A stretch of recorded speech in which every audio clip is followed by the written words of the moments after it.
Hello and welcome, Draft League fans. Today we're going over the World Cup for Draft League. This is week 2. There's going to be a lot of games. I'm just going to go ahead and link the stream to my Discord server. If you want to catch these streams live, of course, join through the link below. But anyways, let's get right into it, right? Because this is a lot of games, and it's going to take a while, right? And so, very nicely, this guy in my Discord server, Slayer Holfin006, has made this dock here. And this dock is not quite on screen the whole way, but basically, let me pull this over a little bit so you can see. It's all of the World Cup replays in the order they were played, sorted by series, which is so nice. It's so nice to have this. So I appreciate you for doing this, and yeah, let's get right to it, right? So we have this first game of Northeast versus Germany. This is Kyle versus Sylvie. Sylvie I've teamed with in the past in, what was it, DPL Season 8, I want to say? It was pretty recent. And then Kyle, of course, has been in the community for a long time, so I'm two pretty decent players here, and we'll see how this one goes, right? So looking at the Terra types, right? I assume this is Terra Boulder and Terra Sinistra. That's a pretty common pairing. And then on the other side is going to be Terra Skeledirge and Terra Bellybolt. Is this one of those raw iron boulders? I think it might be. Oh, hold on, did I... There we go. We're doing great. Alright, so Sinistra leads off against Slowking. Turn 1 Leaf Storm, do we see an eject pack? We do. So big chip on the Slowking immediately. Shadow Ball's the incoming Bronzong though, so it's Life Orb, so the Slowking freaking dies. That's awesome. Alright, so now Skeledirge comes in to revenge kill the Bronzong, forces the switch out into Tentacruel, threatens with a Toxic. Goes Bellybolt anyways, gets Toxicked, okay. And now Chomp is going to come in here to block the Volt Switch. Yep, and I assume a Hazard is going up, or he's just going to fire off an Earthquake. Earthquake is pretty free, but it looks like it is just a bulky Chomp. Makes sense into a Sneasler and an Iron Boulder. But you really do want a bulky Chomp into stuff like that. What's up, Happy Gate? How's it going? Let's go US Northeast. Woohoo, yep. Good timing since you skipped week 2 games. Me too, I didn't watch a whole lot of these live, so me and you together will be watching these. Right. Anyways, so the spike goes up as a Toxic gets traded out here. Oh, what's up, SP? How's it going? Now, Sinistra comes in on the swap out to Baxcalibur.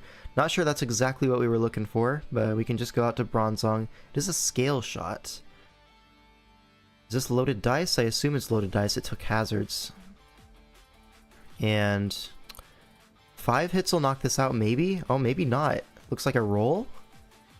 No, the Bronzong's gonna live and Gyro Ball knock out the Baxcalibur. Wow, you don't have any coverage for the Bronzong? That's kind of crazy. US West is not going down this week. No, no, no.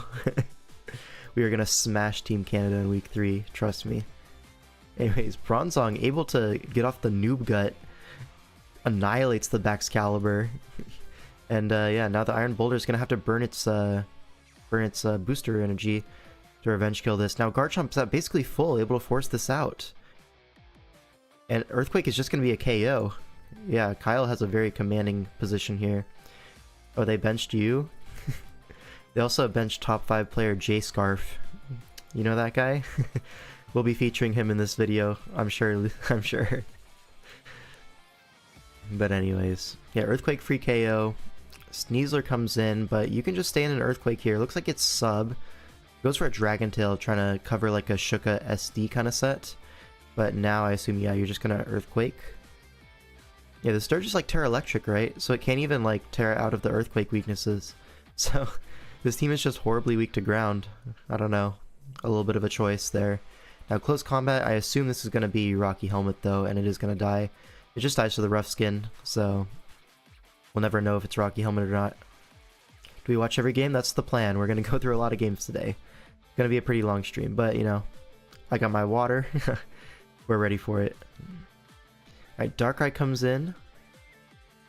Was that a double down, right? Darkrai and Boulder both come in, but Darkrai is able to just clean this one up pretty much. The Dirge is going to Terra Electric, but Dark Pulse is 70%. Yeah, you're not really recovering that off. And that's going to be the game. So Kyle takes a 1-0 victory. Or 1-0 for the series. Northeast versus Germany. Alright, next up we have Zuch versus Phoenix. Now, I don't know a whole lot about Phoenix, but he has a custom avatar, so he must be pretty good at the game. That's the general rule, right? Probably just a Smogon player for the most part. But Zuch, on the other side, this guy has been playing draft for a while, and he's quite good at it. So, in theory, this should be a pretty good game then. We go by series? Yeah. This is thanks to someone in my Discord. He actually compiled all the replays in order they were played and by series. It's on this nice little doc. It's just awesome. So, we're able to do that this time. Alright, Zuch versus Phoenix. Let's take a look at these Terra typings. So we do have Terra Stellar on the Iron Moth. You don't see that every day. Terra Flying on the Iron Thorns, it looks like. And then on the other side, it is going to be Terra Flying Annihilate and Terra Fire on the Espathra. Alright, Latios leads off into Annihilate. This is very good for the Latios. Annihilate really wants to get out of there. A Psychic, looks like he just forgot that this thing gets Luster Purge. Look, it can happen. Yeah. And goes for an Earthquake here. So hits the Klefki with that mixed coverage, able to 2-hit KO. Now Rotom is going to come in on the next assumed Earthquake, but it's actually Assault Vest Rotom, so it's able to take a Psychic into Draco either way. Again, we forgot to bring Luster Purge, I get it. Now Espathra comes in, it is -2, so this could be a Calm Mind opportunity. Instead goes for a Shadow Ball into AV Iron Thorns, does 19%. Latios forgot his breakfast. Yeah, he's tired. He does not want to be here. Alright, Annihilate comes in, trades rocks. Okay, so this is like a bulkier Annihilate aimed to spin block this Great Tusk, because we do see a Rocky Helmet more so supporting that claim, right? 37 with Draco versus neutral is criminal, yeah. Is this like Adamant Latios or something? Like, I swear to God, Rotom should not be taking that little. Yeah, Drain punches the Great Tusk. And yeah, probably just going to see a Rage Fist now, as you don't really want to go Weavile against this, and there's no other Ghost Resist. So Rage Fist is going to be a KO here. Gets rid of the spinner, so these rocks are here to stay. Right, Latios comes in. We're just going to see a Rotom Sack here. It's kind of did its job already. Sponged a few hits, got that Volt Switch momentum early game, but now Espathra is back in with the -2 Latios. Now do we see a Calm Mind? We see a Lumina Crash. Still only 28%, but the -2 means the next one will knock it out. These people just don't understand optimal Latios usage. That's what I'm saying. Alright, Mimikyu does come in to Revenge Kill Espathra, but you are able to Terra Fire and just click the Lumina Crash. You're kind of guarded against everything here. And you're actually going to get red carded out into Talonflame on the T-Wave. Not the worst thing that could happen, honestly, for Zuch. Brave Bird here, potentially a KO there, but not quite. Now, Klefki is going to go down. He values the Talonflame over the 20%. Klefki, pretty accurate there. Now, Protect Espathra is going to get that speed boost, able to outspeed this Latios next turn in Shadow Ball. At this point, there's not a whole lot that can check this Espathra, right? The Mimikyu already used up its Disguise. It's going to be weak to Shadow Ball. Iron Moth cannot Terra out of this Psychic weakness. It is Terra Stellar, which means it is still going to get hit by that Lumina Crash. And it looks like this Espathra is just going to sweep with a combination of Terra Blast and Shadow Ball. Is Espathra broken? Well, is it? Because we're playing against an Iron Thorns, you know? Can we really make any conclusions out of that? Who's to say? Who's to say? But it looks like Espathra maybe is going to get picked up by Shadow Sneak, but with Thunder Wave, maybe it might not even have it, and it doesn't. But it is able to take that hit at least. Knock it out with a Play Rough, but here, literally anything can revenge this. Probably going to be the Moon. Yeah, Moon comes in. Iron Head, sure. And it looks like Northeast is now 2-0 in the series. Strong start from them. Kind of funny how mons that were thought to be some of the best at the start of SV are becoming more relevant again. Annihilate is the main example. Okay, I'm of the opinion that Annihilate never stopped being good. People just stopped using it for whatever reason. It's still a great Pokemon, you know? It's still great for these same reasons it was great early gen. But people like, kind of like new toys, you know? Like they see, oh, Terra Annihilate, that's cool and all, but I want to use, I don't know, what's a good example? Yeah, I want to use King Gambit, I want to use Zarude, I want to use all these stuff. Raging Bolt, yeah. All those. But, like, it's still good. I know Darkrai knows. Me and him had Annihilate at the same time in Trick House back in the day when it was like underpriced. Yeah, we both farmed that league with Annihilate. But anyways, 2-0 for US Northeast. Let's go into game 3. This is going to be Hiker Toad versus Michael Der Best. So really two good players here. Michael obviously pretty famous in the Smogon side for his Ranbats. And also just he plays a lot of tournaments in general. But people generally know him as being like, yeah, top 3 on the Gen 9 random battle ladder. Yeah, he's just kind of the goat of random battles. But here we have this pretty interesting team, right? You don't see stuff like this very often, right? It's just a bunch of strong Mons and a Fez, right? Anyways, on the other side we do see this Zarude Deoxys kind of thing. But there's a Fortress, so I have to root against Hiker this game. Let's see, the Terra type is going to be Terra Steel on the Zarude. I think it's Okie Dokie alongside with Terra Fighting. I'm not sure though. Half sun, half birds, yep. Then on the other side, we're going to see Terra Flying on the Thunderous, I assume, and then it looks like Terra Dark Fez? Question mark? I'm not sure. It might be Terra Lilligant or something like that. We'll just have to find out. But anyways, Dragonite leads off into Ogerpon. This is a good matchup for the Dragonite, but it gets crit turn 1 by Play Rough. Okay, so not quite as great as we may have been led to believe. But now Cinderace comes in and gunk shots the Ogerpon. So yeah, there's no gunk shot resist on this entire team. Cinderace just farms this. But yeah, so 2 turns, 2 Mons dead. Fez isn't innately a dark type, so I would assume it's Terra Dark Fez. Yeah. 20 plus watching, 1 like the stream, folks. Yep, this guy knows what's up. Let me keep the music going. Please like the stream. I am begging you. If this stream gets 5 likes, I will join a Wi-Fi league. How about that? Alright, Cinderace goes for another gunk shot. Looks to be choice banded from that damage. Maybe not though. Maybe it's just strong. A Roaring Moon is going to come in, use up its booster here. They benched Dougie. Makes sense. Right, and then Fire Fangs the Fortress on the switch, and shout out to Fortress, able to check this Roaring Moon very bigly. Do I have a switch? No, I do not. You were promised a quesadilla recipe for likes and never got one. I did record it, but I didn't post it yet, so it is what it is. Cinderace comes in. Is this Scarf Cinderace? Because we seem pretty confident outspeeding the Moon. Maybe it just does that much to Thunderous with Gunk Shot. Maybe Choice Band just kills, but I don't know. Now Fez is going to U-turn on the Okie Dokie back into Thunderous on the Stomping Tantrum, catches that play correctly. Now Volt switches out, but this Okie Dokie is not really threatened out. Maybe it's Pyapa Berry for the Psychic, something like that. But yeah, Fez comes in, it's just going to U-turn, but Okie Dokie really does not have to switch right now. Hey TSP, we'll get there, don't worry about it. Roaring Moon comes in. Acrobatics, yeah. Deoxys takes a lot from that, but it is able to take it. Go for a Superpower or an Ice Beam, yeah. But Fez is able to switch in on that. But now you get your Cinderace entry point on a presumed Roost, but there is no Roost to be had. So Cinderace gets a little bit more chipped. Not going to be too impactful though. Iron Bundle comes in and flip turns, so we're stuck in the Vortex right now. But Deoxys into Fez, you can't just Psychic. I don't know why we flip turn into Fez there.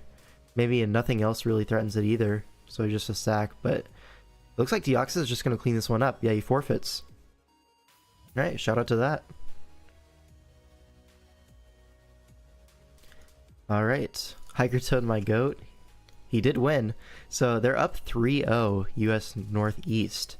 And let's go into Game 4. This is going to be Lejon Flames against Mind Gaming. Now, Lejon Flames is a very old player, if you're not aware. This guy does not really win games recently, though. His winning records recently have been coming from using Aegislash in Sun and Moon, which is now banned. So take that with a grain of salt, as they say. A lot of losing records from Lejon in Team Tours, but, you know, he does have that name brand, I guess, of being a really old player. Whereas Mind Gaming is more on the Smogon side, does not really play draft that much, but he is a really good Pokemon player. So there is that if someone's able to, like, help him build, or maybe he just has good ideas, right? Mind Gaming, he's not completely new to draft. I think he played in World Cup last year and did pretty well in that as well, so obviously no slouch. But we do see a Terra Hydrapple, which is like one of the propaganda points from Yurdunk recently. Yeah, Deoxys looks pretty good when it doesn't set up one spike and die. Yeah, exactly. People just need to use offensive Deoxys like every week, I swear to God. Alright, so let's look at the Terra types. We have Terra Ghost on the Hydrapple. Is this Hydrapple plus Enam? Can you afford that? I think you can, right? Yeah, makes sense. This Garchomp avatar does go pretty hard though. Colors look really good. Yeah, it's a very good custom avatar. And on the other side, wait, this was the Terra Peturunt, right? Yeah, it's Peturunt plus Iron Crown. Right. Alright, Hydrapple leads off into the Cornerstone. We're just going to get the Terra off early. We are going to get the Terra off early. We want something to be able to switch into the Terrapagos, it seems. Really values that by tearing turn 1. And now Goldango, Spadef Goldango, comes in on the Mystical Fire, only does 39%. Doubles out into Samurott, catching the Tinglu, so Lejon making some plays here. Razor Shells the Tinglu for half. This is a good chip. Now Earthquake comes out for 41%, but now a Razor Shell is going to deny this Tinglu any hazards at all. So that's nice. Now Sneasler is going to come in. It is on a balloon, which makes sense. You proc the Unburden, and you're also immune to the theoretical spikes, right? From Tinglu in the builder. Alright, and now a Swords Dance is going to happen, but Stomping Tantrum. Mind Gaming does not care. He has that Sturdy. He's able to stay in and trade with this Sneasler. No problem. Now Goldango comes in. We're going to see a Terrapagos switch in. Usually it's the other way around. Usually Goldango switches in on this guy. But it is going to get T-Waved, and I presume it's going to get beat 1v1 or something like that. Make It Rain to break the Terra Shell. Pretty interesting. We're going to see Rocks up. Okay, he just wants Hazards up. Makes sense. Now Hydrapple is going to switch in on this, on the Flamethrower. And yeah, between Goldango and Hydrapple, this Terrapagos, getting Rocks up is about as best as you can hope for, right? And now Hydrapple does get the Nasty Plot off and able to tank that Moonblast and do a Terra Blast back, but it is going to get 2-hit KO'd, so it has to get out of there, get that Regenerator. Now an Earth Power comes out on the Goldango, but again, not quite a 2-hit KO. You can recover this off, get a little bit of health back.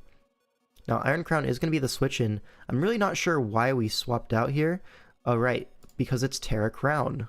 Right, I forgot about that. Obviously he did not forget about that. He goes, sacks the Dawn Fan. Interesting. And now what? Is this Scarf Samurott? It's not, and freaking dies. Alright, shout out to Lejon Flames. Ogerpon comes in, Sturdy still intact. Has Stomping Tantrum for this Goldango if it wants to go for it, but instead goes to Terrapagos to absorb that T-Wave, potentially pivot back out into something else. Lejon takes as an opportunity to get some regen back, it looks like. Are we going to see a recover here? Looks like we are. W Scarf Bluff, yeah. But Mind Gaming was not fooled. Dawn Fan Agenda not looking good. Yep, he did not get his mandated 2 turns this game. Unfortunate. But Goldango is going to come in on this Enamorous. But the thing is, this Goldango is not really getting too much done offensively. It's kind of like stopping some progress. But the things that come in on it, like this sequence here, sure, you're able to check the Terrapagos and stuff. But now Enamorous comes in. It's going to get a big hit off on this Hydrapple or the Goldango. Potentially, you could start wearing down Lejon's team, right? Because eventually this Crown is going to get in, and there's nothing that really wants to come in on Crown. So, I think Mind Gaming has this. This positioning is pretty well. Now, Iron Crown comes in on the Shadow Ball. It's AV. Yeah, you could just go straight to it. Yeah. Just kill something here. You can go for a Tachyon if you want. There's no pressure for him to stay in with Goldango. Unfortunately does Terra Blast into it, but it's AV. Even at -1 SPDF, you are able to take only 50% from a Springtide Storm. That's kind of crazy. Now Hydrapple is going to come in, but I think the damage has been done. Ogerpon is going to come in here. Ivy Cudgel is going to do way too much to this. Never mind, it did 32%. So not a whole lot at all. Probably see a recover here, right? No recover is interesting. Because now you're in range of a bunch of stuff like Peturunt Shadow Ball. Yeah, you had to recover there, I think. Maybe you had a shot. Maybe not, though. Maybe Iron Crown does too much. But yeah, looks like Peturunt is just going to solo the rest of this team. What does Springtide Storm do? It's basically Moonblast, a little bit stronger but less accurate. Usually not worth the trade-off, but sometimes Enamorus, when it doesn't have any other moves that it wants to run, it'll run both Moonblast and Springtide Storm just in case you need that little bit of extra damage. Hydrapple plus Enam is a pretty weird fit on this team. Hydrapple unironically kind of needs to be the main Terra user, I agree. Yeah, and non-Terra Enam is like really fraudulent. We had a chance if he recovered. Yeah, I think so. Because Hydrapple at +2, high HP, because the Ivy's only doing like 32%. You'd be at, what, 68? Does Petrunt kill you with Shadow Ball from 68? Maybe not. Maybe you're able to just take a hit and kill back. And then once you regen up, maybe there's a shot. Maybe, just maybe. Because this crown is not exactly offensively invested. I think it depends on if the crown does enough damage to the Hydrapple. Shadow Ball spam prevents recover, Giga Drain healing. Does crown have Shadow Ball? No, right? Oh yeah, the Shadow Ball spam would do a lot. It's just the Hydrapple would probably live, and then you get your regen out into Goldango, and then your Hydrapple's at what? At least 40%, right? If you're able to get a recover off, maybe the Enamorus can prevent it, but yeah. Kind of embarrassing how much of a Terra Hog Apple is. Yeah, maybe it's too much to ask for, but there was definitely like potential there. He just didn't go for it. Unfortunate. So now it's 3-1 for Northeast. Hydrapple losing does not fit the agenda. Yep, Yurdunk, what do we have to say about that? To be fair, Hydrapple did get the most value out of anything on the team, so there is that. Shout out to me. Shout out to Burger, yep. This is the Great Tusk. If you notice, the thumbnail of this stream has Great Tusk with a little hat on it. That's because of this game in particular. Terra Great Tusk went crazy in this game. So let's take a look. There's going to be Terra Fairy on the Great Tusk. And on the other side, it's... oh my god, I hate these guys. What are the actual Terra users here? Probably going to be Necrozma, right? Right? Dude. Lame. Now, Staraptor leads off into Zapdos. We go for a final gambit, but this Zapdos able to hang on and roost up, successfully scouts the final gambit, and is able to just roost up again in the face of this Tinkaton. Tink does take this as an opportunity to SD up, but there's a Quillfish on the other side. This Tink is not really a huge offensive threat. This is what, Rocky Helmet? Yeah, they're all Rocky Helmet. It's Life Orb Tink. Yeah, so Tink just took more damage from its own +1 hit. Does Terrazuru losing fit the agenda? No, not really. A lot of agendas being threatened this week. World's most useful Staraptor. Yeah, people do not draft that thing for a reason. Yeah. Can't wait till we get to the banned Aloe game. Yeah, that's the other part of the thumbnail.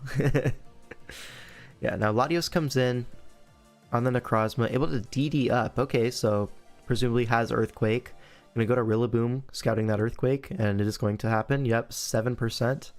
Love to see that. And now at Draco Meteor, so it's a mixed Latios, and a U-turn is going to come out. Do we see a weakness policy? We do not. Weakness probably would have gone crazy there, no? But anyways, Darkrai comes in, tries to wisp the Tinkaton on the switch in, but Tink is able to take that anyways. It is Lumberry, but you know, he would have gotten it off anyways, but I guess it's free rocks. Would have had to hit 2 in a row anyways, so is what it is. The what? What did I say? Considered policy, but Soldew, Draco, Smoke, Darkrai, and Necro without a boost. Yeah, that's fair. So is that like AV Rillaboom then? From like Soldew, Draco? That didn't do a whole lot of damage. I assume it's AV. Yeah, makes sense. There it is. Yeah, I knocked off the AV. Yep. That's not in range of Gigaton, is it? No, you have to get out of there into Zapdos, but Zapdos really doesn't mind coming in on this Rillaboom, right? Necrozma comes in on this. It is Terra Electric, so presumably it's going to set up on this thing. But to punish Terra Electric, we do have a Great Tusk, which is like the whole point of this pairing. Great Tusk plus Zapdos, or you know, Zapdos plus any like really top tier ground type. People love spamming Terra Electric into Zapdos for good reason, right? It's always a guaranteed free setup in front of Zapdos. But when you have something like Great Tusk, you're able to check these things somewhat reasonably. Now we see this Necrozma DD into Tinkaton. Terra Blast is going to do 60%, but we see an Encore. And now Great Tusk is so free to come in. Bandit Owl is giving me an aneurysm. Oh yeah, we'll get to it. We'll get to it. Don't worry. Alright. Tigaton stays in, predicting the Necrozma to switch out, fearing the Great Tusk, because if you look at it, nothing wants to come in on a headlong rush. He can't really afford to let that Tusk in for free. There's a Bandit Aloe. Look at the thumbnail. It's right there. We'll get there, though. It's a future series. Tigaton goes for a knockoff there, catching the Darkrai switch. It is Scarf Darkrai, goes for a Focus Blast, but Latios is just going to be sacked off to Dark Pulse the next turn. And now Great Tusk does come in. It's booster speed. There's no Scarfer on the other side now. Can Terra Fairy Play Rough knock out the Darkrai? And how is he going to do anything about this Great Tusk? This Rillaboom comes in, but you can really bulk up on this thing for free. Yeah, as you can see, Glide only does 24%. Opts to not even go for a bulk up. Instead, Ice Spinners gets rid of that terrain. And now Burning Bulwark, but you're able to bulk up in front of Gouging Fire. And now what? A Headlong Rush? Yeah, gonna knock this out, and this thing is just going to sweep. So shout out to Terra Great Tusk. I know some people were doubting, but because when I made that video of like the top Terra users in SV, like I did a tier list, I had Great Tusk as a top 3 Terra user behind Zarude and Tornadus Therian, and people were really not on board, but I mean, Burger's showing it off here. It's just able to get so many endgame sweeps like this. Defensive Terra, Speed Booster Bulk Up is such a great set. Because a lot of times, Great Tusk is great normally. Is definitely top 3 better than Zarude. Potentially, I'm a big Zarude fan, you're a big Zarude hater, so I get it. But yeah. Burger is going to go ahead and win this game. I believe that is 4-1 for Northeast, so one more win and they win the week against Team Germany. They both in top 3 though, yeah, for sure. Alright. So now you have Elevated Godliness versus Fogbound Lake. Don't really know too much about these players. Elevated is going to be on Northeast though. So let's see, look at these Terra typings real quick. We do have Terra Flying Torn, pretty standard stuff. Especially when the opposing team lacks a lot of flying resist. Like Iron Treads is not going to cut it against the Terra Flying Tornadus. Now on the other side we have Terra Electric on the Mesprit, trying to stem the bleeding, it seems. I'll give you that sturdy flying resist. And then is there another? I guess that's a Terra Flying on Salamence as well. So yeah. Hydrapple, Tusk, Zarude, top 3 Terra users. Oh, that's a hot one. These mods is not like the others. For sure, for sure. Anyways, Keldeo leads off into Mesprit. Able to just go for Flip Turn. Scout the EVs on Mesprit. It looks to be bulky from 11%, I'm not gonna lie. I think last time I had this discussion I said Bolt, Torn, Tusk. Top 3. I think that's definitely fair. I think Bolt is definitely part of the conversation. I just prefer Zarude over it. Yeah. Completely fair point though. Now Keldeo comes in on the Ceaseless Edge, able to force this out with the threat of Fighting Move. Gonna be Secret Sword, but Vileplume is able to come in on that. Jirachi though is going to get a free entry point. Is this Eject Pack Leaf Storm? It is. So get some chip and some momentum back into the Samurott. Probably going to see another spike go up. No, we see a Flip Turn, not getting too greedy. Alright, Mesprit comes in on this Keldeo. We're going to see Rocks go up, I assume. Makes sense to me, unless the rocker is Treads. It looks like the rocker is going to be Treads, because otherwise you would go for Rocks there 100 out of 100 times. Anyways, gets the U-turn into the Samurott. Able to chip down this Keldeo a little bit more, but is going to get sacked off to the Secret Sword. I'm not sure if this was like a Scarf Samurott, but it's also Scarf Keldeo. No, it's actually Boots Keldeo, right? Yeah, it didn't take hazards. So he just decides to sack when he had multiple Keldeo switch-ins. I don't know. Maybe just expected a Flip Turn. But you don't even Flip Turn into Vileplume necessarily. Anyways, this Salamence is going to get its Terra Blast turn. It is going to be revealing Scarf here. Knocks out the Keldeo and gets its Moxie boost. Alright, so Tinglu comes in, but we're just going to get our chip here. Tinglu can't exactly one-shot Salamence in return. And 2 Terra Blasts, oh, with a crit on the next one, that is going to be pretty nasty. Gets another Moxie boost. And Jirachi's the switch-in. Is this Scarf? It could be a speed tie. Not willing to risk it on the side of Fogbound Lake. Alright, goes into Treads, get a speed booster, but it's still slower than Jirachi. What is this? Bro. You're telling me my Iron Treads is not creeping base 100? Insane. Anyways, eventually able to break through, get a heavy slam off, and another heavy slam into the Torn is going to do a little bit. That's very regenable though. Terra's immediately, no reason not to at this point. Salamence is going to come in though, go for Terra, but another crit. This guy cannot catch a break. Able to 2-hit KO that Gouging Fire, otherwise would not have been able to. Yeah, now Wheezing comes in, forces this out. Will-O-Wisp is going to be clicked, but now Mesprit comes in, and what, you have to go Torn here. Doesn't go Torn, catches a T-Wave on the Wheezing instead. Yeah. When Wagon Fruit Gaming, when is Wagon Fruit? Oh, it's gonna be in a while. Yeah, Wagon Fruit's, what? All the way down here. Yeah. We got quite a few replays to go before we get there. Anyways, Psychic Noise, Alpha Berry, but yeah, this is cooked.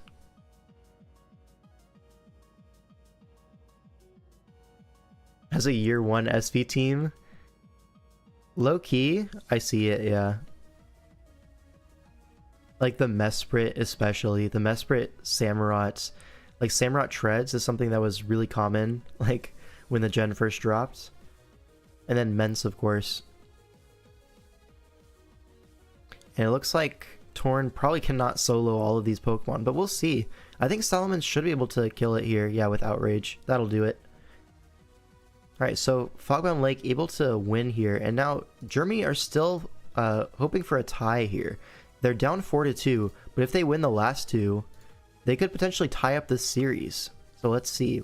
This one is going to be Meta versus Padox. Both pretty respectable players. Obviously, Meta had that really fantastic DLC or DLWC Season 1. He went like 6-0 in that, so really strong performance, whereas Padox, he has had strong performances in DPL, which is a team tour that I run. Very highly competitive. So obviously two pretty good players here, and this guy's using this Urshifu Rapid Meowscarada kind of thing, kind of style that I pioneered like in DCL this year, or I guess last year, huh? 2024. Doesn't someone else have this same avatar as Padox? I'm not too sure. I think this might be a team tour thing.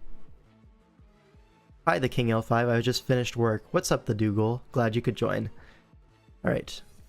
But this is a really unorthodox looking team, right? The Corviknight, the Dozo, the Shocks, the YiYu. These are not super super common mons. I guess Corviknight is popular. Definitely, I think Corviknight's on its way back up into meta relevancy. I know German, like the German scene really loves Corviknight for whatever reason. Like there's like separate German leagues, and I'm pretty sure they think Corviknight is pretty good. So it makes sense that they drafted it on Team Germany. Anyways, what are the Terra types here? We have Urshifu Rapid, which is going to be Terra Fighting. So it probably wants just to spam CC into this team and look at it. It makes a lot of sense. It's a SPL avatar. That makes sense.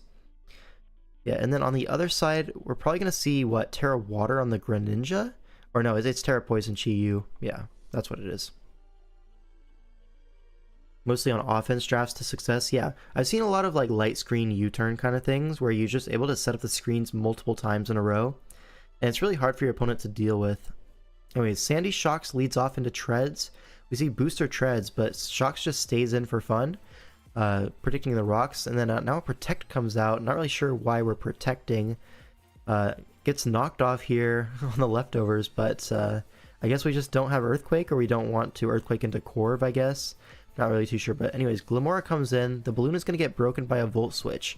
Now it looks like the hazards are going to go up potentially, but Corviknight is able to just defog, right? Yeah, it comes down on this Glimmora Energy Ball. Power Gem is going to do 47. That's a lot of damage. So physically defensive Corviknight makes sense into Meowscarada and Urshifu. But yeah, with pressure, I mean, you have 32 Power Gems. You're perfectly happy to just stay in and take this trade on the Corviknight. There's only 8 Roosts. Just keep clicking Power Gem, right? I feel like eventually it's going to pivot back into Sandy Shocks. This might just be conditioning the Power Gem. Trying to get back to full. Maybe you see a Sandy Shocks this turn. We do see a Sandy Shocks. Now that the balloon is broken, no Energy Ball. But yeah, now that Earth Power is threatened, we should go Latios as the rocks go up. So pretty well played by Padox there. Then stays in on the T-Wave, gets some momentum back. Now Jirachi comes in.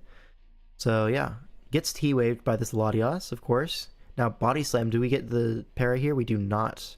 Alright, Glimmora able to come in on this, potentially set up the T-Spikes with its ability. And there it is, sets up the T-Spikes. So now, this Corviknight is really pressured to defog. You don't really want your Dozo getting poisoned, although maybe you can just absorb it with your YiYu. Ooh, that crit is going to be really nasty. Able to 2-hit KO this Corviknight. And now what? Sandy Shocks comes in on a spike. So calls the switch out, gets the spike up. Well played from meta there, but the hazards are going to get traded out here. Latios comes in once again, but Jirachi able to just come in on this for free.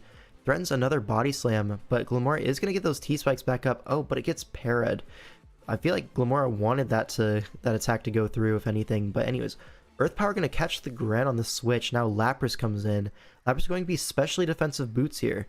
And it is going to be Battle Bond Gren with the U-turn. So it gets a little bit of chip on the Gren check. Potentially could break through later. But yeah, Lapras is going to claim one with Surf. The combination of Surf and Freeze Dry into this draft, especially with Para Jirachi, is going to be really hard to switch into. So going to let that Shocks go. Now Jirachi comes in, attacks into the Glimmora, gets those T-Spikes back up. And Corviknight cannot really come in and defog here. Now YiYu comes in. It is going to Terra, potentially. Does not Terra. I would have assumed a Terra there, just so next time you can absorb the T-Spikes. You do Terra right now, though. And a Surf comes out, able to 2-hit KO this Lapras. Now Latios comes in. Maybe you don't Terra so that you're forcing meta to force the Terra, you know? You know what I mean? Because if you Terra immediately, Latios can just come in. But if you don't Terra, Latios doesn't have that Psychic Stab option. So you have to go Lapras and then now switch out into your Colbur Latios, forcing the Terra. Threatens the Psychic coverage, but then doubles to Meowscarada on the Jirachi. Really well played there, honestly. And you're going to be rewarded with a KO, except Psych, it's Colbur Berry, except it's full parried. Man, unlucky there. Now Corviknight's going to come in. I assume this is in range of knockoff, though, as it is. So it gets to get a little bit of helmet chip, I guess. But now YiYu is going to absorb the T-Spikes. And presumably lives the knockoff if you're switching out there. Goes for a flamethrower, knocks that out. Latios is going to come in, but now we just go Dozo, I guess, into the Dragon Pulse. So it doesn't even have Psychic coverage. Does this Dozo do anything? No, you're just going to Wave Crash into a Recover. It's Citrus Berry. You don't see that every day on the Dozo. But now Yawn. Okay, so something else has to take a Dozo hit, but Urshifu has no problem coming in on this. Body Press only doing 23%. Now Terra fights into a CC. That is way too much to the Dozo. With Zen Headbutt, it still does not do anything. Yeah, Urshifu, I don't know if you're aware, has very great natural physical bulk. Able to just close combat twice. Is this going to be Scarf Urshifu? It is not. So YiYu able to revenge it, but now Latios comes in. Can Latios even kill this? No, it's just going to be Dragon Pulse. But now Meowscarada. It looks like Meowscarada is going to get the job done, potentially. Depends on the sets here. Knocks off. Does knockoff kill Gren after hazard? It might be close. I assume it will. Water Shuriken comes out. Not able to kill, and knockoff is going to knock out the Greninja. So meta does win the week for US Northeast. That was pretty well played. Some really good doubles. Able to get the T-Spikes up multiple times. Did crit the Corviknight. That was a little bit lucky. And did para the Jirachi. The full para on the Colbur turn. That really would have changed this endgame, right? Because Meowscarada is the one able to get it done in the end. So maybe if that turn went a little bit differently, Padox would have won the game. But you know, it is what it is. Northeast able to take the series. We're going to watch this 8th game. This is just for differential, right? It's 5-2 at this point. So they're either going to win 6-2 or 5-3, and that's up to this game here. So Star Master against XD Rudy. These are two Smogon players, but Star obviously going to be the more tested Draft League player. He played in World Cup. He's played in some other stuff as well, right? Didn't he play in another team tour? I think it was DCL1 with Star Master in there. I'm pretty sure he was, but I could be getting that wrong. Who's to say? Who's to say? DCL, yeah. Playing into Glamora with no poison is the crazy uphill battle. Why do people still draft no poison? I mean, you don't need a poison type to have a good draft. It does make some matchups a little bit harder to prep for, obviously. Especially those T-Spike matchups with like Glamora, stuff like that can very easily get them up. Anyways. Lapras better into Greninja than Tentacruel? 100%. Yep. Lapras is kind of the GOAT. Anyways, let's look at these Terra typings. We're going to see Terra Poison on the Zarude. And on the other side, we're going to see Terra Fairy on the Gambit. Okay, it makes sense. And then Terra Dragon on the Rhyperior if he ends up needing that. Shout out no poison on either side. Yep. And is it going to matter? Probably not. Deoxys leads off into the Palafin, able to set up spikes. So people really be using Hazard lead Deoxys. I get it though. You want to take advantage of the lead Palafin by getting up multiple hazards. And there's no real removal here. It's like just Scizor, which is not exactly the most reliable recovery. It doesn't really want to run Defog in most matchups. Ooh, a tough para on that Deoxys. That Psycho Boost would have done 28%, and then he would have got the drop, and then, you know, a follow-up hit. But now, I mean, it's a little bit of chip that you're missing, but all's well. Rhyperior at half, basically. Now, Conk is going to come in, go for a Drain Punch, force the switch out. Uxie able to come in and go for a Psychic Noise, but this is going to be a knockoff here? Or, oh, he can't go for a Drain Punch. He predicted a U-turn. Not going to happen. A U-turn's going to happen this turn, though. Yeah, that's a cool interaction with Psychic Noise. You can't use... Like, it just... Drain Punch fails, you know? Very funny. But now, yeah. Goldango trades a T-Wave for a knockoff with this Scizor. Able to recover on this, potentially fish for a full para here. Life Orb chip as well. This Scizor can't exactly stay in here. Forced to switch out into Gambit. Makes sense. But Focus Blast gets clicked. He doesn't want a Terra Fairy in front of a Goldango. It makes sense. But the Focus Blast is going to get hit with the Swiftness. So, yeah, no taunt on lead Deoxys. It can happen, yeah. Well, what is it? Spikes, knockoff, Psycho Boost, and what? Rocks, maybe? But no, you would have clicked Rocks. What's the last move here? It might be Recover, because it's Rocky Helmet. Maybe. I'm not too sure. Anyways, a Meteor Beam is going to come out here, but it does not KO the Rhyperior. I think this is Assault Vest Rhyperior, which was revealed by the Psycho Boost damage. But I guess he didn't calc it, or he just assumed it would kill or something like that. Because it does not kill, it goes for a Stone Edge, but misses. So never punished. But yeah, able to knock that out. Now Iron Valiant is going to come in with the Quark Drive.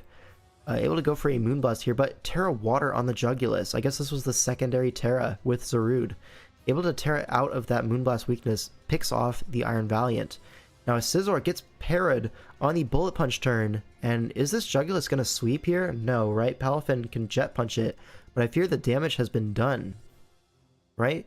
Zarude, you don't even really want to Terra necessarily in a Palafin matchup. You want to keep that Jet Punch resistance. Able to go for a Power Whip, and then, yeah, Uxie is not going to get it done. And so Germany is able to pull it back to a 5-3 loss. From differential sake, that might be important for their playoff picture.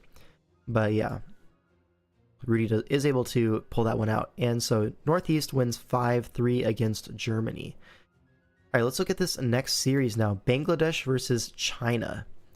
So yeah, two teams. China has been like, they had that crazy upset win in week 1. I think it was against, what was it, Northeast? I think it was against Northeast, right? China beat them? Or was it a different team? Right? Northeast? Someone did win with the Terra's Root that didn't Terra. Yup. Hey, we'll count it. We'll count it for the agenda. Anyways, we have Squirtle Nornor with a... yeah. Is this the series with the racist nicknames? I think it is, yeah. There's a Tinkaton name coming up. China beat Northeast and Bangladesh beat Germany week 1. Oh, so Germany's 0-2. That's rough. Yeah. So they might just be out. But anyways, so Bangladesh versus China. And let's see, what are the Terra types here? We have Terra Poison on the Comfy. We have Terra Ground on the Raging Bolt. And on the other side It looks like this is going to be a Terra Greninja team. It looks like it anyways. I don't see any other obvious Terra user. And then going to be Okie Dokie as well as a secondary Terra option. Now Raging Bolt is going to lead off. We do see a lead Raging Bolt quite a lot. Dragon Pulse into Okie Dokie looks to be Assault Vest ? So it is going to take... oh, never mind. It's just Spadef lefties. So probably going to be Bulk Up then. Raging Bolt goes for a Terra Blast turn 2. Not able to knock it out. So it is going to take some Drain Punch chip, but now the next one is going to threaten a KO. Okie Dokie Terra's out of that weakness. Goes for another Drain Punch. So basically we're trading Okie Dokie for a Raging Bolt and a Toxic Chain trigger. So this Raging Bolt is truly 1v1'd by this Okie Dokie. Never mind, we're just going to sack our Multiscale, predicting another Terra Blast, but at that point, you don't need to Terra Blast. Dragon Pulse is stronger, hits more of the team. So yeah, goes for an E-Speed into Rocky Helmet Comfy. So yeah, this is going to be the dedicated Dragonite check, the Garchomp check. Like a bulky Comfy here makes a whole lot of sense, right, into these three Pokemon. We're going to see Empoleon come in on a U-turn. Quaquaval comes in to punish that as Comfy comes in. Going to rack up more Rocky Helmet chip.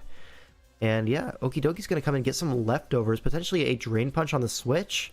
We see a Drain Punch here? We do not. We see a Gunk Shot. But either way, going to keep getting those lefties recovers. And Landorus comes in. Going to go for free Earth Power potentially, but no, subs on the switch. So able to break that sub with an E-Speed. But yeah, able to hit this Dragonite now with a Psychic, knock it out. Quaquaval comes in, representing its probably Choice Scarf here. Going to go for a Flip Turn into the Rillaboom. Now the terrain is up, Jirachi is in. We're going to see Rocks go up potentially. No, we're going to see an Iron Head. Do we get the flinch? We do. Alright. Empoleon is going to come in here as another Iron Head gets clicked. Is this Scarf Jirachi? We'll find out if it U-turns or not, and it is not Scarf Jirachi. So, where's the Rocks? Are we going to have hazards on our Garchomp potentially? Quaquaval does come in on a Flip Turn. Rillaboom does get a safe entry point. Now, Jirachi comes in. Actually could have got knocked off there, but instead a U-turn is clicked into Landorus. This might even be a little bit better, considering there's no ground resist. But there is one. There's a Shuka Berry, but no... Okay, guys. Why are we running Shuka Berry and our punish for the Landorus is clicking U-turn? Like, can we not have like an Icy Wind or something on that set? Like, if we're having Shuka, we should have something to punish the Landorus. Like a U-turn to Greninja, this is not a big deal for this guy. He's just going to go Rillaboom or Empoleon.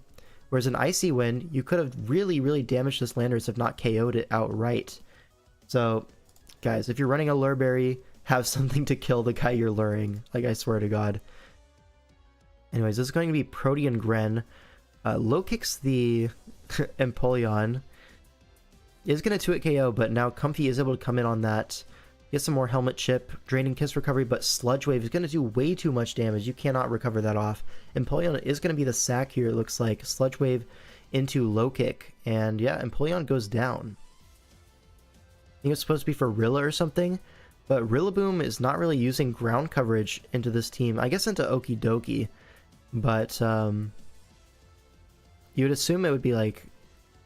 Would it be Stomping Tantrum last? Because Grassy Glide...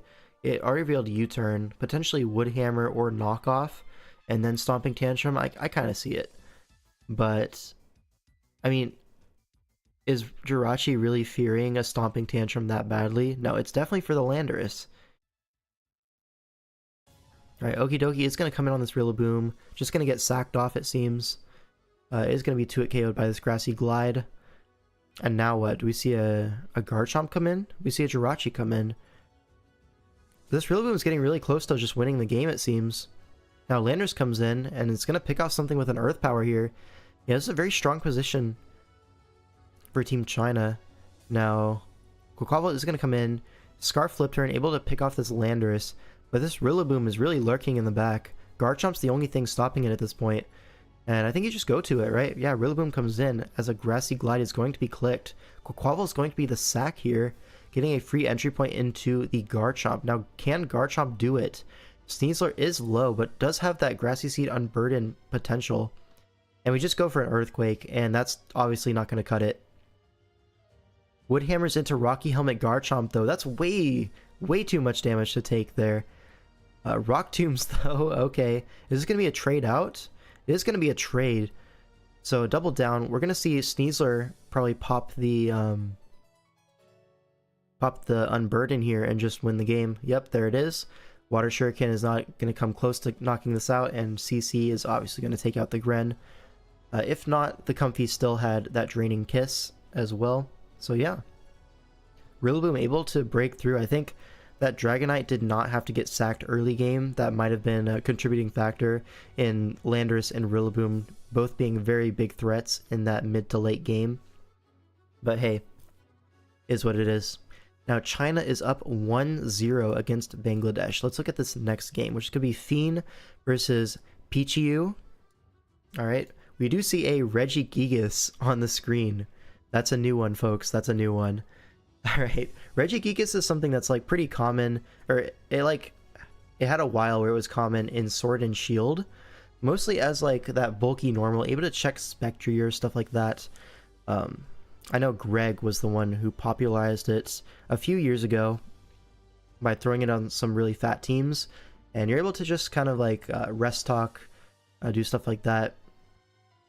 It's a cool Pokemon, but in Gen 9, I've never seen it before, so this is going to be a first for me, probably going to be a first for you guys as well, so, you know? Alright, but anyways, let's see. What are going to be the Terra types here? We do have Terra Water on the Ogerpon, I have to assume. Reggie, yep. And Terra Fighting on the Rhyperior, it seems. And on the other side, it's going to be Terra Fighting on the Regigigas, and Terra Grass on the Mence, it seems. Alright, let's see. I'm actually so excited to see the Regigigas. Alright, Rhyperior leads off well into the Goldango. Goes for Protect, I guess scouting if he wants to stay in. Go for Make It Rain with potentially Choice Specs, which would knock out the Rhyperior. But if he's not Specs, he's switching out. That's not a good trade. So Protect's, I guess, scouting that, and then able to Avalanche the Landorus, which is Yachi Berry. Potentially could just go for it again as Salamence comes in on the next... Okay, whoa, why did that work? That's a crazy move going Salamence there. I guess your Cycling intimidates a little bit here, but now Mesprit comes in on the Landorus. Threatens the Ice Beam coverage, potentially could set up Rocks or U-turn. Yeah, U-turns on the Regigigas. Now Ogerpon comes in. Potentially you could have seen a T-Wave from that Regigigas. I'm sure it lives in Ivy Cudgel, but now it looks like you have defensive Mence, which is going to be just a better switch in. Alright, Mesprit's able to come in on this as Dragon Dance gets clicked. So it's a bulky Dragon Dance Salamence, but it's a little bit too early to be setting up with that. Right, Mesprit's at full, Weezing's at full, even stuff like Scizzor's at full. You're not going to brute force through all of these, so a little bit silly to DD there. And you get to get it punished by it by allowing this Mesprit U-turn into Darkrai, but the Colbur Berry, Make It Rain. This is going to do a lot of damage to this Darkrai, yep, but still a Dark Pulse is threatened. Going to have to deal with this. Going to go Regigigas, able to take two of them easily. Life Orb stall this out, and yeah. Fiend not willing to part with this Darkrai immediately. Gets Body Slammed on the Ogerpon, could have gotten parried there, but no such luck. Salamence is able to pivot in on this. We see a U-turn. Alright, expects that. Goes into Mesprit. Do we see Rocks Up? What's the rocker? It is going to be this. Rocks Up. As Regigigas comes in, we're going to see another Body Slam, I assume. Maybe a knockoff?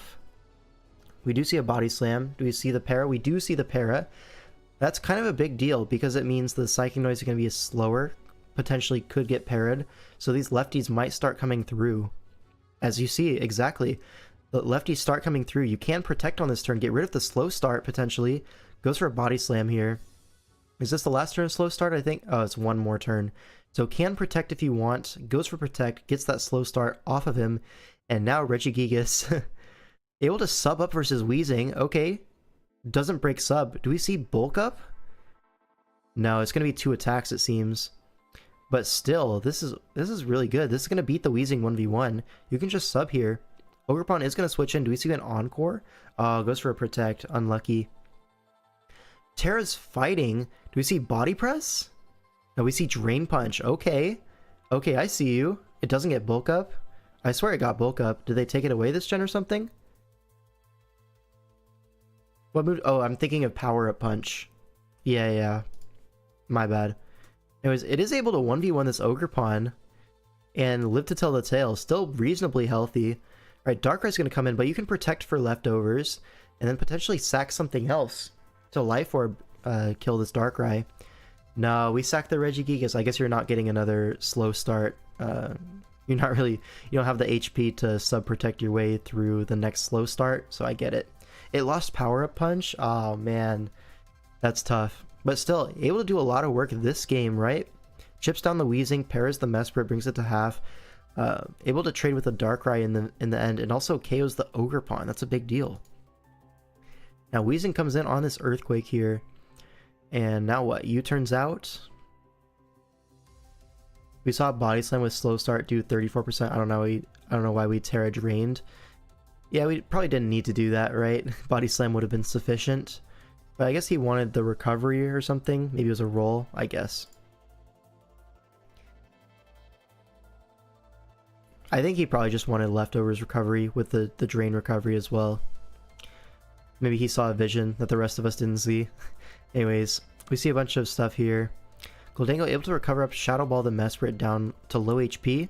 Now Rhyperior comes in, threatens an Earthquake here. Do we see an Avalanche though on the switch? We see Terra fighting and another Earthquake into the Mence. Now Mence is kind of threatening a flying move here, dual Wing Beat. Does miss into the Weezing, but does force out the Rhyperior nonetheless. Do we Roost on the Weezing? That's a dangerous play, but I guess since you have a Gholdengo, you don't expect a Strange Theme or like a Will-O-Wisp to come out. Yeah, and Gholdengo is able to come in the next turn, so you're able to heal up your Mence for free there, which is really nice. And now Gholdengo is going to heal up as well, but this Rhyperior, these lefties are coming in clutch. This thing is already back to 80%, able to throw off another Earthquake into another immunity. If we can get like one click right with this Rhyperior, something is going to die. And it looks like the Landers is going to die. Only 24%. I think Terra Rhyperior, you're going to see it is quite good. Now another Protect here. This could be dangerous. You could set up on this thing, but not punished. We're going to see a Psychic here, kind of trying to cover the Weezing switch in. Now a CC covers the Scizor. Alright. Now we see a Vacuum Wave fidget it off. Yep, Life Orb Valiant is so strong. Now Rhyperior comes back in for more lefties with Protect. I don't know about this. I feel like you could just go Weezing there. But I guess you're able to take the hit here and Earthquake back. Yeah, so I guess you trade the Rhyperior and you keep your Weezing, but I feel like Rhyperior was the more valuable piece. No? Maybe this is a more forcing line, so the Valiant kind of has to stay in. I could see the argument there. Vacuum was such a clutch add on Valiant. Yeah, Life Orb sets love Vacuum Wave. And I think Life Orb is like by far the most common Valiant set these days. Anyways, this Gholdengo is just an absolute menace. Like, imagine we had a Rhyperior at full. That's why I think maybe trading the Weezing for the Valiant was better. But again, the Valiant doesn't have to stay in that situation. So I think Pichiu just had this one locked up. Is it a fair comparison to say Terra Rhyperior is a lot like Terra Hands? It's pretty close, right? The main difference is, you know, Drain Punch recovery, it's a little bit less naturally bulky. Better ability, I would argue. It's definitely wrong. Gholdengo always wins with Rhyperior low. I mean, I think you lost either way, right? Because Weezing comes in on Valiant, you just go Gholdengo. There's no punish to it. Like, eventually this Rhyperior has to get traded by something. It's either Gholdengo or the Valiant. And then once that happens, the other one's going to win, I think. I think Terra Rhyperior is better value than Terra Hands. For sure, yeah. But Hands is, of course, better without the Terra. So, yeah. How did Sizz die? Just joined. It got CC'd on the switch by Life Orb Valiant, and then Vacuum Wave was able to pick it off after.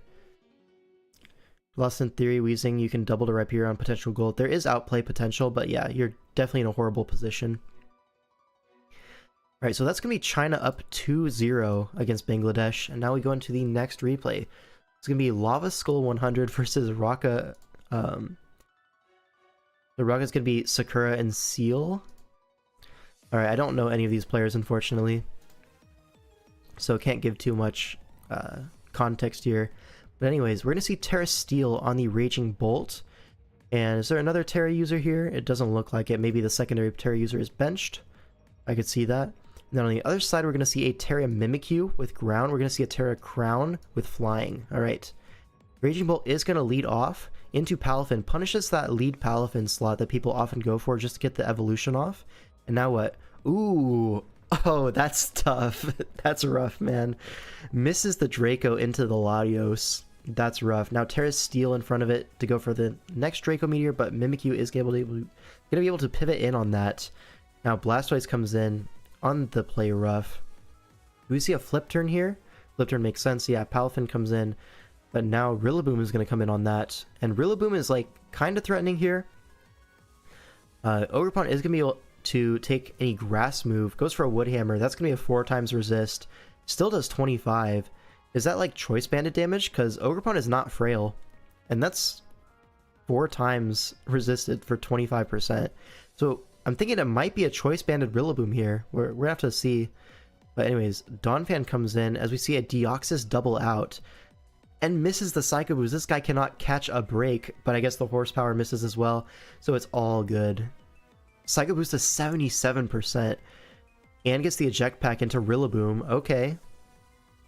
Nice. Now we're probably just going to see a U-turn here if it kills. I mean, the Ogerpon's going to come in either way. I do see a U-turn, does 32%. How is Wood Hammer almost as strong as U-turn when it's 4 times resisted? Anyways, Deoxys is going to get a second entry point, and now Palafin's going to be the switch into Deoxys, gets T-waved. Interesting.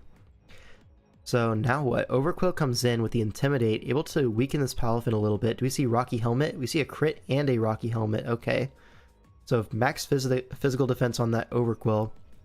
Now Blastoise switches into Latios as another Draco misses. A lot of missed games here. Alright, Blastoise now flip turns at taking the Draco. Looks to be Assault Vest, only 32%. So yeah. Donphan gonna get a third turn? What? Yeah. I mean, one of them was a double miss, so if you want to count that one, sure. Now Raging Bolt is going to take this Shadow Claw for 22%. Thunderbolt's into a red card though. And now Overquill comes in, but this Rocky Helmet is going to chip down this Mimikyu. You could potentially get up Spikes here, or go for the Gunk Shot. Ooh, now a Curse. Do we see a Spike? No, we do not. This Overquill is basically dead. One more Rocky Helmet turn in him if you want to save it. But Ivy Cudgel is going to get clicked here. Blastoise could be the sack. Interesting. Right, I guess he just wants the Intimidate and the one-time Rocky Helmet to slow down something like that Palafin. Right, Deoxys is going to come in here. Threatens another Psycho Boost potentially. Yeah. Oh, but it's AV Palafin. Makes sense. So knocks off the AV here. Deoxys is going to be able to take one hit. Even a Wave Crash would not have KO'd there. Now Latios comes in. We are going to use up the Overquill sack this turn. Takes a Draco, so trades the Overquill for a -2 on Latios, potentially opening up a Calm Mind opportunity for our Raging Bolt, as that is going to be clicked. And now Draco Meteors into the Donphan. I guess we don't have Terra Blast or anything like that. It's a Eject Pack. Why? Why would we do that? Oh man, self-goob potentially. I guess you don't want to stay in against the Ogerpon coming in after. You don't really have great fire resist at all anymore, so I actually kind of get it. But why would we be Calm Mind Eject Pack in the first place? I guess it was the lead slot, wasn't it? I guess, yeah. Whatever, what is it with this Latios Draco's doing 0%? People are bringing like max speed of AB mons versus it, I guess. Or, you know, it's just the SV effect. Latios is not good anymore, he's washed. Oh, it's Scarf Rillaboom. Okay. So, able to outspeed, go for a U-turn, chips down this Ogerpon, but Deoxys is going to be forfeited. And Rillaboom comes back in, goes for high horsepower, knocks it out. Okay. So maybe a Scarf Rillaboom could do something, but maybe Scarf Knockoff can potentially sweep this, but does it even have Knockoff? The last might still just be Grassy Glide. Hard to say. His Memento is clicked as the Latios tricks the Raging Bolt a Scarf. It locks into Thunderbolt, but now it's -2, and Iron Crown could potentially use this as Calm Mind fodder. It is going to do so, and now Rillaboom comes in. Do we see a knockoff? We do see a knockoff, so no Grassy Glide, as another Calm Mind happens with the Terra turn happening. Now with Terra flying, there's not a whole lot that Rillaboom can do against it. So Raging Bolt is going to come in. This is a 50-50. No, it's not, because it was tricked to Scarf, so it's faster than the Crown. We see a crit from the Sword Power, but this Scarf T-Bolt is going to end the game, it seems. As Yeah, Rillaboom's at full. The Palafin has no hope of winning this. Why Mental Herb? So Mental Herb is there to combat like an Encore of some kind from something. Maybe like a taunt from Deoxys. I'm not really too sure. Maybe something on the bench, you have to assume. Anyways, this is going to be 1 win for Lava Skull, which is on Bangladesh. So now China's up 2-1. Right. Now we have this game, which is going to be Tonmoy versus against GoStop. Or GoStop, however it's pronounced. Maybe there's a Tink in the back looking at his team. There could have been. Yeah, there could have been for sure. Speaking of Tinkatons... Wait, no, is this the... No. Oh, okay, I actually know for a fact Lava Skull did not have a Tinkaton. We're gonna see why in a second. But anyways, this is the replays in the order they were played, grouped by series. Thanks to a guy in my Discord server who organized all the replays and sent me a link to a Google Sheet that has all of them. I mean, I appreciate it, you know? We do see a very cool custom avatar. It's very drip. But on the other side, we do see a Terrazarud. So let's see some of these Terra typings. And by the way, this is like a carbon copy of the team that I used in DCL2. This team went 7-1 in DCL. The bench was a little bit different, but the top 6 are exactly this. So they saw that, they copied it. A game recognized game, as they say. Anyways, the Terra typings. We see Terra Normal on the Zarud. You do not see that every day. And then on the other side is Terra Electric on the Urshifu.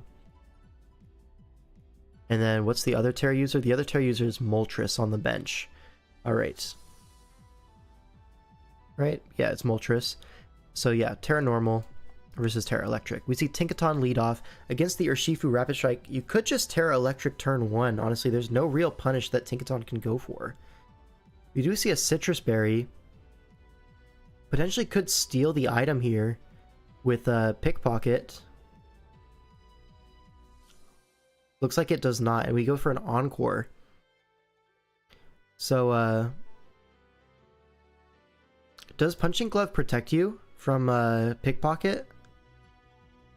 Is that true, or is it Punching Glove, or does only Protective Pads do that? I know one of them does and one of them doesn't. I don't know. We're not going to sit here and find out.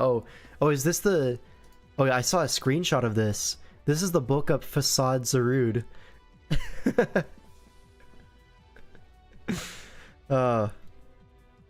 Nice. Gloves do, pads doesn't, I think. Yeah, it's something like that. Okay. Okay. This is cool, yeah. I mean, against something like Clodsire, which can just, you know, threaten Toxic and just be unaware and sit there, Facade is doing so much damage, yeah. This is an awesome set. And you have to assume it's going to be, like, what, Synthesis last? Able to just stall out this Clodsire? You just... Yeah, Synthesis up. And you also block the Prankster T-Wave from Klefki. This is a really cool set. 2-hit KOs the Klefki as well. This is really cool. We saw Foul Play, but this is Synthesis. You can synth this off. Yeah. You could also potentially even bulk up on this again. I guess you're risking crits, but at the end of the day, not the end of the world. We're probably just going to see a Facade here, though, if I had to guess. Yeah, Facade. Get the Klefki out of there. And now what? I think you have to burn the Terra Shell eventually. It's going to be... Oh, never mind. It's Scarf Latios and knocks it out.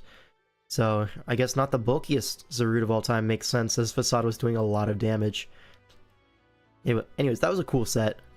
That was a really cool set. Oh, where'd the custom avatar go? No! Oh, we're back. Okay. Anyways. What do we see there? We saw a U-turn from Cinderace into Garchomp. And Earthquake is just going to knock this out. But now, what? Meowscarada comes in, threatens the Play Rough, I want to say.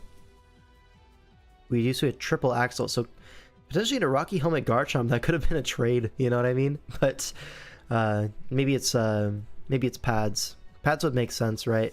Into Garchomp plus potentially Rocky Helmet Tinkaton. Very common set. Anyways, Pyro Ball able to knock out this Meowscarada. And now Terrappa goes in. Potentially could go for a spin here. Does go for a spin, gets rid of the rocks, and gets a speed boost. But Ditto potentially able to reverse sweep this, right? Ditto able to copy this Terrapagos, go for a Terra Starstorm. No, goes for a spin of its own. Okay, gets the rocks off, I guess, if you really want it that bad. Oh, but it's red card. Okay, that's actually cool, but it's still slower than Latias. This Latias has like 4 choice scarfs on it, I swear. Anyways, misspulls into an Earthquake, predicting the switch out there, I guess. But I don't know, there's no Dragon Resist left, so maybe it just has Dragon Tail on a bulky Garchomp and wants to Earthquake into something, I don't know. A T-Wave does come out, though. Can potentially roost this off, but no. Hurricanes into a Terra Electric or Shifu, and that's going to be the game. Just Ice Punch twice, potentially. Or just Surging Strike, same thing. Yeah. And Garchomp probably doesn't even kill this from full. It did have Outrage, so why didn't we Outrage the first time into the Latias? I don't know. That's for him to know and for us to never find out. Anyways, this team, broken, wins again. But that was a cool Zarude set. I can't even lie. That was cool to see. Anyways, Bangladesh ties it up 2-2 now. Alright, now we have Metallica versus Ryan, which is going to be Rabush here.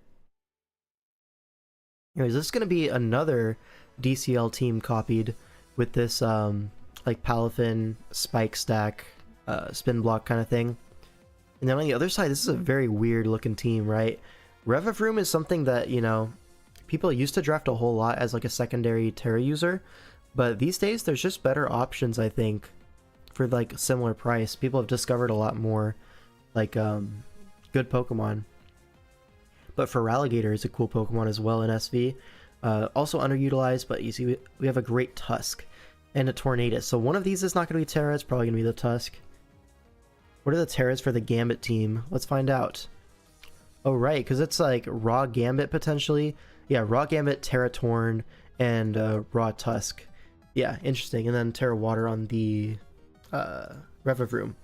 And on the other side, we have probably Terra Flying on the Torn, you have to imagine. And then Terra Fire on the Whimsicott as the secondary Terra. Makes sense. Alright, so Torn leads off into Torn. Pretty classic stuff. Probably just going to see Trading Attack. Never mind, that's Specs. That is so Specs on the Torn. Terra Flying usually does indicate choiced item on Torn T. That's the most common setup for, or the most common set on Terra Flying Torns is just Specs, Scarf, stuff like that. Just to really boost the power of your Hurricanes to really, really crazy levels. One Torn was definitely trained better, for sure, for sure. So Terra Water guy lost immediately, so now Palafin is looking like an amazing threat. Glamora able to come in on this Rotom. It is a speed tie, funny enough, but Metallica not willing to risk it. Goes for a Power Gem into King Gambit, but now Ting Lu is able to come in. Is this potentially like a Rocky Helmet Ting Lu? It is. So able to chip down this Great Tusk. Or yeah, I guess chips down the Great Tusk and the King Gambit. I misspoke, but I also spoke the truth. You saw that? Whimsicott comes in on the Great Tusk. Probably going to be Rocky Helmet on this too, if I had to guess. But U-turns out into Palafin, gets the flip turn off, so big chip and you get your form off, so big value turn there. Glamora able to switch in on this Volt Switch, so Nasty Plot Volt Switch. Now Gambit is going to come in, but this Tinglu is still really healthy. Able to come in, potentially chip this thing down even further with that Rocky Helmet. And now what? Low Kick, not able to knock it out. And now what? You see rocks go up. So really good value out of this Tinglu. Basically trades this Gambit and gets rocks up. Pretty nice. Did its job. Now Palafin is able to come in and just basically kill something with a Jet Punch, right? Feraligatr does not really want to switch in here. Great Tusk comes in, but can't you just, yeah, kill this? It is Pasho, but it's not enough for a guy like Palafin. Now Revavroom comes in. It's Scarf Revavroom and crits the Palafin. That might have mattered. I feel like it's somewhat close. But maybe it didn't. Alright, Glamora comes in, goes for a Power Gem. Interesting. So now Feraligatr comes in, another Power Gem is getting a critical hit. Wow. And that's going to be the whole game. I think Whimsicott would be able to check the Feraligatr no matter what's there. But yeah, Revavroom with Scarf checked by Goldango. I think Rabush had this one in the bag no matter what. Yeah, crit for a crit. Eye for an eye, as they say. So now the series is tied up, it seems. 2-2? Or no. Is it?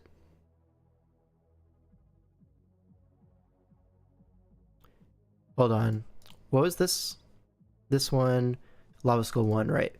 So this is up 3-2 for Bangladesh now, right? 3-2, yeah. So China needs to win out here to win the week. All right, now we have Msua versus YiYu. YiYu is going to be the Team China person, and then Bangladesh is going to be Msua. Msua? Could be anything. Shoutouts Tinkaton, yep. So, spoiler alert, there's a little bit of casual racism in this game. Shout out to World Cup, man. Brings out the best in people. But we're not going to go... Yeah, you see the lead off here. I'm not going to comment too much on this. We're just going to watch the game. But yeah, allegedly he didn't know. He just thought it was a fun rhyme. I don't buy that, but whatever. We're going to see Terra fighting on the Zarude. We're going to see Terra Grass on the Diancie.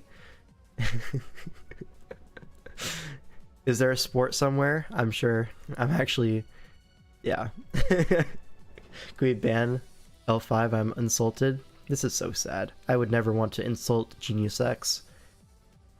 Would have Whimsicott been able to stop Gator without Stun Spore Tailwind? Well, I'm guessing that it was probably Rocky Helmet into Great Tusk, into Feraligatr, into King Gamut, stuff like that. Rocky Helmet makes a lot of sense.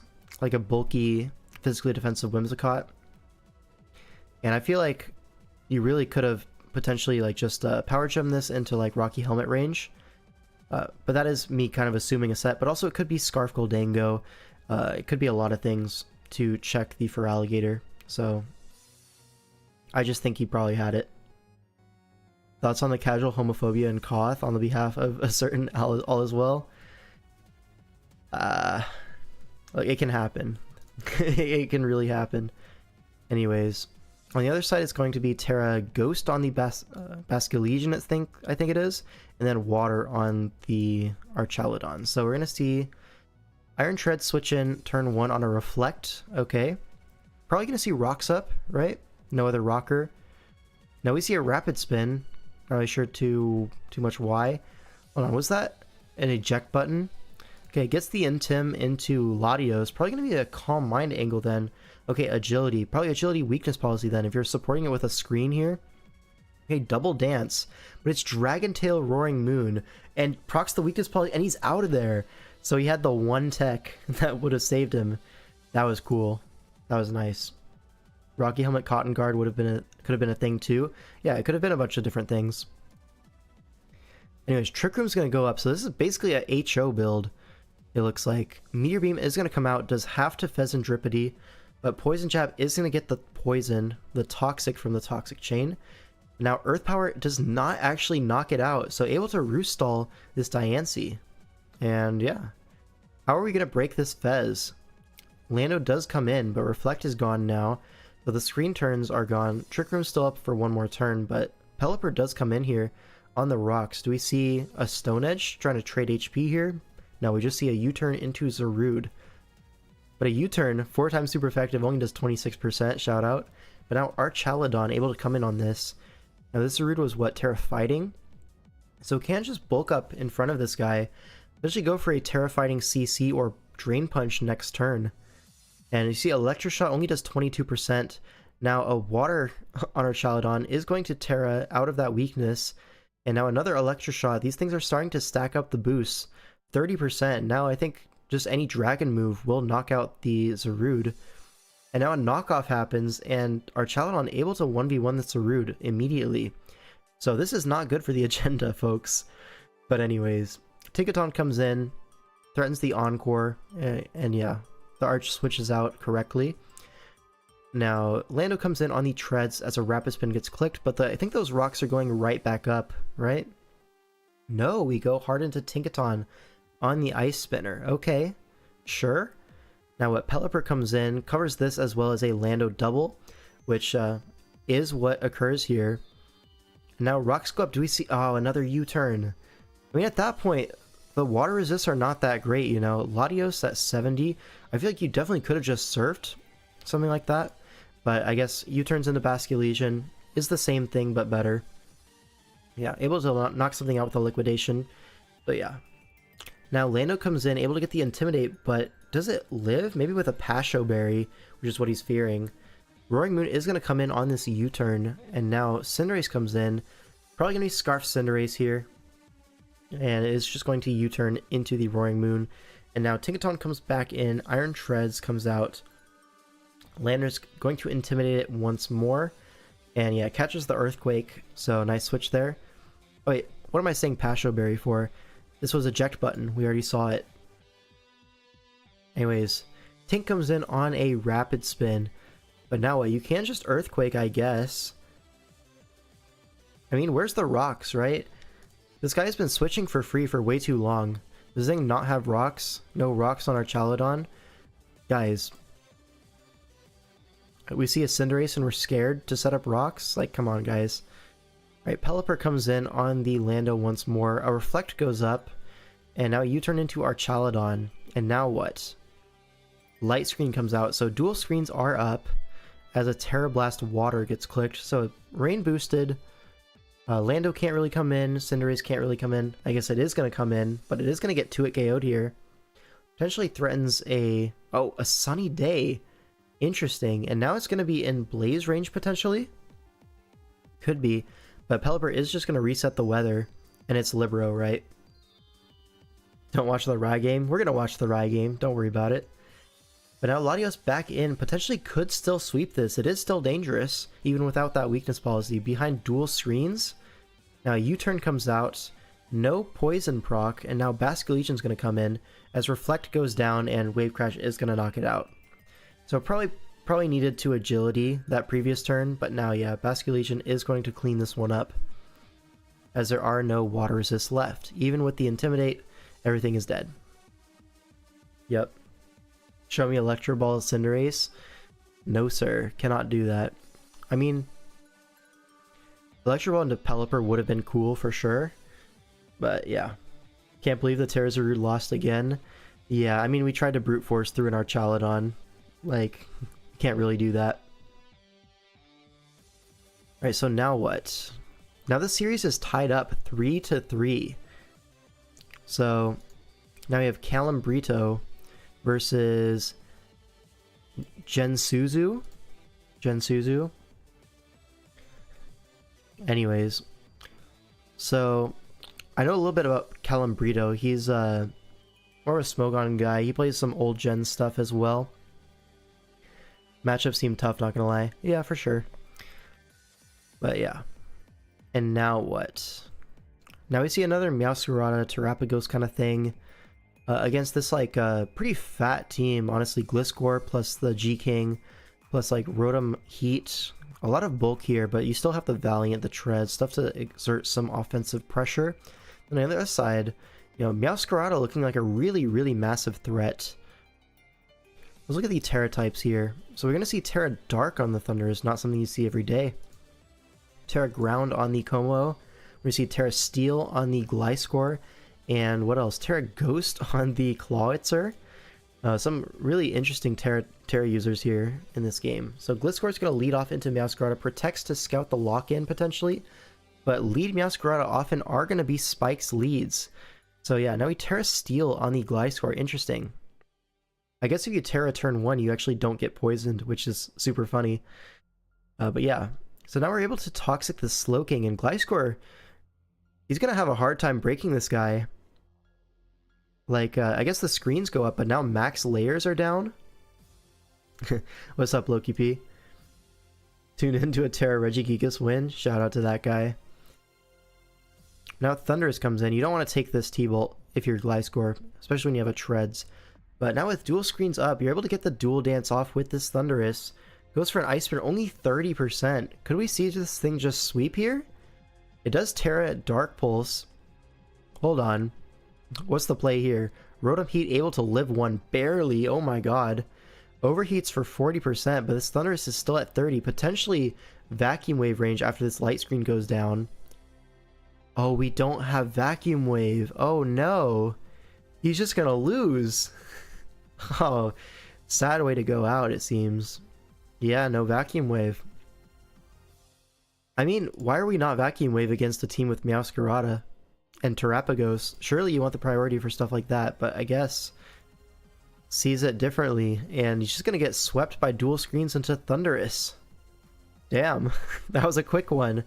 And now Team China is at match point. So they're up 4-3. If they win this next one, they win the week. Bangladesh trying to tie it up, it seems.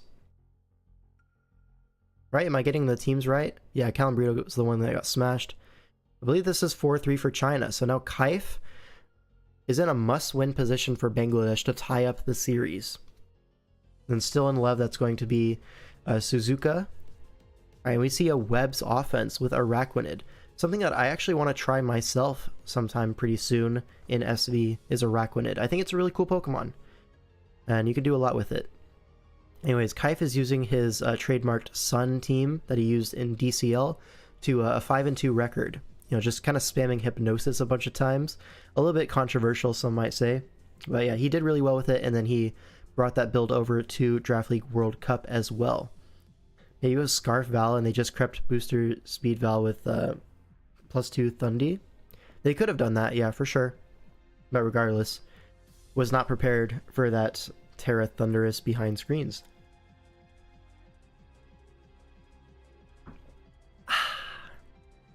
Alright, let's see the Terra types here. Probably going to be Moth and Hands, right? So Terra Ground, Terra Ghost. Then on the other side, it's going to be another Terra Moth and Terra Lilligant. Alright, so Araquanid lead. We're probably just going to see webs go up here as Ninetales sets the Sun, but the webs are up. And, I mean, there is no spin blocker outside of, was it Terra Ghost Hands? Yeah, it was Terra Ghost Hands, so maybe if you're able to get that Terra off, you're able to spin block, keep those webs up. But as it stands, right, Great Tusk able to come in for free here. And yeah, you don't have that Terra off yet, so you are just going to see a Rapid Spin Ice. Never mind. Oh my god, a Steel Beam from Life Orb Excadrill is able to knock out that Great Tusk from 63%. I'm not sure if that crit mattered. Drill does not have very good special attack, but it is Life Orb Stab Steel Beam into, I presume, not especially defensive Tusk, so maybe it didn't matter. Who's to say? I'm not going to stick around to find out. Where's the Hypnosis? Yep, could have Hypnosised. Chose not to. Crit probably mattered if AV Tusk. I don't know if it was AV though. Would it be AV versus this? Maybe for Darkrai it would make some sense. So yeah, it depends on the Tusk set, of course, but we're just never gonna know. It definitely mattered if it's AV for sure, but it might have just not been AV. We don't know. Anyways, Lilligant comes in, Solar Blaze to do so much damage to this Araquanid. Do we see Custap Berry though? It's Rocky Helmet, so no. But this Lilligant is taking chip here. 2 Rocky Helmet, 2 Life Orb. It's under half now. And with the -1 speed, now you're able to go into Iron Hands, take the Solar Blade, only 40%. Do you Drain Punch this back? No, we see an Iron Defense. So Iron Defense Body Press, I assume. And yeah, you're going to be able to revenge this with Iron Moth. But it is going to get some damage here. Probably 1 KO here, as the Sun gets reset for the final time, as Body Press just does like 400% to Ninetales here. Now, Iron Moth is going to be slower, but uses its booster energy, is able to knock this out with the Sun boost and the Quark Drive boost. But it is slow now, slower than Excadrill. And we're just going to see an Earthquake pick something off here. There's no switch-in remaining. It's Mold Breaker, even if this Zong was Levitate, which it's not. It's heat proof because it took webs. Now Lilligant is able to still outspeed the Excadrill thanks to Chlorophyll, but now Mew is in. And we see a Terra Ghost Terra Blast, and it actually KOs the Mew. I was not expecting that to die in one hit, but here we are. Now Iron Moth comes in, we see a booster special attack, and a switch out here, trying to Life Orb stall with Terra Blast, gets that call correct. Are we going to see a Terra Moth endgame here? It is heat-proof Bronzong, so I think Bronzong is gonna KO this. Goes into it. I mean, the Sun is still up, but it's Terra Ground. Okay. Akaberry. We see the +1. This is going to be close. Light Screen. Okay, so that's going to allow Roaring Moon to live. And Gyro Ball. Okay, so yeah, he actually wins that one pretty comfortably. No bulk tusk from no special attack drill takes about 55, but there's no way that was no special attack drill. There's no way it wasn't. Versus Moth Darkrai, I don't see why not. Yeah, it could have been AV. Bronzong Masterclass, yep. Shout out to Bronzong. As I've always said, one of the best steel types in SV. Anyways, that's going to be a tie in the series, right? 4-4, so both teams able to bring it to a tie. Alright, now we have Rest of World versus India. Alright. Game 1. We're going to see, I can't pick a username. This is ASDF. This guy won something, right? It was the previous circuit tournament that he won. Am I remembering that correctly? I think he beat... Did he beat Genius in the finals? I think he might have done that. He won something anyways. I think it was that. Might be something else. Then on the other side we have Arnav 73. Arnav 72 was taken, unfortunately. Of course he beat Zing.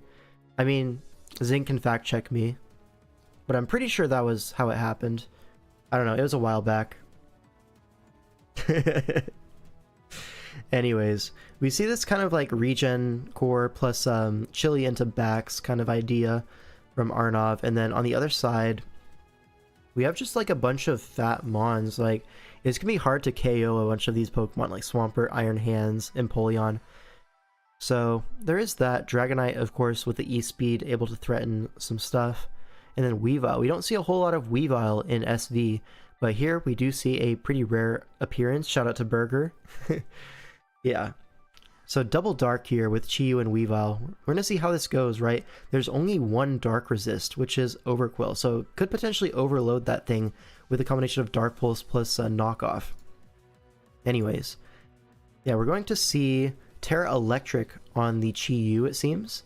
And then the other side, we're going to see Terra Fairy on the Torn. Give yourself a second dark resist. Makes a lot of sense. So yeah. Pichiu leads off into Torn. Probably going to see an immediate Terra Fairy. An immediate Terra Electric. So yeah. These guys both are Terra'd to beat each other, right? You bring Terra Electric if you want to beat Torn, and you bring Terra Fairy if you want to beat Pichiu. So that's pretty funny. But now forces the Terra and Overheat, not able to pick off the Torn. So able to get that regen off. Does not U-turn, fearing a Rocky Helmet, I assume. But yeah, I think that's going to be AV Torn. Now Chili's out. Probably going to get your regen back. No, we go Annihilate. Alright, on the full para, sure. And now CC is going to do a lot of damage. Choppleberry, but still a lot of damage. And Hydro Pump, if that did a little bit more, he would have potentially got into Torrent range and just knocked out this Annihilate. So a little bit unlucky there. Or maybe it's just... That wasn't a possible roll. But CC able to 2-hit KO this thing, and now Dragonite comes in. It looks to be Choice to Annihilate, so I'm going to use this as setup opportunity with a DD. Makes sense. Now Slowking comes in, and Scale Shot here. Probably going to be loaded dice. 3, 4, and 5 hits. Knocks out the Slowking. So a very strong attack from Dragonite here. Gives +2 speed. Now outspeeds any Scarfers, but with an Intimidate off, this Overquill is going to live, goes for a Crunch, breaks the multi-scale, gets another defense drop. I'm not sure too how impactful that'll be. I think Ice Shard just picks it off either way. But now Iron Hands comes in, predicting the Ice Shard, but he DDs on the switch. What an insane play. I assume he just didn't have Ice Shard and had to bluff it. But either way, the bluff worked. Able to Earthquake this Iron Hands, but now a Low Kick is going to knock out this Baxcalibur. It is base 120 versus Bax. Very heavy Pokemon. Now an Earthquake is going to pick off this Iron Hands. And now Pokemon are starting to drop. Swampert comes in. Going to see a Bulk Up. Oh, this is going to be an issue, right? Annihilate can't really hurt you. Torn is going to be AV, so not too strong. And this Swampert just bulks up twice. And now this Treads is doing negative damage, 14%. With leftovers basically healing that all off. Now Annihilate going to come in. Now Torn comes in first. But, I mean, Terra Blast is not going to do a whole lot of damage. You're weak to Earthquake now. And Annihilate, I don't think it's going to get it done. 33%, but it's +2. And yeah, only 20%, and Swampert able to sweep this endgame. So shout out to Swampert. Yep, there we go. So that's going to be game 1 going to Rest of World. Iron Hands is probably the king of 1v1 trades this gen. It's very good at it, yeah. Now we have K-Crick, which is going to be Shadow Blast up against USN. Alright. K-Crick wielding the Terrazarud, Garchomp, Goldego kind of thing.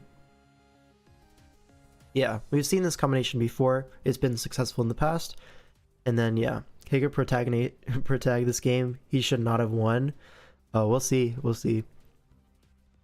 Oh, I think I remember watching this. But yeah. Is this opponent team? This looks like an OU team with an Electros on there. Like, this is pretty funny. Anyways. We're going to see, I assume, Terra Fire on the Moth? Or no, it's going to be Terra Grass on the Ogerpon. What am I saying? I'm going to get hate from my co-captain. Yeah, get used to it. Anyways, Terra Poison on the Zarude, and Terra Flying on the Diancie. Okay, so Great Tusk leads off into the Cinderace, and catches a Will-O-Wisp turn 1. Now Headlong is going to potentially put it in Blaze range if it is Blaze. Might be Libero though. Alright, now Rocks go up. As Garchomp comes in, potentially to trade hazards.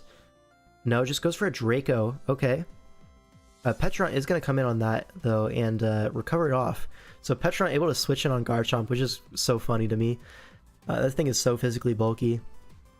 And now Zarude comes in as Samurott gets doubled in. We're going to see a Terra Poison immediately, but it's Scarf Samurott, it seems, or it's just a very slow Zarude.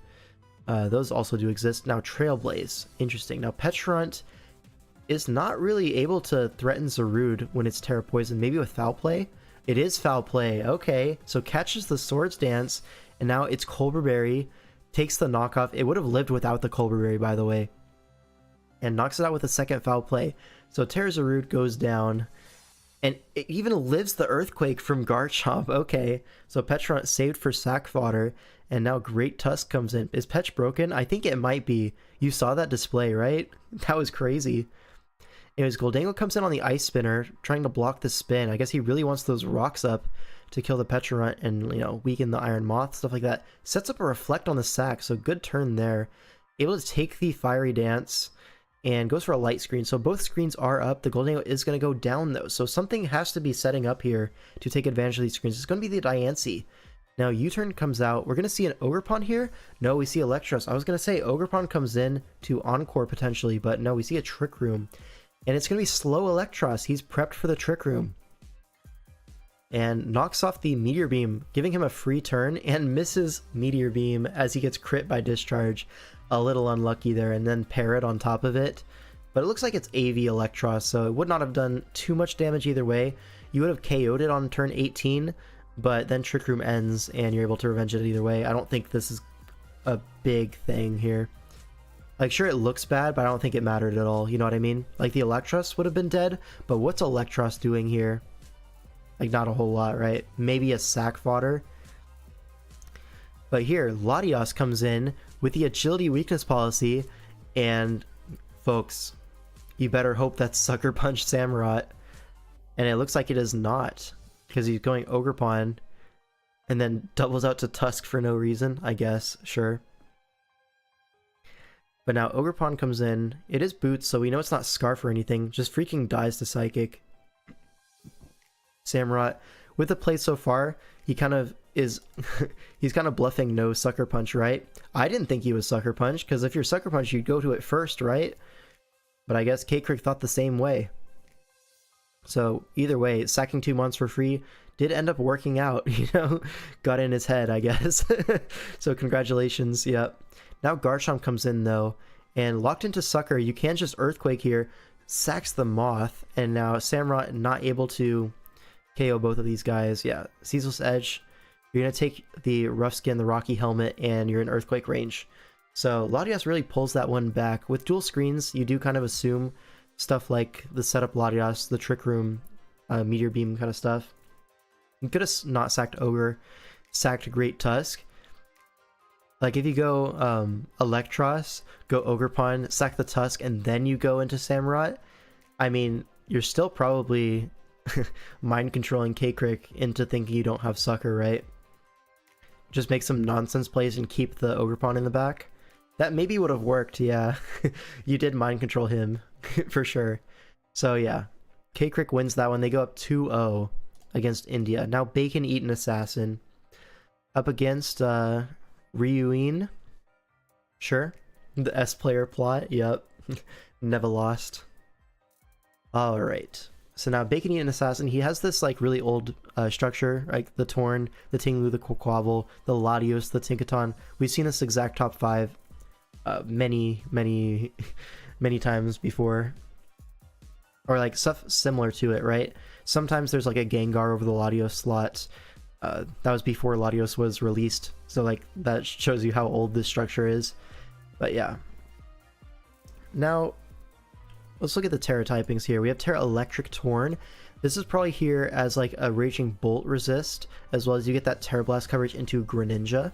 You also resist Bullet Punch. It's just a nice defensive Terra here with some offensive usage to it. And then on the other side, we have Terra Fairy Bolt, pretty standard stuff, especially into stuff like Latios, the Quaquavel, the Tinglu. It just makes a lot of sense, right? Now, Torn leads off into Scizor. Probably going to see a Terra Electric turn 1. We do not. We just see a raw Heat Wave. I guess you don't really force the Terra. You can Terra this turn if you want. Now, Icy wins the Raging Bolt, and so that turn basically nothing happened. Now, another Icy win only does 24%, but this is Assault Vest Torn versus maybe Assault Vest Raging Bolt. Both of them are not taking a whole lot of damage. So, yeah, now Tinglu comes in on the Draco, so Raging Bolt calls that one somewhat correctly. And now Spike goes up as Conk comes in with the Guts boost and knocks off predicting the Rotom. But the Tinglu is Troupple Berry, so able to stay in either way, and now goes Rotom on the Drain Punch, so thoroughly outplayed there. And now what? We're going to see Donphan come in on the Volt Switch. Alright, guys, we get to count the Donphan turns, right? This is one turn from Donphan, so one attack, and it looks like it's going to get its 2 attacks here, mandated by the government. Oh, never mind, we only get 1 turn out of the Donphan here. Anyways, what are some good state-mandated shipments in the Humble or Astor? I don't know. I think it's funny to have a recurring bit of Donphan getting 2 turns per game because it just so happens to be true most of the time. But yeah. Volt switches on this Mesprit as rocks go up. Now Tinkaton gonna trade those rocks, but Encore gets clicked, so Tinkaton has to get out of there. Torn is able to come in, though, not really threatened by anything that Mesprit can do. Yeah, Assault Vest, maybe even Spadef Assault Vest, because that did absolutely nothing. U-turns procs the Citrus, and now Tinkaton's going to come right back in as Healing Wish goes into the air. Now, it is still in the air, right? So potentially could be received by either the Conk or the Raging Bolt. That's probably what he's going to aim for. Now, Dual Wing Beat. Okay, this Torn has like max HP, max defense, max special defense, Assault Vest. This is the bulkiest Torn of all time. When is King L6 coming? Never. Actually, King L6 is coming out when GTA 6 comes out. So, yeah, you're going to be waiting for a bit. What's up, Walt? Alright, he waves into the Raging Bolt, but the Healing Wish does come out. It's actually boots on the Raging Bolt, not even Assault Vest. So this Torn just actually...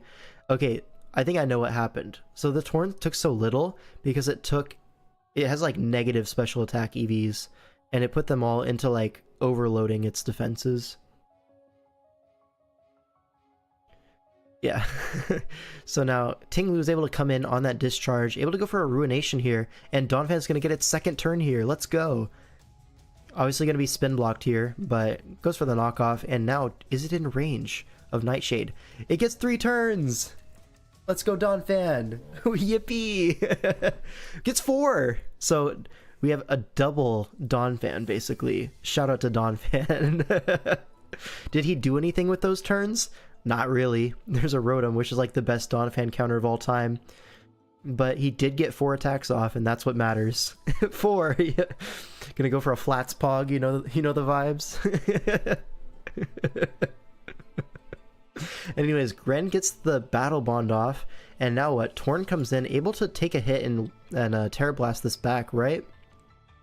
Yep, goes for the Terra Blast, able to take that liquidation, only 60% from +1 Life Orb. Like I said, this Torn is max defense, max HP, max SPDF, Assault Vest, but it just has like -50 special attack to make up for it. So this makes up for the Donphan earlier, they got 0. Yep, counting with Donphan. Yeah. Alright, Conk comes in, and fighting move is really free here. We've revealed it's no flying move on the Torn now. So a Drain Punch is going to happen, gets some health back, you know, kind of shrugs off that hazard damage, that burn chip. Now Latios is going to come in, hazards are going into the Scizor as Psyshock comes out. So again, no Luster Purge from these folks. And Torn comes in on a U-turn, but again, it's max defense versus somehow. Yeah, now Icy went into the Raging Bolt. At this point, you don't really have too much that wants to come in. So predicts the electric move, and now Thunderclap is going to KO the Torn. Could have gone into Ticketon there, but no such luck. Now Encores the Thunderclap, interesting. And now something's going to have to take a Gigaton Hammer, play rough, something like that. This is going to be the Raging Bolt. But now Latios comes in on the next Thunderclap. And yeah. Is able to knock this out with a Psyshock, I assume. Yeah, Scizor doesn't want to come in anymore. There's like 2 hazards up. Is that 3%? 2 actually. And now Tinkaton comes in. Is it Rocky Helmet? This is the question. And it is. So Rocky Helmet Tinkaton knocks out the Scizor, and now Conk versus the world. I don't think he can do it. It is Terra Electric, but yeah, Rocky Helmet, Burn, Gigaton, yeah. And he's dead. So Bacon Eat Assassin comes out with the win there. And with that, Rest of World is up 3-0 against India. This is a dominant showing so far. Anyways, now we have Gorex, who's in the finals of Circuit Championships against Sakunogi Sage. But now he's up against Genesect, who is, I believe, a Smogon player. I don't really know too much about this guy, but Gorex has been having a really successful year of 2024 in draft, just in general. Doing really well in individual tournaments. And he has a custom avatar, so he must be good, you know what I mean? Anyways, this team is pretty cool. We do see a Noivern, so shout out to Darkrai, Professor Shuckle, known Darkrai enjoyer. But yeah, we do see the Ogerpon plus Rhyperior combination. This is a combination that I think is quite strong, right? Because Ogerpon is a great Terra abuser, but Rhyperior does have matchups where Terra on it just wins, and Ogerpon is not too bad without Terra. So you can kind of work together in that way. Yep, that custom sprite is fire. Yep. He's out here patting the head on his little Ogerpon. Anyways, Landorus leads off into the Ogerpon. Let's see the Terra types here. There's going to be Terra Grass on the Urshifu. I'm not sure if this is Rapid or Single Strike. Looking at the team, I think it's Rapid, but I can't be too sure. And on the other side, we have Terra Poison and Terra Water. So, gonna be interesting, right? He stole its mask. Shouldn't it be grass? Yo. He might be spitting. Anyways, gets the Intimidate on the Ogerpon. Wants to switch out just in case there's a Scarf U-turn. Wants to preserve the Terra for Rhyperior potentially, so don't want to turn Terra turn 1 into a U-turn from Scarf Landorus. That makes sense. Now, Screamtail comes in on the Noivern U-turn Rocky Helmet, and a Dazzling Gleam into Landorus reveals this is a bulky Landorus at the very least. Because Screamtail doing 70%, I get it's a Screamtail, but 17 is not a lot. Alright, Frisk coming out reveals Heavy Duty Boots, and a Rapid Spin comes out. Now Noivern going to pivot out into the Iron Crown. Oh, this is actually really smart, because if the Bremel does stay in, it's going for a Poltergeist. And when you use up your item with booster energy, you're actually immune to Poltergeist. So that's actually a really heads-up double into Iron Crown, because it also covers this Archaludon. It also covers the Screamtail. Really great Iron Crown play. And now Focus Blast into the Archaludon does 57%. Gets the SPDF drop, and it gets T-Waved. So Genesect had the tech there, but thanks to the drop, we don't need to risk another. Focus Blast can just go for a Tachyon Cutter and knock this out. Now Darkrai comes in, but I think we're able to live a Dark Pulse. Yeah, do we get flinched? Parried? No, we do not. Get off another Tachyon Cutter. And now Darkrai is really low. And with Dark Pulse being clicked, you can't just go into your Boots to Dunsparce, shrug off any hit, go for a Glare. This would hit anything here for a nice para. Now Bramblegast is going to get parried, and Noivern comes in on that as Screamtail comes out. Now a Switcheroo Now, Screamtail gets a Specs. Interesting. Yeah, now Lando's going to come in, take nothing from this. There is no Earthquake immunity, but there is a resist with Ogerpon. We're going to see rocks go up, and this Dazzling Gleam is starting to do damage, right? We tricked the choice specs, and now Landorus is going to go down, trading 30% and rocks. Now Urshifu does come in, probably going to tear into grass here. And yeah, it is Urshifu Rapid, goes for an SD, threatens the Encore here, but is not Encore, instead has U-turn for the Terra Grass, and goes into Bramblegast trying to block Drain Punch recovery, but instead Trailblaze gets clicked, and now we see a +2/+2 Urshifu. Could this potentially win the game? We see Rhyperior. It is Terra Poison. Is it able to take the Surging Strikes? 1, 2, and it is going to take the third one, just barely able to hang on. Go for the Ice Punch, knock out the Urshifu. I don't think that Ice Punch crit mattered. Yeah, it's Mental Herb Shifu, so not having Encore probably was better. Oh, so you're telling me if this was Punching Glove, you would have just won the game? So if you were the good item that Urshifu always runs as standard, you would have just swept here? Ah, I get it, bro. It was Mental Herb, though, for the Encore. Makes sense, though. Like, can't say it doesn't make sense. But now, yeah, Ogerpon's going to clean this one up. Valiant comes in, but I don't think Valiant can really sweep this endgame. Yeah, it goes for a Swords Dance, but Power Whip is going to do... Oh, doesn't quite knock out. Is this a reverse sweep here? Screamtail comes in. Are we able to live a +2 hit? We live it, and we KO back. Shout out. Encore Screamtail too. Yeah, like, it makes sense into his team. But if he were Punching Glove, he would have won. Just saying. Chat, Screamtail is broken. Yep, especially Spec Screamtail. Picked up, what, 3 KOs here? Screamtail, my love. Yep. Shout out to Screamtail. So now what? Rest of the world is up 3-1. So India starts fighting back, gets 1 win under their belt. And now what? Maverick Shooters is going to be Hedja. No, Maverick Shooters is against Hedja, which is Stacy's grandma. So shout out to that. Maybe we should start bringing Spec Screamtail like as standard. Alright, Loki P, that's an idea. Write that one down. Specs Terra Fairy. Might be good. We're looking at Enamorous 2 right there. Maverick about to win, we predicting. I mean, the custom avatar is super drip, so I hope he wins just for that. But anyways, these are some cool teams, right? I'm pretty big on Keldeo. I think this might be a Terra Tusk as well. I'm pretty sure it is. Yeah, with our Chaladon, Meowscarada. This is a cool team. I like this a lot. With Petrarunt as well. So you have like that spike stack into spin block angle if you really want to. Yeah. Specs Terra Normal Boom Burst. This guy knows ball. Cake Taker CBB brought Specs Streamtail versus Harrison and got like 3 kills. Like, its offensive move pool is actually super good. I mean, 2 freezes, yeah, but Ice Beam, Fire Blast, Dazzling Gleam, you know, all the psychic moves you could want. I mean, hey, it's pretty cool. This is the Terra Tusk team Zing has claimed is better than mine. We know this to be false. Yeah, I think your Tusk team is a little bit better, but this one's cool too. You know, they're both good. Alright, Terra typings here. We have Terra Fairy on the Zarude. We have Terra Steel on the Tusk. Secondary Terras here. We have Flying on the Tink, I guess. That's not really going to get clicked though. Now, Keldeo leads off into the Tinkaton. And forced out there, goes into Mesprit. Doesn't want to flip turn and get pickpocketed. Now, Mesprit is going to come in and trade rocks, I assume, but now Typhlosion gets its free entry point, and Eruption does 47%. So very specially defensive on this Mesprit. Still able to go for another Eruption, probably Scarf then if it's outspeeding after the T-Wave. But now Keldeo is going to get an entry point.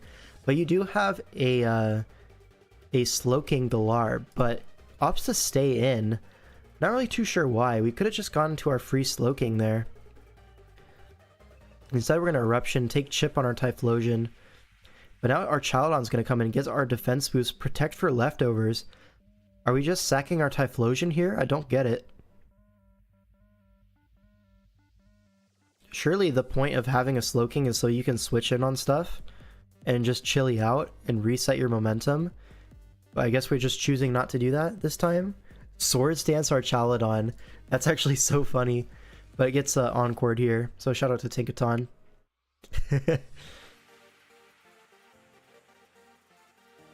Alright, Petulant here.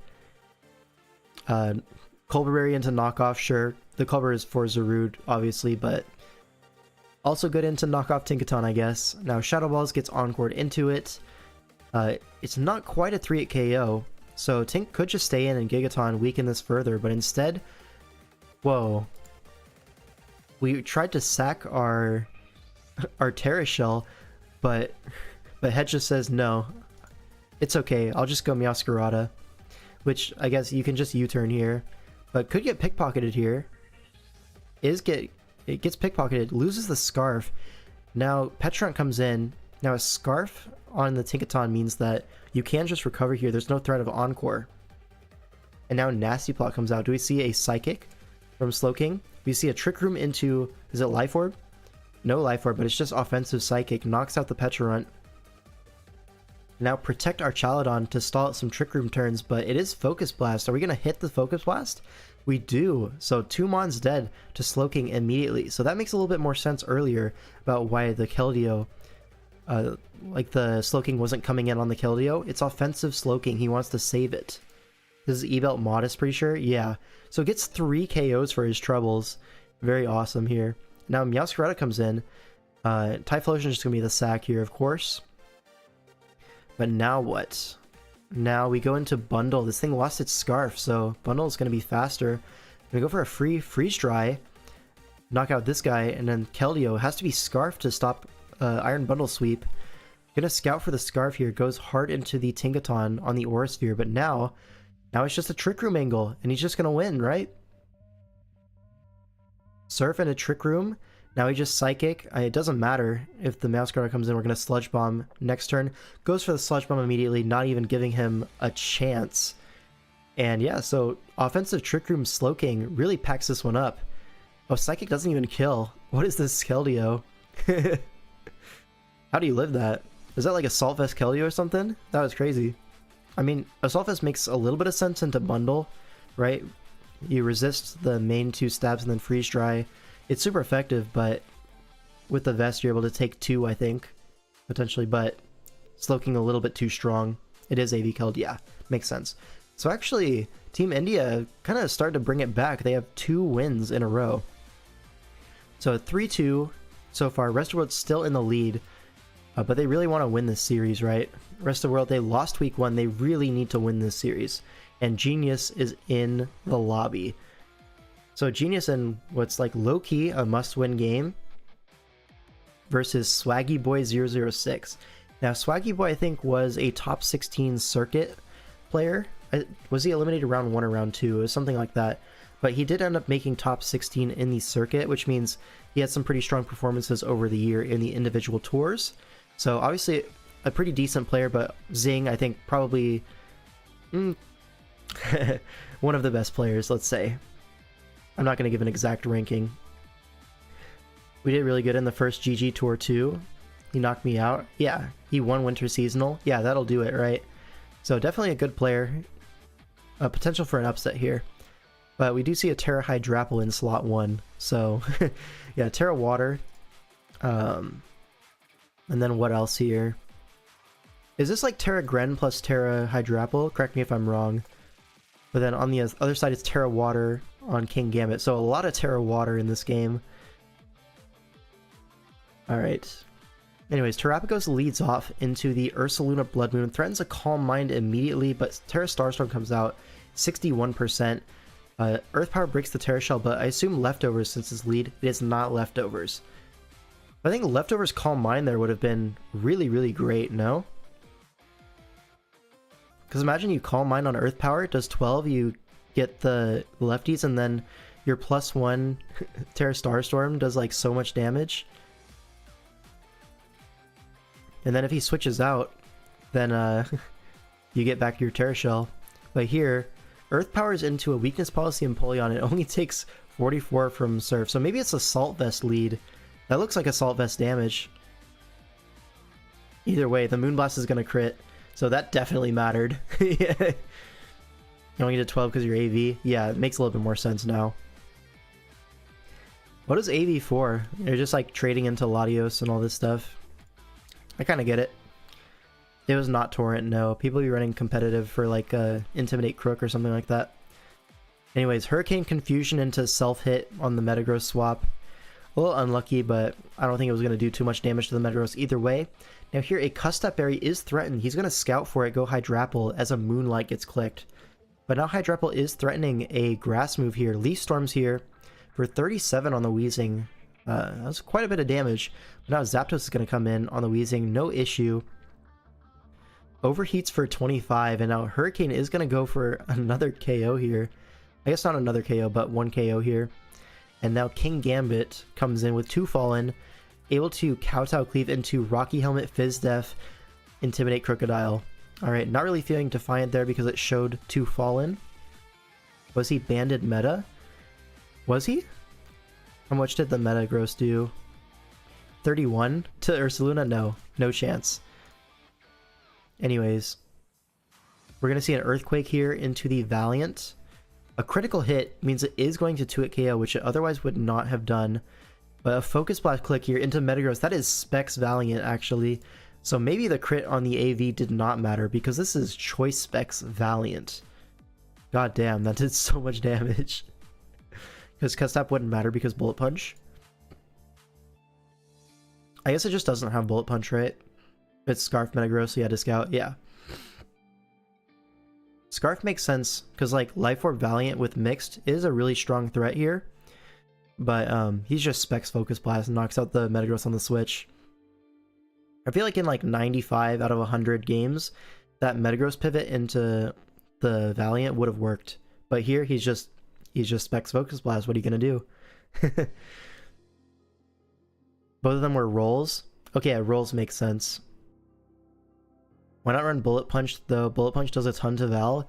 It does a lot, but it doesn't kill, is the thing. So Valiant, if it's like Calm Mind or something, or like just Mixed Life Orb, you're able to actually shrug off a Bullet Punch. It has reasonable physical bulk, and you don't really want that. You want to just outspeed with Scarf and Meteor Mash it, right?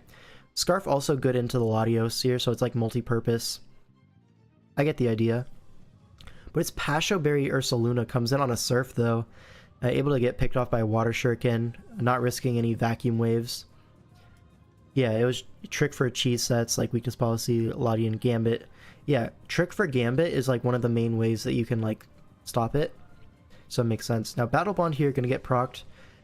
Gambit comes in, able to live a hit, I presume, because we're swapping out. Yeah, with Terra Water, of course you're gonna live a Greninja hit. But with some Rocky Helmet chip here, and now Foul Play on top. Ooh, and SD's up, so this next Foul Play is going to hurt. It doesn't want to take it, goes hard into Valiant. Makes sense. And now what? Something has to die to Moonblast.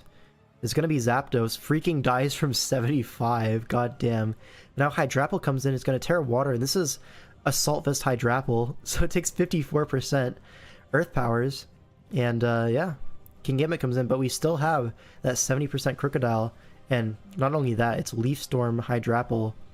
So, able to outspeed, knock it out. Now, Latios comes in. We're just going to get some regen, I think. And Hydrapple should be able to clean this one up. Crocodile in is smart because it prevents, like, Calm Mind Recover stuff from getting out of hand. And Hydrapple comes in. Probably going to see just a Fickle Beam. And finish off this game. Yep, Hydrapple's going all out for this attack. Shout out. Yeah, this was, like, super fast Assault Vest Hydrapple. Pretty cool set.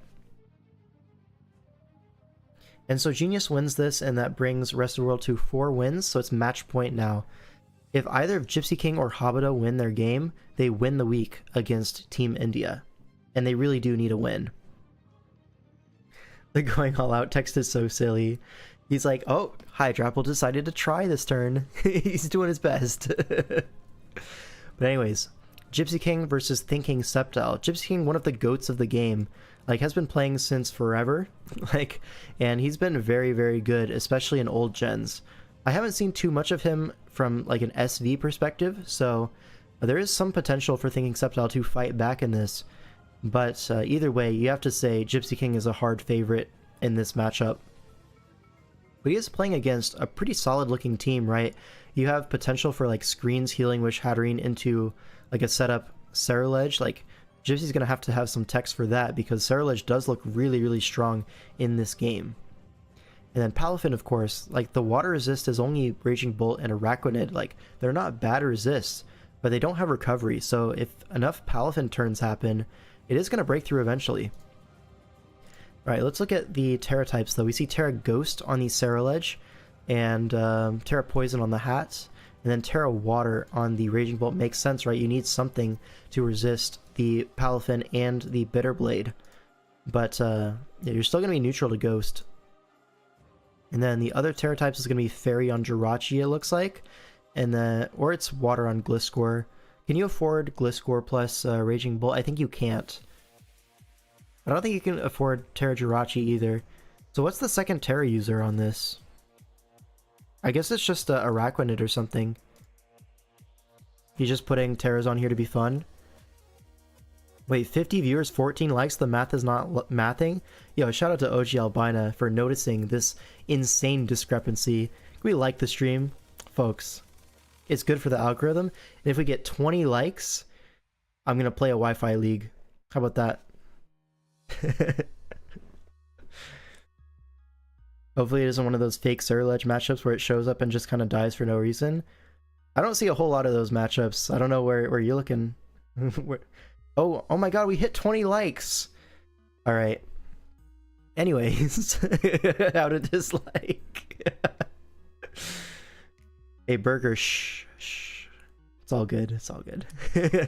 So Dragonite's gonna lead off into Araquanid, threatens the Flying Stab pretty hard here. Goes for a Dragonite immediately into Jirachi. Is this gonna be Scarf Jirachi? No, it's Shukaberry. Do we see an Icy Wind here? Oh, it's a Life Orb Dragonite. No, it's Thunder Wave, same thing. And now Iron Head. It's Inner Focus. Oh, but it's not. So we're Life Orb multi-scale? Guys. This is not the play. This is so not the play. Oh my god, he's just gonna get Ice Punched. What a silly set. I kind of get it, right? You have the multi-scale to allow for the DD.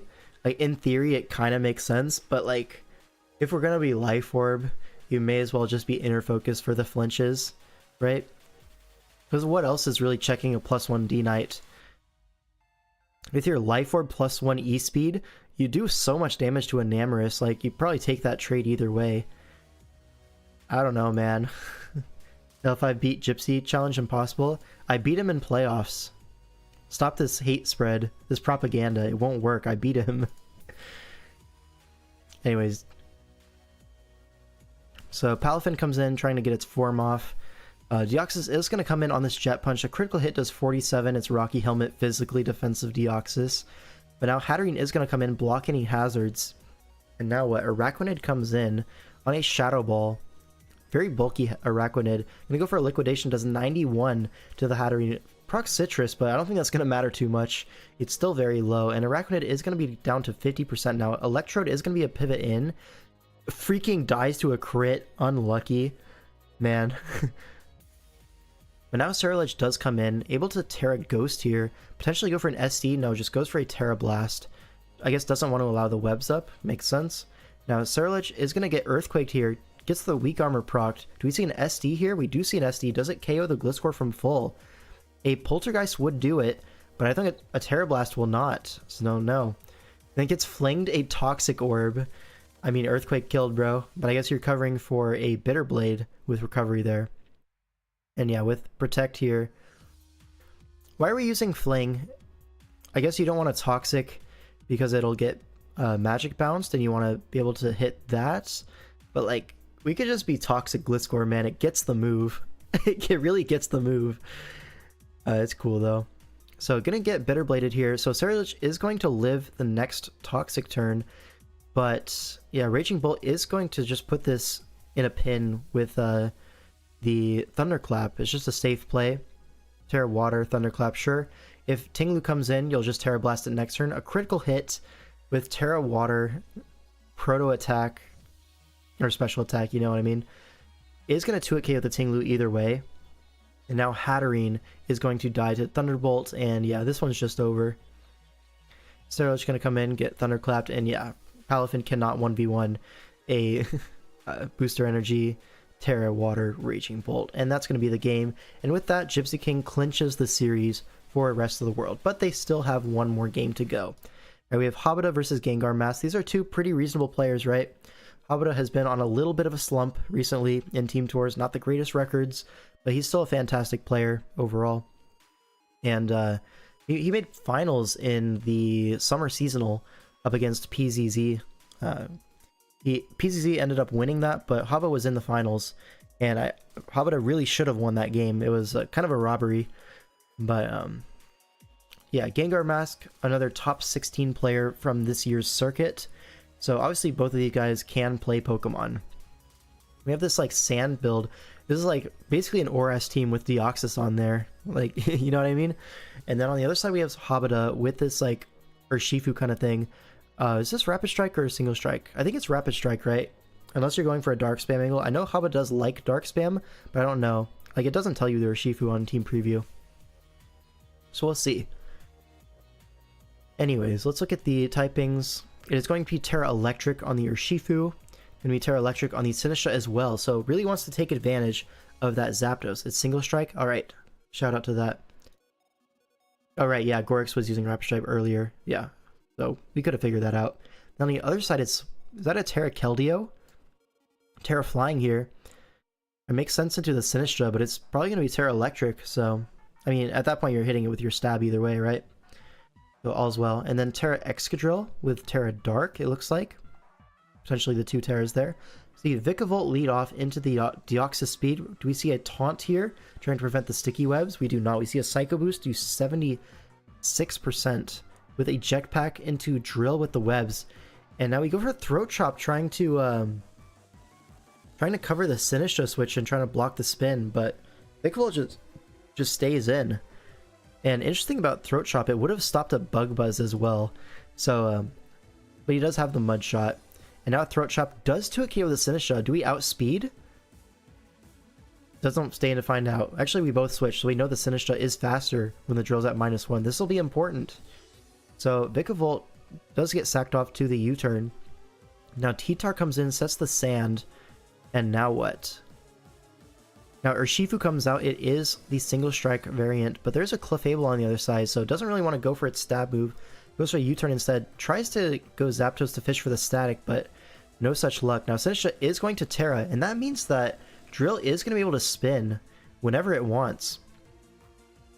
So yeah, there's no more spin blocker. So as long as it can get in safely in the sand, it will outspeed pretty much everything and get that spin off. So Clefable comes in. Sinistcha can kind of Calm Mind versus, but it's actually unaware from the sand chip. So not going to want to go for that. It is heavy duty boots as well. Doesn't take webs. Now T-Tar comes in on the Earth Power. This is 33%. So bulky T-Tar. Now Urshifu comes in. Great switch into T-Tar, but gets knocked off here. So no more Choice Scarf. And now you still have that Clefable here. Goes Zapdos again, fishing for the static. Does he get it this time? No. So a little bit unlucky there. But now Sinistcha comes in. We U-turn. Do we sit? I really think we should go Drill here on like a Strength Sap. Get that spin off, because this webs is like pretty annoying. Unless you're like Boots Keldeo, then you don't really need to spin, I guess. But we do need to get that spin off eventually. Deoxys is going to pivot in here, but Machagachi gets clicked. That's going to do way too much damage. And burns it, but that doesn't really matter. Now Clefable's going to pivot back in. This guy does not know what to do against Sinistcha. Kind of floundering a little bit, some might say. Now Clefable catches the Moon. It's just going to U-turn into Glimmora though. There's no real thing that Clefable can do to punish this play. And it is Boots Keldeo, which makes sense why you're not really too worried about spinning. So, I get it. But now it threatens a Surf here. Aloe is going to come in on Surf. Is that... We're just going to see a play rough. Okay, and a critical hit, that totally mattered. But also, Aloe is going to take the next hit either way, I'm pretty sure. Because Aura Sphere is only doing like 57-ish at +1. If my head calcs are correct. So Aloe would have been fine there. Anyways, Clefable comes in, but it's always just going to be a free Glimmora every time. It is Calm Mind, Unaware Clef. It's going to get 2 Calm Minds before this Glimmora has a chance to move, but it is going to be Toxic Glimmora. So able to stifle this Clefable. And do we see a double Toxic into the Tyranitar? That would be pretty cool. I guess we'll never know. Probably just going to be a Sludge Wave though, if I had to guess. This is also Choice Banded Aloe. I mean, it's not even a bad set, to be honest. One of the main things about Aloe is that it's little bit passive, doesn't do very much damage. Throw a Choice Band on there, all of a sudden, it's a perfect Pokemon. You know what I mean? Anyway, Sinistcha is going to come in, and this Clefable is not able to 1v1 this. Sinistcha is just going to go for a Strength Sap, get its HP back, and Zapdos is switching into a Terra Electric Bond. That's how you know you're absolutely cooked, because a Calm Mind is going to come out here, or a Nasty Plot, same thing. And Sinistcha is just going to farm this endgame, right? You need to have Sand Up and a safe switch to Drill, but it's just not going to happen. Yeah. And so I'm going to assume there's a Machagotcha coming here. Knocks out the Clefable through the Unaware. Yeah, and the last move is probably going to be what? Do you need anything? Maybe Shadow Ball? But yeah, it's Suzukaaa Berry for the Excadrill. So even Excadrill not able to 1v1 this Terra Electric Sinistcha. And now you're just going to Strength Sap versus this T-Tar. And Sinistcha, this is good for the for the propaganda that I posted about Sinistcha being like a top like 5 or 10 whatever Terra Pokemon. Exhibit A, you know? This thing just soloed the entire team. Very epic. I feel like every time I see a Zapdos in a match, there's like 12 Terra Electric guys to bully it. Yeah, exactly why you always want to pair Zapdos with something like Great Tusk. Or like Garchomp. Like one of those really, really strong ground types that really punish the Terra Electrics. Here, your Punisher is like Excadrill, which I mean like, sure it's strong, but it's not fast or bulky. So maybe not the greatest pairing there. And obviously you got farmed by Terra Electric here. Right? I guess a Terra Tusk, or not Terra Tusk, but like a Great Tusk, maybe wouldn't have even stopped this because Suzukaaa Berry and like Machagotcha it all back.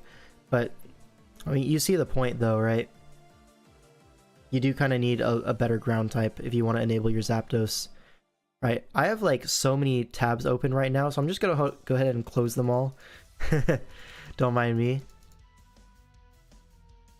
And so that's going to be Rest of World winning 6-2, I think, right? 6-2. So a really big win for them. Considering they lost week 1, they really needed some big wins there, and so they got it. All right, next up we have Latin America versus Brazil. And actually, I don't have edit perms on this. I was gonna like try to move it over to the center of the screen so I don't have to like, so you guys can see it and I don't have to like do anything like this because I don't want to do that. We're just mostly watching replays. But Latin America versus Brazil, we have Zeden versus Elodin. All right, 2 custom avatars. It's going to be a good game. That's how it goes, right? Anyways, how many series have we covered so far? We've covered 3 series already. We have, how many to go? 1, 2, 3, 4, 5, 6, 7 more series. All right, we're going to be here a while, but it's all good. The games have been pretty entertaining. All right.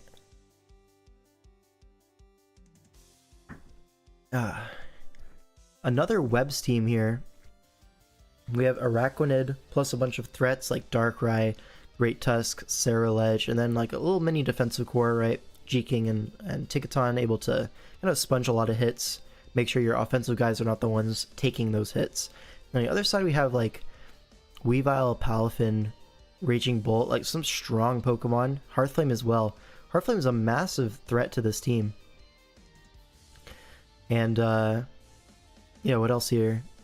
I guess like the Jirachi is kind of like the sponge for a lot of hits. Anyways, let's see these Terra types, right? We see Terra Dragon on the Ceruledge. Obviously going to be there to resist the Ogerpon, as well as the Jet Punch, stuff like that. Want to see some of that Terra Fire? What do you mean, some of that Terra Fire? Anyways, on the other side is going to be Terra Water on the Raging Bolt. Pretty common, right? We've seen a lot of Terra Water Raging Bolts. Terra Fairy on the Araquanid, it seems, and then I don't see a secondary Terra user on Zeden's side. But yeah, Araquanid leads off into Raging Bolt. I know Araquanid can live this if it wants to. Yeah, it has Wakan Berry, so it's going to live no matter what. Gets the webs up, and now Slowking is going to pivot in on this Raging Bolt, but that's still doing so much damage. Is in range of a Draco. It does not go for a Draco, though. We see a Sludge Bomb. Gets the poison. A little bit unlucky. But Raging Bolt is going to claim his... Never mind. we swap out into Wheezing on the Arachnid. We want to get a defog off, I think, but this Arachnid is faster than Wheezing, so it's going to get those webs right back up. And webs has more PP. He's perfectly fine to just keep clicking these webs. You can't defog forever. Zidane realizes he's just going to spam webs, gets his Palafin form off. Makes sense, and now Jirachi's going to come in on the Surf. So a big chip from this Arachnid. Like I said, I think Arachnid definitely has some room in the meta to be a little bit more common. Like, the webs, honestly, are a little bit tricky to prep for. You always have to, like, keep that in the back of your mind. And then the water moves are just so strong.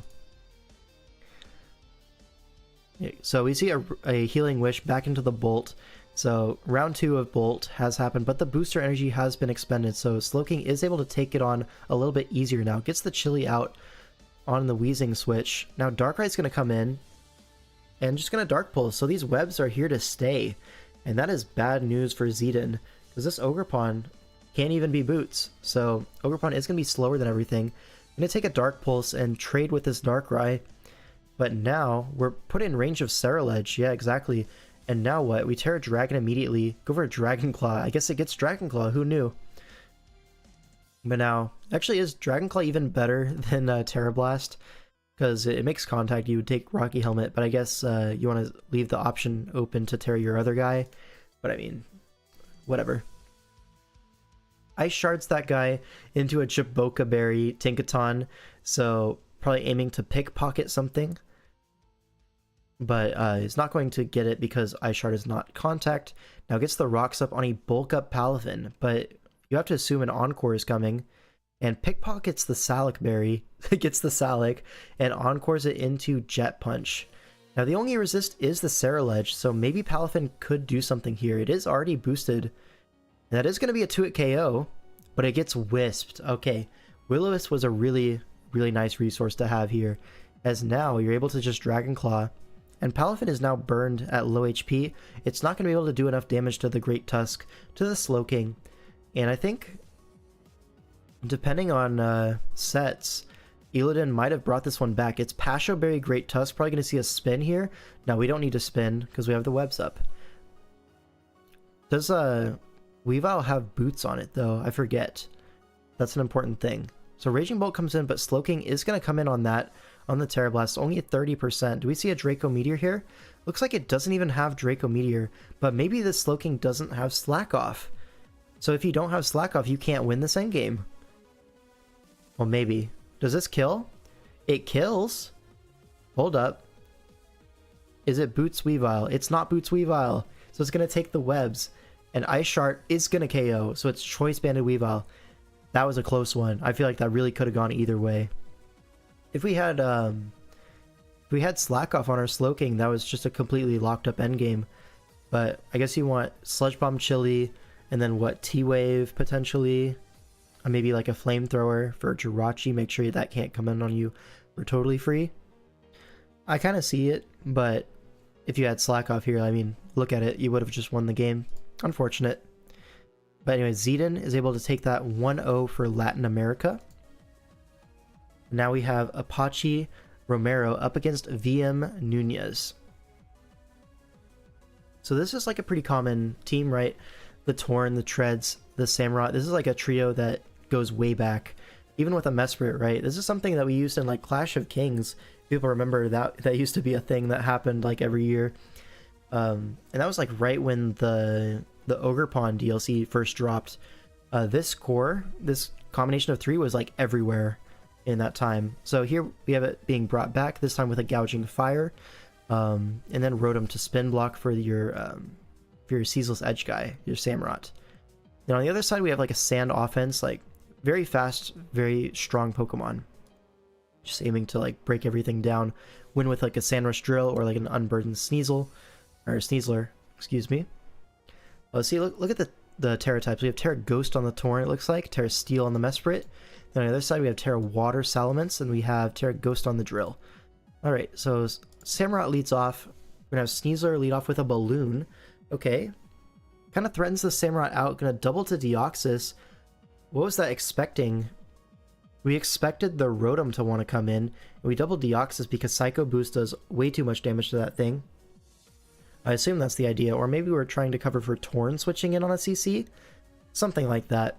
But anyways, a double Deoxys was made as an aerial ace comes out. So this tells us a lot about the Samurai. It's either going to be Choppleberry or it's going to be Scarf. Something that's going to be able to get an attack off versus the Sneasler. Maybe it's Sash. That could also be a potential set here. Anyways, Deoxys comes in, reflects, taunts the Mesprit, blocks the opposing screens, and gets both of them up itself. Probably going to be a Light Clay here. Do we see like, we see a switch to Tyranitar on the Ceaseless Edge. A critical hit, that's a little bit unlucky. But does this thing have Sacred Sword? I don't know if it really fits it. So we see a Ceaseless Edge. It could be Scarf, like I said. Scarf Aerial Ace would make sense to click into the Sneasler. But if it's Scarf into Ceaseless Edge, this DD is going to be a really big problem for him. Because now, nothing's stopping a second DD, and he's just going to go for it. Now, Mesprit comes out. It can Terra Steel and live, but it doesn't. Maybe it just doesn't live. Maybe you just, I don't know, you just sacked it. And now Iron Treads is going to take the hit and body press, but it doesn't KO thanks to the Reflect. And now, the weakness policy means everything is basically going to die. Samurai has to come in and go for an Aqua Jet or a Sucker Punch. But I mean, does it even fit a priority move? Like, look at it. It's probably Scarf, right? Because it stayed in and Ceaseless Edged versus Tyranitar a few times. Would you run like Aqua Jet on that? Maybe. Maybe you run Sucker Punch. Maybe it was a 50-50 here, but I feel like maybe Samurott just didn't have it. Because something like Sacred Sword also makes a lot of sense to fit on this team. Or something like Ice Beam. Scarf Samurott with Ice Beam is like pretty good at, you know, slowing down Immense. Like checking it, you know, stuff like that. So I don't think having priority was even guaranteed. I think it's definitely correct to just attack the Samurott. But either way, he DDs, trying to outplay a Sucker Punch or something like that, and gets KO'd. Now Mence comes in, and it's round 2, baby. Second Dragon Dance. Yo, I said round 2 in the chat as well. I'm so smart. And now Outrage is just going to sweep. Because this is actually Lumberry Salamence.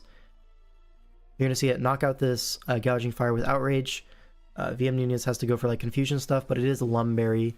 So yeah, this Mence is just going to knock out the Torn in one hit, and that's going to be the game. So screens Deoxys into DD. Like, this is how offense teams generally work in SV draft. Like, you get your first guy in, and the guy that revenges your first guy is set up fodder for your second guy, and the cycle keeps going. You keep adding problems for your opponent to solve, and he just can't solve all of them. Now, maybe there's something to be said about how, what is it? Look at the reflect turns, right? There's 3 turns, there's 2 turns, there's 1 turn. Now here we probably could have sacked something else, because Tread's Body Press is not going to KO this with the Reflect up, but there's only 1 turn of Reflect. So maybe it was smarter to sack something else than the Treads. Like, I don't know what you would sack here. Maybe maybe the Rotom. But I don't know, you kind of need Rotom. But let's just say sack Rotom here. And then you go Treads, and you're able to KO this T-Tar. Then you still have your Treads alive. Salamence can't exactly DD on that necessarily. Maybe it can, but you fear Ice Spinner. Oh, what's the Terra on Mence, actually? It's Water, so actually you can DD on this, for sure. So it would have been the same thing, I think. He would have just gotten his DD opportunity, and then everything dies to Outrage. Yep, so I think he was fine either way. But yeah, really well played, like, offensive, like, trio there. Like the screens, the DD. It worked well together, and you saw it won the game. So now I think Latin America's up 2-0 against Brazil. Now we have Gondra versus Odin. Now these are some good players, right? Gondra, well known in the Smogon scene. Just generally a good player, plays Pokemon a lot. And then Odin on the other side has had like a breakout year in draft. This DPL, he went very positive, had a great record in, what tier did he play? I think he played Sun and Moon. I'm pretty sure anyways. Anyways, he had a great record in that season, and then in DCL, I don't remember exactly how well he did, but he did go for a pretty nice price. People respect him as a player, so this is going to be a good game. Right, let's look at the Terra options here. We have Terra Grass on the Torn. This is for the Ogerpon. Also kind of reasonable into like the Donphan. You're not weakening yourself to like a knockoff from Moon, and then Archaludon is also neutral-ish, so it's a good typing. You do get like Terra Blast for Diancie as well as an option, and then Terra Fairy on the Moltres. So really nice for setting up, checking the Roaring Moon, for example. Now the other side is going to be just Terra Water on both of the guys, the Diancie and the Ogerpon. Everyone on our team got a ditto matchup of what they had the week prior. That's interesting. Anyways, Rotom leads off into Donphan, gets the Wisp off. Alright guys, count it with me. Donphan got one turn, one attack off. Alright, we'll have to stop counting for now. But, so one turn from Donphan, but the Sturdy is broken, it's burned. Now burns the Archaludon as well. And Draco's just going to drop the Rotom. It's offensive Archaludon with Eject Pack.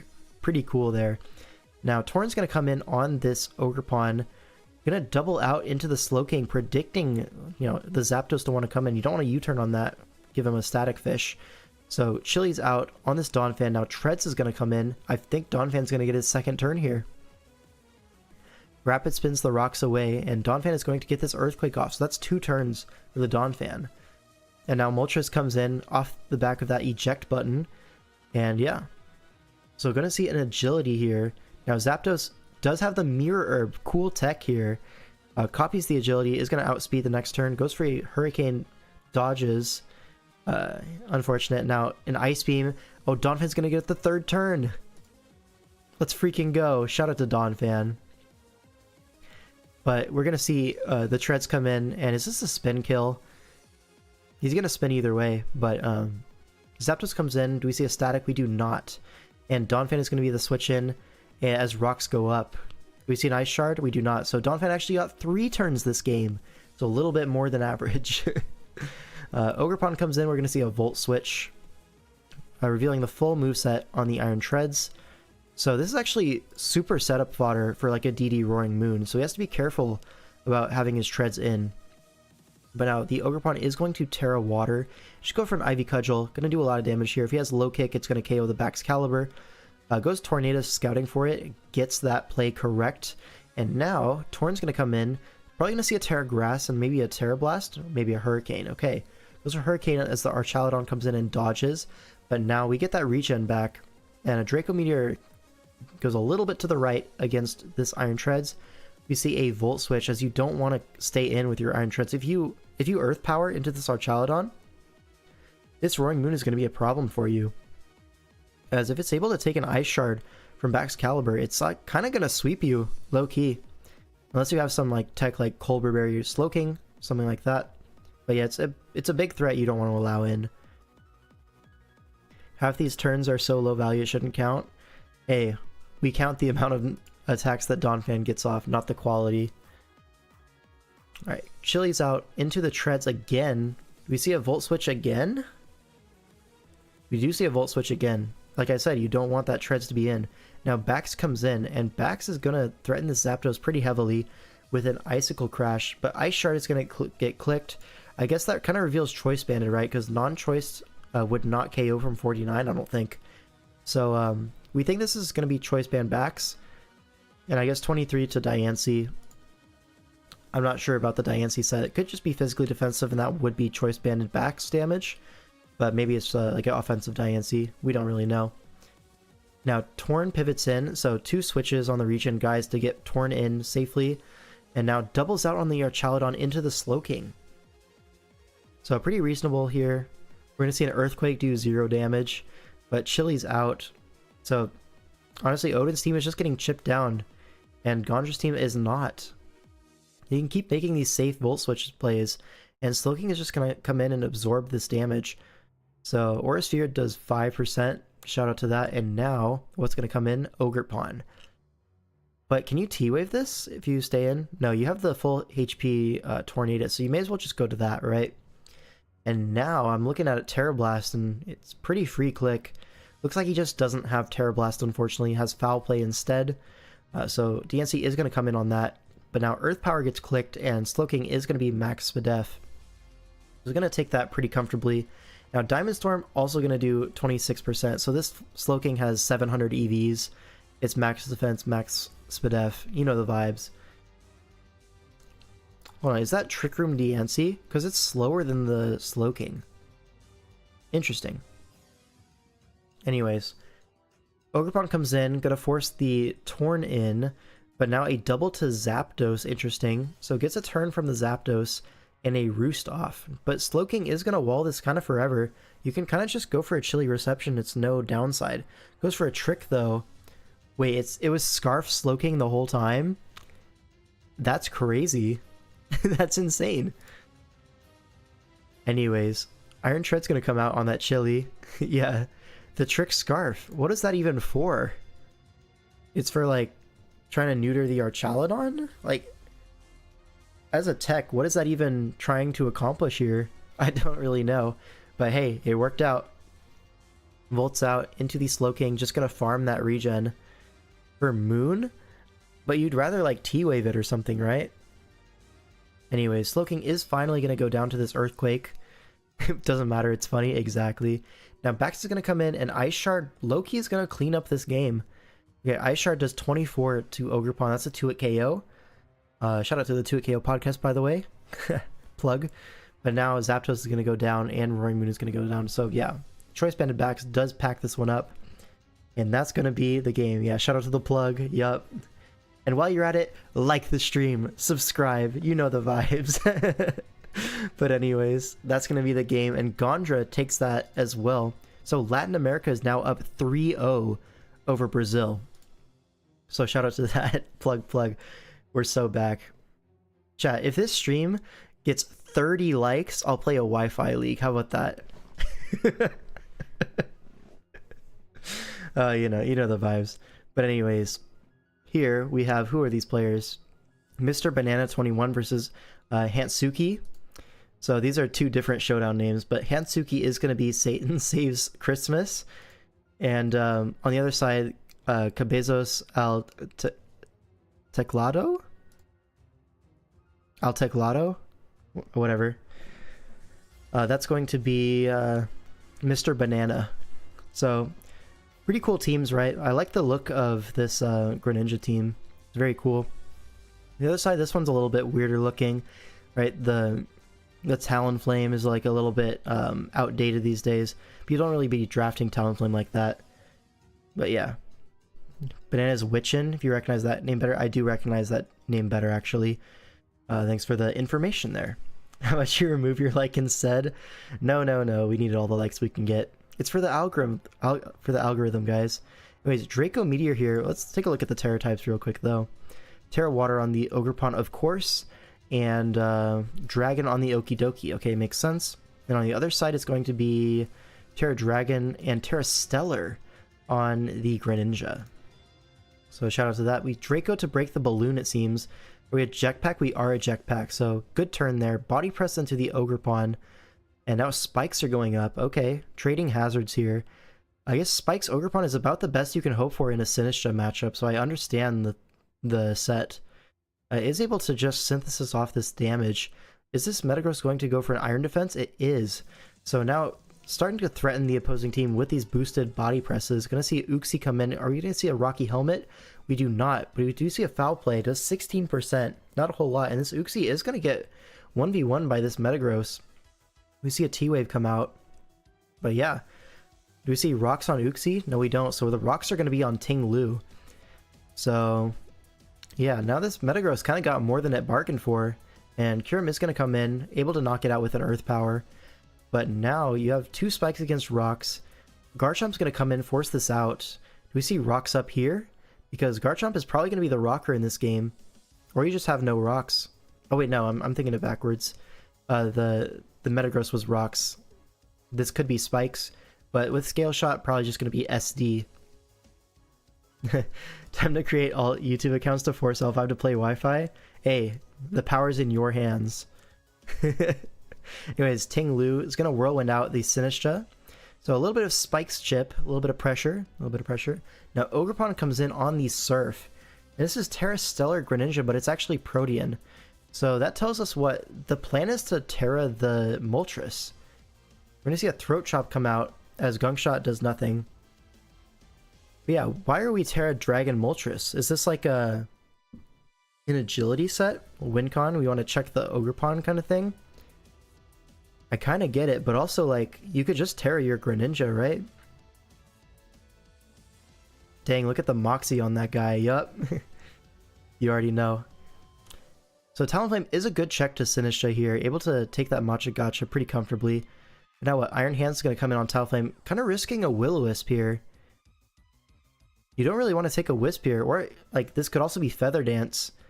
We do see Feather Dance Talonflame from time to time to wall some like physical attackers, but that Thunder Punch is doing a lot. But Roost, you are able to kind of roost this off, but no Facade. Okay, that's why he was willing to take the burn. Makes sense. Now Kyurem comes in, takes rocks again, but Earth Power is going to be pretty threatening. Draco's going to do a little bit more damage than Earth Power, but Drain Punch is going to let us live the burn no matter what. And now what? Now we're probably just going to see Ogerpon come in. It's just going to be an Ivy Cudgel, but now Sinistcha or Terra Moltres, both of them are perfectly reasonable to pack up this endgame. Sinistcha is going to be the first one to get sent out. Going to go for a Matcha Gotcha. Misses into the Okie Dokie. A little unlucky, but now I assume we're going to see a Garchomp switch in. We don't. We see Sinistcha stay in, potentially risking... Okay, he Ice Punched, so yeah, Garchomp would have died there, but the Sinistcha got frozen, but now able to break out. No Strength Sap, though. Really confused by this. Why are we not Strength Sap?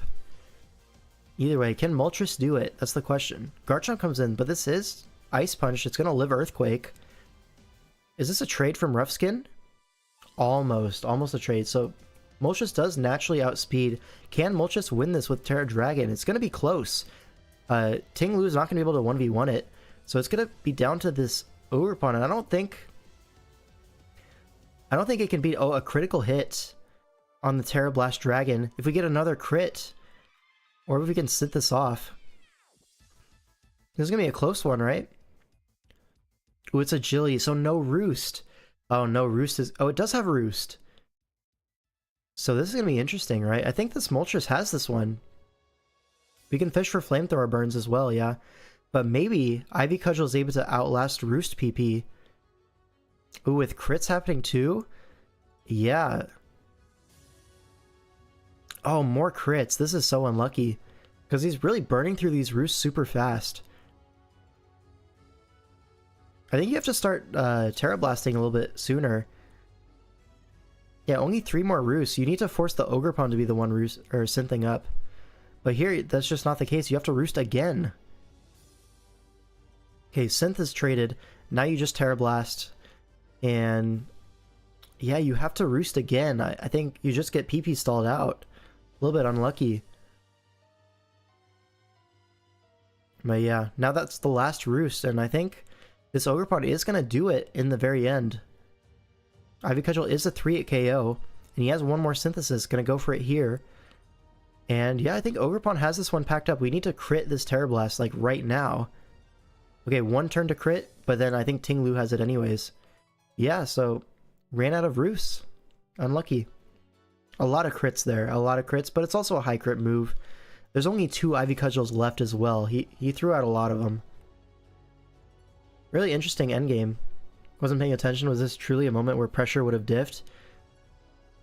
It would have, yeah. Oh, for sure. Yeah, this Ivy Cudgel would have had only 8 uses. And you matched that with your Roost. Yeah, pressure would have won this game. Huh. Interesting. Anyways. That was Mr. Banana again. So, Latin America, they're going crazy. 4-0 against Team Brazil. And this game could be the win. So, it's match point. And if Brazil wants to tie this up, they need to sweep out the rest of the games. So, it's looking pretty unlikely. Anyways, we have this team, Vanilla Base. This team is a name I've seen around for a while now. And then Lobster Party. Who are these players? Verigo and Venga Benga. Okay. So we do see a Braviary Hisui, which I think is actually a really cool mon. It's very strong, but the thing is it's not very bulky, and it's like not very fast. But if you're able to Terra it, get it like a defensive Terra, and you're able to agility up, it can be a really, really strong endgame sweeper. Could be Scarf. Sets like that I think are really good on it. So we'll see what he decided to bring to this match. Okay, we see Terra Fairy on the Moth, we see Terra Fighting on the Iron Crown, and then on the other side we see Terra Ghost Sinistra. Is this Terra Braviary? I don't see another Terra user. Maybe it's Terra Tusk, but I don't know, it's a little bit ambiguous. Can't really tell without knowing the matchup. Alright, so a trick here. The Dragonite is tricked a Choice Scarf, and now the Rotom has a weakness policy. We see a Draco Meteor do 55%. Now, it is a free Volt Switch out. And now Roaring Moon is going to come in on this Bramble-Gas. Could potentially DD on this thing, as Tinglu comes in on a knockoff. Alright, Terra Moth but benched. Okay, that makes a little bit of sense. Yeah, now Braviary comes in on Tinglu. Usually that's the other way around, but sure. Great Tusk is going to be Whirlwind in, use up its booster energy, and CC's into... Oh my god, he CC'd into the Bramble-Gas, but then Temper Flare gets the boost from the attack failing. So it's a base 150 fire move into the Bramble-Gas. That's going to be able to knock it out. Pretty cool set there. Love to see it. Now, Scarf Dragonite is going to allow Tinkaton in. We're probably going to see Rocks go up here if I had to guess, as we do. Now, Crown comes in, but Crown can't KO this Tinkaton, especially after Citrus Berry. We're just going to see a T-Wave here. Maybe a knockoff. We do see a T-Wave. Maybe a knockoff next turn. Now we see Rotom Wash come in on the next Tachyon. And Hydro Pump is going to mix up for the full para, I guess. But now Rotom Wash is, you know, going to go down here to a Volt Switch. Yeah, gets a little bit of chip on that Crown. So a little bit of progress made. Now Valiant comes in. And now, what? Tinkaton's already chipped, so you need to go Braviary. Kind of reveals it to be Scarf by the way he's playing it. Now, Tinted Lens, or it's going to be Sheer Force, is going to 2-hit KO this Iron Crown with Air Slash. Pretty strong Pokemon. But now Scarf D-Knight is going to come in, go for a Hurricane of its own. And Tink is able to take 2 of those. So can fire off another attack, maybe knock off, maybe Gigaton. It is going to be Gigaton Hammer. And now Great Tusk is going to switch in on this Tinglu. And it's just going to be a free spin. Yeah, there's nothing to block it. And it is going to be a Whirlwind. And into Roaring Moon, we're just going to go right back into Great Tusk. There's no real punish for this, as Rapid Spin is going to come out once again. And Tinglu's kind of forced into this losing loop, and now an Encore. Yeah, so now whatever's in is just going to attack. Gets a little bit of chip on that Tinglu, and now potentially... No, never mind. An Air Slash is going to finish it off, and now Braviary gets 2 kills now. Dragonite's going to come in. Tinkaton is going to be sacked off to the Hurricane, if it connects, of course. And it doesn't, so a little bit unlucky, but I think this endgame was already completely packed up. Iron Moth does come in. Do we see Booster Speed? We do see Booster Speed. That's the only set that could really do something here. So do we get the boost? We do get the boost. So potentially a Terra Sinistra to live a hit and kill back. Is Terra Ghost. Takes the Dazzling Gleam with Citrus Berry. Does it KO back? It does Trick Room. Perfect. Yeah, I think any other Sinistra might have just lost the game there. But with Trick Room, you're able to go into anything else and Revenge Kill. And that's going to be the game. So well played by Venga Benga here. Misses the Air Slash, a little bit unlucky, but you're able to take the Moonblast. So it's actually not Scarf Braviary. It's just, what is that, Assault Vest? Because it only took 60 from Moonblast from Life Orb Valiant. I want to say that's Assault Vest. But anyways. Yeah, that makes sense in my head calcs. But yeah, maybe AV would also have been able to take a +1 Moth hit. But I guess if you have the Sinistra available, you go to the Sinistra first. That makes sense. Alright, and that's going to be the series. They swept 5-0, but we'll watch the rest of the games just for the differential, and, you know, there might be some good games here anyways. Alright, we do see another one of those Zarude, Deoxys, and Goldango kind of structures here. Up against Greninja. This is a weird looking team, honestly. Like, this is another one of those Zapdoses that doesn't really punish grounds. I mean, or doesn't punish electrics. So, like, Terra Electric is a Rude. What do you even do, right? You just hope you can Encore it. Maybe Sableye can Encore as well. Like, not a whole lot to do here. Need to use 80 Mons, some will be fun. Yeah, that's true. How many series left? Quite a bit. So we're almost done with this series, and then we have the Caribbean, the Netherlands, so 3, 4, 5, 6 after this. Gonna be a while here. Anyways, TDNT, pretty solid player. Now, Ogerpon Terra's turn 1. Yeah, let's look at the Terras real quick before I forget. It's actually Terra Dragon on the Zarude. Interesting. And then Terra Electric on the Conch. Okay. On the other side it is Terra Grass on the Ogerpon. Goes for a Zen Headbutt with Life Orb. Is that even stronger than Ivy Cudgel? I feel like it's not, right? But I guess it covers the Wheezing as well. Gets frozen turn 1, but it doesn't matter. You're getting Mach Punched either way. I guess it takes away the option to save it. But yeah. Cudgel is stronger, but Zen covers the Wheezing, so I get the play. Psychic Things procs the Citrus Berry. And now we see a U-turn. Static Fish is going to get it. And now Deoxys Speed comes out. Life Orb Psycho Boost could potentially knock this out. It is a strong move. Ice Beam as well, also strong. Now Metagross does come in its Kasib Berry, able to take the Shadow Ball and knock off the Deoxys. So not a whole lot done by this Deoxys here. But now Goldango does get an entry point, and there's not really great Goldango switch-ins, right? So Shadow Ball is going to pick off that Metagross. Greninja does come into Revenge and doubles to Zap. But the Goldango seems to be Colbur Berry with Thunderbolt, which is a tech that you can run for Greninja. Makes a lot of sense because this team is pretty weak to Gren. So yeah, Shadow Ball gets the drop on Dragalge. Now Make It Rain. Is it going to KO? It is. It's a little unlucky to get that drop. But yeah, now Zapdos is going to come in. Lando's going to pivot in. You don't really Hurricane on this turn, so pretty safe play. And now you get the slow U-turn potentially. Hurricane is going to do a lot of chip, but you do get full parried. Unlucky. Yeah, next one's going to hit. Now Wheezing does come in, which is interesting. Why is Wheezing our Zapdos counter? Goes for a Pain Split. He just wants a little bit of chip on it, I guess.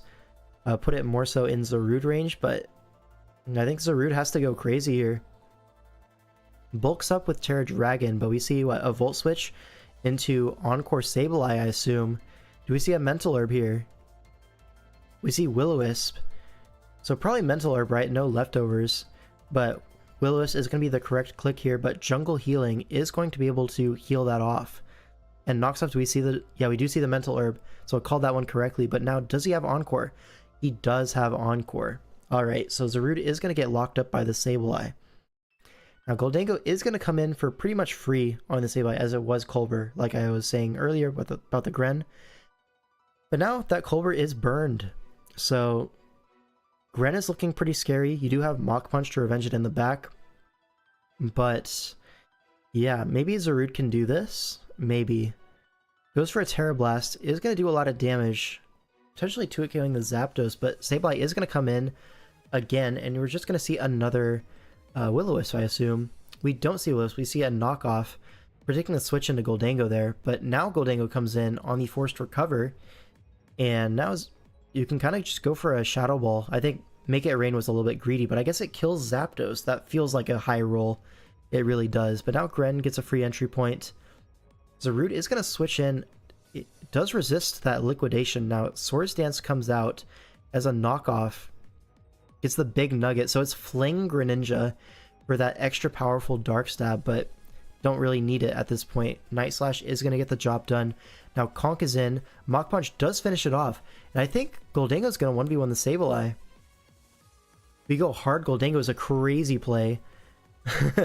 But, yeah. Oh, did he have to do that? Because now Conch comes in and you can just Ice Punch. I didn't expect the goal to be no recover. I thought the recover was coming for sure. But Sableye can pack this one up. Maybe it runs out of recovers because you don't want to Wisp this thing. You're going to give it Guts and then it's going to 2-KO you. So maybe Sableye still loses this. Yeah, Knockoff's only doing 11. And the next one's doing 7. So the next one is a 3-KO after this. And you're going to run out of recovers. And Earthquake is still doing so much damage. So I think TDNT has this one. We're going to have to see though. It's going to be close. Goes for a Wisp and misses. If it's Guts, then it didn't matter. But if it was like Sheer Force or like Iron Fist. You know, it does have Mach Punch, Ice Punch, some things that you do want Iron Fist for.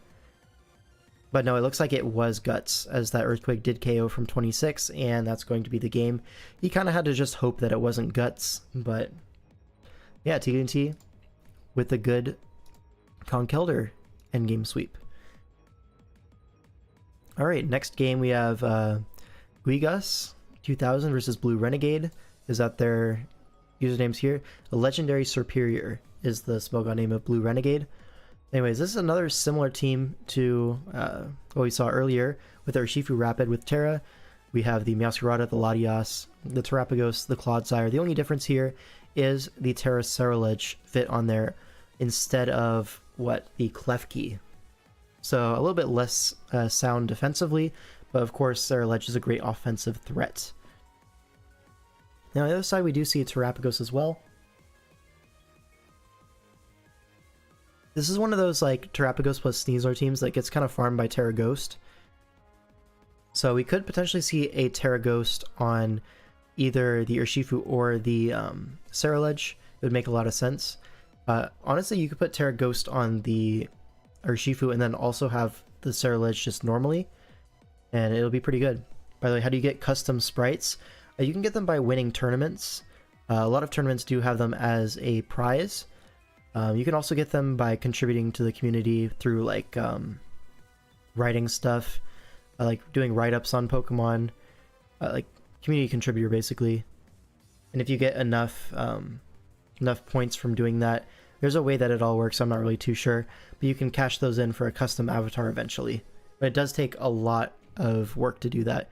It's much easier to just win a tournament, but you know, some people do that, the write-up stuff, as we do see the Terra Ghost on the Ceruledge, like I was saying, and then Terra Water on the Urshifu. So really strong stab Terras here. Like there's no water resist on the opposing side, so Terra Water does make a lot of sense as well. And then Terra Ghost obviously is going to be a nice check to Sneasler, to the Terrapagos as well. But yeah, then on the other side we're going to see Terra Ground on the Inam and Terra Dragon on the Rhyperior. So that is the water resist, it seems. Alright. Oh my god, the ghost type is dead turn 1. Dude, I actually just spent 2 minutes hyping up the ghost guys into this build and he just died turn 1. Maybe not the best turn 1 for my boy Blue Renegade over here, but able to get in a Balloon Urshifu Rapid as Balloon Sableye comes out. This is interesting, okay? The huge F, yeah. That is going to 2-hit KO the Sableye, but you're forced out with the threat of Will-O-Wisp, T-Wave getting clicked instead, but Meowscarada is going to be immune to that. Gonna be able to U-turn out on the Sneasler, and now what, you just bring back in the Urshifu? No, you go Clodsire. You want to set up a hazard here, I kind of get it. But you lost your spin blocker. Okay, a Toxic comes out, that makes a little bit more sense. And now knock off into what, a hazard going up? No, Earthquake. So Sableye's dead. The threat of Prankster T-Wave is now dead. So Urshifu just got a little bit nicer offensively. Now, screens are starting to go up from this Jirachi. And a Psyshock on the switch to Claude. Ooh, that is not what you wanted to see. And yeah, another Psyshock, this time into Meowscarada. But now knockoff is going to be only 45% as weakness policy. Do we see... Oh, we see a Shadow Ball. What was that even predicting? What do we think was going to happen? We thought a U-turn into Latias maybe, but that doesn't even make sense. No, I don't like that Shadow Ball at all. No. But U-turn into what? Are you really going Latias on a Jirachi? That's so backwards. And Shadow Ball wouldn't even... No, I don't like the Shadow Ball at all. But here we go into Terrapagos hard. As a Shadow Ball again. Is that just his best move to hit Meowscarada? Like, bro. You gotta have, like, Aura Sphere or something, right? You just have to have it. I don't know, man. He Psyshocks the Terrapagos. A Rapid Spin comes out, and now at +1 is going to outspeed and just Flamethrower or Earth Power. Yeah, same thing. Yo. Maybe he knows something that we don't, but that was strange. Now, Rhyperior is going to Terra, SD's up, but now Latias comes in and goes for a Draco as the Enamorous pivots in. Alright, Clodsire is low. It's going to be sacked off to a Moonblast here. Or 2 Moonblasts, I should say. lived at 4. It might be Light Screen last. It might be, but that's just a bad set, in my opinion. Alright, Terapagos is going to come in on the Triple Axle. So, Triple Axle threatening a sweep here now that the Sableye is gone, the Jirachi's gone. Terapagos is going to take it, but yeah, Terra Starstorm, and it is going to outspeed, potentially winning a speed tie there. That was really important. You really need HP on this Terapagos. Yeah, Axel is crazy.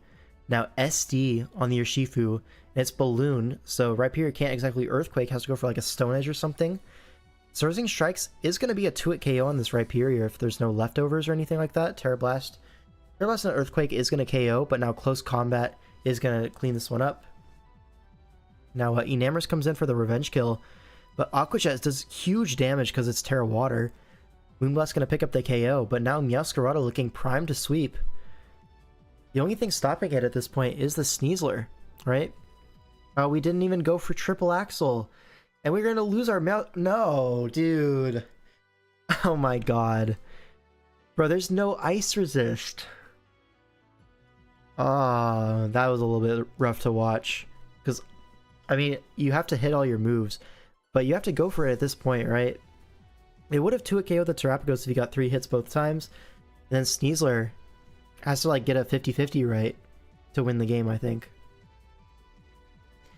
But yeah. He ended up winning anyway somehow. How did this happen? So he knocks it off. Okay, no, Scarflottie makes this make more sense, right? Because I'm thinking over here that Sneasler is outspeeding Latias, but that's just not the case. So I guess Knockoff gets your guaranteed chip for Psychic to sweep. By the way, we still are not using Mist Ball because we forgot or something. But yeah, okay. With the context of Scarf Latias, that makes so much more sense. Alright, so well played then. And then last game, this is going to be, what? Tar 25, yeah, versus Eternal Spirit. New Scarflottie 1, so don't risk missing both axles. Yeah, exactly. Just knock for your guaranteed kill. Or guaranteed damage on the Terapagos. Yep, peep the turn 1. It's funny. Oh, and this one, the turn 1's funny. APP Mistball is sometimes bad, not really. I mean, on Scarflottie, do you ever run out of Dracos? Like, be so for real right now. Because that's 8-2. Alright, look at this custom avatar. This is crazy. It's like, yeah, crazy Zapdos. Anyways, this is like a copied team from DCL. We saw from, I forget what team exactly, but it was like a somewhat successful team with this Valiant, Gouging Fire, and then Zarude. Like, just a bunch of solid Pokemon on here. Dusclops in SV in the year 2025. Yep, he's here, and he's ready to go. Alright, and then on the other side, this is like, yeah, definitely a weird team. It feels like a bunch of leftover mons, like, towards the end of their draft. Because, like, you have the Meowscarada and the Raging Bolt, and then after that, it's like, whoa, you put what on this team? Anyways, let's look at it here real quick. Terra Fairy on the Bolt, makes sense. Then Terra Electric on the Zarude. Alright, let's get into it. Turn 1, Lando T into Ursaluna Blood Moon. We see a U-turn. Into Red Card, into Iron Valiant, into Blood Moon, and he freaking dies. Yeah, you are not lying. This turn 1 is pretty funny. Now Zarude comes in, able to knock off, but it used up its item already, and Yawn comes out, forcing Earth Power. So, yo, he's getting off an oh my god. Get one turn right challenge. This Ursaluna is putting in insane work. And switches out on the Power Whip. Yep, he knows his limits. Meowscarada able to just go for a U-turn, force the Terra at the very least. And Tentacle comes in, but now Ursaluna, he's back. And now Flip Turn, not going to do a whole lot of damage. We're going to see another Blood Moon, I assume. That's going to do big damage to Zarude, 54%, forcing a recover. Right, Synthesis, you know, yeah, Zarude can still win. When there's a Zarude, there's a way. But Meowscarada, he's kind of putting him in a blender here. Getting good chip. That might be choice banded U-turn into physically defensive Cruel. Hard to say. Now another Blood Moon is getting clicked, and Zarud, again, it's going to have to synth this off. But now what, a Hyper Voice? No, a Yawn, and you can't stay in a Zarud. Something else has to take this chip. So Yawn, really putting in a lot of work here. Tentacle's going to go down. Yeah, this Ursaluna is putting in insane work. Now another power, but Meowscarada once again comes in on it. Forces the Terra with U-turn. And now what? Klefki comes in. Get one turn right, challenge impossible. Exactly. He's actually just getting played like a fiddle. Now spikes go up, but now Zarud is going to start to get going with its SD. But it's Iron Defense Klefki. Okay, so we're going to try to match boosts here. Do we have Foul Play on Klefki? That would make sense here. Iron Defense Foul Play, match the boost, and then KO with its own attack. Oh, we see Draining Kiss. I don't think that's going to do it. Does Zarud just reverse sweep this one? Oh my god, tell me it isn't so. Alright, Calm Mind's up, but Power Whip's going to be a 2-hit KO. If he hits this next Power Whip, he wins. That's going to be it. Shout out to Zarud. Like... Was that really our best tech possible for the Zarud? Iron Defense, Mono Draining Kiss Klefki? Flower Trick, is it in range? Almost in range, but Meowscarada is going to go down. And I think you can't prevent a synthesis. Wait, Scarf Uxie, okay. There's a chance, but now it's just a DD opportunity. You DD for free on Scarf Uxie. And now Dusclops is in, and Haze is. Okay, but Haze doesn't get rid of Protosynthesis. You can just DD again, and yeah, the next Flare Blitz is going to be a sweep here. Oh, with Morning Sun too? Yeah. This is a tough one to win. All he needs to do is KO this Dusclops while not in range of the Thunderclap, and then he'll win the game. Like here, you can just Dragon Dance again. Do we see a trick from Uxie? Trick Scarf? We do see a trick, okay. Oh, bro. It was so obvious. Unlucky. And now the hazards are going up. This gouging is at 63% after hazards, right? Yeah. Hey, what's up, Doki? And now Psychic Noise, so you can't even heal if you wanted to. Like your Scarf anyways, but like... Flare Blitz is going to 2-hit KO the Dusclops. Why did we sack Dusclops here? I mean, it's fine, I guess, but now Raging Bolt comes in, takes the hit. This is Terra Raging Bolt, right? Terra Fairy? And Lando can't beat this plus Uxie, right? Terra Fairy Stone Edge crits? Dragon Pulse does 54%? Doesn't KO, and yeah, Raging Bolt ends up cleaning up this game. But yeah, that was really well played Ursaluna in the early game.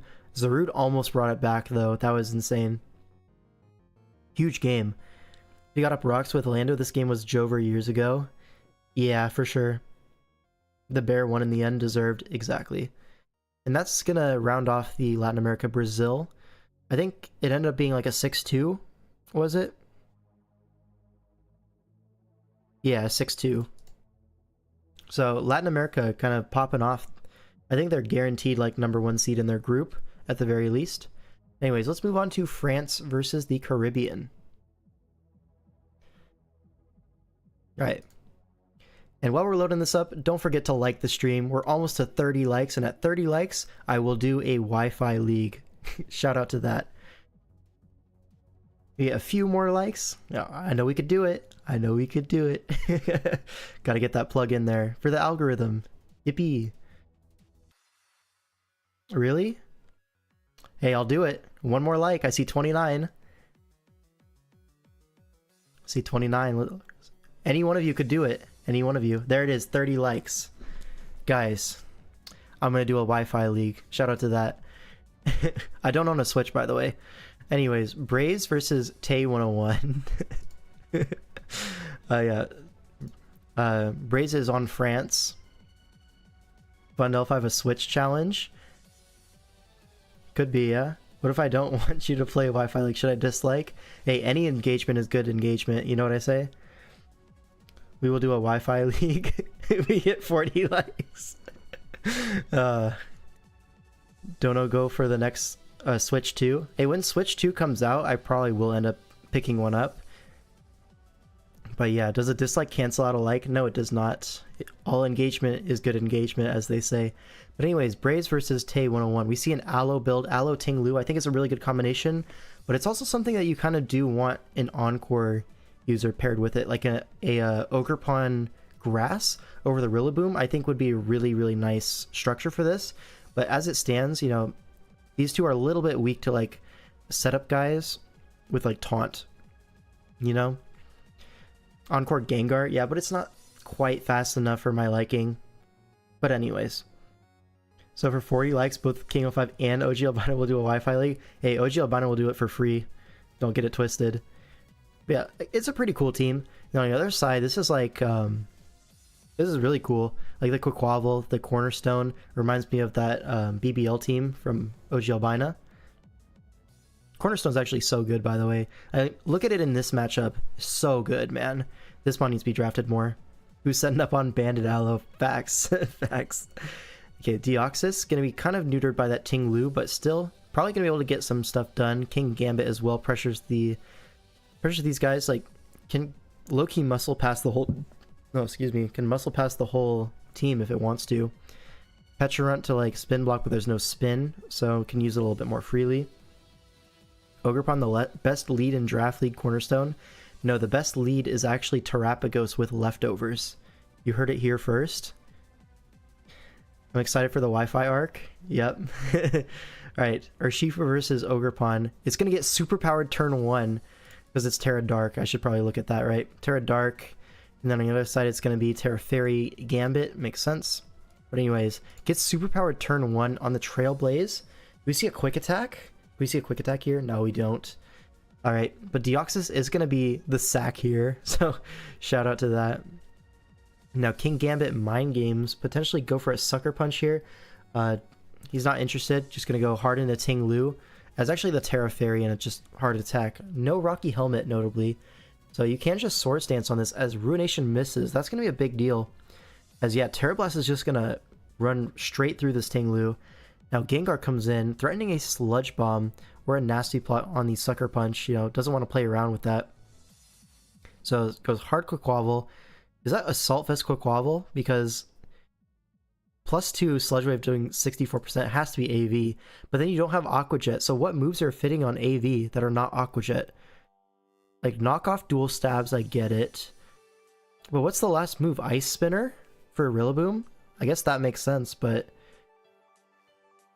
you really want Aqua Jet, I think. I mean, Aqua Jet would have been nice here, but I understand you want Ice Spinner. So, whatever. But now you're forced to play the Sucker Punch games anyways, and now Debond, this Gengar forcing a trade with the King Gambit. That's really big value out of the Gengar. Nice. And now Hatterene comes in. Ogerpon is going to do a lot of damage to this. A critical hit, 66%, but Nuzzle's going to come out. The Ogerpon's still going to be faster. It is a 2-hit KO thanks to the crit. But now what? Urshifu's going to come in and claim. Alright, now Lando. Can Lando do it? So Aloe, is this Assault Vest Aloe? It is, 26%. And now Pecharunt is going to come in on this, but a flip turn into Urshifu, and you're just going to start claiming. Do we see a Colberberry here? Oh my god, it's faster! Guys, please do proper speed creeps. You know, people say aggro creeps don't work 1 out of 50 times, but 1 out of 50 be coming up so often. Imagine if we were just jolly, right? We just win the game. But now you actually have to work for it. And I think that Pecharunt might just win now. Yeah, Pecharunt just wins. Yo. Can we please put speed EVs on our guys? Like, oh my god. It really is not that hard. Yeah. I guess he's trying to greed the Adamant. But like, how does Pecharunt not just win here? Wait, can you flip turn forever? Wait, you can flip turn forever here. You just go Aloe on Shadow Ball. 12%. You can flip, you can stall this out. Okay, maybe it works. Maybe it works. Goes for a Scald as well. You can fish for burns. This might take a while. Yeah, we're gonna put this on fast. Actually, hyper fast. So, Aloe, Malignant Chain. There's only 8 Malignant Chains, which is a big deal. Hyper fast, yep. We're so quick. If anyone wants to go grab some snacks or something, now would be the time to do so. Because we're going to be here a while. Yeah, especially with the terrain up. Like, Aloe just recovers off all of this HP. Even Toxic, you just flip turn forever. You can take 2 hits and still recover. This is the second time this guy has run Psychic Alomomomola. What even is the point? Well, it's AV. You need to run something, right? You're just gonna run Flip Turn plus Sleep Talk, or what? Yeah. Anyways, finally makes the Lando play, but gets Ice Beamed. And now Rillaboom plus Aloe is just gonna stall out this Petra Runt. And that's gonna be the game. I think Tay has this one wrapped up. He just... Yeah. Petra Runt can't do it. If this were like Nasty Plot Petra Runt, this would be so over. But it's Toxic instead. So, Toxic, do we really need to be Toxic when we have Malignant Chain and Poison Puppeteer? Like, you tell me. But yeah, this Aloe's gonna just stall this out, and he forfeits eventually. Yeah, no Malignant Chains, no Shadow Balls. Yeah, this is over. So, that was interesting. I thought Braves was gonna have this one after he outsped the Urshifu, but turns out that just elongated the game. For Cloak Ting Lu, are you really scared of Cloak Ting Lu? Because Ting Lu is like really pressured by everything else. Also, does Cloak stop Poison Puppeteer? Because it'll stop the Malignant Chain, but will it stop Puppeteer the ability? I'm not sure actually. Does it? Does anyone know? Yeah, I know it stops Malig, but Puppeteer. Cloak stops abilities? Well, it's secondary effects, so I guess Puppeteer would be a secondary effect. They'll get worn down by Dio long term, and Lando. Yeah, and like you saw in this game, Terra Fairy King Gambit just like walloped it. Another Aloe winning, it's legit bannable. You know, some people say Aloe is worth about 6 points, and I think they're a little bit silly. Not gonna lie. Not pointing any fingers here, but if I were to be pointing fingers, it would be at our resident OG Albina. Anyways, Caribbean goes up 1-0 against France. Now we have Toad OW versus Jigglypoo. Some very funny names. Now Toad OW is going to be on France, and Jigglypoo is on the Caribbean, yeah? Alright, another one of these like Garchomp Sinistcha teams. We've seen this quite a lot recently. Garchomp with the dual hazard kind of thing. It works kind of similar to Ting Lu plus Sinistcha in OU. It's the same idea, right? You spin block and you stack hazards. But Garchomp is a little bit better in draft than it is in OU, so it's just a nice combination. The guy who had Aloe at 14 knew all along. Yep. I think Aloe's good. I was an Aloe believer for a while now. Yeah, you're addicted to Overwatch. No way you pronounce his name like that. Is that not his name? Is it Toto? That doesn't sound right. It does not flow off the tongue. I wish I liked Chomp in draft, but I felt a little disappointed that I used it. Probably just not my thing. I think if you're drafting Chomp in SV, you really need to be prepared to bring Rocky Helmet dual hazard like a lot, and you need to build your team around it. You need things that support or like are supported by hazards. So you need your spin blocker, and then you need something like, for example, this Iron Moth, a really strong attacker that once you start stacking hazards as well, really, really hard to prevent it from just winning. Then there's also like the SD Chomp, which does have its matchups from time to time. Keegan said not allowed, sorry. Well, you're actually going to have to just ignore Keegan for that. I promise Tank Chomp is good in SV. Anyways, yeah, Dice SD is the other major set. Both of them are really fantastic. But anyways, let's look at this. Terra types, we have Water on the Ogerpon, and I assume Fairy on the Comfy as the second Terra. Would make sense. Now, on the other side, we do have Terra Ground on the Sinistra and Terra Fire on the Moth? Or is it Terra Water on the Gambit? I think it's Gambit plus Sinistra then. Makes sense. You know, Chomp Spin Blocker guy that will get a kill every time, like Shifu maybe? Yeah, yeah. I think you could put a Shifu in this slot and it would work just as good. Right, Landorus leads into King Gambit, gives it Defiant turn 1. This is something you see from lead Gambit sometimes, is just Defiant into Lando matchups. Goes for a Terra Blast, trying to catch the Lando and also hit the Lando and the Heatran potentially. But yeah, Encore Ogerpon is just going to shut that down. Now Sinistra does come in, goes for a Stun Spore, predicting the U-turn, but it's just going to get Encored in as well. So Terrapagos is going to come in, sack the Terra Shell on turn 5 to just an Ivy Cudgel. So Jiggypoo is not exactly loving this situation here. Yeah, this Terrap is also going to get very low just to get off the spin. And, I mean, everything's still at full. Like, he can set up these spikes again. He's going to set up here, maybe? No, goes for a U-turn into Heatran, also reasonable. Into a Matcha Gotcha, yeah, so Toad is just getting all these turns right. And now what? You just click an attack, and yeah, Terrapagos is dead already. Shout out to that. Now, Garchomp's going to come in, force this out, but Lando does kind of, you know, just... Oh, the Adrenaline Orb with SD. Do you SD again? Oh, you do SD again. But Earthquake's going to put you in the Draining Kiss range. It's like, cool idea. Oh, is it not in range? Why are we not going comfy here? We're going to sack our Terra Shell instead, I guess? I don't know. Maybe it's just like defensive comfy and Draining Kiss does like 40, something like that. I could see that.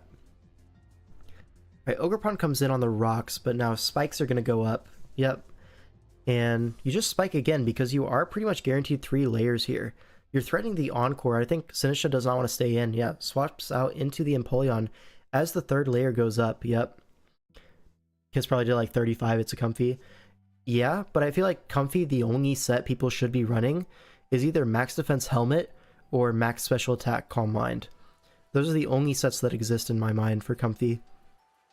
And if you're Max Defense Helmet, you'll live in Earthquake anyways, and you just Draining Kiss twice. And if you're offensive, you'll kill. So, I don't know why we had to sack our Terrapagos shell like that, but it is what it is. Looks like the comfy is Boots. So, interesting there. Darkrai's Boots as well. Misses a Focus Blast. I don't think that was killing either way. But, you know, obviously it sucks to miss. Yeah, it wasn't killing either way. You can roost this off. I mean, Roar does come out, and now Overheat does knock out the Empoleon, so maybe even a Spec Strand here would make sense into something like the King Gambit. You don't want to allow that to just, you know, take the hit comfortably. Now, Encore's the Kowtow Cleave, okay, and now what? Darkrai does come in, able to threaten a Dark Pulse here, no switch-ins remain, so yeah, Sinistra is going to come in, use the Culverberry, but it's going to get 2-hit KO'd either way. Is that Hamburger Extraordinaire King L5? That might be me. Some people do call me that. Do you live the +3 EQ after Rough Skin? Kind of doubt it. Maybe not, yeah. So if it is like bulky comfy, which U-turn leads me to suspect, then you probably did have to burn the shell. Anyways, Darkrai does kind of have this game kind of packed up here. Moth probably dies. Oh, it's actually Scarf Moth. But yeah, you're locked into a Overheat into a Heatran.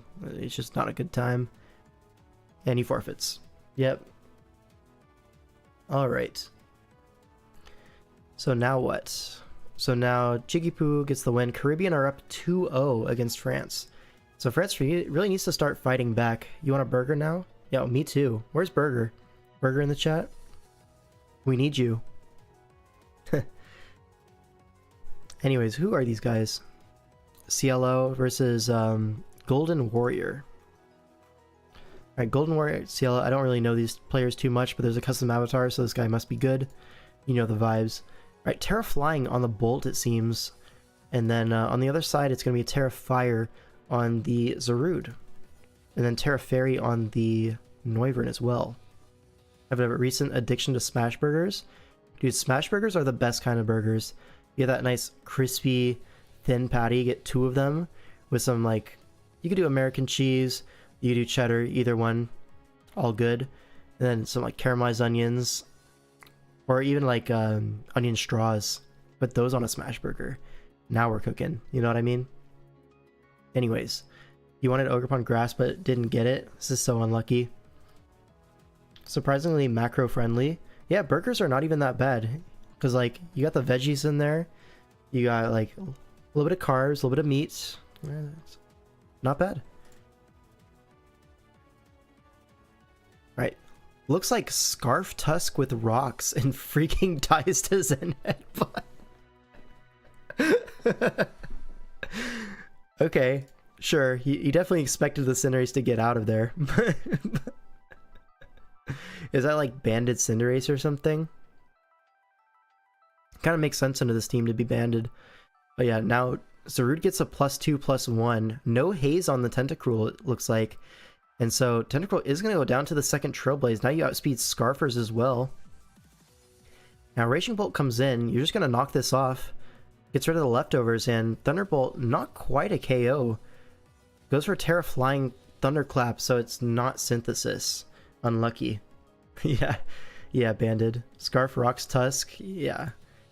I mean, punishable by death is a little bit far, but definitely we're not encouraging that behavior. Alright, Balloon Tinkaton, no Mold Breaker, so probably looking to pickpocket some boots from a U-turn there, potentially. Cielo not going to fall for it, goes hard into Cinderace. This is also Choice Banded. Is going to U-turn, but there's no item left to steal. So Metagross is going to come in on the rocks. Do we see a rocks trade potentially? No, those Scarf Rocks. So this is going to be Assault Vest, which got knocked off, and now Earthquake comes out. Going to Encore the Earthquake. Now Landorus, if it's Substitute, maybe, but I guess Infiltrator or Noivern kind of goes through that. So yeah, Raging Bolt using it as a Calm Mind opportunity. But now we U-turn. I guess Noivern doesn't KO from 34. Interesting. So Raging Bolt is going to T-Bolt this Metagross and Thunderclap. Because it's Assault Vest, it is free, of course. Now Cinderace comes in. You have to win a 50-50 here. Oh, not quite a 50-50. Right, it's kind of a 50-50 still. Goes for the Quick Attack on the Thunderclap, but does not get the second turn right. So now this is going to be over. Raging Bolt able to Thunderclap here. Get some nice chip off, and now Darkrai looks like you just Sludge Bomb here. Or Lando, you know, if this is... Okay, Lando takes that -2 Draco. Sludge Waves, and now Primarine is going to take a Sludge Wave. That's Assault Vest for sure. Makes sense into the Darkrai, but Cinderace is going to clean this one up. Hold on. Hold on. Oh, goes for a Psychic. He thought, what, a HJK was coming? Either way, Cinderace is going to wrap this one up. And that's going to be the game. So Relinquished wins. And now Kariban is up 3-0. So really dominant series so far. Now let's look at Herdadoo versus Steora. So Steora is going to be Lavenza on Showdown. Thought Gunk. Oh yeah, Gunk. So he was banking on a miss into Psychic KO. Yeah, that makes sense. I get it. No, not 3-0. Jigglypuff lost? Did he? Oh yeah. Yeah, he did lose. My bad. So now it's what, 2-1? 2-1 series? Yeah. Alright, Herdadoo. Alright, let's look at the Terra typings here. So we have Terra Dark Greninja and Terra Water Amoonguss. On the other side, we have Terra Steel Enam. Then, what else? I'm just going to say it's Steel Enam. People do this. As a spectator, so annoying. Alright. Where are we at here? Alright, so Heatran leads off into Tentacruel. Shout out to Tentacruel, guys. My favorite Pokemon. Flip turns on the Heatran into Roaring Moon, takes a crit Earthquake. That's not an interaction you see every day, but yeah, knocks off the incoming Enamorous here. Goldango going to be a free pivot into this, but not so free. Earth Power's doing 68%, and now what? You recover it off. Okay, threaten it out with the Make It Rain. Makes sense. Now rocks go up from this Heatran and U-turn, so not scared of this Earthquake anymore. Tentacruel comes in on an Earthquake of its own, so just read his whole life there. Gets a spin-off, but Tentacruel's going to go down for it. And now what? Now Mamoswine comes in, going to Terra Water immediately and sub. Allows rocks up. Now Earthquakes into a Shuka Berry. and just kills. So we could have prevented rocks by just Earthquaking there. It's not like Gliscor wants to come in. Earthquake is pretty free, but I get it. You want to get this... Oh my god, it died through Yachi? What are we running Yachi for then? Bro, if we're gonna be the berry, at least live the hit from full. Like, god damn. Alright, Moon's gonna come in, threaten this out. We just killed 2 berry mons. Alright, knocks off the Enamorous. And we swap out? Why did we switch out our Moon? This thing can't outspeed you. Why are we going Amoonguss? Surely this was an error, right? This can't be right. Anyways, Goldango comes in. KOs with Hex. I mean, Greninja's looking really close to winning this endgame. If you're able to get off that Battle Bond, which you will be able to do, because it's Terra Dark, Dark Pulse. It's such a strong move. Yeah, subs up on the switch to Ogerpon, and now DD's up on a miss. That might be the game as well. With Acrobatics, yeah. And Roaring Moon, you're going to outspeed. Wait, no, it's Scarf Roaring Moon, so that miss actually did matter. Oh, that's a little bit rough. But yeah, Ice Shard, not quite enough to knock it out. This was never Melt Ice. Alright, Goldango is just going to get knocked off here. It's Colberberry and dies. Alright, so we've seen so many berries, yeah. Yeah, what a game. So, deserved to win, as I say. So, Steeroar comes out with that win. 3-1 for the Caribbean, if I'm not mistaken. Now, Horodro versus Hazy Noir. And there's a dash button on my screen. And there's a Chiyu. This is like the first week of SV, right? Chiyu versus dash button and OU. I've seen this one before. What a game. Add Culver to that, exactly. Yo, this team from Hazy Noir, I said this last week, but it looks like a very early SV build. Like, from the first few weeks of SV, you would draft something similar to this. But on the other side, we have this like Gliscor kind of thing, like a balance kind of thing, you know, with like Breaker Chiyu. You have Wincon with Sneasler. Latios just generally good Pokemon, and then, you know, Gliscor tank. Blastoise able to kind of deal with a lot of things defensively. Alright, look at the Terra types though. We see Terra Steel on the Tusk. And then on the other side we have, I assume, Terra Dark Chiyu, Terra Ghost on the Gliscor as well. So Glimmora leads off into Blastoise. Able to just set up Hazard's Resist, I guess, but Rapid Spin's right there. Yeah, you can just click it. No problem. Sneasler, Wincon versus Talonflame, Goldango, Tusk. Yeah, not the greatest draw of all time, but Wave Crash, that was not expected. Glimmora just dies, and now Scarf Meowscarada it might be.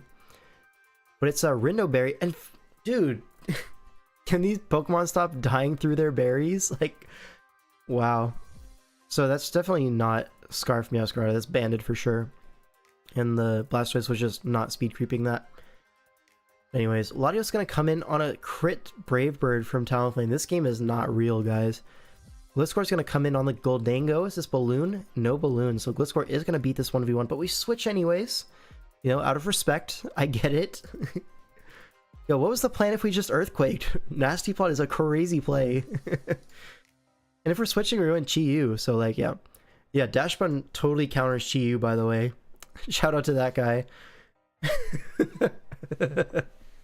Just annihilated by Dark Pulse with Terra Dark. Love to see it. Now Tinkaton's going to come in on Meowscarada, pretty free. It is Balloon, so we're going to take this Meowscarada's item with Pickpocket. Right? Oh no, it's Mold Breaker. My bad. Right, Mold Breaker into Goldango makes a lot of sense. Dashin makes you lose to Chiyu slower. Didn't look very slow there. It looked very quick. Let's just say Chiyu is lucky he didn't click the fire move. So true. So true. So this is a Terra Steel Tusk, I think. There it is. Yeah, Terra Steel and into Rapid Spin again. Why did we Rapid Spin again? Why did we Rapid Spin a third time? Bro, we're just dying to poison now. And now we're gonna Ice Spinner into Tinkaton. I can see it coming. Yep. Okay, dude. And sack the Latios because it was our... Oh, Doesn't even sack the Latios in his head. Yeah, that guy got worked in the neutral. Goddamn. Latios goes down to the flower trick, but this lead is like already pretty massive, right? You could go into anything here. You could go YiYu if you wanted. Not YiYu, actually, you tear it already. But Sneasler comes in, gets the poison touch, Gliscor comes in, and now you just go for a knockoff, I think, right? If you have it. Knockoff seems pretty free though. Goes for a U-turn, also free, into YiYu, and he's here to collect. Give me another. Flamethrower gonna knock this out. You don't Dark Pulse there because Colbur is actually a pretty likely bring into the Sneasler. So Flamethrower is correct there for sure. Now Tinkaton comes in on Flower Trick. That is gonna 2-hit KO. So maybe Meowscarada can do something because we just sacked our Tinkaton. And now what? Sneasler comes in. It is at full, but you still have the Talonflame. I guess you can go for a Dire Claw. But potential Flame Body, risking that, not gonna get it. Wait, is this Scarf? Yeah, it had to be Scarf. Yep, makes sense. Yeah, so about that Wincon Sneasler. Yep. Yeah, Teratus Loki won if it wasn't poisoned. Yeah, there wasn't a whole lot that Horo could do about it, besides like Scarf Sneasler, right? CC. So he probably would have been fine, but it definitely would have picked up some KOs in the meantime, for sure. Anyways, Horo wins this one, and now the series is 3-2 favoring the Caribbean against France. And now we have Pichiu on this side versus, what's this guy? Tonmoy on the other side. And we do see a Ditto and a level 99 G-King to get the slow Chili versus the other G-King. Very cool to see. And Araquanid. So this is like Webs plus Valiant plus Kyurem. A very strong team. We saw this in DCL. Yeah. Anyways. Let's look at these Terra types. Alright. Looks like this guy is choosing not to be very helpful for the spectators. I get it. Probably just going to be Terra Torn though. With Terra Ground. Then on the other side we see, what, Terra Flying on the Alolan Sandslash. And Terra Water on the Araquanid? Question mark? I don't know what exactly the Terra user is. Level 99 G-King is cool. Yeah, for sure. But Araquanid comes in versus the Samurott, so they're both going to get up their hazards, I assume. Yep, Sticky Web for the spikes, but yeah, this Samurott might just go ahead and get 3 layers, unless this is Custap. We decide to save the Araquanid. Interesting. Is it going to be sack fodder now? Aqua Jet here, and yeah, so big chip on Valiant, 3 layers up, Araquanid dead to hazards. This Samurott did more than his job. And the Slowking isn't even boots, so that's going to be a big deal, those 3 spikes. You can't really spin block though if the Sandslash fights an entry point, so you're going to have to be worried about that. Now you're able to spin yourself, so these webs are gone. But now Chili into, I assume, Sandslash, and we're going to spin these spikes away, so a whole lot of time spent to just set up hazards and spin. Shout out to that. We saved the 25% Araquanid so we could stack the whole Valiant. Yep. This guy knows ball. No, Triple X is going to kill. And is that 2 turns from Donphan? Yep, 2 turns. Shout out to Donphan. Love to see it. With Iron Head into Baxcalibur, the second one is going to kill because we lost the snow boost. So, unfortunate flinch, right? He probably clicked DD there, if I had to guess. But can you even DD there? Because Ditto's in the back just lurking. So maybe you should have just Ice Sharded twice. Either way. Wait. So we're level 99, but we're still faster with Chili. Make it make sense, guys. Make it make sense. Did we mess up our IVs, or is this Iron Ball? Yeah, yeah, like, we just forgot to do the whole thing that we... Okay. Whatever, man. You had to lead Kyurem in the same matchup at DCL, otherwise you're playing with 3 layers the whole game. Yeah, for sure. Right, Torn comes in. It is Custap Berry with Endeavor. Okay, so Torn is going to take a lot of damage, but this is regenable. Now what, do you go Ditto? No, because the Slowking would wall the Torn. So Sandslash comes in, we Iron Head into the Cobalion, and that's not going to do anything. Slowking going to come in, take 10%, not a whole lot of damage. But now what? Torn comes in, but this doesn't beat G-King, you're just doing this for regen. Yeah, and now what? Ditto comes in. Yo, is this regen versus regen? Are we going to fall asleep here?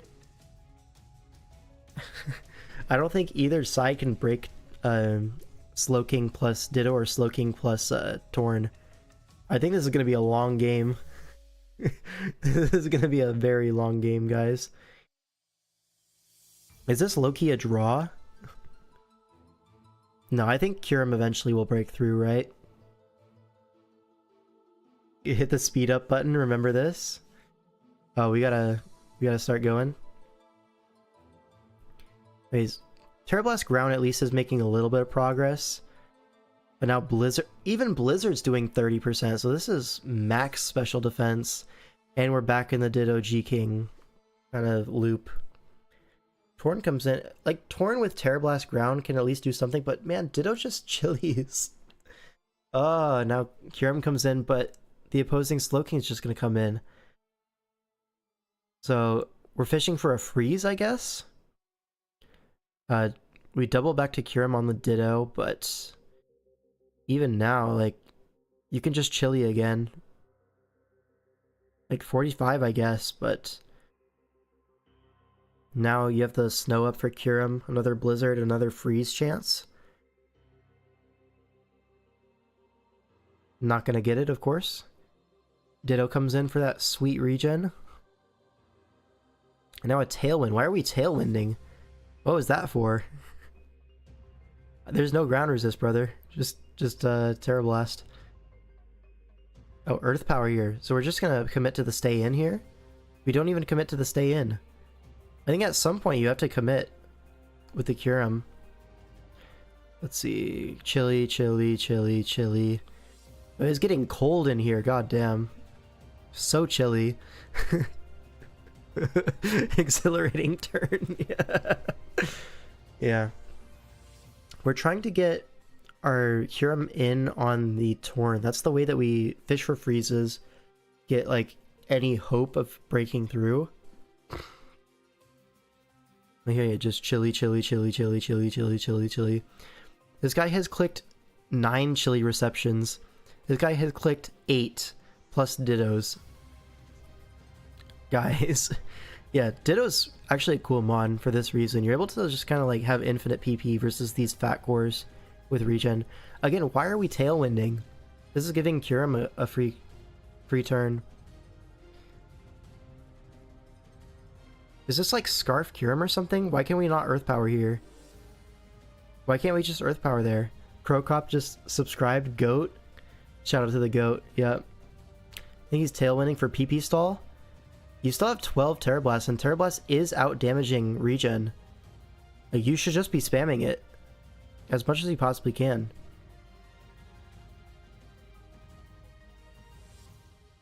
A lot of freeze chances, but no such luck. Now finally commits. Now the Slowking is a little bit lower, but Cobalion comes in, and you know what's going to happen? He's going to Volt on Slowking. The Slowking's going to come in on the Slowking. We're going to chilly, and we're going to regen back to full. Shout out to this game, bro. Wait, we didn't Volt. We didn't get our regen. And now Ditto comes in. We check the set, I guess. Now, okay, now Kyurem can actually do something. He's kind of messing this up. Because now the Slow... We did... Why are we not going Kyurem? Oh my god. Dude, this is a bunch of waffling going on. Dude, Kyurem is how you get progress. That was your turn to do it. This is your turn right now. It's the same situation, except now your G-King is lower. Like, why did we do this? And now we can Blizzard into Earth Power. Earth Power here. Earth Power. Yes! Progress! We've made it. We've made some ground. Let's go. Alright, now G-King's going right back in for another chili. Yep. Go ahead, get you another. And now you chili into Kyurem here. You don't want to let this regen for fun. We go Sandslash, I guess. Yeah, Earthquake now. This is a good chip, and now Kyurem is gonna claim. Yeah, so he's finally breaking through. Could have also gone into Valiant there, free Moonblast, but Freeze Try, okay, conserving PP, I guess. Now Slowking comes in, we're just going to, what, Earth Power? Yep, Earth Power into this, now we Blizzard. Bleak Wind comes out, but it's too little too late. Freeze Dry, that works too. And yeah, Kyurem eventually able to break through. And finally, guys, finally. That was a long game. So awesome, yep.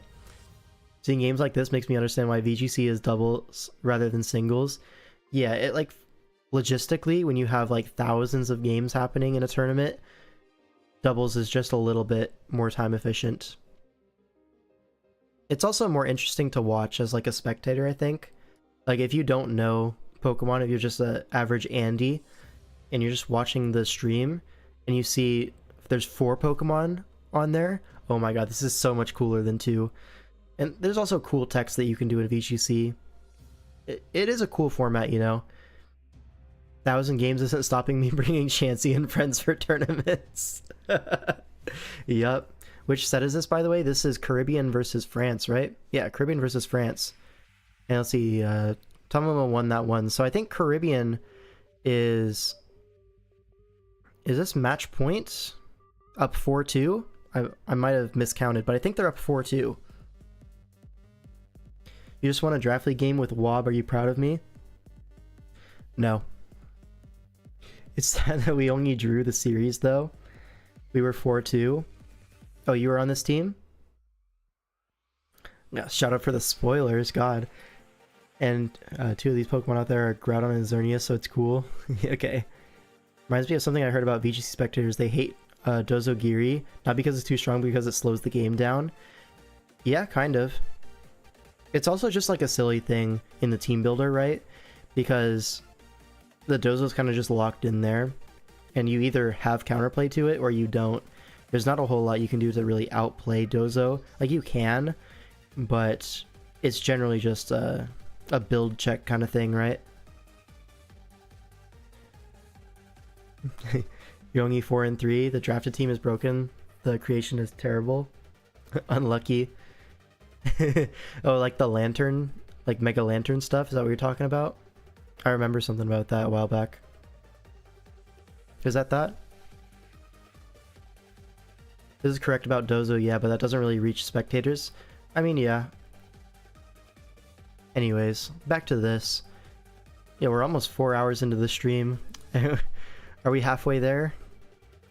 This is 1, 2, 3, 2, 3, 4, 5 series. 1, 2, 3, 4. We're almost halfway there, guys. Let's go.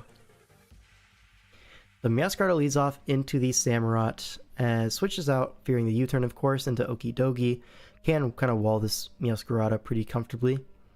Palafin gets its form off here. Gonna just go for a flip turn. Doesn't go for a flip turn.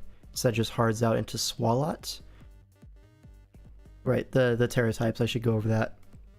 Terra Water on the Bolt. Terra Grass on this Okidogi, which is already starting to set up pretty highly. Terra Fairy on the Mesprit. And that's going to be Terra Dragon on the Torn. Okay. Any US series left to cover? Yeah, I think all of them. Besides Northeast, we haven't covered. Alright, High Horsepower is going to 2-hit KO this Swalot. He's Encored though, so has to swap out, fearing the Mesprit coming in. But yeah, Swalot just stays in, goes a knockoff on the Samurott, so well played there by Aramoth. Now we get a Spike Up, and another U-turn on this Okidogi. Kind of just stonewalling this Meowscarada. Alright, Palafin comes in. It is evolved now, so potentially a Wave Crash could hurt. There's not exactly good water resist here. Goes for a Flip Turn this time. Okay. 36%. I don't think that's Choice Banded. Is it? It might be Choice Banded into like Super Bulky Jirachi. Aramoth has the most draft league team I've ever seen. Anytime you see a Swalot on there, you know something's up. But yeah. Alright, Earthquake into the Shuka Berry as a U-turn comes out, but this Treads is still going to get some good chip off. Alright, Flip Turn into Torn. Now Torn is going to force this out into Swalot. This looks like a sack here. Misses the Heat Wave, but you have Hurricane, yeah. That's going to KO. Now this does give a free Raging Bolt entry. Now, what do you do as Aquatic Carly? You go Donphan, and you get 2 KO'd. Is Donphan going to get its 2 turns in this? I don't think so. So remember that game earlier on when Donphan got 4 moves? Well, this is the one that's averaging it out to that fresh 2 turns per game. All right. Now, Raging Bolt is going to get traded by this Okie Dokie. They're just trading HP. Big threats to either side, so I think, honestly, both of them are probably okay with this. But, ooh, Drain Punching on the switch to Treads. Yeah, Aeromoth did not want to see that. Do we see a spin here? We do see a spin, because you never risk your Okie Dokie there. Another Rapid Spin, so now you're outspeeding even, like, Scarfers. So Torn does come in. A huge Ice Spinner, and a missed Hurricane. That's really unfortunate. Yeah, you're gonna have to sack Jirachi now. Do you pivot into Torn? No, you don't. Couldn't do it. And now you have to sack another one just to... Yeah, this Treads is putting in overtime. You can just tear your Okie Dokie here, yeah. You kind of have to relieve the pressure. But anyways, this Okie Dokie can still win, right? Terra Grass is still good. But now you're weakening yourself, yeah, to triple axle, knockoff, all that sort of thing. But the thing about this is Meowscarada triple axing here does allow for a DD opportunity from Gouging Fire. We see the Proto Speed. So this is a very bulky Gouging Fire with Proto Speed. So you're kind of outspeeding Scarfers even, but the downside is you're very weak. You see +1 flare, but it's only doing 49%. Ooh, that miss might be... No, never mind. It's not impactful at all. So Healing Wishes back the Raging Bolt and dodges a Hurricane. That's a little bit unlucky. But yeah, Torn's going to go down, and now Raging Bolt, I don't think is going to 1v1 a full HP Raging Bolt. Yeah, no chance. Donphan was cussed up, just unfortunate it didn't get in range. Yeah, that's a little bit unfortunate, but also, was it really doing much back? Maybe the best thing you could offer is like setting up rocks or something. But that guy was always getting a spin off either way. And the Healing Wish went into the Raging Bolt no matter what, so... Yep, Aeromoth was able to clinch this one out for France, and now what? Is it 4-3? I believe it's 4-3 now, so now we have Mara CX versus Blender PR. Alright, could have been Endeavor. Yeah, maybe Endeavor, but either way, you're only attacking into the Raging Bolt, and then the Healing Wish is still going to go into it late game no matter what. So it doesn't really make that much of a difference. Alright, Leavanny lead. Leavanny spotted, yep. So Terra types, we have Poison on the Enamorous, we have Water on the Incineroar, and Dark on the Leavanny, it looks like. And on the other side, we have Terra Psychic Ren. Interesting, what's that for? For the hands, I assume. Get that Terra boost on Extra Sensory, something like that. And then otherwise you have Terra Dirge, looks like. Is it Terra Dirge with Fire? I think you can afford Dirge plus Gren. But either way, Raikou leads off into Leavanny. I think those webs might be going up as Skeledirge comes in, as, yep, the webs do go up. Probably going to see just a Torch Song here, as we do. Chips down the Incineroar a little bit. It was Endeavor Custap, yeah, makes sense. But now Garchomp comes in. On the knockoff, we see Rocky Helmet, we do. So this Incineroar is like halfway dead. We're going to see rocks go up. So with no removal on the other side, I think unless the Defog comes out, that Incineroar is at 25? 24 maybe. Ooh, eject button on the Corv is going to get Skeledirge a free switch in, but I don't know how impactful that's really going to be. Alright, of course the Incineroar is Boots. But it's going to get 2-hit KO'd by Terra Fire Torch Song. Interesting. So this Dirge is going to be more so functioning as a breaker in this game, because there's no great fire resist. Like, the fire resist is already basically dead. So spikes go up. Looks like we are not interested in defogging at all. We want to stack hazards on the opposing side. And only one hit on triple axle, but that was bouncing off no matter what. Yeah, roosted off either way. Now Enamorous comes in and it's going to Mystical Fire, but this is probably going to be... Yeah. Oh, not Iron Head, it's going to be U-turn. Now Dirge comes in, and it's actually going to just go for a Torch Song and pick one up.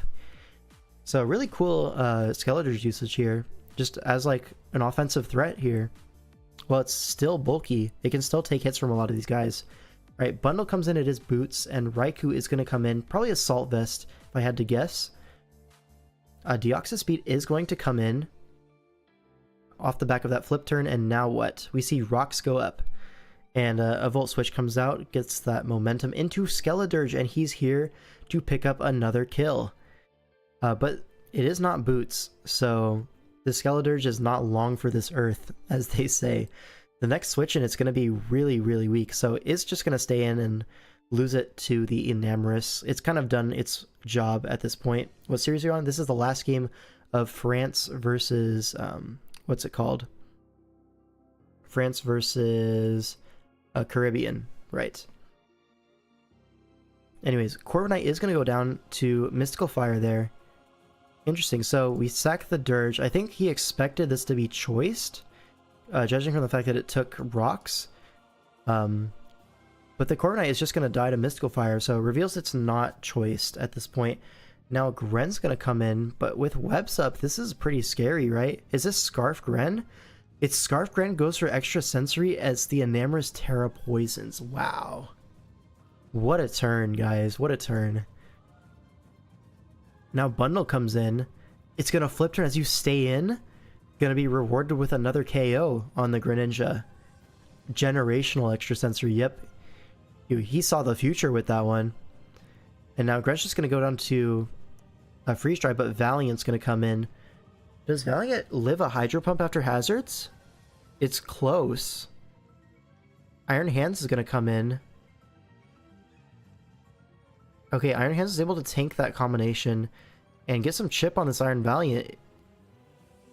But I think if this is Assault Vest Raikou like I think it is, I think MaraCX has this one. Because you just Earthquake here. Now Bundle's going to knock out the Garchomp, but the Raikou's going to 1v1 the Iron Bundle no matter what. You have to go for like a freeze here. We see Hazards hit it. Is it Assault Vest? Yes, it is. Only 18% does not get the freeze, and Thunderbolt is going to finish off that Iron Bundle, tying up the series. Alright. Good news for France, right? That was looking pretty bad, but they were able to bring that one back. Alright. Right. And now, Western Europe versus the Netherlands. Right. First game, we have Lily versus Stefan. Was it 4-4? I mean, they both won 4 games. That's how it goes. Let's go EU West. Which side's EU West? Lily's side. Okay. And it's the Netherlands. Right. So this is like that like Blaziken, Meowscarada kind of thing. I think it's a really cool combination, right? These two together. Yeah. Pretty cool stuff. But then on the other side you do have the table Avalug. Yo, she tug on my lug till I ugh. Yeah, who's with me? Sorry, that was a little bit silly, but you know. You gotta do what you gotta do. Oh, am I up to pick in, I'm not up to pick in my Smogon draft for Oras, not yet. Unfortunate. Bars. Anyways. Let me just respond some Discord stuff real quick. I'll respond later.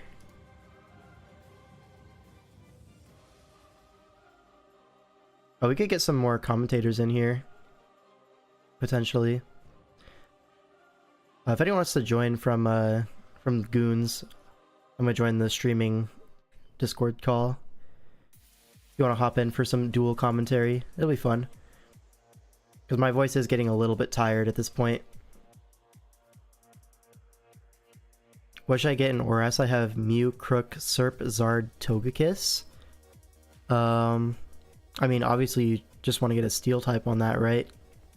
Good flying resist.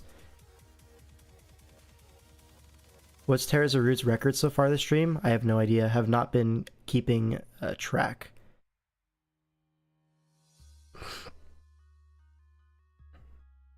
Alright, but anyways, let's look into this game.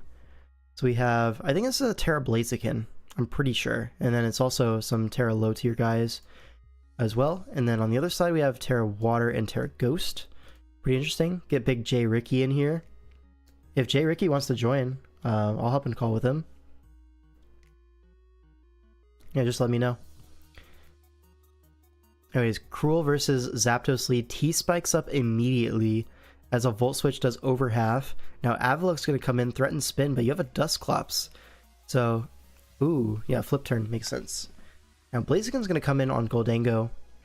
Goldango obviously predicting the Dusclops to come in, but flip turn kind of solves that issue. How did Zom do? We haven't gone over his game yet. I'm not in that server, else I'd hop in for an hour. Yeah, we could go to the library if you want, Dougal. I'll head over to the library.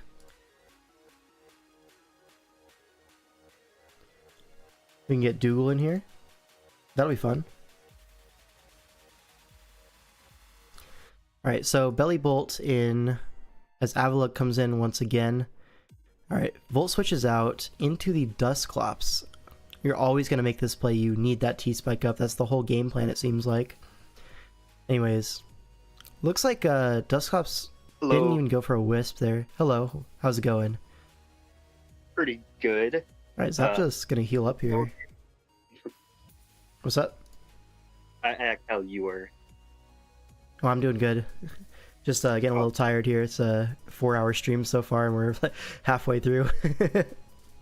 Yeah, I can see you have like 50 replays open still. Yeah. Alright. Alright. Anyways, these electrics kind of wall each other, but Bellybolt does have access to Toxic, so could potentially win that 1v1. Also, the slow Volt Switch is going to be fine. Big Crook in. Yeah, Crook gets a knockoff here. Good value. But now I think rocks Got are going up. Helmet. Ooh, Aqua Tail. 2 KOs. It's clear Amulet, so clearly intending to 1v1 the Lander T. Not able to do so, but does get a lot of chip off, and now Dusclops is forced by this Avalug. Doesn't reveal U-turn from Landorus, so either doesn't have it, or just didn't want to click it into Zapdos, potentially. I kind of see it. We spun on the Dusclops. Mm-hmm. I don't know about that. He thought a double would come, maybe, which is reasonable. Yeah, I guess so. But yeah, this Dusclops is never switching here. Does it even have Will-O-Wisp? That's what I was just wondering. Nightshade, Pain Split, and what? What else could you possibly have here? Maybe like a Curse? Does it get knockoff? No. No, yeah. So I'm not sure what else you would have. Oh shucks, J Ricky. What a nice guy. It looks like this Blaziken is a real threat here. Picks up a KO with Overheat. Now, Zapdos has to come in to Revenge Kill, but just Volt Switches on Bellybolt, no real value to be had. And now this charged up Volt Switch almost KOs the Avalug. Wow, really burning through those recovers pretty quickly. Only 3 left. I don't see how like Lily breaks the Dusclops and the like Bellybolt at this point. Like their team seems really whittled down. Yeah, it's just impossible at this point. I think it's just a well-executed game plan, right? Stack hazard, spin block. Yeah. There's no real progress to be had. Pain Split. I guess you can try to trade the Avalug HP for the Dusclops, but once your Avalug is low, you're never getting a spin-off. So, sure, like Pain Split. Like he just Pain Splits here. Yeah, always. Like this Avalug is never going to oh, it's Trick Room. Trick Room. Okay. What for? I don't know. I have no idea. His Lando comes in as a sack, but recover, okay. Into Hex. Oh. But now what? Bellybolt in? Blaziken protects to stall out his own Trick Room and get the speed boost. But if this is Okaberry, all of a sudden things might start getting shiced. It's not Okaberry, decisively. Fire Blast just does 100. Over. Yeah. If he hits... I think... Oh. T-Wave. But he's still faster after the T-Wave, so... I have to go for some odds. hits the overheat this time. And now what? It's Avalug and a Valiant that's hit by... Never mind, it has Lum, not hit by T-Spikes. Yeah, another overheat, that's still so strong. And SD comes out. Do we see a vacuum wave? Not vacuum wave. It can't be. A full Shadow para. Sneak. Oh, okay. Okay. But Meowscarada can live a Shadow Sneak and KO back. Yep. Yeah, it didn't even... There was no point to click it, I guess, so... Mm-hmm. Can Avalug solo this? 21 is... It's so funny, dude. This thing takes no damage from any physical attack. Like, I was helping Joey prep in BBL, and we played a Calyrex Ice Rider, which, I don't know if you're aware, has a monstrous attack stat, and close combat does not 2-hit KO Avalug. It's like, bro, how fat do you really have to be? No, it's a Ice Psychic. Okay. Anyways, let me close some tabs real quick. Got a lot open. Okay, so that's going to be what? Stefan winning that one. Now we have PTK against Thomas. Alright. That's a very blue team. It is very blue. PTK. Yeah. He's got that color synchronization on. Can't shrug the lug. Yep, something like that. 165 is certainly a number. Yeah, I wasn't sure exactly what it was, but yeah, 165 attack, close combat, super effective, does not 2-hit KO Avalug. What a beast. What a guy. Yep. So like I think like just looking at the team, I would be like Terra Ground on my Enab, because like nothing would really switches into like Fairy plus Ground. Yeah, that's a common theme, right? A lot of the fairy resists in the tier are hit by ground coverage for super effective damage. That's why it's such a good offensive dual typing. Yeah. Yeah. Lug got that 185 defense. Yep. You know, he thick. On God, he thick. Anyways, we see a Terra Fairy on the Cerulege. Okay. We see Terra Ground, of course. Yeah. Yeah, like as expected. Looks like Terra Dark on Claude as well. If you potentially need that to wall out a Cerulege or something. Mm-hmm. Or even like Latios Psychic move. Alright, U-turns on Jirachi turn 1. Makes sense. Stealth Darks go up, but I think you're going to trade spikes here. Oh no, a Reflect comes up. Okay. So we're probably going to see a setup threat in the back. The Cerulege or the Latios. SD or Calm Mind, respectively. But a Brick Break, he's prepared for it. You. Alright. Another U-turn, some good chip on Blastoise, but yeah. He's gonna flip turn himself, get some, you know, momentum here into Enamorus. Is this Specs? Doesn't matter, has Grass Knot, gonna KO the Swampert. I didn't know it got Grass Knot, like, I don't think I've ever seen it click it. It's not something you think about immediately when you see Enamorus, but yeah, it does have Grass Knot. In a Swampert matchup, does make sense, right? Yeah. Alright, Iron Hands in. Another Reflect up. Do you think this is Brick Break on hand too? No. Guess not. You don't run Drain plus Brick Break ever. I do. Okay, maybe you do, but I wouldn't, personally. Okay, opts not to go for the Brick Break. Instead, allows this Latios in with a Reflect up. I don't know how great that is, because potentially sub here on like a T-Wave could be a big issue. Alright. Ooh, you missed. He dodged instead, so this is going to 2-hit KO Jirachi, and now Reflect is still up one more turn, but I guess the Revengers are all special anyways. So Darkrai does KO, that's going to be either Life Orb or Specs, I think, from that damage. It looks like Specs. It does look like Specs. Life Orb damage. It might be like Specs Trick to punish a Klefki switch in, but either way, Meowscarada going to U-turn again, probably Scarf Meowscarada. But now a Mortal Spin, able to get that off, remove the rocks and poison the hands at the same time, and get the T-Spikes. Okay, I was worried for a second that it was going to be Corrosion because it didn't go off right away, but it popped the balloon and then it goes off. Okay. I mean, like, the T-Spikes aren't even that great, like, against, like, what's the guy's name? Well, it forces positioning, right? Because Cerulege comes in and you have to go Clodsire.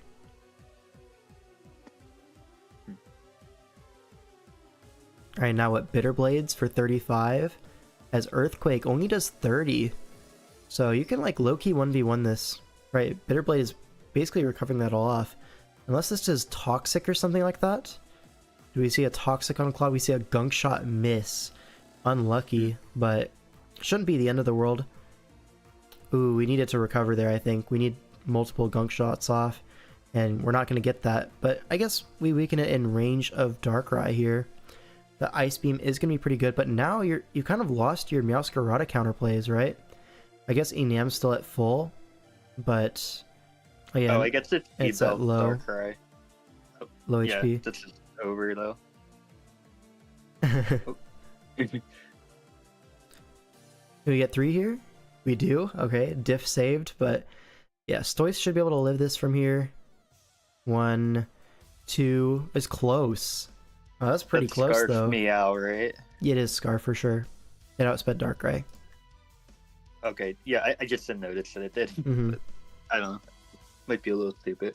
Yeah, that was really close, though. Almost brought it back. Anyways. So that's going to be Thomas winning, so now Netherlands are up 2-0 up against Western Europe. Now we have Smat versus... or Smate. Is that how you say that? Versus 20 It was E-Belt Rai with no item Claude. Oh, no item to wall. I'm just going to say 21, honestly. 21? I'm not gonna play.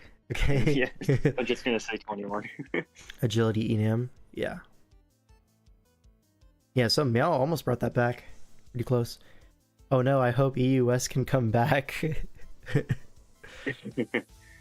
that a spoiler? I have no idea. We're gonna find out together. Great. We have Sun. Like, and it looks like it kind of looks like the other team is almost Sun too. Like it has a lot of mons that benefit from it. Dude, Tusk Moon plus Hearthflame versus Sun. You take that every day of the week. Yeah. That's a great matchup.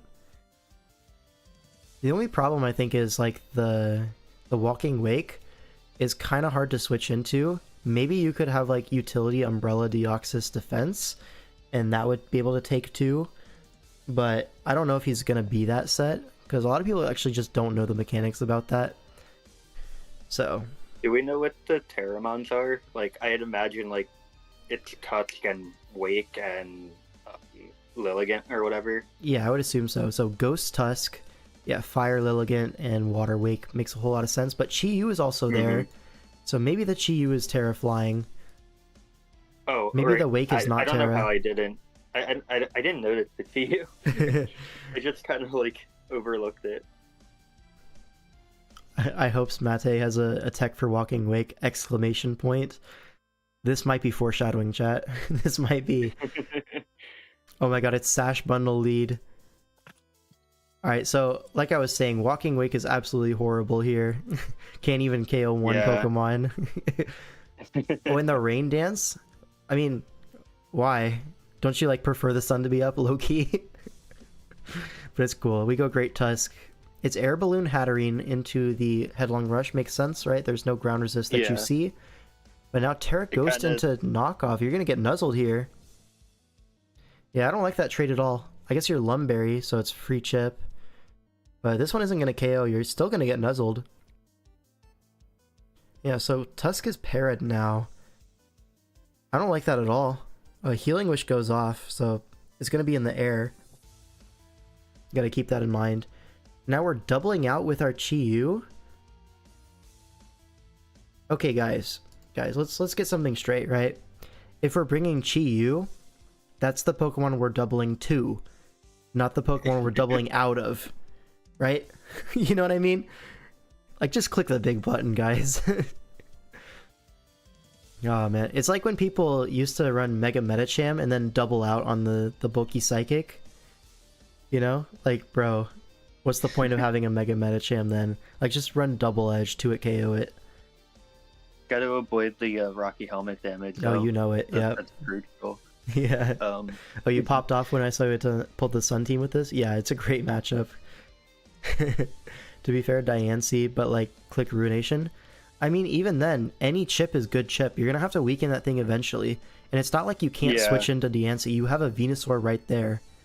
So, like, is it really a big deal if Diancie comes in? No. So just chip it. You're gonna need to chip it eventually, because you could make that, oh, Diancie's right there argument for the whole game if Chi-Yu never attacks. You need to get your chip. Anyways, rocks go up. Venusaur's gonna... Ooh, that was a dangerous turn. Gets it right, though, and then a critical hit on Ogerpon. I'm not sure if that mattered.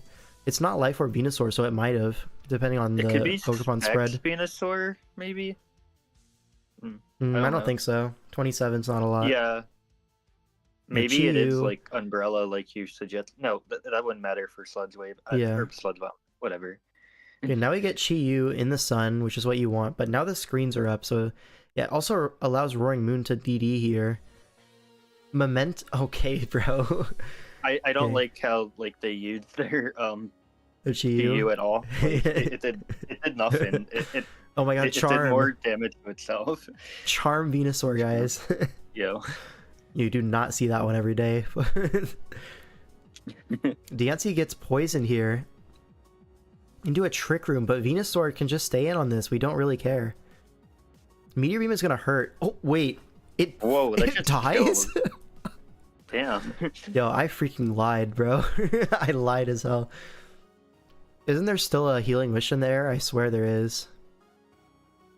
Yeah, but like nothing's taken damage. Yeah, there it is. Torkoal. There it is, the Torkoal.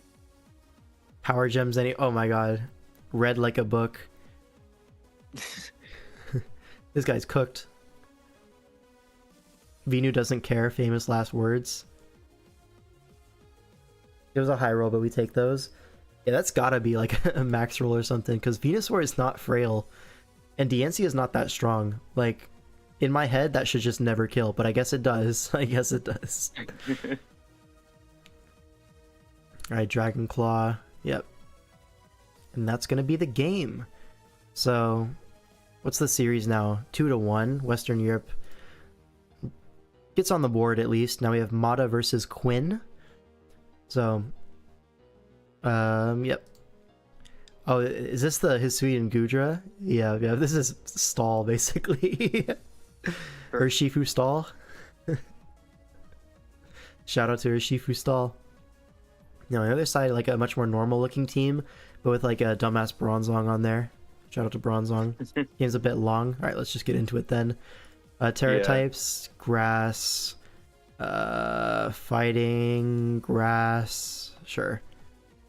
Greninja leads the off. top team looks like really tough for like the team in the break. Yeah, you don't have like super strong mons, especially with like Sap Sipper options into the Ogerpon and like Slowking as well. It's not like you have one Pokemon that just sweeps. You know, Garchomp has to deal with Clef, Aloe, all of this stuff. You break your Terra Shell on turn 3 for no reason. Not that you really need it into this team, but Terra Starstorm is going to do a lot of damage, but you're going to get T-Waved. And this Clef, if it's faster, which it should be, can just soft boil it up. I guess he's not faster. But Future Sight up. Future Sight Chili into her Shifu, into Gliscor. So Bronzong is able to come in on this, but you can potentially knock it off. I think he should have gone into Shifu there. Like, wait, which type, or which Shifu is he? Is he I actually don't know. We're gonna have to find out. Dark or whatever. Either one, though, it's probably fine into Fez. You just tear it and just attack. We have the Future Sight in the air. Or even you just U-turn with Urshifu. It's Dark Fu. Okay, yeah, that makes more sense why you didn't want to go into Fez. But you can just kind of force it here. But I guess you don't have to. The onus is on your opponent to make progress, not you. Because you have all the time in the world with a team like this. It's gonna be Psychic Noise, but Aloe is able to just flip turn on this forever. No problem here. This is just gonna get regen stalled. Skill Swap takes the Regenerator. That's kind of funny, but I don't think it's gonna end up mattering very much. Another Future Sight gets set. Another Fez coming in on a Chili. How would you try to gain like progress here? Like, I mean, just set up Future Sights. It'll happen eventually. I meant for the other team. Like on the other team, it looks like I don't really know. Turtle being paired here really sucks because like Turtle looked pretty good. Yeah, Turtle was like one of your best threats offensively. But maybe we rushed that a little bit. Yeah, SD Chomp is like, yeah, you have to take an Ice Beam, and now what? You just go Yeah, I don't Clefable, think you kill. it's unaware, but it dies anyways. Okay. So maybe we can start to get things going here. Or Shifu, is this Scarf? Oh, I think it's Scarf. Has to be. Yeah, that's gonna check Garchomp pretty well. Alright, U-turns out on Gliscor, makes sense. Gren comes in. Maybe Gren can do something now that Clef is down, because there's no great Dark resist anymore outside of her Shifu, which absolutely doesn't want to come in on a Hydro Pump. So can I see a Dark Pulse here on Aloe? We do see a Dark Pulse, but it's 25%.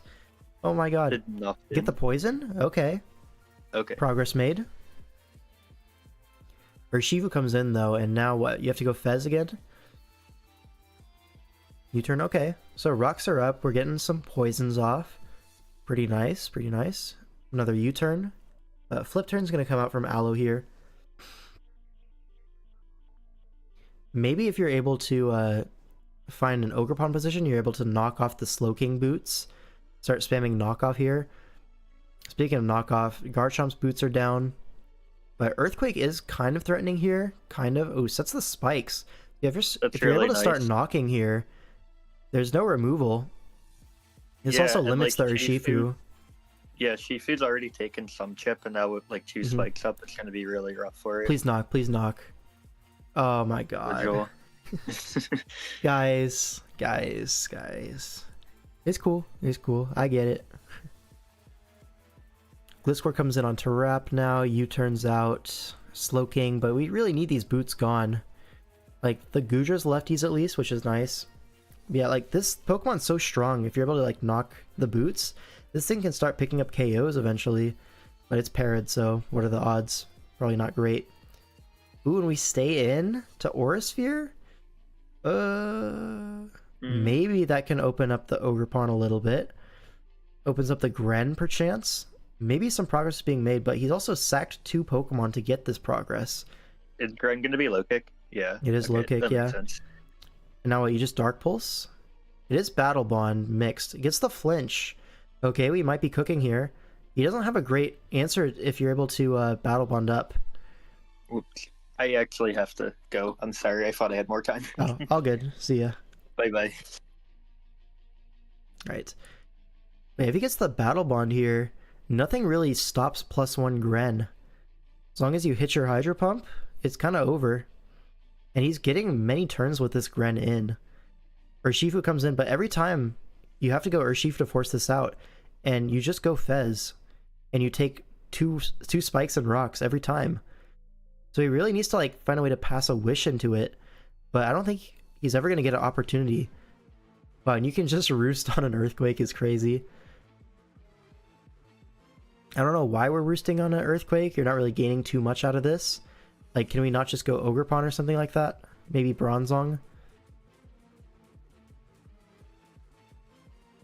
Maybe he's wasting time so that the skill swap is actually threatening here. Yeah, skill swap here is nice. Get rid of the regen. Give it to your Bronzong. Psychic Noise.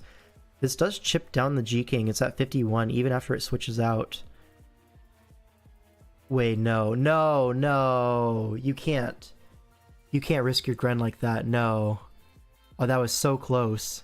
So just losing the game on the spot. Please never make that play again. Oh my god. Just Psychic Noise. It's not hard. It's not difficult, guys. Okay. Yeah, another Psychic Noise. This Bronzong low-key can start making some progress here. Skill swaps the regen again. And another Psychic Noise. This Slowking is getting low. You'd never have to switch out here as Bronzong. I don't know why we went Gren in the first place. Yeah, Aloe comes in. Gonna just flip turn, get that regen back, but you just Psychic Noise here. And now the Gliscor is low. Okay. We're really starting to cook here. Oh yeah, it lost Levitate, right? But yeah, now the Gliscor is low. Oh my god. He stayed in on the non-Earthquake. What was Toxic for? He was predicting the Ogerpon to want to come in, I guess? Which honestly would have been a perfectly reasonable play.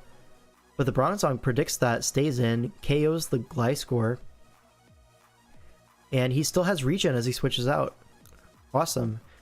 Finally Iron heads the Fez, but at this point you can just go right back into Bronzong. You know it's Scarf. So good chip on the Fez. Good chip on the Fez, but this Urshifu is basically dead to hazards at this point. And you're locked into Ironhead. If our Gren was still at like 70, you could have just gone into Gren and it's checkmate. But okay, we'll play it out a little bit longer. Another skill swap gets that regenerator back. Yeah, this song is putting in a lot of work. Can't even lie. Fez comes in on the flip turn. You're able to like roost versus everything here. We taunt the Slowking. I think that was probably a mistake. We can just roost here. But now you want to U-turn into the Bronzong. Makes sense. Wouldn't EQ end up doing the same damage in the long term? Don't see Ogre being long enough for Toxic to be that impactful. Yeah, I think you probably should have gone Ogerpon. But he stays in anyways and KOs the Gliscor for his troubles. Like, I think Ogerpon was objectively the correct play, which is what Mata predicted. So, like, you know, it is what it is. It's a prediction game. Once again, Bronzong stealing that regenerator. And now what? Just Psychic Noise again? Sure. I mean, eventually this Gren's gonna get in. And when it does, something's gonna die and then everything's gonna die. You know what I mean?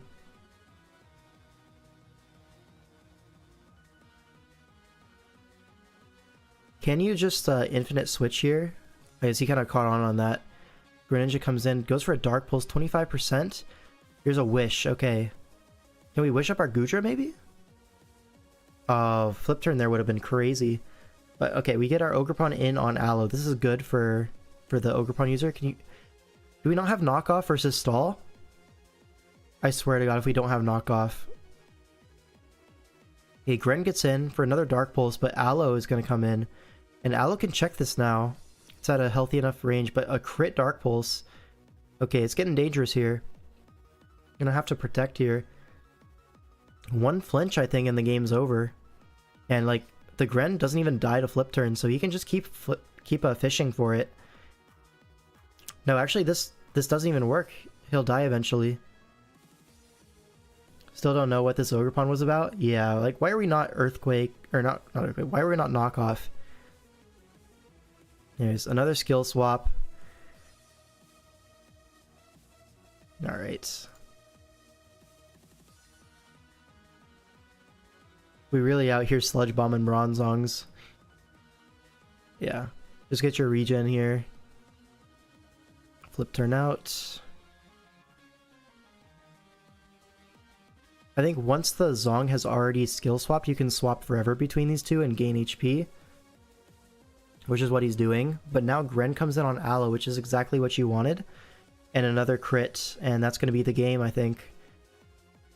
Doesn't quite activate the Battle Bond, but I think he could just stay in and Dark Pulse the Slowking here. Not able to KO the Goodra, and that's going to go basically back up to full. Okay, we still have a little bit more to play. But I think this is basically over in this guy's favor. A knockoff here gets rid of the Culber Berry finally, but Body Press, yeah, that's just going to do it. You no longer have the infinite switch, so this Zong is gonna end up winning here, it looks like.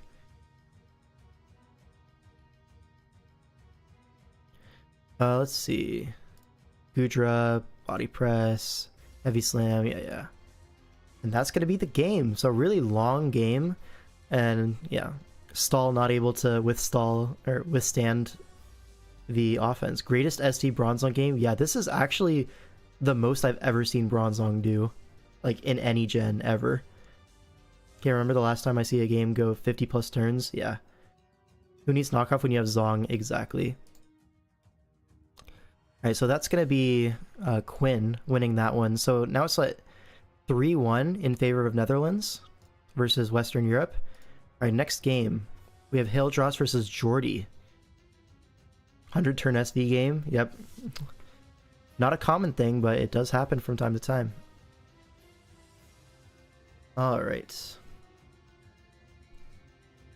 Alright, we have another Zarude here with Terapagos, stuff like that, Spike Stack. And then on the other side, it's kind of just a bunch of offensive guys, honestly. So this one should probably be a little bit of a shorter game. Anyways, let's look at the Terra types. We have Steel on the Raging Bolt. And then we have Bug on the Zarude. Probably just going to be those guys tearing. Maybe the Okidogi can Terra Poison, but probably unlikely. Right. We're going to pickpocket the Sticky Barb. Okay, so he knew that was coming. Or it's like Switcheroo, actually. Yeah, it's probably just Switcheroo. But he sees the balloon pickpocket and he's like, I'll give you that. Read his whole life in prep. Okay, but anyways, Tinkaton. Lando comes in, taunts the Latios incoming. Now Ice Beam into Yachi Berry.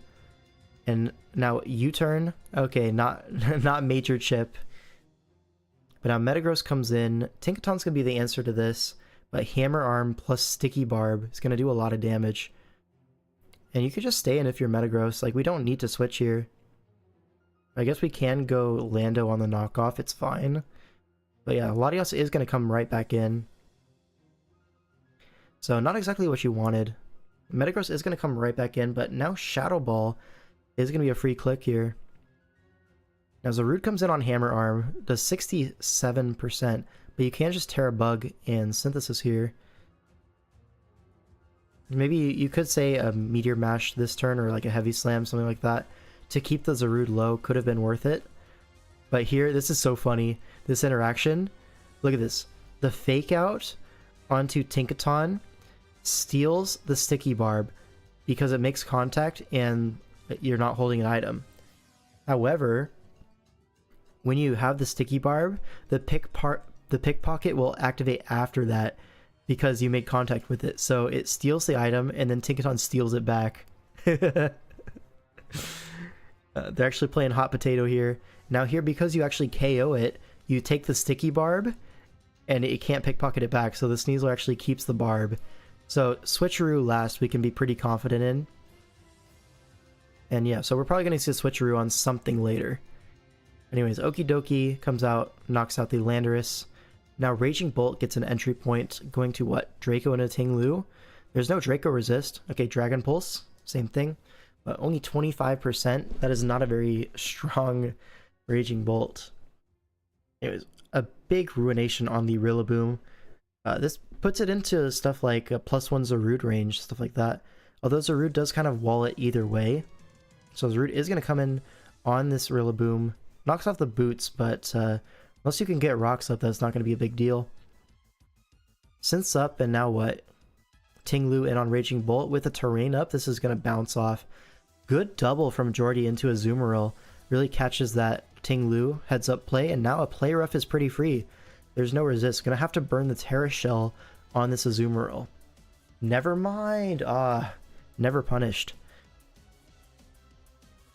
Yeah, that's so sad. Now a Bulldoze is gonna break the shell. But yeah. Dude, this Terrapagos could have been dead. But now instead the Azumarill's the one dead. This is so sad. Alright, Sneasler does come in though. Gonna threaten a CC. Probably gonna just Switcheroo here. Yeah, Switcheroo's on the Okidogi switch. And now you gain leftovers and give the Okidogi Sticky Barb, which is such a big deal. Because Okidogi was looking really challenging to break. Right? It's gonna be faster than Metagross and kind of like sits on the other three. Low-key. Like the combination of Okidogi plus Tinglu completely walls out this top three. And Metagross is like pretty low, almost in range of knockoff. So that getting that Switcheroo is a really big deal. I'm not sure if it's going to be enough, but he's definitely like opening up some paths for him to do something. Rillaboom comes back in as Terrapagos is in. Terra Starstorm is going to pick this off. Okay, it might be a little bit too late to save this positioning. But Metagross is going to come in. There's no Meteor Mash switch in or Steel move in general, Heavy Slam, whatever. But we go for Hammer Arm instead. I guess Terrapagos would have lived the Steel move. But now Zarude is just going to win this game, I think. Yeah. Dragon Pulse is 46, which is a lot, but we have Tinglu. Just Earthquake a few times. Goes for a Whirlwind. I guess we're not interested in Earthquaking. Whatever. I mean, it's a one game, no matter what. Terra Steel, that's not going to save you. Save you for one turn, but Tinglu, yeah, that's it. World's most useless Raging Bolt. I mean, you're playing into Tinglu, Tinkaton. It's a rough world out there, you know what I mean? But I really think Okidoki could have done something here. It would have been cooler to see okie dokie win. But anyways, let's see, that was Haildross winning. So now what? It is 3-2, I think, in favor of Netherlands. Is that correct? Yeah. 3-2. Now we have Slick Panther versus Wesley. Alright. So Slick Panther is someone that I'm actually familiar with. Wesley, not so much. But Slick is like kind of a consistent guy in team tours. Usually like above average. Not exactly like the greatest player ever, of course. Yeah, that's you in the chat. But definitely proficient. He's the GOAT, I heard. I heard that too. Not gonna say from where though. Anyways, in terms of custom avatars, my boy Slick Panther is getting annihilated, right? This is a very cool one with the Wings of Wrath. The Galarian Moltres plus its very cool colors.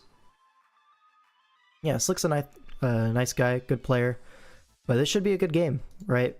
Let's look at the Terras. We have Fairy Bolt, Water, Ogerpon, Fairy on the Conkeldurr, and then Grass on the Diancie. Alright, let's take a look. Raging Bolt leads off with the booster special attack. Threatened by a Spore here, but doesn't care, just goes for a Dragon Pulse as Diancie pivots in. Now a Terra Blast is going to be a roll to 2-hit KO, it looks like. But with lefties, it's not going to be the case, but T-Bolt probably will get you there, as T-Bolt does come out as Amoonguss pivots in, but we were perfectly happy to stay in a Dragon Pulse before, so probably going to do that again, as a Toxic comes out, putting this Raging Bolt on a timer. However, we do have that potential for Healing Wish in the back with Jirachi. So this might not be the only time that we see Raging Bolt in and doing some big work. Right, Conkeldurr is going to come in. This activates the Burn Orb, prevents things like the Roaring Moon from the Ogerpon from really getting a free turn. And versus Iron Crown, you do have this Landorus, which, looking from the team, it might even be a bulky set. No, never mind, it's Life Orb. I lied. Anyways, Conkeldurr does come in, and you're going to see exactly what I was saying a second ago. This thing is just going to Drain Punch and pick one off. There's no fighting resist. I mean, there's a Amoonguss, but it's already really low, so it doesn't really count. Anyways, Conk does pick one off. You do still have that Mach Punch in the back. Iron Crown does come in, and you still have like a Jirachi to switch in on this. All as well. Right. And so you Volt Switch out on the Jirachi. It's Scarf Jirachi into Roaring Moon. Okay, gets some U-turn chip off. Raging Bolt is going to come in on a knockoff. Does it have Iron Head? That's the question. Has Acrobatics, that's not going to do it. And so Dragon Pulse is going to trade. This thing does go down to Toxic, so there is no Healing Wish in the back for this Raging Bolt. But that's a trade you're willing to take, right? Roaring Moon was pretty scary. Yeah. Now another Volt Switch into Jirachi. So was this a Scarf Crown then? It's faster than Jirachi? Interesting. So Samurai is able to come in here, takes a Volt Switch, but now what? Ceaseless Edge? Potentially? Misses the Ceaseless. I don't think that really is going to be too impactful though. I think Slick is already in a very commanding position. I'd be very shocked if he lost this one, even factoring in a miss like that. Because Landorus gets to come in here, and you just go for, like, yeah, a move. I guess Psychic here, trying to cover the Ogerpon, but if Crown comes in, you just Earth Power next turn. No big deal. Yeah, and he's going to win the game. 2-timer, but this was over, I think. If Ogerpon comes in here, you go for Ivy. You have to save this, that's the thing. You have to save this for the Tusk, because otherwise a Spin Tusk just kind of wins the game. Oh, but it's Scarf Tusk, right? So it's always +1. You need the ground resist. So you would sack something to Ivy, you'd go into Cinderace, and you would just attack. Either the Tusk is taking huge damage or the Ogerpon is dying. Or you can even just go for a U-turn, something like that if it KOs. The Ceaseless would have been nice to guarantee Ogre can't come in on an Earth Power for sure, because otherwise it lives and can synth up potentially. I mean, it would have been nice, but you won anyways, I think, in most endgame scenarios.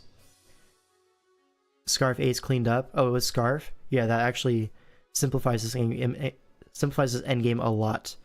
So, yeah. Shout out to Slick there. Now, Zip Strike him down versus Ooze?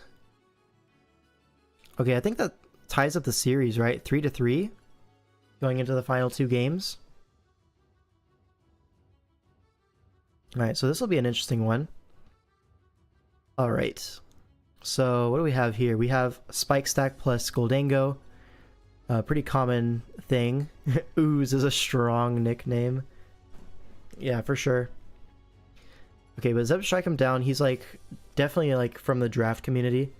You know what I mean? Like frequents a lot of Discord servers. You know, I see him around. Always a nice guy to talk to. But here in this game, you know, is this the Terratarakion? I swear it is.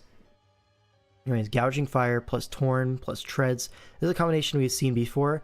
We saw it earlier in the stream with a Samurott as well to get spikes up. Not going to be the case here. We have a Primarina instead. Yeah, Terratarak plus Torn. Yeah. Yeah, the other side, this is a very colorful team. I like it, just colors-wise. Terra-wise, we have 2 Terra Ground Torns, which is interesting. Terra Ground on the Tarak and Terra Water on the Infernape. That could be interesting. Alright, Mesprit leads off into Primarina. Rocks go up as flip turn. Alright, Ting Lu probably going to come in to trade some hazards. We like the ground out here. Yep. Knocks off the lefties. Or it's not lefties, it's actually Choppleberry. Still. Rocks are traded. Now an Earthquake comes out. This Ting Lu could just stay in and trade with the Primarina if it wants, but when you have to deal with Torrent Surf, maybe not a hit that you're willing to take at this point in the game. Now a Reflect comes up from the Goldango. Probably expected a switch into like Gouging Fire or something like that. Maybe into the Treads, but Assault Vest Primarina takes that Make It Rain like it's nothing. 25% and kills it with a Surf. Wow, and this Torrent thinks you can Nasty Plot on this? This is Torrent Surf. I don't think you really want to be taking that chip.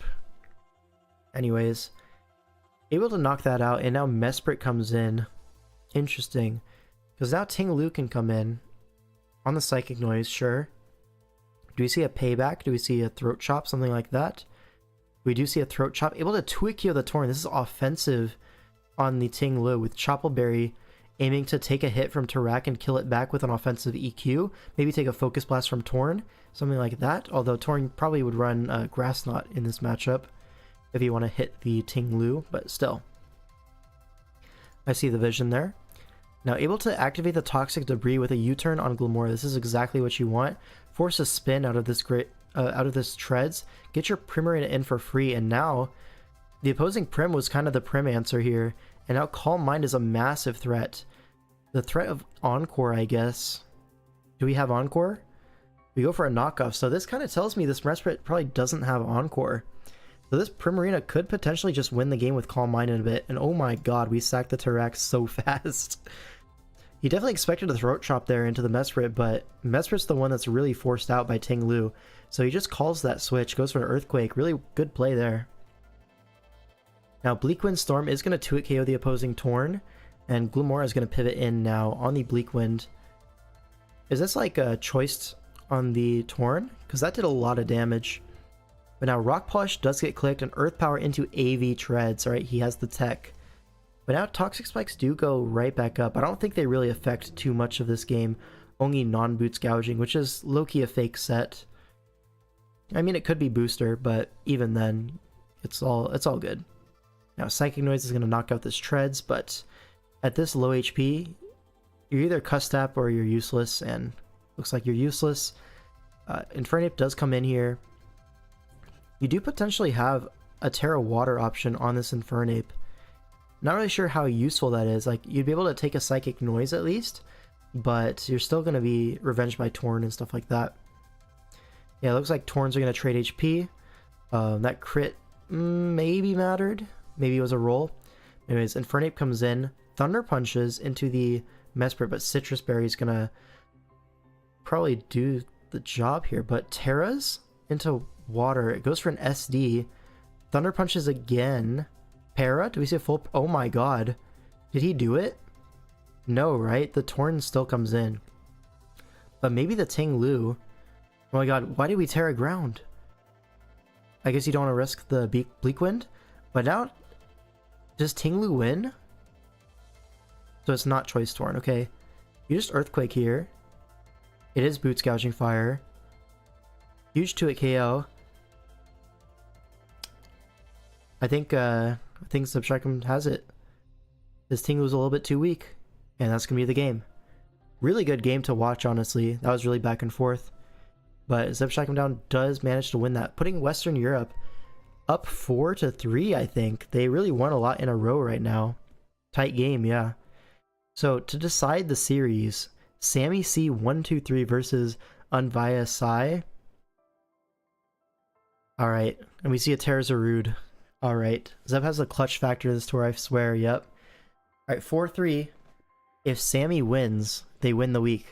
And Unvaya has to win to tie up the series. Let's get into it, folks. Terra Water on the Zarud. Terra Ground on the Enam. Looks like Terra Steel on the Kilowattrol. And Terra Electric on the Scrafty. So, it should be an interesting game. Cinderace leads off into Metagross, gets tricked turn 1, and misses Pyro Ball. That's not what you want to see in your series clinching game, but crits the next one to make up for it. I mean, sure. But now this Cinderace is Scarf, and we do get the form off with our Palafin. Zarud does come in, but Talonflame is in on that, forces the Terra early. Now Scrafty is able to just completely wall this, Intimidate, takes 18%, resists Knock of course, and is able to go for a bulk up of its own. This could be a threat. It is Taunt Zarud though. So is this Taunt SD, Taunt Bulk Up, or is it Taunt Synth? You can't have all of these moves. And now Scrafty is going to Terra Electric, but Feather Dance Kilowattrol is going to be the answer to bulk up Scrafty. That's actually so cool. Alright, Garchomp is going to come in on another Feather Dance, but I mean, threatening Draco potentially. Can just Swords Dance as well. Gets taunted by Zarud, but Scrafty is still there at full HP, able to taunt this. Only 21%, yeah. But taunt does come out. You just probably knock this off. That does a lot of damage, but it's Rocky Helmet Zarud. So this Scrafty is actually a little bit chipped. Probably going to want to go for some Drain Punch recovery here. It looks like Zarud is Taunt Synth, so it will be able to 1v1 this Scrafty, but looks like he's not interested in doing so. Opts to switch out instead into Cinderace so he can U-turn and give up a free bulk up. I'm not really sure the whole point of this play. When you can just stay in and taunt the next turn, it's all good. But now this Scrafty is a threat. It's at +1 now. You can't stall it out with Zarud. And we missed the Blizzard. Oh no, have we thrown the game? Is this it? Blizzard does 50%, so it wouldn't have killed the last time, but between the two of them they would have killed. But then you're hitting 2 Blizzards raw, and like, that's not good odds. Goes for Whis and misses. This Scrafty has Plot Armor, and now you can even swap to Talonflame on the Whis. You don't need to stay in, yeah. And now what, just a U-turn? An SD, yeah, this is really dominant from Sammy, like, and this was all preventable, right? The Zarud did not have to let the Scrafty get a bulk up. You could just stay in, Terra Blast, taunt when it taunt wears off, and you will 1v1 the Scrafty long term. But now you have to deal with this whole like barrage of setup threats. Bulk up Palafin versus bulk up Corv. Okay. Potential for crits here. Now what's gonna happen? Oh, Encore. He has the tech, and Sammy's just gonna win this game right now. And the forfeit comes out, and Sammy clinches the series for his team. Yo, that was a crazy series. Western Europe was down. They were down 3-1, I think. And then they won every single game 4 in a row. Hey, they win the week. Shout out to Western Europe. Alright, now it's my team. Let's go, my team. US West. And this is up against Eastern Europe. 1-3 to 5-3 up. So it was foreshadowing when you said that earlier. Shout out. Alright. And folks, if you're enjoying this type of content, you know, feel free to subscribe, join my Discord. I'm posting links to my watch parties every week there. Just throw a plug in there while I can. Don't forget to like the stream, all that stuff, whatever. I would appreciate it if you supported me a little bit. I'm trying to get a few more subs, right? Once you get to 1K subs, you can finally monetize your content. And, you know, I'm trying to be rich out here. What can I say? We're still not too close to 1K, but every little bit does add up. So I'd appreciate it if you did sub to my channel. You know, if you like the content. And yeah, go ahead, do that. Down to co-commentary, by the way, if you like. Sure, let's get Slick Panther in the call. What server can we go to that we're both in? I could just call you in a DM, actually. I'll do that.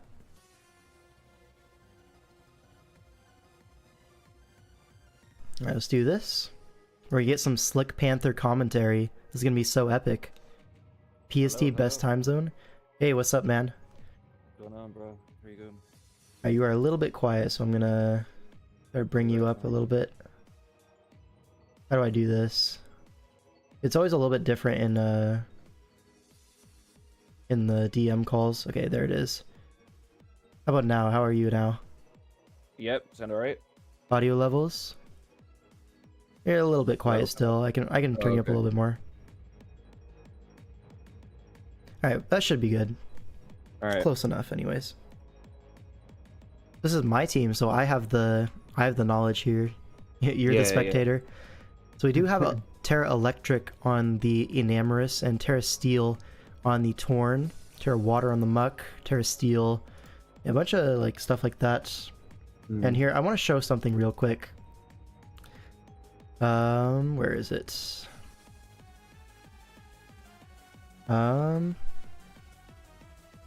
Give me one sec. Electric Enam actually looks really good in CRCM though. Yeah, Really yeah. physical. So we posted the matchup in our server, and I'll be honest, I did not help this matchup slot. The only Yeah. thing I did was this. Give me one sec. Let me pull it up on stream. How do I do this? If I put it... Oh my god, technology is so hard. Oh, don't worry. I've been there. Oh my god, what am I doing? What am I doing here? This is the button I want. And I'll post it here so I can just grab it and boom.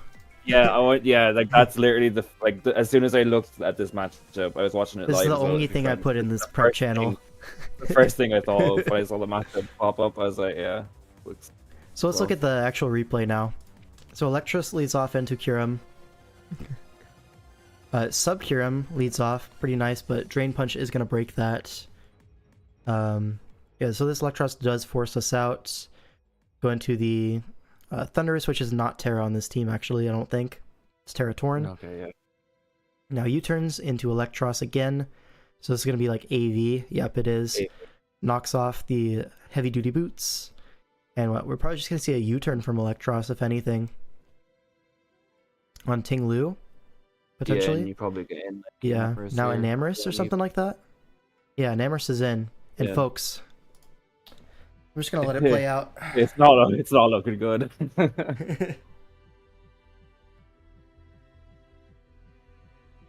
42. It's a lot. Nice citrus though.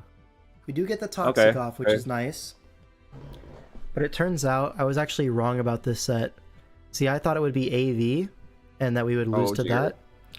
But it turns out instead... I think Nam might be feeling a little bit tired. Yeah, He's going yeah. for a res. Go for a quick snooze, and it's over. Oh no. Yeah, it's just one of those games. Even the power of Citrus could not save us, J. Ricky. This is so sad. This was a roll on Ting Lu, but I mean, even if we get that roll, the damage has been done, I think. Yeah, I mean, you get what EQ and then Heatwave will pick it off, but yeah, Yeah, this is for sure. you're I think already far behind. So this is for sure the best Enam set out of all of them. It's like this one, Oh, Specs, and Scarf. And outside of that, what are we really doing with our lives? You know? yeah, But yeah, this is I just mean, gonna I win the think the game. mock would have been able to do a bit more if it was Haze, if you pack on Haze, but like again, it's just Yeah, he tough said he calls. probably should have been Haze. But yeah, wasn't. Unlucky. yeah. I mean, it's just one of those games that happens. Like, Mhm. yeah.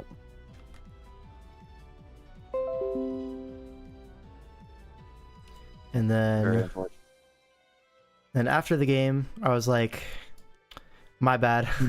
That's crazy. I would have crashed out if I saw that in my chat. What can I say? I'm a little bit of a troll from time to time. My bad, my bad. So we're down 1-0. Unfortunate. Alright.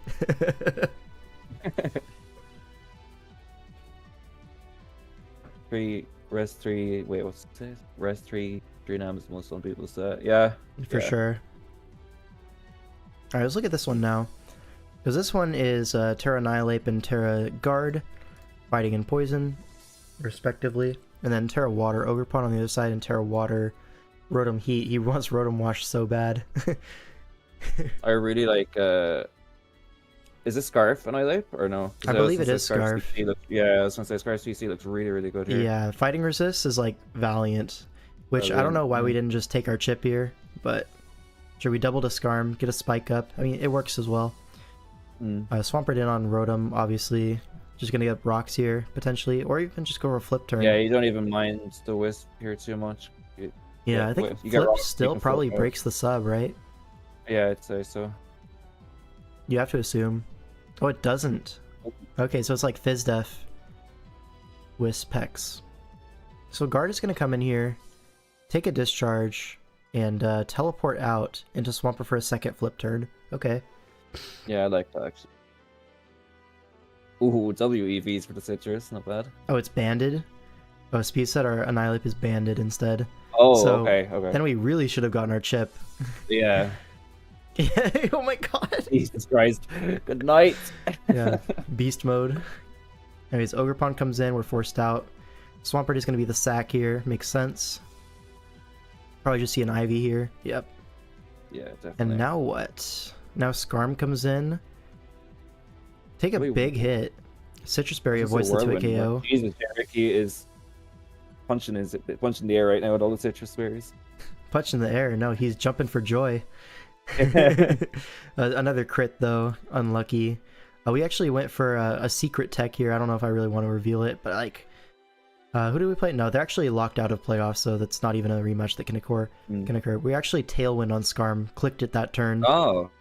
So that would have been Annihilate going absolutely stupid. Absolute sicko mode, yeah. Yeah, but unfortunately, got crit. What can you do? Able to still get the setup opportunity with Dragon Dance D-Knight and actually one-shots the Metagross after Spike, which is insane. And now Ice Spinner, almost a 2-hit KO on Mandibuzz, but with weak armor it will be a 2-hit KO. And misses the Toxic, so... That's annoying, yeah. And at this point, like, you're definitely... But here we say, hey, they crit us. We dodged Toxic. It's all even, right? It's all even. Able to Ice Spinner the Guard Shop. This Dragonite's just gonna clean up, it looks like. Yep. I'm surprised they didn't have like any Scarf or booster speed on anything, because I mean, I guess like Mandy takes like less than half, but you would assume it would be Speed Booster Valiant for a Dragonite, but I guess not. Even Booster with Encore, like I don't know. Moonblast. Citrus Berry, shout out to J Ricky. Oh my god. Wait, the Citrus Calm Mind? AO? Can this do something? Guard lives, Low right? Key, yeah, a little bit. Close. Wait, lived? Oh dear. Oh, did we lose? No, we have Shuriken, right? Yeah, we have Shuriken, okay. Yeah. Woo. Wasn't worried. Oh, no, you're faster anyway, never mind. Yeah. Okay. Shout out to my teammate High Jump Sean with the win. Ties up the series. And now we have Terra Chestnut, the GOAT. Oh, this looks interesting, okay. Oh my god, J Ricky. Latest from Team Portugal. This is breaking news. Captain who cancered and ghosted his team makes a miraculous return to get his team into playoffs. He might be Jesus. What a legend. If people are not aware, it's a whole crazy story. We talked about it on the 2-hit KO podcast with Aster J on OG Albina's channel. You can check that out at the Waffle of the Week section at the end. We talked all about Team Portugal and the crazy stuff that's going on there. It's very, very funny as an outsider. As a participant, or like J Ricky, that's his own team. Probably not as funny to him, but you know, what can you do? It's a silly situation. We take it for the content at least. Yeah. But anyways, this is Terra Chestnut, by the way. Waffle of the Week Msua next episode. The next episode is actually already recorded. It's coming out tomorrow, Wednesday. And that's going to be with Burger. We did that with Burger. He's making some good content recently, so we had him on. Went over some of the World Cup stuff, some BBL stuff, a bunch of stuff. A lot of waffling. Wish you had a link to the podcast. Can I post a link somewhere? Let me see. Let me pull it up real quick. OG Albina. Videos. Here we go. Is this timestamped? My lazy co-host did not timestamp. Anyways, it's at the end of this video. Let me see if I can copy, paste. Can you guys see that? If you're interested, you know, pull that up in a different tab. Check it out. It's actually super funny, that situation. I actually am unaware of that situation. I'll check that out in a sec, or later. Yeah. Look at it later if you want. But anyways, Terra Chestnut, the GOAT, is Terra Water here. Our Iron Boulder is also Terra Water. And then on the opposing side, it's actually Terra Steel on Scizor. I think Terra Scizor is actually super underrated. I was about to say that. Yeah, I really, really like it. Yeah. And then Terra Grass on Iron Moth. You watch it after this? Yeah, might be a while still. Palafin leads off into Rotom Wash, gets the form off. Clodsire is going to hard wall Rotom Wash for the most part. Besides, like, what, Nasty Plot Hex? Some Nasty Plot Stored Power. Yeah. Yeah. But anyways, back into Palafin on the Scizor. So Lord plays. Boom bursts into the Rotom, so get that good chip. Boom bursts again, because we're AV and we can just stay in and take nothing from Volt. And if he Volts into Claude, that's like pretty bad for him from his perspective. Is this fully special, Finn, or no? It's like Jet Punch plus 3 special attacks. It's Draining Kiss for the Roaring Moon, and Surf, because Surf is really strong in its Husk. Okay, so, yeah, I don't think you... If he like Will-O-Wisps there, I don't think it's too bad then. Anyways, Claude comes in on an Overheat, and now our Claw's low, but we are able to go back into the Palafin. I think he switched fearing the Terra Grass Energy Ball, so it makes sense. But now, Surf into Choice Banded Crit Scizor leaves us at 1 HP, and now Roaring Moon comes in and just finishes us off. Would have loved to have that Palafin in the rest of the game, but it's okay because Lord Chestnut, he's here. He's ready to Leech Seed the Iron Moth W. Now Scizor comes in as a double on the Claude, so Choice Banded Scizor is going to be able to get another turn off, but Mandibuzz is going to come in on this U-turn. Only does 31%. Is that actually Choice Banded? I'm not actually sure, because Mandibuzz is really fat. But, yeah. But our Palafin took 82. Like, that's gotta be banded, right? Yeah, I feel like it. I don't know. Mandibuzz is just fat. Now, knocks off the Iron Moth specs. This is gonna be a big deal, because Chestnut beats everything else except Rotom and Iron Moth. And I guess Uxie. But it walls all the physical attackers, which is all the threats. And now Uxie's going to get sacked I just have to Mega Horn. Sorry, it's like fully Fizz Def Handy. It is banded, yeah. Now, what I was going to say, though, on turn 14, I was punching the air watching this when we knocked off the specs, because I thought, have it lock into a fire move, you turn into our Iron Boulder SD and win. Yeah. Because look at it, we're actually Babiri Berry, so we're able to take a Bullet Punch from even Choice Banded Scizor, and everything's in range. Like, Great Tusk, it has to be max HP, right, which is not a real set versus this team. We decided in mocks. But it has to either be booster speed, or he loses. And even if the Tusk lives, like, you're probably just going to win with Valiant afterwards. Yeah. But anyways, I thought that could have been a potential play, but now we knocked off the specs. He can Energy Ball. We can't even Terra out of it, because we already used our Terra, and it's Terra Water in the first place. Like, whatever, now we have to go for Zen, no SD. But still, able to pick off the Uxie. And now what? Rotom Wash comes in. Clodsire is going to be the switch in here on the foul play. And now you're going to see some mind control. Clodsire turns into a Psychic type, forces the Rotom Wash to Hydro Pump into the Water Absorb, and we're back. Oh no. We're so back. That's so funny. Anyway, Scizor is able to come in on this Clodsire for free. I always knew he had psychic powers. Yeah. Goes for Iron Head though, so Chestnut gets a free entry point. Able to just go for a body press on the Rotom Wash, and this thing is getting low. Can't really switch in anymore. So now what? We just go Clodsire, but Great Tusk double is going to be pretty nice for him. Gets the booster attack. So by the way, that SD play would have won because it's booster attack. 100%. But, you know, who's to say? Who's to say? That was a good swap to Valiant as well. Yeah, he makes a nice double here. But now, picks one off with Moonblast, and like I said, the only things that stop Chestnut are the Rotom, the Uxie, and the Iron Moth. And now 2 of those are dead, and one of them is knocked off. And you have to remember, Bulletproof is going to block Energy Ball. So the strongest thing this Moth has is Sludge Wave or Terra Blast Grass, which is not a real thing that people run. No. So, this Chestnut looking in a prime position, and not only that, we're Babiri Berry on our Iron Valiant, but we don't actually have a fighting move. Yeah, silly guy. We don't even have Vacuum Wave. I was actually so upset when I checked the paste when I'm watching this game. Unlucky, but now Synth up. Now Great Tusk is in, but we can just set up on this where Iron Defense, Body Press, Leech Seed. So basically, oh yeah, this is a really good set here. Yeah, Babiri just to do nothing back. Yeah. Originally it was like a T-Wave Hex or something like that. I don't know. I don't know what we actually ended up being, but unlucky. So +6 Chestnut now. As long as we don't get crit in the next like 2 turns, this will win the game.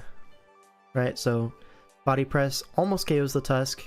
We just need to live one more. We could go for a Synthesis here if we want. I was gonna say Synth here, it's good, but risking the crits is not a great idea. Now Iron Moth comes in, and it can actually one-shot the Chestnut from this range if it's like Modest, or if it's Timid it gets a high roll. So we actually want our Chestnut for the Roaring Moon and the Scizor, as it just hard walls them, both of them. So instead we go into Boulder, pick up a KO with Mighty Cleave, there's no resist anymore. And now, Roaring Moon has to come out. We go for a Mega Horn. This is actually a roll. It's like a 50-50-ish roll. He gets the roll. But here goes for a Scale Shot. And we get 5 hits. Now this is a tight endgame, you see? Because here's what will happen, right? If the Roaring Moon just knocks off here into Iron Boulder, you could think Chestnut comes in and then goes for a body press, but we revealed the whole set.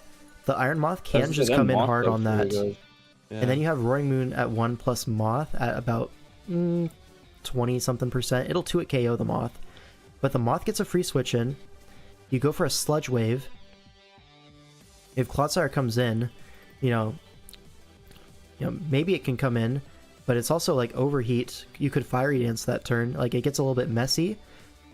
The actual correct play is to sack Clodsire here. And this is a guaranteed win here. Because you knock off. Dies to knock off. Doesn't matter if you DD or anything. Chestnut comes in, Body Press, forces it out. And now it's the same situation except without a Clodsire in the back. We have a Iron Boulder. So Iron Moth, even if this kills, which it does, Mighty Cleave is going to sweep. Yeah, and the actually crazy thing is, if Moth doesn't kill the Chestnut and we kill the Moth, we will lose to Scale Shot. So Speeds actually clicks Synthesis here because he wants to die. And that'll allow the free Boulder in on Moth, and then now you Mighty Cleave twice. And yeah, he even says it in the chat there, I wasn't killing you. Yeah. Good awareness there as well, for sure. Yeah, you can Leech turn 1, Synth turn 2. This is all winning plays. Or you could just spam Synth until you die. Like, it all works. And that's going to be the game. So, shout out to my teammate. We're now up 2-1. And now JCM Shadow. The GOAT. Yep. Specs Overheat damage roll on Claude shows that it was modest. Okay, so good to know.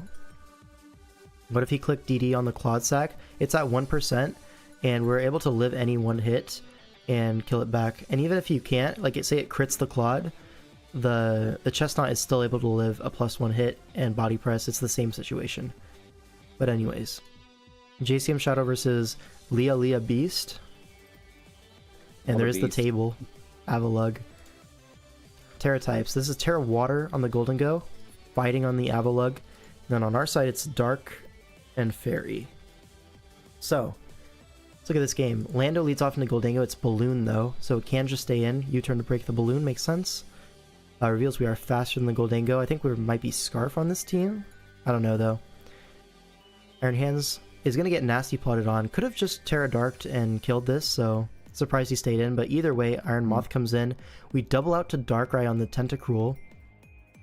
And sub Probably wants to keep hands healthy for Darkrai later. The opposing Darkrai later, maybe? I don't know. Yeah. Well, now Darkrai is able to sub up.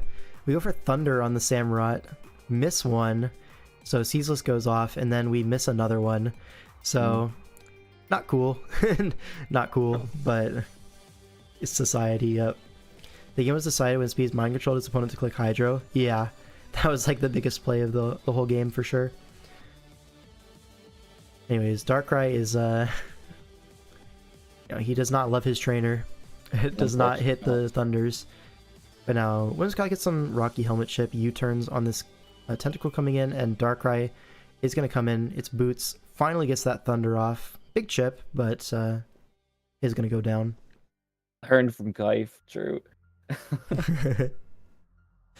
Yeah. Alright, anyways, now That's Earthquake, yeah. good trade into this Goldango. He can't really stay in on this. What he does, he actually catches the Volt Switch turn. But now Moth gets to come in, and our Moth is Modest, Terra Fairy. So, in this situation, we are just going to slam the button, kill this Samurott. I think it revealed like Assault Vest or something like that. So that is going to KO. Now Darkrai comes in, we don't really want to get Hypnosis or anything like that, so pivot to Landorus. Now are we Scarf? We are Scarf. So it might have been Sleep Talk last, I'm not too sure. If it is, that's pretty smart from us. Shout out US West. But anyways, Iron Hands is going to basically Life Orb stall this Darkrai. But now that's a good trade for the opponent, I think, because now Goldango starts becoming a threat, and Dragonite gets a DD opportunity here. I don't know why we went hard Whimsicott instead of Volt Switching here, but either way, we Tailwind up, and Rocky Helmet will break the multi-scale either way, and Feraligatr comes in. The Beast forces it out with an Ice Punch, but Avalug comes in with a Rocky Helmet, and honestly, if this Avalug Terra is fighting, it's really hard for our team to break it. It's like only it's like Iron Moth. Right? That's it. It's actually only Moth either way, like even if it doesn't Terra. So yeah, he doubles out into Tentacruel, but this allows Iron Moth to get another KO with Psychic. So shout out to that. And now Goldango comes in, but we're faster, but this might be a roll. Oh no, it's a Terra 50-50, right? Because it's Terra Water. So that's scouts smart. that, goes into Feraligatr. And this is like max HP, like very bulky Feraligatr. You can't risk losing your Moth there, you just like 100% lose to Avalug. Now DD here. We have low kick, but we don't want to click it because we do kind of want that Feraligatr in the back. And it's a free Iron Moth either way. So Fiery Dance here. 42. Looks like it might be a roll, but Dazzling Gleam is going to knock it out. And now Dragonite is going to go down. This was also a roll, but we got it all. And Avalug is the last one. I don't think Dragonite was able to kill the Moth back is the thing. So then we just need to switch on the E-Speed, and then it's a pretty simple endgame from there. Yeah. Next week I'll play a game where I don't choke and prep and play. Say less, bro. Say less. I'll be there for it. Did we do US South yet? No, that US South is coming up in a few series. Alright, next up we have 64 Squares versus Morbius Z.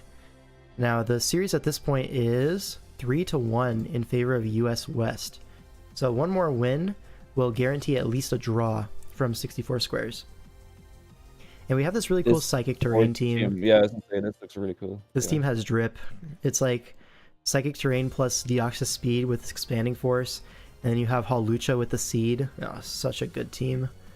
Is this Terra Lucha? It is, yeah. Terra Lucha and Terra Yeah, Enam. yeah. So like big threats Really all around. Right. We have Terra Stellar on the Enam, Terra Flying on the Lucha. Then on the other side, it is Terra Fighting on the Urshifu. Or is this Terra Urshifu? Because there's an Ogerpon there as well. We're gonna go ahead and assume it's Terra Ogrepon. Ogre. I'm pretty sure it is anyways. Deoxys Looks like an speed ogre lead Moltres. into Right. Garchomp, but we're Yachi Berry, so we were able to take the Ice Beam and Earthquake it back for some good chip. And now Garchomp transforms into a Psychic type, mind controls the Focus Blast, and Oh kills my the God. Deoxys. What is happening? Yep. It is a Rapid Foo, yeah. So anyways, Treads revenges this, and we go hard and Amorous. No fear on this guy. Goes immediately for God. Terrastellar Blast. I could never make such a play, but he's Bro, I different. swear some people just do not care. Yeah, Like, right? Anyways, Reflect goes up. I did 0 by the way. Sludge Wave. Yeah. This is max HP, max defense, and DD. Now Hawlucha's going to come in on the Ice Spinner, get that proc before he resets the terrain with Ice Spinner. Now Sword Stance up. Now, honestly, I thought this was going to be Drain Punch and just win the game right here. But unfortunately, we are just going to be CC. Which, not going to get that HP back. The defense drops are going to mean that Aqua Jet from Urshifu is going to be able to knock us out. Oh yeah, no, Drain Punch would have. Drain Punch would have just won immediately right here, right now. I'm pretty sure.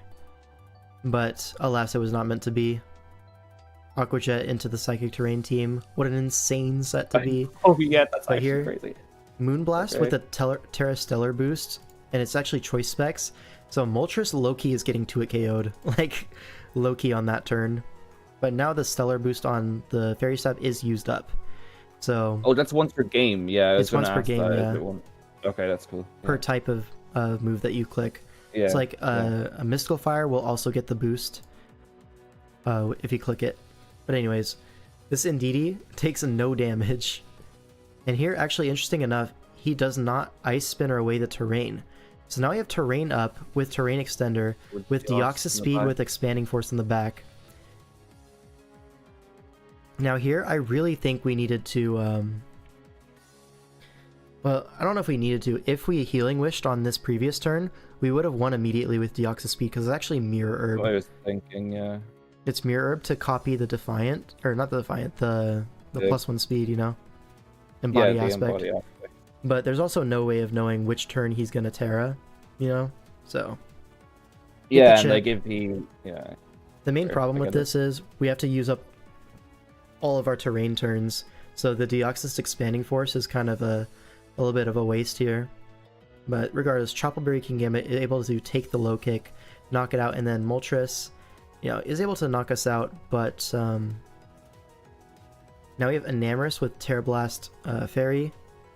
This is going to start boosting up, and this should just win the game in 2 turns. But we actually get crit with the Flamethrower. Unlucky. But now Deoxys is in. Can it beat this Moltres? We're Nasty Plot into Roost Moltres, and it is Expanding Force. It's not Psychic, so it's a little bit weaker. Looks like it might be a roll. So it all comes down to this turn, and we do knock out the Moltres. And so now US West has confirmed at least a draw, up 4-1. Yeah, Backshot Roulette is a crazy nickname. Did I miss that?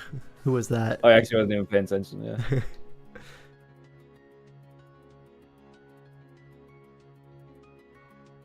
Is Dragalgy? Oh, okay. That is a crazy nickname for sure. Anyways, 4-1 for US West. Guaranteed at least a tie. And now we have Zom versus Fish Anemometer. Alright. He's got the drip custom avatar, he must be good. He does, yeah. So Water Ogrepon, of course, Fairy on the Corviknight, and then on the other side it's going to be Grass Heatran and Ghost on Urshifu. Alright, so Crocodile leads off into the Landorus.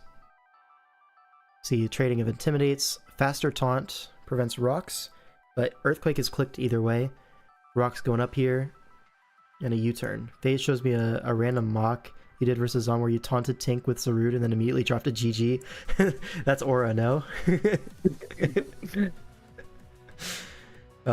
We'll get to my game, but I'll share a little bit of a story when we get there. But not much of a story, but I'll explain what Yurna was talking about. Anyways, light screen up here. So this is Screens Latios with Ogrepon coming in here. Terra Water. But Reflect comes up. Now, Ivy Cudgel's only doing 20%. Do we see what a Memento here? No, we don't. We see a Belly Bolt come in. So Belly Bolt able to take the hit and potentially get a slow Volt Switch into a setup threat with the screens up. So we go Crook to kind of block that. And now Lando comes in on a knockoff, but now a U-turn is coming from this Landorus, and something is going to come in with the screens up. And I think it's going to be the Urshifu, right? Yeah, Urshifu comes in with 3 turns of Light Screen, 4 turns of Reflect. So Corviknight's going to come in. We are Terra Fairy on this, but we did actually Terra our Ogerpon just for fun. But also this is Terra Ghost on Urshifu, so it does actually 1v1 the Corv no matter what. So we actually have to U-turn into Gouging Fire, and it's just going to start bulking up on us. Heat Crash does 18%, and this is not looking too good. I actually brought this exact set, pretty much, except I had CC over Drain Punch and Punching Glove over Leftovers. I brought this with Screens and a Mock. Almost won, but in the actual game, this one actually does end up winning because it's Terra Ghost. So it's able to actually just hard 1v1 the Corviknight, free bulk up fodder, and with the defense boost, you're just Drain Punching everything back. Yeah, Heat Crash does 19, even without the screen up. Now there was outs here, as you're going to see this Iron Bundle is going to be faster because we're Scarf. So if we went to it on this U-turn here, I think we had to, right? U-turn into Scarf Bundle and then just kill it from 55 or 56. Like, that was definitely our play, but instead we go Gouging Fire. And then at that point you're probably in the mindset that you just lose at that point. Yeah, because it's +2 and, you know, it should in theory be faster, but you just didn't think it all the way through. You played your outs, etc. But yeah, this is going to be the game. Shout out to Urshifu. And now it's my game. Me versus Lambo. Now, so this team that I brought is basically just a hard balance kind of thing with a screens aspect, right? I have screens Latios into setup Zarude, bulk up, taunt, knock, drain punch. Now I found that the only way people were really stopping Zarude is with like a whirlwind or with Tinkaton, like encore kind of thing. So I decided I wanted to be taunt on my Zarude because it stops both of those things, and I'm Terra Electric to kind of guard against the Torn, which is probably the biggest threat to my team of 6 just off rip. I have like specially defensive, Colberberry, Light Screen, Rotom as well, just to put the Terapagos in jail, Spin Block, and then I have Spikes Gliscor, I have T-Spikes, Sneasler, and I have Rocks Lead Terapagos. So my hazards are going to be up this game, if there's anything I have to say about it. And yeah, so the thing that Yurdung was saying is on a mock, my Zarude was basically winning every single mock by like turn 10. I'm not even gonna lie. Anytime I was able to get a screens turn into Zarude, the game ended instantly. And I had 2 different Zarude sets that I wanted to bring. This is the Terra Electric Taunt bulk up one, but the other one is Terra Dark with knockoff Trailblaze and Power Whip. And the thing with the SD Terra Dark one is it one-shots every single Pokemon on his draft except for Tinkaton, which he benched in this game. And I guess Terapagos. But I saw this at lead and I was like, man, I should have been the SD Zarude. That one would have just farmed immediately. But yeah, that one is also Choppleberry, so you can like take a CC from Terrakion and then kill back with a Power Whip. Or even just Trailblaze on it, you know? But anyways, this is the game we're in. Terapagos leads off into Slowking. I just set up my rocks as he tricks away his Lagging Tail. Not really sure what that was really aimed at. That's not even that bad for you. Yeah. I feel like. So I go Rotom here just because I wanted to keep my Terra Shell if I could. And if he's Lagging Tail, he's just going to Chili out into maybe Tinglu, maybe Sinistra, and my Terapagos is not going to get too much done in that situation, so I just decided to go into Rotom. I don't really care if Tinglu comes in. I actually want it to come in because this allows free entry point to my Gliscor and I can start laying up spikes. Rocks go up, but I don't really care too much about hazards. As I do have Boots on Terapagos, I have Boots on Sneasler, and then 3 guys off the ground. So if it was Spike Stack Tinglu, I really wasn't too worried. Just Rocks Up I can handle. And now Spike Up. Here I want to get rid of the boots so I can start chipping this thing with hazards. Yeah.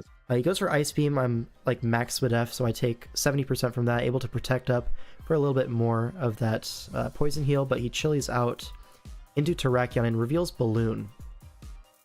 Now here, I can have a few options. I can go into my Latias, I can go into my Sneasler. Both are pretty reasonable. I go into my Latias, and in hindsight, I probably should have gone into Sneasler, as this would have been a nicer opportunity to get up my T-Spikes, because he's forced out by CC. But I thought maybe if I take the hit on Sneasler, because this is Terra Steel, by the way, and Terra Ghost on Torn, if I go here, he might just stay in, because no, there's no way he stays in, right? So no, T-Spikes would have been fine here. But that's the reason I went Latios instead. I thought it was a little bit safer. And I'm able to get up a Reflect here and get my turns going. Here I thought it was a little bit early to go for a Healing Wish, but maybe I could have Healing Wished and gone Zarude and taunted this Ting Lu and really started to break through his team, right?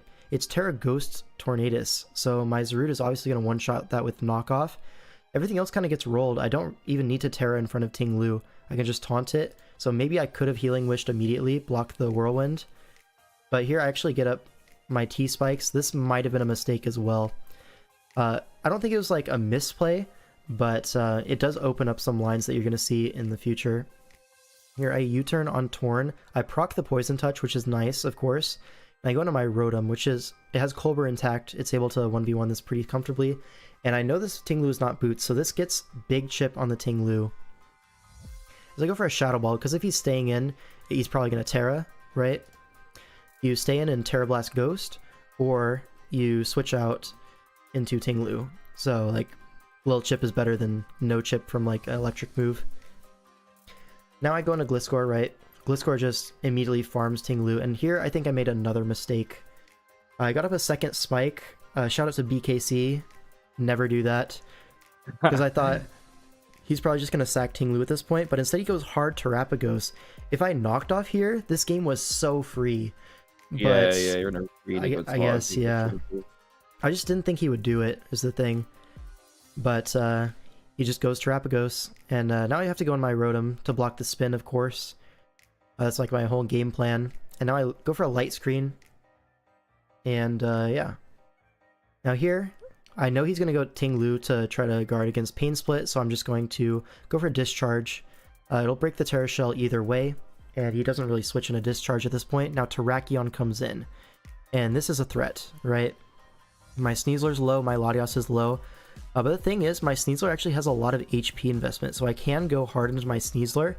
With the boots, I'm able to take a Stone Edge, because I knew he's never clicking CC there. But the grand reveal here, he's actually Quick Attack, and this is a massive problem. Massive problem. Because this thing is Terra Steel. So it can Terra versus my Latias. The Torn hasn't Terra'd yet, so he has that option available. Now here, this might have been a mistake by me. I probably should have gone Zarude hard, because it's Balloon, it's Terra Steel. What's he going to click here? Obviously, it's just going to Terra an SD. I get up a Reflect here, and I go for a Healing Wish. So I do have a Healing Wish in the air, and I'm able to get in my Zarude afterwards, but he gets 2 SDs, which is a big problem. Because now, I can't even bulk up against this thing. I have to just go for a Drain Punch 2-hit KO and Terra. Now, Close Combat does so much damage, 65, and I doesn't quite KO. Almost there, right? But here I die to the next one, so with my Healing Wish in the air, I have to sack my Terapagos. It's the only possible thing I can sack to keep the Healing Wish in the air. So now I get my Zarude back, as it's the only thing that takes a hit, but I lost my Wind Condition, I lost my Latias, I lost my Terapagos. It's way too much damage. And this puts me in a hole that I can't really recover out of. Keeping the Balloon as well for that long was really good by them. Yeah, immune to the T-Spike is a massive deal as well. Like, he would have died to the T-Spikes, died to the Spikes after the Drain Punch damage if he didn't have that Balloon. And Balloon makes a lot of sense here, right? It's for the Gliscor. Yeah. But yeah, I don't have Synthesis on my Zarude, and my Healing Wish is used up already, so this is tough. And I have to go Rotom to block the spin. I can't even knock off here to break the Terra Shell. It's just cooked. Now, Rotom is going to do a pretty good job at making this one close. Spoiler, I do lose this, but Rotom actually puts on a clinic here.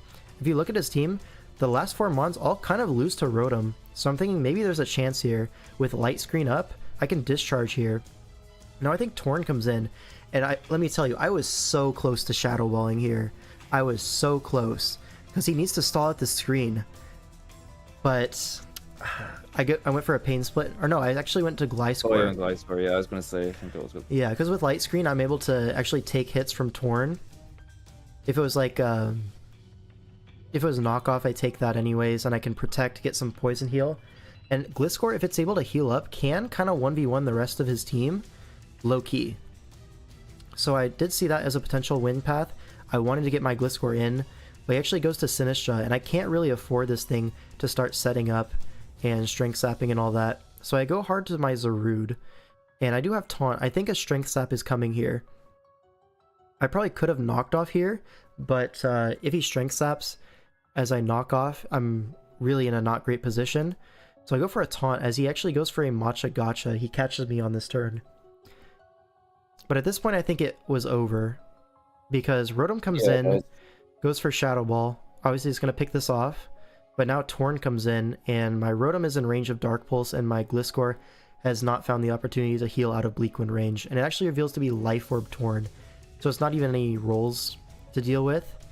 Now, Gliscor does take about 60% maximum from Life Orb Bleak Wind. So my options are I get a double protect, and then I take a Bleak Wind and I knock him out, and then I have to 1v1 a Terapagos, which is not happening. So I think that's a loss, right?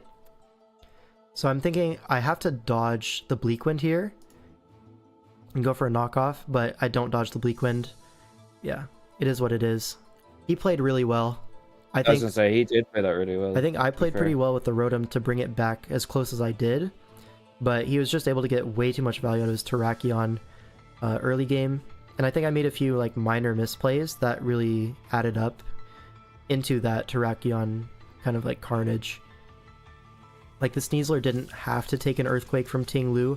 I could have taken an opportunity to set up those T-Spikes versus the Terrakion itself. As he's forced out, he can't tear out of the fighting weakness.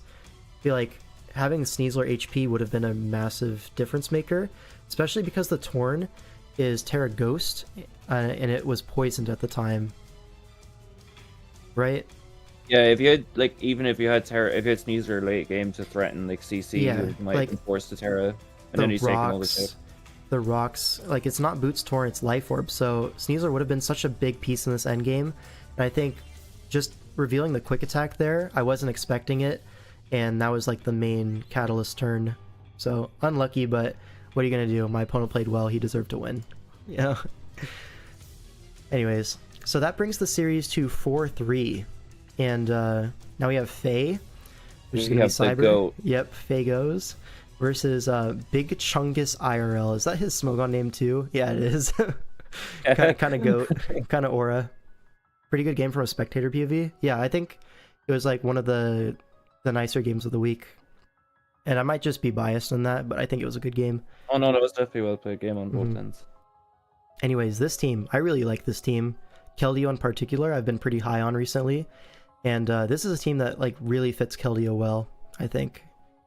Anyways, so the opponent's team, this is like a really whack looking team overall. Like there's a Mamoswine in 2025. Like shout out. Yeah, shout out.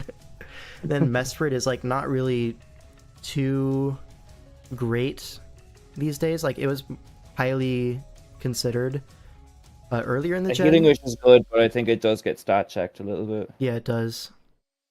Keld farms some matchups hard, not gonna lie, and the defensive typing is nice. Yeah, exactly. And like, look at this matchup. Look at Keld in this matchup. It like, you just surf on the Mesprit, you flip turn. That's like a free 40% every time. It's not sustainable. Right, anyways, let's look at the Terra typings here. This is to win the week or to tie on the opposing side. So we have Steel on the Raging Bolt. This is actually Shuka Berry, designed to be like a Mamo lure. And then, what else do we have? Terra Fire on Moltres, I think. But yeah, mostly going to be tearing the Bolt here. Then on the other side, it's also a Terra Bolt with Water. And the other Terra, I think, was benched or something like that. I don't know. It's going to be Bolt. Anyways, Meow leads off into Mamoswine. You don't want to risk like Banded lead, Ice Shard. That's not a hit you want to take. So we go hard into our defensive Moltres, able to get momentum with the U-turn. And I think that does reveal Choice Banded Ice Shard, that damage. 27% to physically defensive on that. It was Hisuian Zoroark, pretty sure. Oh, the Terra? Yeah, maybe it was. Either that or like never met Terra Ice or Ghost. something. I don't know. Anyways, this is Paz Meowscarada, so you don't have to worry about Rocky Helmet Corv. Raging Bull gets an entry point to Calm Mind, but now Mesprit is threatening an Encore, but we're actually faster and go for a Draco Meteor. As it's not even Encore, it's Psyshock. Now here I'm not sure why we didn't just attack again. We switch out and allow Rocks up. Like, we could have just denied Rocks, killed it with a Draco there. If Corviknight comes in, who cares? We're a Raging Bull, we can Calm Mind on that thing, back up to neutral. But either way, Banded Mammal looks good if he brings a lot of T-Wave for speed control. I mean, yeah. Kind of. But we also have stuff like Balloon Keldeo. You know, that we're not helpless against it. Anyways, we find a knockoff into the, what is it, the Corviknight, gets rid of the helmet, and then they pivot into Hisuian Zoroark on the spin. So yeah, we know this is Zoroark. And it's actually sub-Focus Punch. Now, folks, if you're not aware, this team does have a Blissey on the bench. For the explicit purpose of hard checking like super fat or super strong special threats and forcing prep. And you're going to see it's actually sub-Focus Punch. It doesn't reveal Focus Punch in this game, but we know it was that set because they told us after. And we're just going to not allow a sub up here. Sack the Moltres, it's all good. Now Meowscarada comes in, threatens a knockoff here. Do we U-turn on the Corviknight? Are we the GOAT? No, we triple axle to 2-hit KO the Corviknight, even better. Yeah, that's good. Because there's no ice resist. Like, the ice resist is Mamoswine, which doesn't really count. And that's going to 2-hit KO Corviknight. Nice stuff. Now Mamoswine does come in, and now's the turn we reveal the Balloon Keldeo. Because if you look at it from his perspective, there's no ground resist, so of course he's going to Earthquake. And this gets our free Keldeo in. Just to click Surf, Raging Bolt does come in, and we want to get out of there, but yeah, progress made. I've seen a lot of well-played air balloons lately. Yeah, Balloon has definitely ticked up in usage for whatever reason. Anyways, now this is kind of a trade here. Knocks off the Assault Vest and trades the Tinkaton for it with Rocks up. Now Meowscarada comes in, and I believe this might be... Actually, I don't know what set this is, I'm not going to say. But now Raging Bolt comes in. The opposing Raging Bolt is going to be the check to Raging Bolt. That's not going to work out. So just sack to Draco there. And now Mamoswine comes in. We are Shuka Berry, but I think with Banded we might just die from that range. He goes for an Icicle Crash, trying to break the balloon, but Treads lives that, and you can potentially get a spin-off. Predicts the Zora to come in, but do we get a spin-off here? Or do we knock off? Oh, we get a knockoff. I mean, it's fine. Rocks are not too impactful here. Because ground types are broken in SV. Yeah, and the ground resists are not too great. Like, the quality of ground types to ground resist is pretty skewed. Anyways, we have Vacuum Wave on Keldeo, able to pick off the Mesprit here as well with Surf. And now Mamoswine comes in. But is it a Mamoswine? No! Chat, raise your hand if you would have Vacuum Waved here. No, this is the Hisuian Zoroark. We know because it's boots.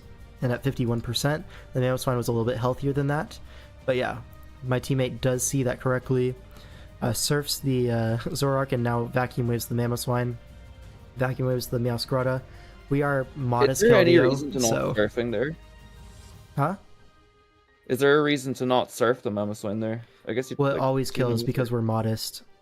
And we didn't want to get chipped by Icicle Shard, or Ice Shard, sorry, and then be in range of like Sucker Punch or something like that. Oh yeah, that's fair enough. And then Sucker Punch, like low kick, win a speed tie. It's like not that far away from reverse sweeping with Meow. You could see a world where it happens. And we always kill Mamoswine with Vacuum Wave. He says in the chat...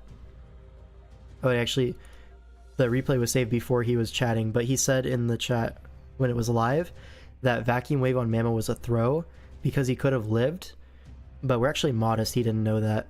So it always dies. And that's going to be clinching the week 5-3 US West versus Eastern Europe.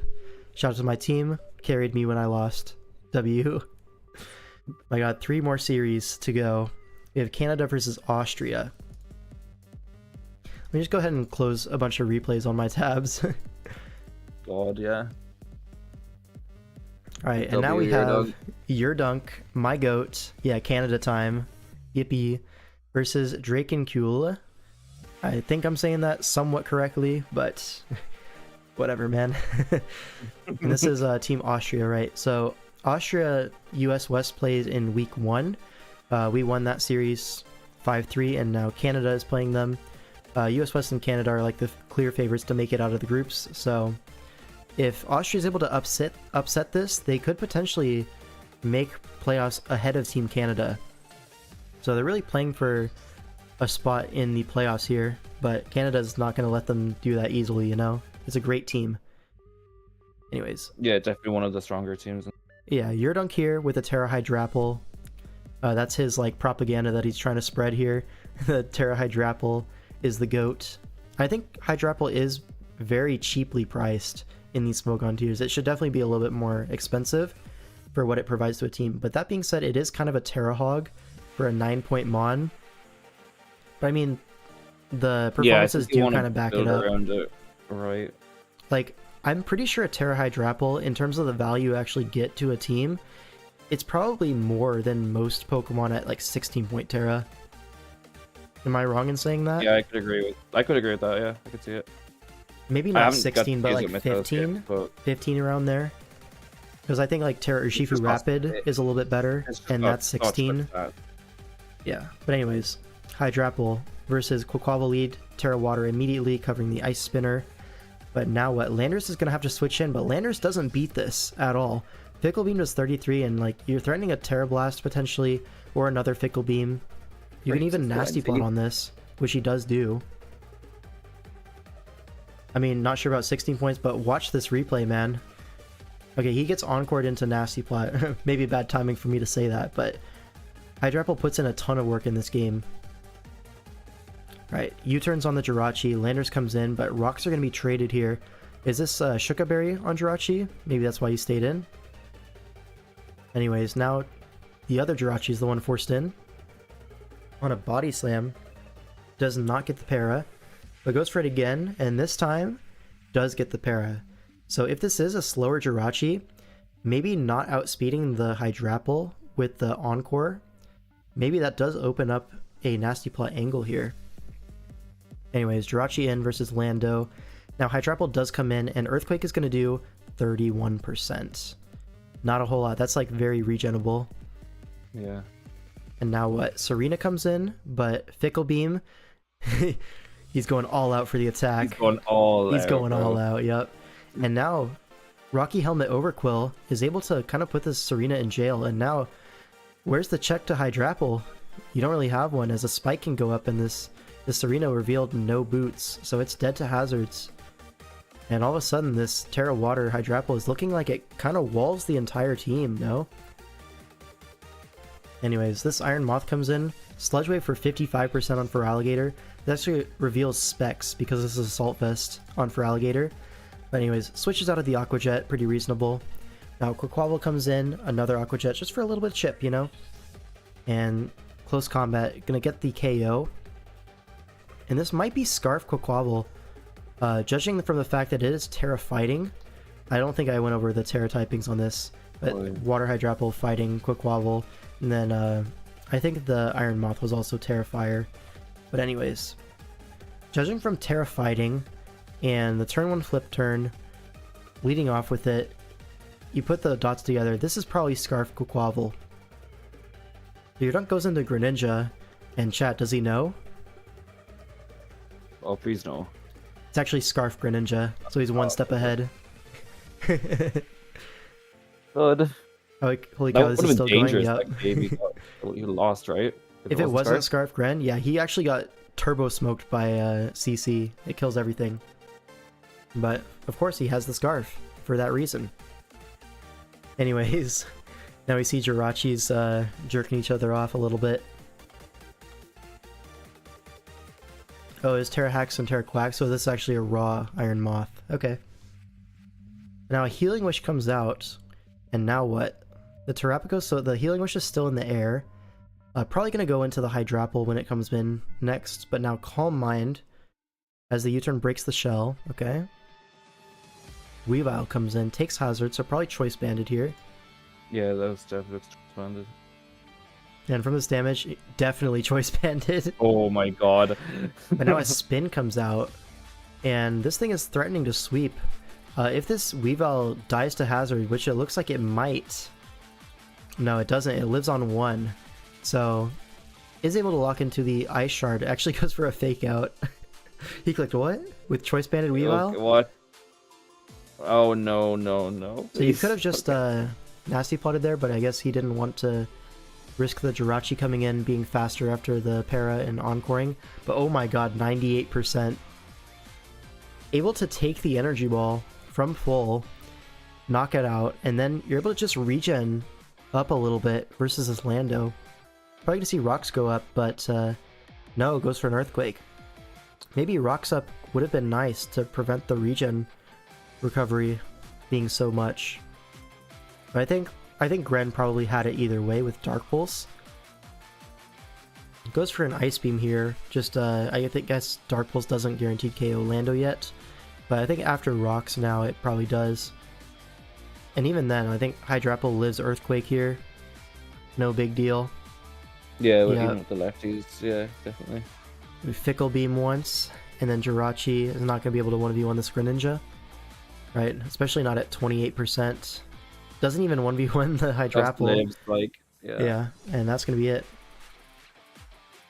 31% roll to kill or to live.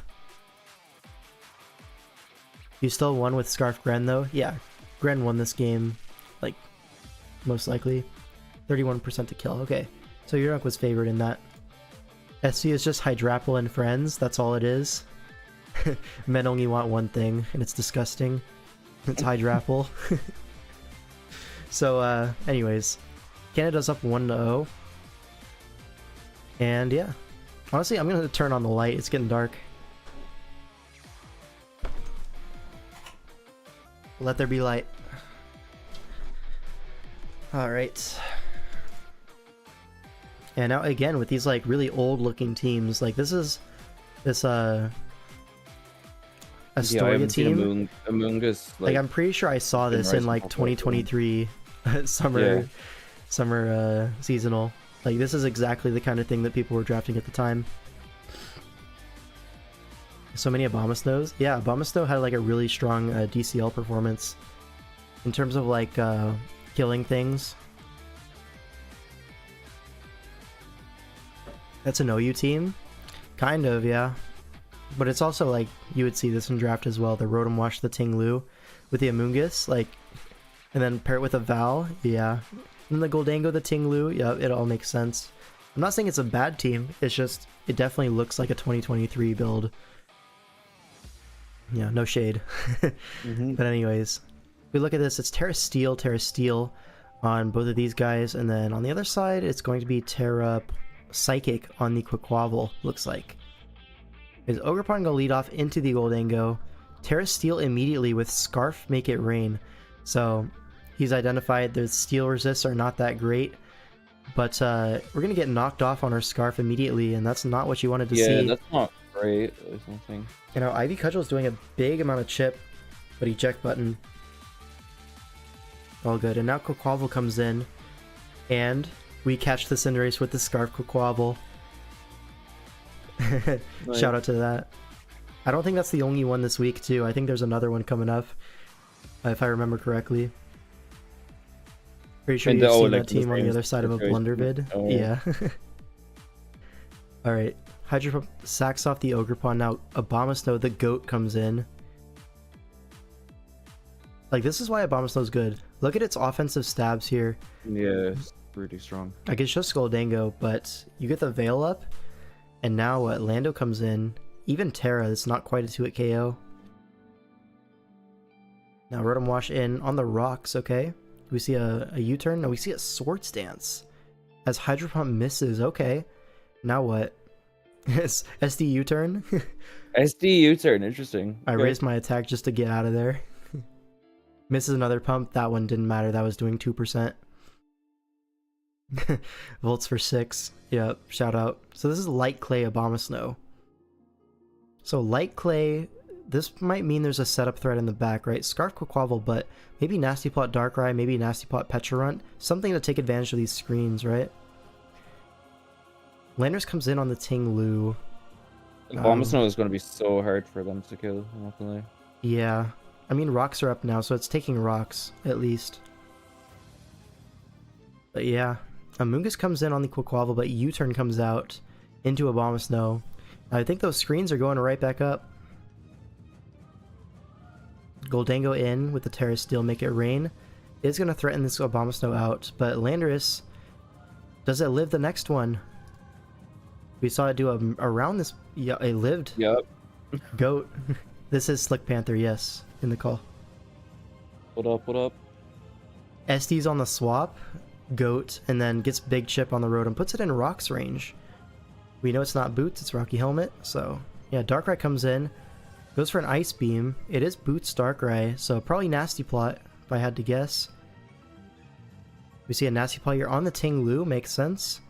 As spikes go up, very greedy spikes. I don't know if you can afford to make that play, because this Ice Beam is going to hurt. Yeah, it takes out half of the Ting Lu, and Abomasnow comes right back in, threatening a Blizzard. Or even a Giga Drain. Goldango has to come in, take more chip. Yeah, that's a lot of damage. And now what? Abomasnow finally gonna get let go.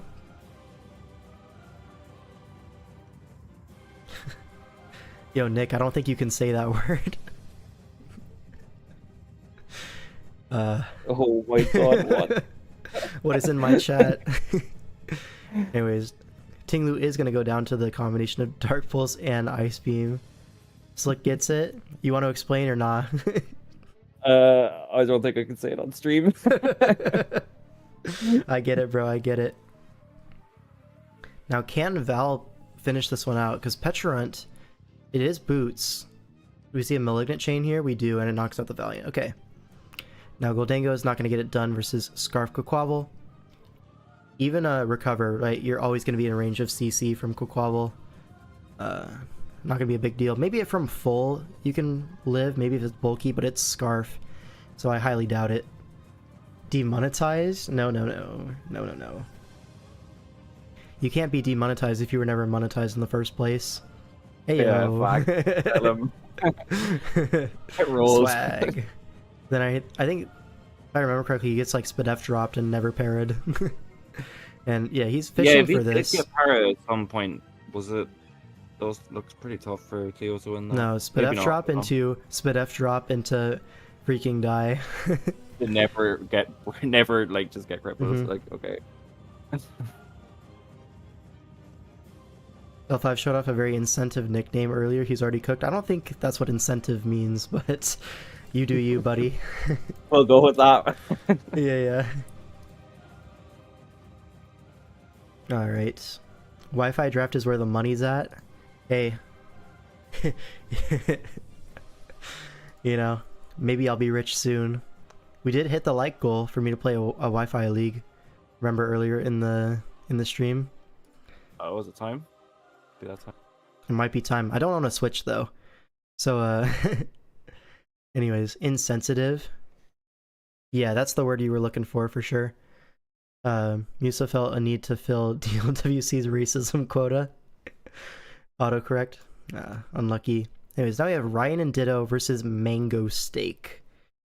And I think Canada's up 2-0 now, so Mango Steak really needs to bring this one back for his team. Did my music stop? Nice. My music Nice stopped. Nice Cleavor sighting. Shout out to Blitz. He loves that one. Yeah, shout out to Cleavor. That mon is terrible. Anyways, Extra leads off into Cleavor. Mold Breaker. What's the Terra types here? We have Fairy, Moltres, Water, Ogerpon, and then on the other side, Ground Bolt, looks like. Makes sense. Oh my god, it's Ryan Ditto in the chat and in the game. Oh my god. Big fan. Big fan. Fill Draft League World Cup's racism quota. Yeah. Hey, someone's got to do it. Need to get one a year. Yeah, it's not going to be me. Alright, it knocks off the Uxie coming in. So no Rocky Helmet. Now Megahorn is going to knock it out, so Uxie just gets straight up 2-hit KO'd by Tusk. Yeah. Iron Valiant is going to come in, threaten it out with a Moonblast, but Moltres is sitting here waiting. It is Life Orb Valiant, so maybe it's going to be mixed with Liquidation. Something to hit the Moltres, but the Moltres actually tears Fairy immediately, which is a really interesting choice to make, right? Because this is like the only Val check, and now we don't even resist Moonblast anymore. We have to go into Crown on Moonblast, but unless you're booster speed, you're going to get outsped the next turn and knocked off, potentially. CC, both really strong moves into Iron Crown.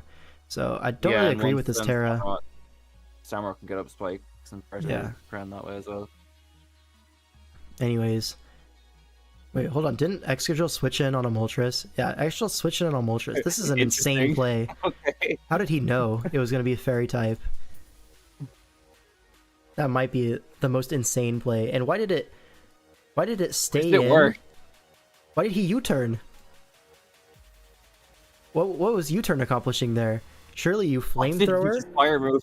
Surely you flamethrower or you just hard switch. One of the two, like pick one. Anyways, looks like Excadrill is completely dead to Great Tusk. Interesting plays.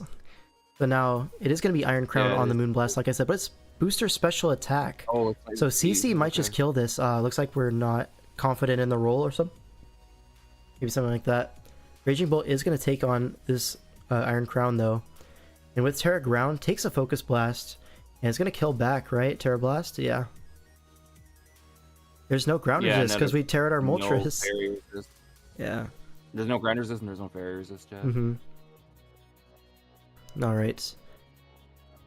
And now another big hit off from the Great Tusk, but a Tailwind here. Very interesting. We could see a Healing Wish here. The Rocky Helmet is going to knock this out, so you can Healing Wish next turn. Get another turn of Tailwind on something else. And Healing Wish does happen, blocks the rocks going up. It goes for an X-Scissor anyways, but now Healing Wish into Raging Bolt, and even with the Tailwind it is slower than this Scarf Cleaver, but Discharge into Thunderclap is going to knock it out.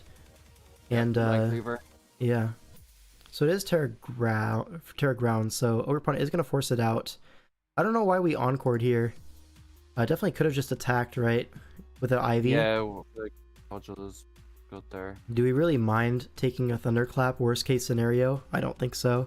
Anyways, we miss a Play Rough on the Samurott as it goes for X-Scissor on the Ogerpon. That's a big deal. This is Scarf Samurott though, so Moltres can come in here, and there is no Fairy Resist, so you could just go for a Terra Blast.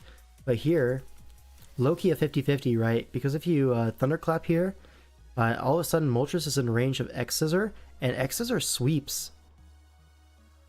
That's true, actually. But he gets that play correctly. Terra Blast on the non-Thunderclap. And now what? Iron Valiant comes in, but you need this Moltres. You have to save it. Sacks the Ogerpon. Going into Roaring Moon. Potentially could go for an Acrobatics here. With the Protosynthesis, it is Proto Speed, so it's going to be faster than anything. Even this Scarf Samurott. But Acrobatics does not 2-hit KO the Samurott. And X-Scissor doesn't kill. This is a crazy endgame. So Acro is going to knock it out, but now Iron Valiant, Life Orb usually does run Vacuum Wave, so here we go. And now Moltres, can it take a Moonblast? Remember, we Terra'd out of our Moonblast resist, and it can't. Nope. No! Well played by Ryan, overall. Like, the Scarf Samurott, surprise doing 96 to Ogerpon, that was a really, really impactful turn. Draft player clicks U-turn moment, yeah, it can happen. I assume you're talking about the U-turn versus drill earlier. That was a crazy turn. That was crazy. Yeah. Nice. GG for Ryan and Ditto. Technically a 50-50 at the end there. Loki could have doubled at the X-Scissor. There was a lot of 50-50 opportunities there, but Ryan ended up winning. Shout out to that guy. And we have the replay. Folks, oh no. No. This is going to be the highlight of the stream, so I need you all to lock in here. Not top 5 player J-Scurf. No. So, notable top 5 player J-Scurf against Crocop 93. And folks, I'm just going to play turn 1 real quick. Tentacruel into Aloe, and Annihilate comes in and gets Choice Band Zen headbutted for 63. Oh, yep. And let's look at the Terra typings real quick. We go back a little bit. Terra Flying Annihilate, Terra Flying on the Thundurus. And on the other side, it's Terra Fairy on the Landorus and Normal on the Meloetta. Top 5 player J-Scurf wins these, right? That's what you might think. However, after that turn 1, the stonks are plummeting. And now Hearthflame comes in on a Latios.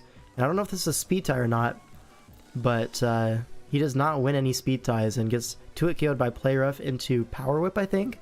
Yeah, Power Whip to prevent any pivoting out. So Latios goes down. Thundurus comes in, able to get off this Terra Flying, Terra Blast, and Thundurus is a strong mon, guys. This is 0. However, 20? Oh my god. So this Meloetta has like 800 SPDF EVs. With Assault Vest. There's a built-in light screen on this guy. I can't explain it. Anyways, U-turns on the Klefki into Landorus. Sandurus, by the way. Incredible nickname. Anyways, Thundurus comes in. It is Scarf, so able to get rid of the sub. But this Sludge Wave is doing a lot of damage. And with the lefties, this Sandurus is not really taking too much chip. This is a very repeatable sequence for him. As now a double and a tingle on the treads at least is going to get something done, but Aloe can just kind of absorb that Ruination, go for a choice banded flip turn. And now Tentacruel is going to allow in the Landorus. So the flip turn to Landorus factory is in full swing. And J-Scarf's just going to have to start sacking some Pokemon here. Ting Lu does come out here, but again, Aloe can just absorb this Ruination. You're not really getting anything big out of these turns. Now flip turn does go off for 35%, big chip on the Ting Lu, and rocks go up. So finally, something going J-Scurf's way with the rocks, but now Iron Treads is going to get off a little bit more chip as well, so trading out the ground types for the most part here. And I think that's going to favor Crocop, right? This is one of the last remaining Pokemon that can take on Landorus and the Earth Powers, but now Flip Turn is just going to freaking die. Kills. Go fish. Yeah.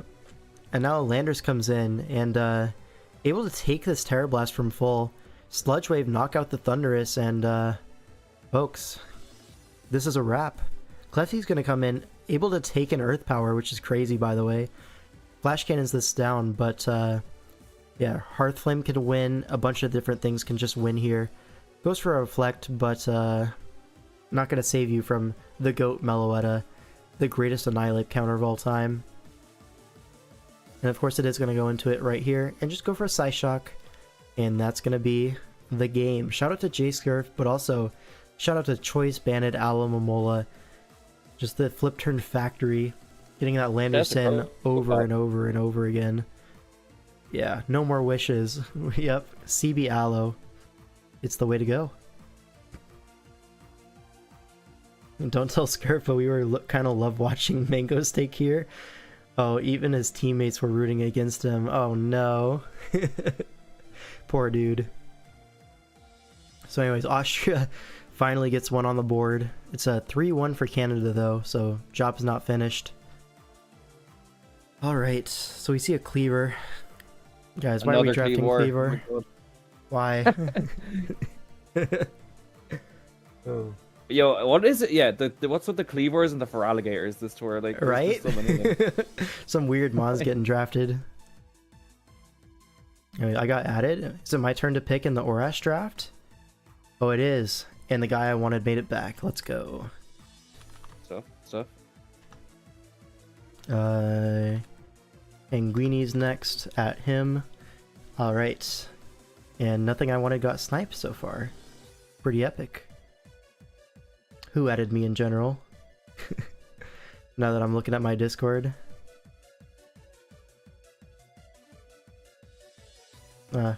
Can't find it. It's too far scrolling. Anyways. There is a Corviknight, a Monkey Dory, a Slitherwing, and a Cleaver on my screen. Like, guys, can we use real Pokemon? We are innovating today. We are actually innovating. Anyways, yeah, Cleaver on purpose. Real real stuff. Alright.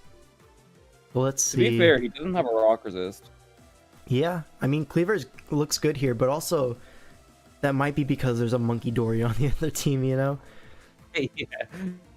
Yeah, we can gloss over it. Is this A12? You'd think, right? You really would think. Okay, this is going to be Terra Electric or Shifu. I think this is Rapid Strike, it looks like, on this build.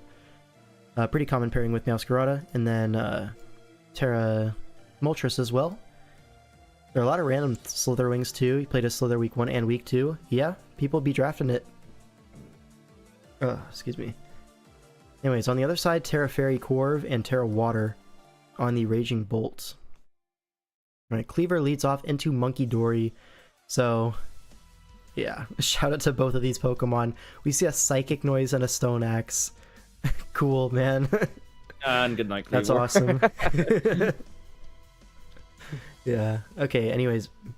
Now the real Pokemon comes in. Big Meowscarada. U-turns with the rocks up. Get some good chip on the Slitherwing. And now Moltres able to, you know, go for a Flamethrower. Maybe even a U-turn. Yeah, forces that out. U-turns on the Raging Bolt. Again, Hazards plus U-turn. Getting some good chip here. Now knocks off the Assault Vest as Terra Blast. But I think that Treads is also Assault Vest because that did nothing. It's going to be a 2-hit KO though. But honestly, the Treads is there to check the Raging Bolt, and it kind of did its job here, right? The Bolt's at 22 with rocks up, and yeah, what more do you want? Thunderclaps the Meowscarada, but just going to U-turn out, covers the Corv switching in. Makes sense. Moltres going to switch in. Moltres looks like a massive threat. You kind of have to Terra Fairy your Corviknight here, right? Chooses not to, and takes a million. Yeah. Why did we U-turn? Well, why do we do that? We thought the Primarina was coming in, I guess? Well, I guess you don't have switches to Primarina, but like, yeah. I mean, what were you going to prevent that? Yeah, it's early, yeah, I don't know. Like, our Primarina check is Moltres here. Like, and it's Scarf, so it does force it out, but here, okay, this is it, yeah. Sub up with our Shifu Rapid. Body Press doesn't KO the sub, and we Drain Punch it all back. Okay, and this is this leftovers? No, it's not leftovers. So Punching Glove, but Psychic Noise goes through, but it's actually Spadef. So Thunder Punch is going to just one-shot this with Terra Electric, and that sub is still up. Potentially go for a Triple Axle here, but Flower Trick not going to do it. I guess you can't really Triple Axle with the fear of Drain Punch here. Actually, yeah, no, you can't. You can't Drain Punch. Because it was Psychic Noise. Oh. So shit, actually, yeah. Triple Axle would have been free there. Maybe you didn't have it. Because, like, versus this team, maybe you want something like Play Rough instead. Or, like, actually, no. I thought you didn't get the heal. I didn't know you could not use the move. You can't use the move. It's unselectable. So what is this if it's not Triple Axle then? Knock off Flower Trick, U-turn, maybe Spikes. It could be that set as well. Yeah, Spikes looks actually, they look alright here. Yeah, maybe like a random T-Spike if you get a free turn to set up. That would be pretty useful. But yeah, as it stands, yeah. Is able to 1v1 your Shifu Rapid eventually, but the damage has been done to some degree, but yeah. Flamethrowers and Monkey Dory's gonna die. Oh, it's Power Gem last. Oh. That'll do it. Oh, interesting. Now Meowscarada, if this is Scarf and Play Rough, it is. Yeah, and that's going to clinch the game. Yep. Because Slitherwing is dead from 52 no matter what. Yeah. So it looks like Scarf Meowscarada cleans up that in-game. Well played. Just the usual AA masterclass. Yeah, and Urshifu really made that happen, right? Because if this Primarina was still around and healthy, that thing was getting at least 2 more kills, let me tell you. But yeah, now Canada's up 4-1, I think, so next win will clinch the series. Alright. Now I have Loki versus Bausparvertrag. Bausparvertrag? I think that's right. Didn't you play him week 1, didn't you? I did, yeah. Yeah. Alright, but anyways, LowQP, really great player. He like took a big break. Like he dominated like 4 years ago or something like that. Took a long break and then came back and he hasn't missed a beat. been dominating in a bunch of other team tours as well. About Farbertrag, I know he is probably just going to be a Smogon guy. I don't know too much about him personally, but yeah.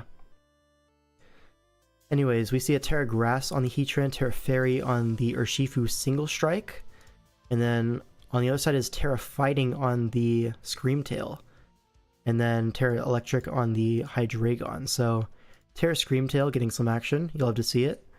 And now Protect's turn 1 on the Palafin. I don't know what the point of that Protect was, but free Great Tusk, free Rocks. Now to Decidueye in, Corv gonna be the free switch in on a Defog, okay. And now what? Rocky Helmet? Yep, get some Helmet Chip. Heatran's gonna come in on the U-turn. No Flame Body? No Flame Body. Now Palafin in its hero form. The Water Resist is Decidueye, so it's Sub. Oh, I remember this. It's Sub Bulk Up. And you're gonna see here, Giga Drain is gonna break the Sub, but Sub one more time, get that Citrus Berry on him. And you know what's coming next? You got that Acrobatics. Big acro. Boom! Yep. And that Decidueye is cooked. I'm pretty sure that's like max defense too. With Rocky Helmet, it still dies. And then Torn is gonna get 2-hit KO'd by Jet Punch, but Hurricane Confuse into Full Confuse. No, my hero. That was pretty unfortunate. Yeah, this Rabambi being dead would have been such a big deal as well, because you're going to see this Screamtail is going to get stun spored by it. And if that para didn't happen, this Screamtail was going to sweep this game, like 100%. But yeah. I mean, honestly, it still could sweep. Like, nothing really breaks this necessarily. Yeah. That Finn would have killed another 2. Yeah, it would have. It would have killed the Rabambi, and then Torn would have to come in for regen, and then I don't know if it lives from there, from 69. It might be a roll. Anyways, taunts the Screamtail on stored power, freaking dies, and okay, we're in business here. Heatran comes in, but this doesn't really threaten Screamtail directly. It's +3 Spadef, and this taunt is going to wear off pretty soon. So Magma Storm does hit, gets a little bit of chip, but now the taunt wears off, I think, right? Yeah. And a Wish can just come out. I guess Parrot on the Wish turn, but now he Terra's fighting. Okay, so he gets scared of like a Choice Bandit or Shifu, which makes sense, right? Because that could KO you. Terra fighting to prevent that. Yeah, the Pyro on the Wish turn is really unfortunate. Yeah. Because this thing would have been at full. And now Magma Storm. Now you have to Wish Protect, but you don't have Protect. So you could just go hard Deoxys and Psycho Boost is going to kill from this range. And that's because it's Modest Life Orb. I know this was like a roll and like it couldn't kill if it was timid, but it was Modest Life Orb. At least that's what I heard from LowQP, if I remember correctly. Yeah, no, it was. I remember, he's still being spaced. Anyways, unfortunate. Hydreigon comes in. Go for Dark Pulse, but Rabambi comes in. Again, this thing would be dead if the Jet Punch went off, but it is confusion. Hydreigon still looks pretty strong here, though. Yeah, Hydreigon could pull this back, right? Heatran gonna come out. Tusk gonna be the switch into Heatran, but this is Terra Grass and it's trapped in now. So if he wants, he can always just click that Terra button and guaranteed eliminate the Tusk, and it looks like he's going to do that. So Terra's Grass, and yeah, Terra Blast is the Tusk, and that's gonna be the Tusk out of the way. So now Urshifu looking really strong. Rabambi comes in on the Dark Pulse again. And at this point, Corviknight is kind of forced in, but a U-turn is really free click here. Or webs. Webs don't really matter here at all. Maybe like Frostlass, you can make it slower than your Urshifu if you want to. But yeah. Brave Bird's the Heatran. Want to have a warp switch in. Yeah. Like this game would have been so over if you didn't get that full confuse. But it's Mons. What are you going to do? Rabambi once again coming in on Dark Pulse. Is this Scarf Hydreigon though? Potentially 2-hit KOing, but no. Looks like it's not. Stun Spores the Corv. Now what? Brave Bird pick up a KO? Yeah. Has Tran missed a Magma? It missed one of them on Screamtail, yeah. Deoxys in though. And now what? Thunderbolt? Yeah, makes sense. Hydreigon takes that. Is it Scarf? It's Custap Berry. Okay. Oh, okay, I remember. We might be back. Yeah, that was really good. But Rabambi, this Corviknight can come in, but oh, we do U-turn this time, and now or Shifu might just pack this one up. Depends on oh, it is bulk up. Yeah, that's gonna do it for sure. Because Bravebird is gonna bounce off. And yeah, you have to hope for its Boots Frostlass. Is it Boots Frostlass? We're gonna find out in a second here. Is fortunate, I think. Boots or Balloon, both would work here, but goes Hydreigon first. Oh, right, Hydreigon's faster, but it misses Draco. Yeah.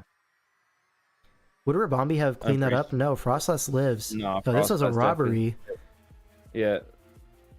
Okay, I forgot my speed tiers for a second. I thought it was the other way around, but no, Hydreigon outspeeds Urshifu, misses the Draco, and it's just heartbreaking. Unfortunate. I wonder if he got the Brave Bird off, would he be able to Dark Pulse there? Possibly not. I mean, Dark Pulse is 4 times resisted. That's not a lot of damage. Dark Pulse killed after Brave Bird? Maybe it would have. Most likely, yeah. Well, that's an alternate universe which we are not in. It looks like Canada is now 4-2 against Austria, so they're starting to fight back. FC versus Wolf 14. What a powerful name, Wolf 14. That name has aura. Yep. And I actually have to go to the bathroom real quick. So what I might do is put this on slow and have you commentate while I BRB. Yeah, can do. Okay. Yeah. Right. Let's look at the Terra typings. Water, water. I think this is water as well. Like a lot of water. Oh, wait. Yeah, ground. Blaziken, yeah, Blaziken. I didn't see that. Pretty strong Right. into I'll be right back and problem. have some commentary from Slick Panther. Alright, chat. On. Is it the Torn lead versus the Greninja? Probably Terra straight away. No, we're gonna swap out. As the spike goes up, that's gonna go a pretty long way in this game, I feel like. It's gonna be tough for the Glimora to remove it. G-King on the Keldeo, he misses a pump. That's gonna be pretty unfortunate. I don't get to find out anything about a spread. King Gambit's a pretty free switch in. There's a future sights in the air. And we're going to see Mandibles, maybe rocks come out or something. Yeah, you see rocks. Good rock there. As he U-turns, pops the balloon. Future sight's still in the air, so yeah, you can stay in pretty freely here and maybe Iron Head or something. Feel like it's good chip. Yeah. 61. That's actually kind of crazy. Future sight obviously goes off there. Gets a reflect up. Probably Iron Heads again. Eats that up. I mean, this is good though for FC because I feel like losing Tink there, losing Tink there, you lose a pretty good answer to Glimora later on. I feel like gets a sub up with Chomp, but this doesn't break actually. Okay, see SD's up. Probably Tails again to break, and we'll see if he can stop this Garchomp, but this is looking a bit scary. Oh, it's a roll to break. Okay. Doesn't get a scale shot off. He goes for Earthquake, so he prevents it from getting a speed boost at least. That's good. His Life Orb. And goes Glimora. Is this Scarf Glimora? It is, but he Immortal spins. Gets rid of the spike, and obviously doesn't it. Alright, I'm back. Yeah, tragic cursor placement, my bad. I was trying to see what the top 3 monsters were. If I couldn't, I was like, fuck. Oh, my bad. Oh, you're all good. Anyways, we're back. What did I miss? Just so what was the lead? He had Tauren and Gren. Went Keldeo and Life Orb SD. Yeah. So Outrage as well. The Garchomp got up a sub on the Gambit. Oh, the Gambit. Yeah. But Kowtow was actually a roll to break the sub because the first one didn't break, and then he subbed up again and the first one broke. So yeah. All right, absorbs the T-spikes here. Screens are gone. Was the screen setter Tinkaton? Yeah, that's dead now. Tinkaton, yeah. All right. Gonna chilly out. Interesting. So Gren gonna outspeed. It is Protean, but Tauren is EV'd for that. Lives the Ice Beam. Bleak wins back with the Future Sight. Okay, right. I was gone for the Future Sight setup, but alright, we're back. Keldeo Hydro Pump does half to Mandibuzz. Is that Specs? That roll? That might be Specs into Spadef Mandibuzz. Is possibly, it? Yeah. Or maybe like Spit Mystic F Water. Spit F makes sense, I think. Versus We have Torn, I G-King. guess, yeah.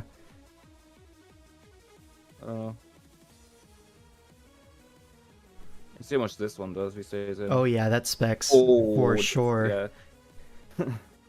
Keldeo putting in work. I'm telling you, man, this mon's good. People yeah, are sleeping. No, this... Yeah, big time. Another Yeah, Hydro Pump goes Raptor down. should be able to I mean, handle this. whenever you're able to click 7 Hydro Pumps with Keldeo, specs Keldeo in a game, yeah. I mean, You know you're cooking. yeah. So SD's up, able Yeah, to and this- Terra out of the ground weakness, but Rhyperior is able to tank one. What does CC have killed there? No, right? Because you have stab on I EQ. don't think so. Yeah, so he won. Alright. Shout out to that game. And then now FC wins. That clinches the week for Canada. Yeah, So, that picks- One more game for differential. And there's a Avalok Hisui on my screen. Interesting. Okay. Alright, let's look through this one real quick. Oh, we see a Conk Gaming. What's up? Terra Fairy, Terra Dark, Terra Ghost, looks like. Something like that. Terra Fairy, Terra Fighting maybe? Poison No, Terra Flying. Volcanion. Oh, Poison this? Yeah. Oh wait, Yeah. is this the team that doesn't have Terra Namorous? It has Volcanion, Conk, and Glamourus? Oh, I think it is actually. Yeah, I think this is yeah. the team, yeah, with like the weird ass Terras. Anyways, Garchomp leads off against Conkeldurr. Yeah, Glim Volcanion, yeah. Manabuzz goes for Toxic, absorbed by Glamoura. And now what? See a Hazard go up? Yeah, makes sense. Now SD up. Gets Mortal Spun. So, trying to cover the opposing hazards here with the Mortal Spin. But a Sword just- Stance. Big. I thought it was like Sash, by the way, he stayed in, but now he's just... Yeah, it's lefties. Do we see the expert pivoting? Oh my god, he's too Yeah. good. And now Moonblast. Roselli Bear, what are we, Specs? Oh, we're not. I don't think Specs even killed there. And Poison Jab. Okay, SD3 attacks. I see it. We go hard Chi-Yu. Ooh. Was our Garchomp really that important we want to take all this chip? I don't know. Maybe you save the sack, it might be worth it. I mean, Chi-Yu's not that incredible here. Yeah, I know. Mm-hmm. Yeah. Conk was good there as well. I expected the start moving Yep. to Volcanion. Then no boots on the Avalug. So what is this? Leftovers? Iron Press? Oh my god, Earthquake the Oh, Glamora. why? No lefties. Is this Choice Banded or something like that? That would be super funny. Oh yeah, it's not boots or lefties, yeah. I don't know. Maybe helmet? I don't know. Maybe. What's Helmet for, though? Multi-scale break, maybe? Maybe it could be Conk as well, I'm not sure. I don't know. Anyways, yeah. Spit F Manabuzz walling out this Terra Poison Volcanion. Terra Poison so I could beat the Fez 1v1. Makes sense. But yeah. Well, that's starting to do a lot of damage. 47. Kind of cooking. Yeah, the burn is pretty big as well. Yeah, 44. Yeah, 47 looked like a max roll. But now it gets the U-turn out into Chi-Yu for what? Another Flamethrower? Dark Pulse? Overheat. Okay, breaks the multi-scale. But that still did some decent damage. And you have this Avalug Hisui. So it makes the double into Volcanion. Really well played there. Yeah, Rewarded with a that's good. KO. But now Chi-Yu is going to come back in. And now you don't have the multi-scale. So Dragonite is going to come in still. On the overheat, that's a 2-hit KO for sure. E-Speed probably not going to KO this. Yeah, not even close. So Chi-Yu might be able to get this done if we can get rid of the Conkeldurr Mach Punch. Overheat is just picking up one every time. Ooh, Scarf Darkrai? Or is it Specs Chi-Yu? Might be Specs Chi-Yu. 50 something to... Or 60 to Dragonite, that's a lot. But anyways, Yeah, Avalok is able to come in, Earthquakes the Volcanion for 63, and we sack It's a the lot, Chi-Yu. actually. Can Goldango finish this one off? If it's Colbur Berry, for sure it can.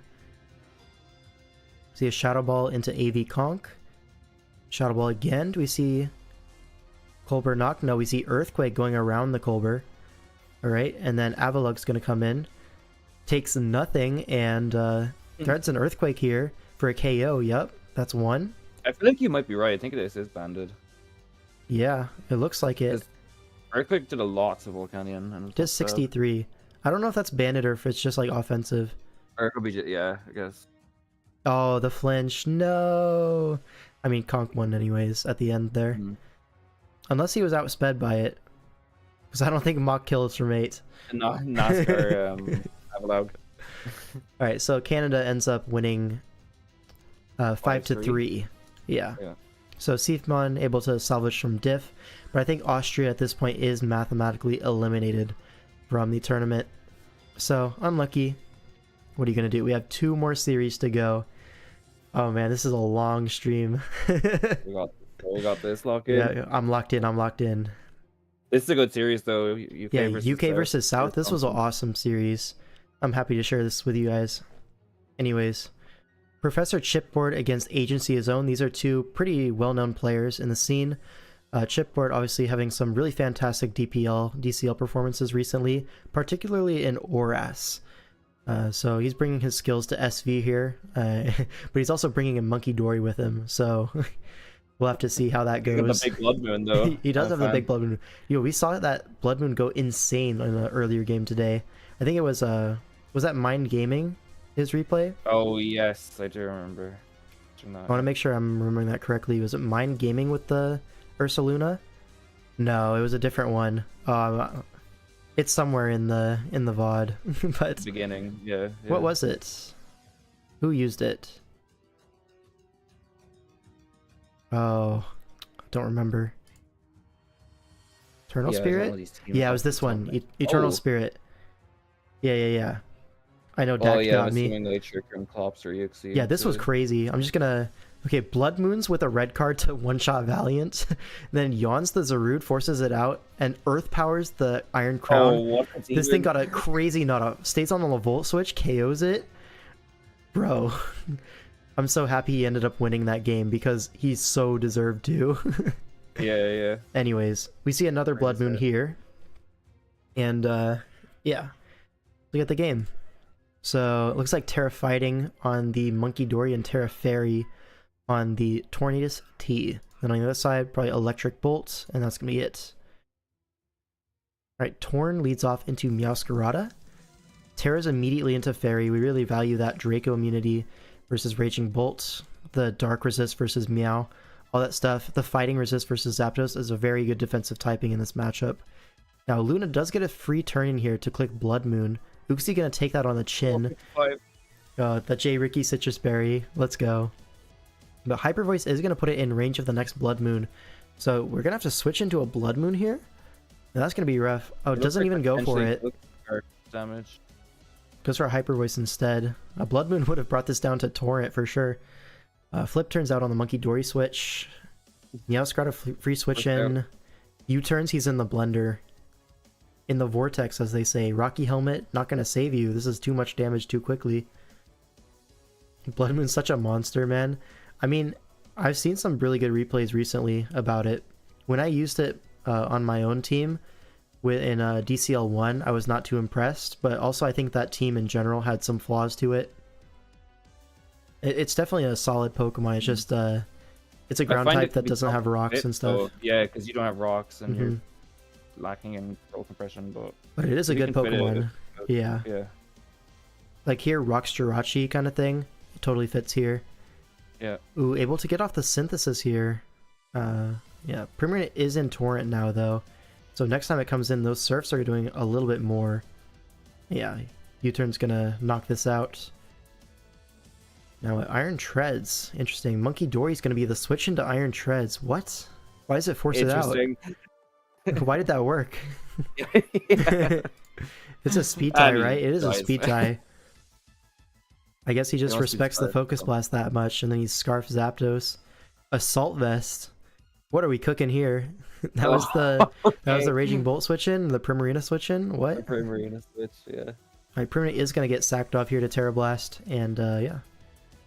Now Treads is going to punish this Terra Fairy Tornadus. It's Choice Band. Oh, we're Choice Band. Yeah, that's cool bringing here. Actually. Nice. But now you just get to go for an Iron Head here. Nothing really wants to take it. Goes for Earthquake instead, a little bit stronger to the Annihilate. Right, why wouldn't you Earthquake? Yeah, I'm no, silly. Earthquake's good again. Yeah, I just never- glanced over here and I was like, there's a flying type right there. Yeah, yeah. Yeah. Ooh, it's Koba Berry. Lives the Brave Bird. KO's back. KO's back. Sorry. Yeah, nice. And now But then in comes this demon again. Mr. Earthquake Man is here to collect his one. Goes for an Ice Spinner. Okay. Ice Spinner, I don't know guess. why we Sure. Ice Spinner there. It's the yeah. same thing. Yeah. Hammer Arm Torn, by the way. Like, Picks it off with a Vacuum Wave, but now this Meowscarada is looking like a massive threat. Able to take that Vacuum Wave. Flower Trick's gonna knock this out. Yeah, no Rindo Berry. And Jirachi in, but Raging Bolt's at full HP. full health, There's just no way. Rocks go up, so Meowscarada only has one more switch in, but that's all it was getting either way. Now, Terra Electric T-Bolt is going to end this game off. You can Healing Wish and you can Annihilate, but yeah, this T-Bolt is going to sting, and you're not going to be able to take the T-Bolt plus the Meowscarada hit. Don't even need to Thunderclap here, because... What, knock off here? No, you don't knock off, you Flower Trick. Oh, you Triple Axle. I guess Flower Trick didn't kill. So does he hit? He hits all three. Alright, so that was a close game. Luna again putting on an absolute clinic, breaking open the early game. But, Banded Treads was a really good bring. Yeah, the ground resist being torn means that in matchups like this where it really, really wants to Terra Fairy and stuff like that, you can just kind of spam Earthquake. So Yeah, and you especially don't want that to was keep nice. flying type. So Flower bold Trick was as a well, roll. so- Makes sense, yeah. I mean, if you think about it, Triple Axle is a 70% roll, right? 71%, I think, to hit all three, right? So if that's better than the Flower Trick roll, then you take that. All right, where are we? Okay, US South is up 1-0 now, and we have Josh versus Psionical. And Psionical is using this team that's like pretty much the same as the one that I am using, except the Gliscor is a Lando T, and it has a different bottom too. So Lapras, and what else is on this team is Lapras and something else instead of I've Rotom. seen a lot of Lapras lately as well. Yeah, Lapras is really strong, I think. And Yeah. it's still 1 point for some reason. I think that'll definitely Sage change. likes that one a lot, right? Huh? Sage, I think, likes that one a lot, right? Yeah, Sage kind of like put Lapras on the map low-key in DPL, where we had we had like a triple turtle team or whatever, where it was like Lapras plus Enam Therian, you know, the turtle one. And a lot of times we were benching the Enam for the Lapras. It was like, man, this mod's actually good. Yeah. No, Anyways, definitely. I'm going to see Terra Grass, of course, on the Ogerpon, and then Flying on the Diancie, and then on the other side it's going to be Steel and Ghost. Alright, let's look at this game. Leads off with Darkrai into Sneasler. Forces that out with the threat of Psychic here. Goes for a Wisp, misses into the Klefki. Not going to be the most impactful thing ever, but chip is chip. You would have preferred to hit it. Reflect goes up and Lando's going to come in. Trade Rocks, I assume? Yeah, Rocks get traded. Mespert's in, threatens an Ice Beam, but Lander's confident that he outspeeds. Yeah, knockoff here. Gets rid of the boots on Lapras. Probably going to be specially defensive Lapras, which is pretty standard into Darkrai. It just kind of puts that thing in jail a little bit. Have to hit Focus Blast, but unlucky with the paras, right? Lapras is really nice to have when you aren't pressured to bring it. Yeah, I agree. It's like an excellent 7th/8th Pokemon on your draft. Like, honestly, you can't get much better. I think Especially Rotom for is 1 also point, up there. like, that's so much value for 1 point. Yeah, I think Rotom and Lapras are like my top 2 low tier mons in terms of like, if they're your 7th best mon, 8th best mon, you got a good draft, you know? Yeah, yeah, big time. Alright, Terra Steel in front of the tread's a little bit dangerous, as you can just Earthquake here, but Landorus is able to take it. Yep. And now what? Ice Spinner? No, Rapid Spin. Okay, so giving up most of your treads. I guess it's Shuka Berry, but yeah, 52%. And now Ice Spinner into Yachi Berry. As long as this treads is staying in, it does deny the rocks up. And Ogerpon is going to allow us to have a really big hazard advantage going into this endgame. Rocks and spikes versus no hazards at all. This is pretty big. Ogerpon, actually. It might be, yeah. The grass resists are not that crazy. But now Gunk Shot is going to 2-hit KO this Diancie, and by clicking Gunk twice, it kind of does reveal its Choice Scarf. Maybe Choice Band, depending on the Diancie investment. We don't actually know to calc that. But yeah, allows Mesprit in here, knocks off the Shukaberry. Now Encores, he expected like a T-Wave or something to come out here. Greener T-Wave, yeah. Yeah, or like, yeah, I guess Reflect is what he expected. Wants to lock him into that, but no such luck. Valplay's going to use up the Colberberry. Obviously going to be there for the Zarude in the builder, but now Healing Wish comes out. And what, you go into Dragonite? Yeah, Dragonite with the Healing Wish in the air. And this thing does not have good answers here. T-Wave misses. That's a little bit rough, but you're going to get another opportunity to go for it here. And yeah, Fire Punch is going to knock this out, but Multiscale is still intact. Lapras does come out though, and I wonder why you went Fire Punch over EQ. Fire Punch also, I guess you can't pivot Landers into it as easily. Maybe, what else yeah. though? Probably like Unless they, Magnet like, Rise. expected- Yeah, Magnet Rise. I'm gonna that's, cover like, that. probably- Also, it does hit Zarude neutrally, so force the Terra at least. And here it's Terra Steel, so it hits both of them, the regular Yeah, form yeah. and Steel. Yeah, like I said, Spadef Lapras able to like really put this Darkrai in jail. Even now, Parad at like low HP, able to take that Dark Pulse. But Dragonite with that Healing Wish in the air does come right back with that E-Speed, preventing the Ice Shard. Yeah. Now, Zarude versus Dragonite. Who's going to win this one? We're see a Dragon Dance up. Both of these could be carrying Encore, but they are not, it seems. Terra Blast, but let's see. Dragonite, can he do it? This Ogerpon as well, looking like a threat. If this is Scarf Sneasler, he might have it packed up, but that's not a guarantee at this point. Outrage to break the shell. Probably a Ice Beam, sure. No reason not to. And now what? Ogerpon in. We're going to Woodhammer here. Ivy Cudgel, same thing. I'm pretty sure Sneasler's in range from this if it's Choice Banded. Like, this is a strong Pokemon, but it is Choice Scarf, and he hits it. Yeah, good stuff. Alright. Shard Lapras? Yes, of course. There's a As we Dragonite? can. Yep. But E-Speed out-prioritizes it, so... So now what? That's going to be US South going up 2-0. UK, fight back. Alright, now we have Blitz versus Dawn Mist. And we have a Dawn I fan. remember. I remember this game. Oh, I don't. Maybe I'll remember when we start playing it, but I don't think I watched this one. Anyways, Terra This is a Electric funny on game. the Moth, Terra Ghost on the Crown. On the other side, it's going to be Terra Water. Yep, makes sense. Cleaver leads off into the Ogerpon. If this is Sash or Scarf, you could get your rocks up here. Oh, yeah, Never average mind. keyboard gaming. Average yeah. Typical Cleavor, as advertised. And now Substitute on what? Ivy Cudgel? Okay, just doesn't want this to get a free sub, I guess. Ivy Cudgel does 56. So much Oh my damage. Wow, I've seen so many Cleavers today, it must be good. Chat. No. Anyways, this Dawn fan, I don't think it's going to get off its 2 attacks. Wait, 2 attacks. Ooh. It's going to get off another Ice Shard as well. Breaking the contract. Yeah. No, it's not. Yo, he knows the contract. He gets his 2 and he goes. 2 turns. Standard Dawn fan gaming. Oh my god, a crit? Did that matter? This was Speed Booster or what? Yeah, Speed Booster. it So this was is Speed Scarf Boost, yeah. Cinderace with Double Edge. I mean, That didn't matter, Good but set. maybe. I think it depends on the Iron Moth investment, because to get Speed Booster, you can either invest in HP or defense. I feel like if you're investing in defense, you live that Double Edge, but maybe HP you don't. Possibly, yeah. Maybe it's something close like it. It could have been a roll, but crit means doesn't matter. He just dies.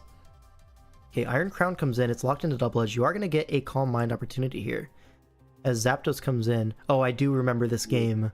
Yeah. Shout out to Probably Eerie Impulse. Eerie Yup. Impulse, yeah. My goat. Yep. This is like the greatest Zapdos set of all time. Walls every special attacker ever. It like Loki actually is, yeah. Yeah. I know people were spamming this in DPL Season 7, I think it was. Against Bulge, yeah, and then they started bringing Clear Amulet. Yeah, or was that Season 8? I think that was Season 8 because Bolt didn't It exist. was one of their most recent ones anyway. Yeah, for sure, yeah. Okay, it actually just kills. Thanks for the calc in the chat. Yeah, it just freaking dies. But yeah, I'll do Citrus. this Zapdos is really hard for Blitz to remove. I think it's just Loki gonna solo this game. Goat Cinder, yep. Is this Pain Split? Yeah. At least we can keep the Zapdos low, right? You get like a bolt switch here, probably into Yeah. like, what you even go into. Into what though? Yeah, crown. Iron Like, Crown and okay. still lose. W game. I'm still doing a lot of damage, but Eerie is gonna weaken it. Maybe you can fish for crits here on the forced roost turns, but no, we're just gonna go back to Rotom. As he goes Ogre Pawn, I don't know why he didn't just roost there. And then misses Power Whip. Okay. Oh yeah, I forgot about that. Back in business, as they say. Great Tusk comes in. Is this Speed Booster? Oh, it is Speed Booster. It is. Could potentially sweep this endgame. Goes hard Cinderace on a head smash. Okay. Now what? Gold and go? I get my gold and go. Alright, Rotom comes in on... Okay, Dazzling Gleam, but just gonna get 2 KO. We switch. Obviously the Ogre Pawn would win now, though, right? Because, you know, it outspeeds everything there. It does, I think. What does it? Does it kill everything? Yeah, because I guess it you, might not yeah, kill now it the- comes in. Is But what I it's would slower. say. But, Oh yeah. no. Oh no. Oh no. Yeah, famous quote by Keegan. Aggro creeps only get punished 1 out of 50 times. Folks, Unfortunately, this is the one of the 50. how many times have we seen it this stream? 1 out of 50 would be happening a whole lot. And it's not even like, oh, it's a reasonable creep. You're aggro creeping at booster energy mon. They run max, bro. They run max. Yeah, that is a lot of speed to be missing. Dude. But like now, it's just looking really good for Blitz, right? Because Tusk. Oh yeah, this really crown good just in wins the endgame. game right now. Yeah, Crown also just does it. How did the Zapdos die? I forgot to see that. Did I missed it. No, We got... sacked our Zapdos to Volt Oh Switch no, into yeah, Crown. the Oh Crown my outfit, that was god, the- yeah. massively fumbled. Yeah. Oh no. Yeah. Yeah, the Zap should have just soloed. The Ogerpon should have soloed. Folks, you had to mind control him? Yeah. Yeah. The Blitz with the Rotom plot armor. terrestrialized to a psychic type to mind control the opponent. Yeah, this is cooked. I mean, Loki, this is close anyways. Like, why is this Loki close? But you have to break Yeah, your you- balloon here Covers here. and probably, if you have recover, it. but still headlong rush. It's max speed Tusk, we know this. It's faster than Goldango. And it's just gonna wrap up the game. Like, man, what a fumble, dude. Oh well. Shout out to Blitz, he's the GOAT. Alright, now Addison versus Wagon Fruit. Shout out to Wagon Fruit, by the way. That guy's actually pretty smart at the game, I think. Like, cerebral guy. 2 goats on screen. 2 goats. Yep. Time to glaze Wagon. Yep. I mean, Addison is great, of course. Went 8-0 in DCL this past season. But I have information that she was actually very sick during this game. So maybe not thinking clearly, etc. Chat, is this foreshadowing? Anyways. No. Plug your ears, chat. Plug your ears? Oh no. Anyways. Yeah, I actually saw a video from Wagon Fruit that I really enjoyed. I think he's in chat, right? Doki the Uncut. That's Wagon Fruit. Yeah, it is, yeah. I saw his Spectre video and I thought it was actually really well made and really smart the way that he set his points and stuff like that. Like, he really understands the game. Anyways, Addison versus Wagon Fruit. Let's see the Terra types. We got Dragon on the Iron Boulder. And what else? I don't see anything else, obviously. And then on the other side, it's going to be Terra Ghost on the Ceruledge, it looks like. Yeah. Yeah, Wagon's kind of cool. Ditto's another pretty good Lochermon I've been seeing a lot recently. Ditto? Yeah, Ditto's really cool. I have it on my team. I just haven't had an opportunity to bring it yet.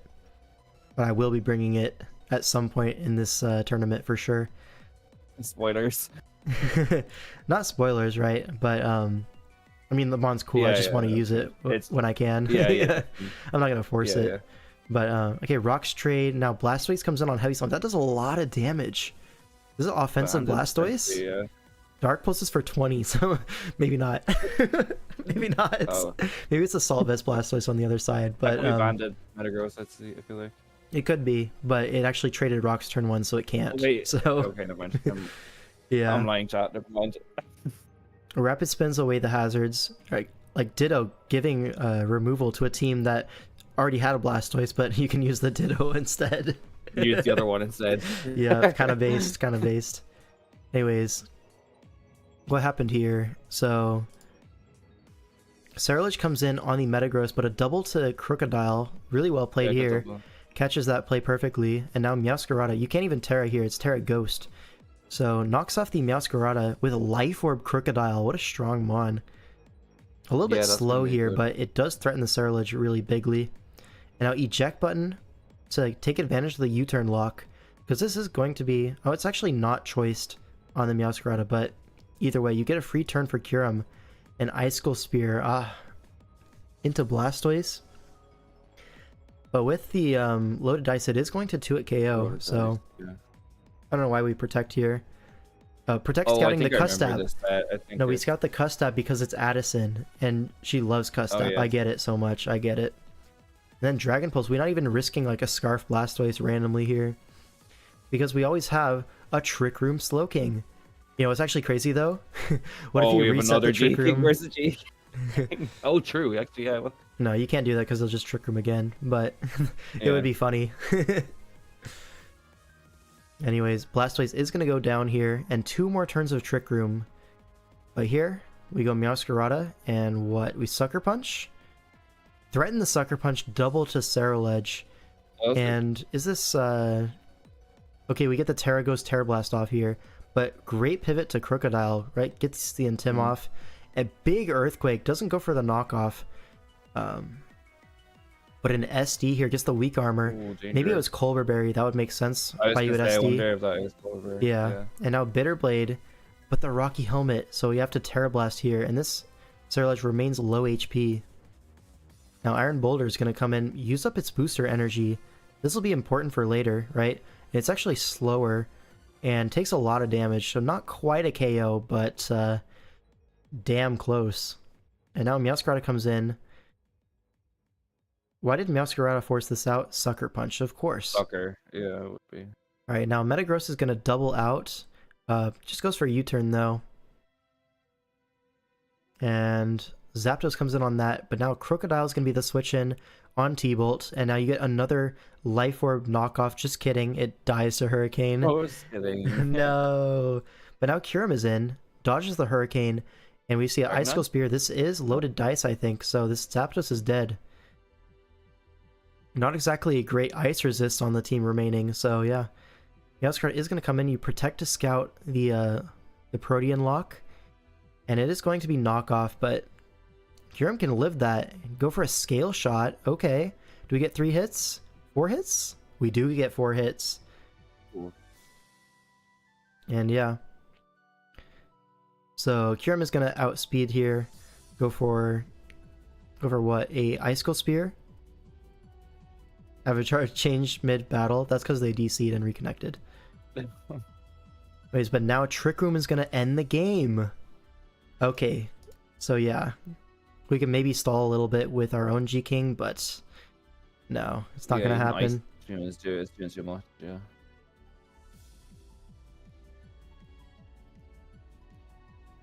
Yeah, and so Addison was very upset about this game.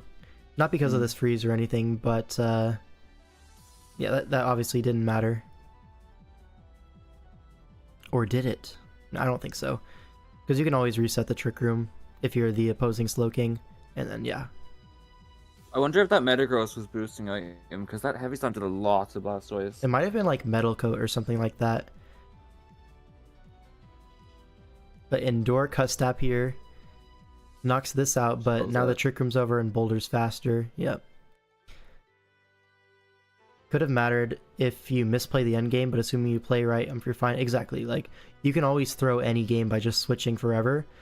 Like, that's not exactly an argument. But if you play, like, reasonably well, it's always a win in this. But the main thing here was, after the Kyurem kills Zapdos.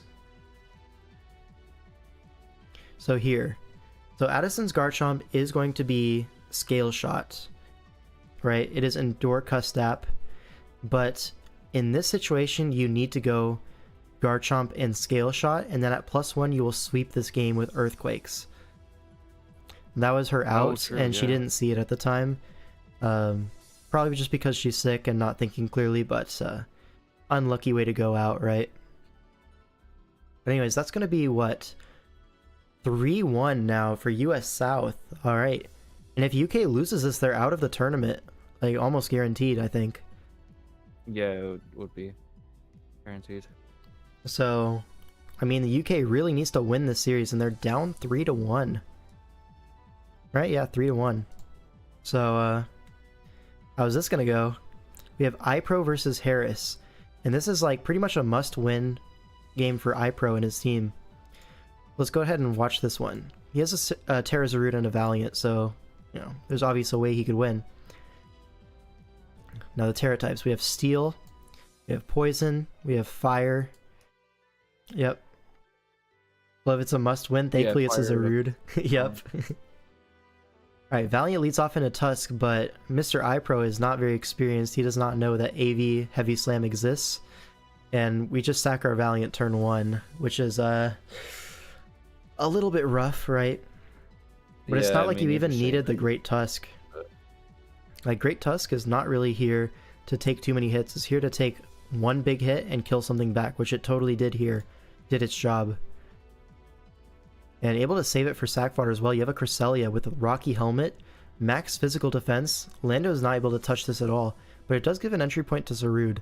But Lilligant is here, and Lilligant is able to Encore this, threaten an Encore. Now this is Terra Fire Zarud, so every time he switches in the Lilligant, it could get popped by a Terra Blast. But not only does that mean you're forcing the Terra, so now you're hit super effectively by like Roaring Moon Earthquake, for example. There's no mind games to be had. I mean, yeah, that's the whole point. You force the Terra with your Lilligant here. And if you bulk up here, like he does again, you're threatening the Encore. And it doesn't matter if Lando comes in, you always have that Cress. I guess Cress is at 33% now, so it can't really come in anymore. But Rocky Helmet Chip is adding up. Yeah. Is Lilligant good? Yes. Especially on Sun teams like this. This has a benched Torkoal. And Torkoal plus, or any Sunsetter plus Lilligant, always going to be pretty good. Right, I missed a few turns here. So we see Roaring Moon come in on a Meteor Mash. That does so much damage. But Knockoff is going to just one-shot it back. So probably going to be like a banded Roaring Moon. Looks like it. Now Great Tusk does come in on the Lando. He's really trying to get a Morning Sun opportunity with his Cresselia. And what's that going to be against? It's probably going to be against Shaman, if I had to guess. And now finally pulls the trigger. Terra Blasts the incoming Lilligant, but now Iron Moth can just go for a Terra Poison Sludge Wave of its own. This will break the disguise. And this Mimikyu brings it out into Cress. Yeah. Not confident enough to Morning Sun up on this, but able to get in Great Tusk. And now if Thunder Wave is your best move to hit it, maybe you are able to Morning Sun up on it, but either way, chooses to go Moth, Terra Poison, Sludge Wave. I think this is Specs, so obviously going to be very strong. Now Earthquake finally kills, but this is Scarf Lando, I think. So he's locked into EQ, and now finally the Moonlight goes off. And now Zarud goes for a bulk up, but Roaring Moon, I think this is banded, right? And it's going to be weak to Earthquake, yeah. Drain Punch, you're going to get some recovery, but this is always going to be Sludge Wave range. You don't have a switch into Sludge Wave anymore. Landers from 51 is obviously going to die.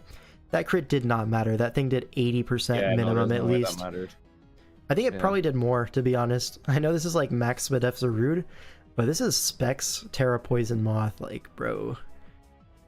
And now iPro's like going to do his best here, but not able to catch the double with his Lando. And that's going to be the game.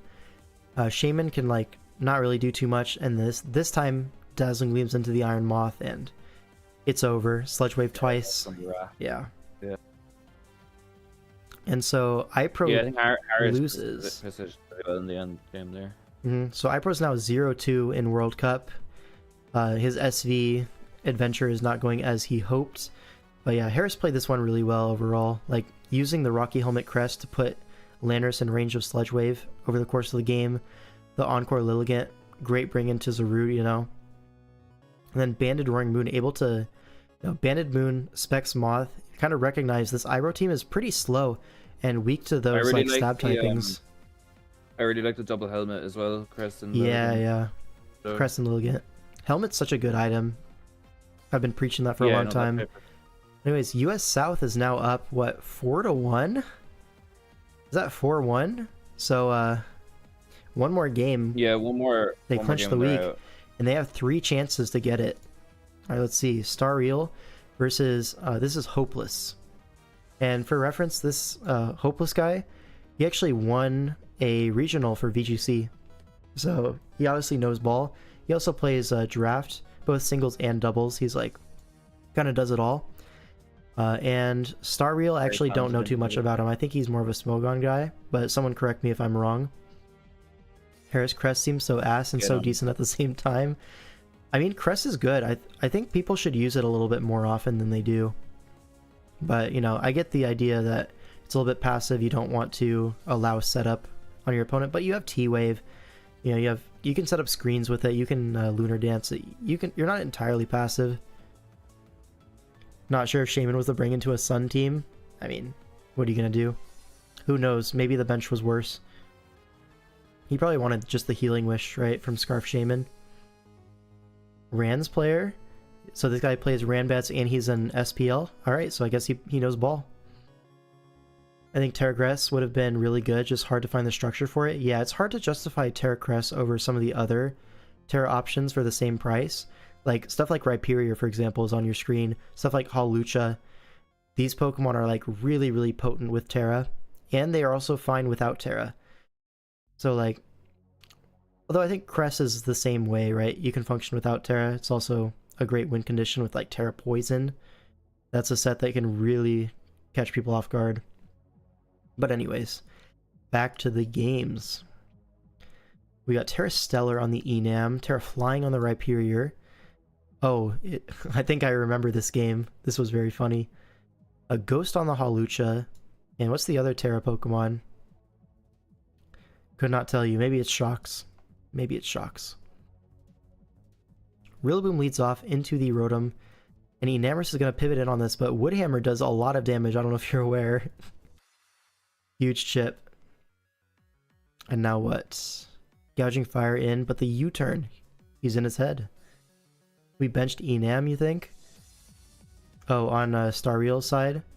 So it's Enam plus Hawlucha. That makes more sense. Yeah. Alright, but Tentacruel on Tentacruel action. Shout out to that. Love that. Oh, it's Gren? Yeah, we really do be lying out here, huh? We're spreading misinformation in my chat. I can't believe it. Anyways, Tentacruel on Tentacruel. This is everything wrong with society. Hazy moment. This Shock's got forced out by Tentacruel twice. Yeah, absolute bum. This felt like the draft person version of Gen 8 OU Pex versus Pex spamming Scald. Yeah, low-key. Which team do I hate more? Yeah, because if you look back at some of my videos, I did a video basically hate watching Darkrai. That was super funny. I did a video about Tentacruel and why it's everything wrong with society because people are drafting round 3 Tentacruel in SV. Like get a job, bro. And then Sandy Shocks I famously think is horrible. So there's a lot of stuff here. But yeah. Anyways, rocks go up and Tentacruel's in before rocks. Can go for the spin here. But Sandy Shock switched out, so it's probably going to be Scarf Shocks if that's your play. Now Giga Drains to deny the flip turn. Okay, sure. Get your Gouging Fire in, but Toxic comes out, and Scale Shot is going to finish off this Tentacruel, but the Toxic has been put on this Gouging Fire. There is a timer. Alright, Uxie does come in, but Scale Shot is going to chunk this thing. It's going to do about half with loaded dice. 40%, sure. You hate Tentacruel, you keep drafting it. You know, sometimes you just have to admit you have a problem. That's the first step. You hate Shocks without Terra, same. I think with Terra, you can like finally get some Terra Blast coverage in there, but like you're gonna see like Lightning Rod Rhyperior with Terra Flying, kind of low-key walls. At least allegedly. Yeah, I love oh my god, is like that foreshadowing? That might be So foreshadowing. like Lapras stuff with water absorbers. Yeah. Those abilities. Anyways, Glide is able to pick off that Enamorous. And now Rhyperior comes in, Terra Flyings. Now a U-turn into what? Into Sandy Shocks with Reflect Up. It is able to take an EQ, like an Earthquake. But Power Gem, he actually has Power Gem. Yeah, I was thinking that as well. Like, does he know? Because it is Lightning Rod plus Terra Flying, so it does wall this Sandy Shock stabs, but he does have Power Gem last. So if you're hopeless, you assume it's T-Bolt, Volt Switch, Earth Power, but he does have that Power Gem on him. And so, yeah. Forced to sack here. Gouging Fire is going to be the sack, and now what? Darkrai? No, we go Rotom. But Rotom doesn't even beat this. Like, Power Gem only does 20, sure, but... Okay. Just stay in. It can't hurt you back very hard. Yeah, Pain Split, but like...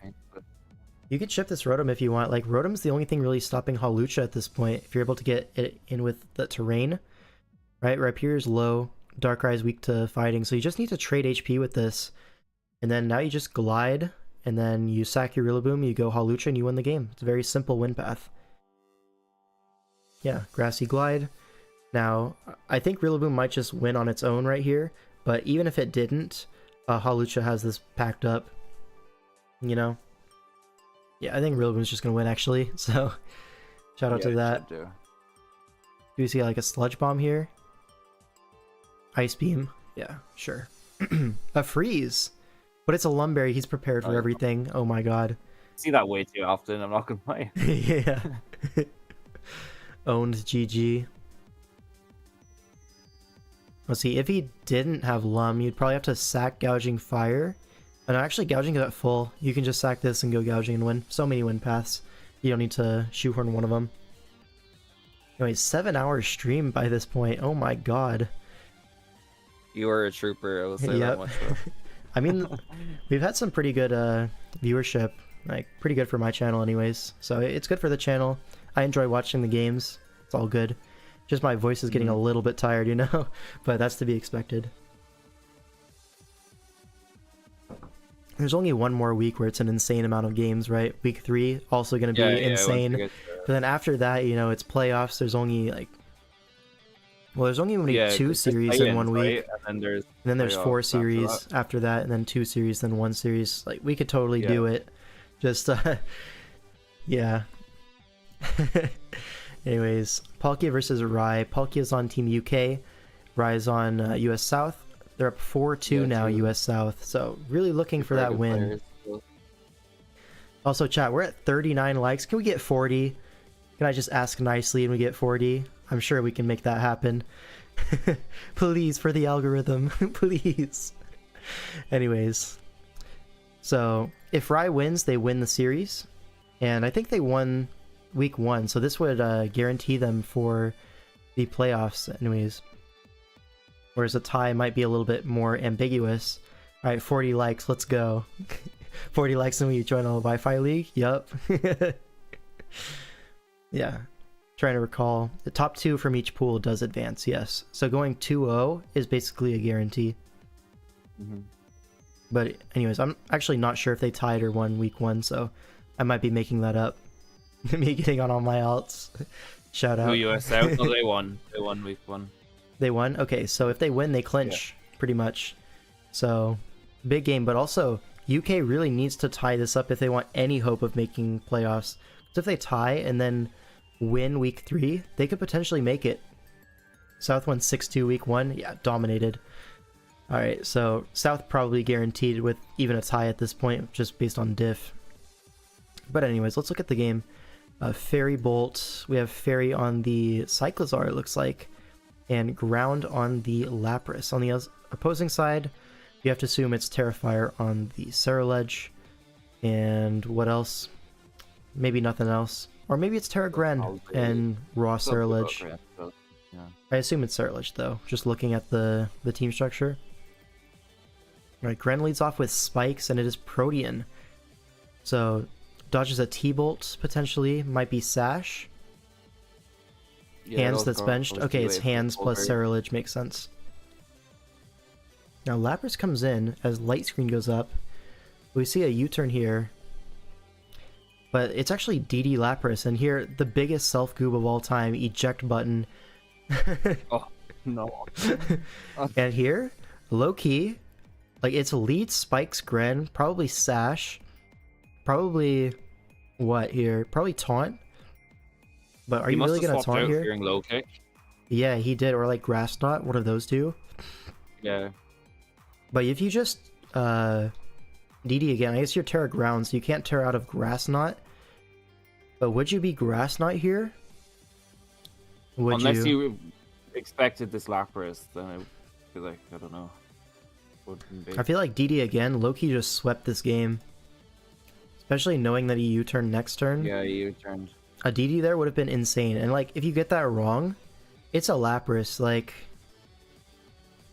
who cares? Yeah, you're not losing too much. Yeah. It's not like the centerpiece of your draft. But if you get that second DD off, I think you just win the game. So like, me personally, I would have DD'd there. But it's all good. Now with the light screen up, Goldango goes for a Dazzling Gleam, outspeeds the Chomp, but it looks like it's bulky Chomp, because that did 31%. And just knocks it out with an Earthquake. And now Icicle Spear on the Corviknight. You can DD on this again. But are we going to? We do. But we see a Brave Bird this time, which is a 2-hit KO, so you can't really get +2. Which means the Gren is going to be able to revenge kill you with even just like a Dark Pulse, something like that. Any neutral move.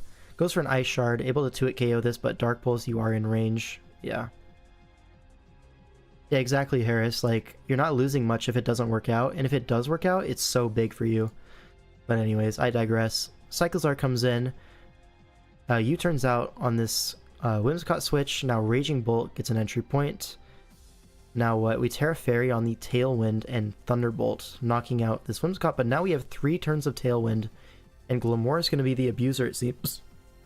So we see, what, a Meteor Beam. Okay, Beam. Yeah, we're cooking. But Cycles are able to eat that from full, so it takes up 2 turns of Tailwind. Now Deoxys speed. Is this faster or Scarf? Scarf Deoxys potentially for Battle Bond Gren. So outspeeds the Glamora even in Tailwind. This Pokemon is so fast, dude. Alright, Overquill comes in on the Ceruledge as it Terra Fires and SDs. Oh, I remember this. Now Gunk Shot on what, another SD? No, Bitter Blade kills the Overquill. And now, chat, I want you to figure out, how does Palkia win this? In this situation, yeah, it looks pretty dire. How does he ever win this? Yeah, it is AV Cyclizar for sure. Because this Ceruledge, I'm not gonna lie, it looks like it just wins. You presume it's Shadow Sneak for the Deoxys. Bitter Blade's the Raging Bolt. Bolt can't kill this, it has good Spadef. Polter on no item. But if it was no item, it would just be Booster Energy, which it hasn't revealed. So how do we lose this? Yeah, and there's like no reason not Bitter Blade. Well, of course we're gonna switch out our Ceruledge, right? Obviously. Oh, okay. Oh, right. Why did you do that? And it's Citrus Berry, so not even like specs or anything scary. Now goes for an SD again, but this time it's a different. Now Thunderbolt's gonna put you in range of Thunderclap, but doesn't go for the Thunderclap. Instead goes for T-Bolt, because I think after Bitter Blade, you're still... Actually, no, this was a 50-50, right? He feared Specs Draco and then got reverse swept by Scarf Ice Beam Deoxys. I mean... Bro. I mean, if you look at this draft, what do you need Specs Bolt for? It breaks everything already. You don't need a boosting item. And like locking in versus Whimsicott Garchomp, that's pretty dangerous. Damn, he's still going. More stamina than a Mudsdale. Hey, it could happen. There's a lot of games to go through. Draft League World Cup. I don't think you're bringing Specs Bolt, to be honest, but I understand the logic. I see the vision that he had. Like, he got scared, and he thought maybe he can win anyways if he gets the -2 Draco. But the Draco just never came, right? It was a T-Bolt. No. Didn't Bitterblade kill it +2? It might have not killed. Raging Bolt is very fat. Oh, Raging Ball is pretty fat. I would be surprised. Yeah, it was also +1, yeah, because the Intimidate Overquill. But yeah, I think if we sneak on the Thunderclap, then we win. And if we Bitterblade on the non-Thunderclap, we win. So it's just a pure 50-50 at the end, but he really threw to put himself in that 50-50 and then proceeded to lose it. Because, you know, it was demanded by the gods. I don't know. I think Raging Bolt terrestrialized into a Psychic type. Mind controlled his opponent. Right. At that point, we bank on that not being a thing and winning. Yeah, you can also dodge Draco. There's like a few ways that you can win, even if it is that worst case scenario, which is so unlikely in the matchup. Okay, so UK has brought it back. They're down 3-4 with 1 game remaining. And this is TPP versus Nala. Alright. So TPP, this guy is like a mainstay of Smogon tournaments. A really good player overall in the game of Pokemon. Just more like standard Smogon tier stuff. Whereas Nala, more of a draft player. So we're going to see Tatsugirishi taking it raw. Shout out to the Cypher anyways. What are the threats here? Because this is an important game. I want to actually look at the matchup real quick. Like, the threats here are like Spike Stack, but there's a Cinderace, so you can't really safely Spike Stack. Whereas Nala can kind of go for spikes. Like Hazard Stack. Kyurem looks really good as well. Yeah, Kyurem does look good. Like, there's a Tinkaton, sure, but Earth Power is pretty strong, and you do outspeed it. So, maybe you get like one turn right, and all of a sudden, yeah. Freeze Dry is only neutral into Volcanion, so you probably don't even bring it. You probably have Earth Power for those two guys, and then just Ice Beam. You probably want Freeze Dry for Samurott still, but maybe, yeah. Oh yeah, but like Draco kills that anyways. I'm not too worried about that. Anyways. What else here? Like, Enamorous and Kyurem both kind of pressure the Tinkaton at the same time. Can't really handle both of them necessarily. Like, you could sack HP on one of them to open up the other. That is a potential play. And then what? On the other side, there's no Latios great switch-in besides like Ting Lu. Yeah. But Grass Knot Latios with like Calm Mind can really put a big dent in Ting Lu. Maybe Colberberry, that could be pretty reasonable. As well looks really, yeah, really Okie Dokie looks awesome here. Alright, let's look at the Terra types though. So, Terra Ground, Terra Ground, Terra Fairy, Terra Ground. A lot of Terra Grounds in this match. And then Terra Dark on the Okie Dokie. Maybe Rest Ruinate Ting Lu. Rest Whirlwind. I mean, resting versus a team like this is not the greatest idea ever. You're giving free switch-ins to Volcanion. You're giving free switch-ins to like Nasty Plot Torn, Calm Mind Latios. Like, being asleep is very big deal here. Like, even giving spikes turns for Samurott, it's not something you want to be doing. So leads off with a Ting Lu. Probably going to see a spike go up, or rocks, same thing. No lefties, crucially. But now Tatsugiri is Assault Vest, takes that Earth Power, does nothing. I think Samu is always a threat, but it kind of depends on how many turns you get right with it. Its value is as good as the user. I kind of see that vision, yeah. Because I've seen a lot of poorly used Samurotts in the past like year or so. He has no longevity, then Lu loses to Lottie. Yeah. So maybe it's like Throat Chop, something like that, Payback. Something to really punish that Latios, but here we Volt Switch on a Torn, probably predicting the U-turn, but no such luck. He's just going to be fishing for poisons here, as it's AV Torn. There's no real reason to switch out. If we get a poison on Ting Lu, that would be so big. No such luck.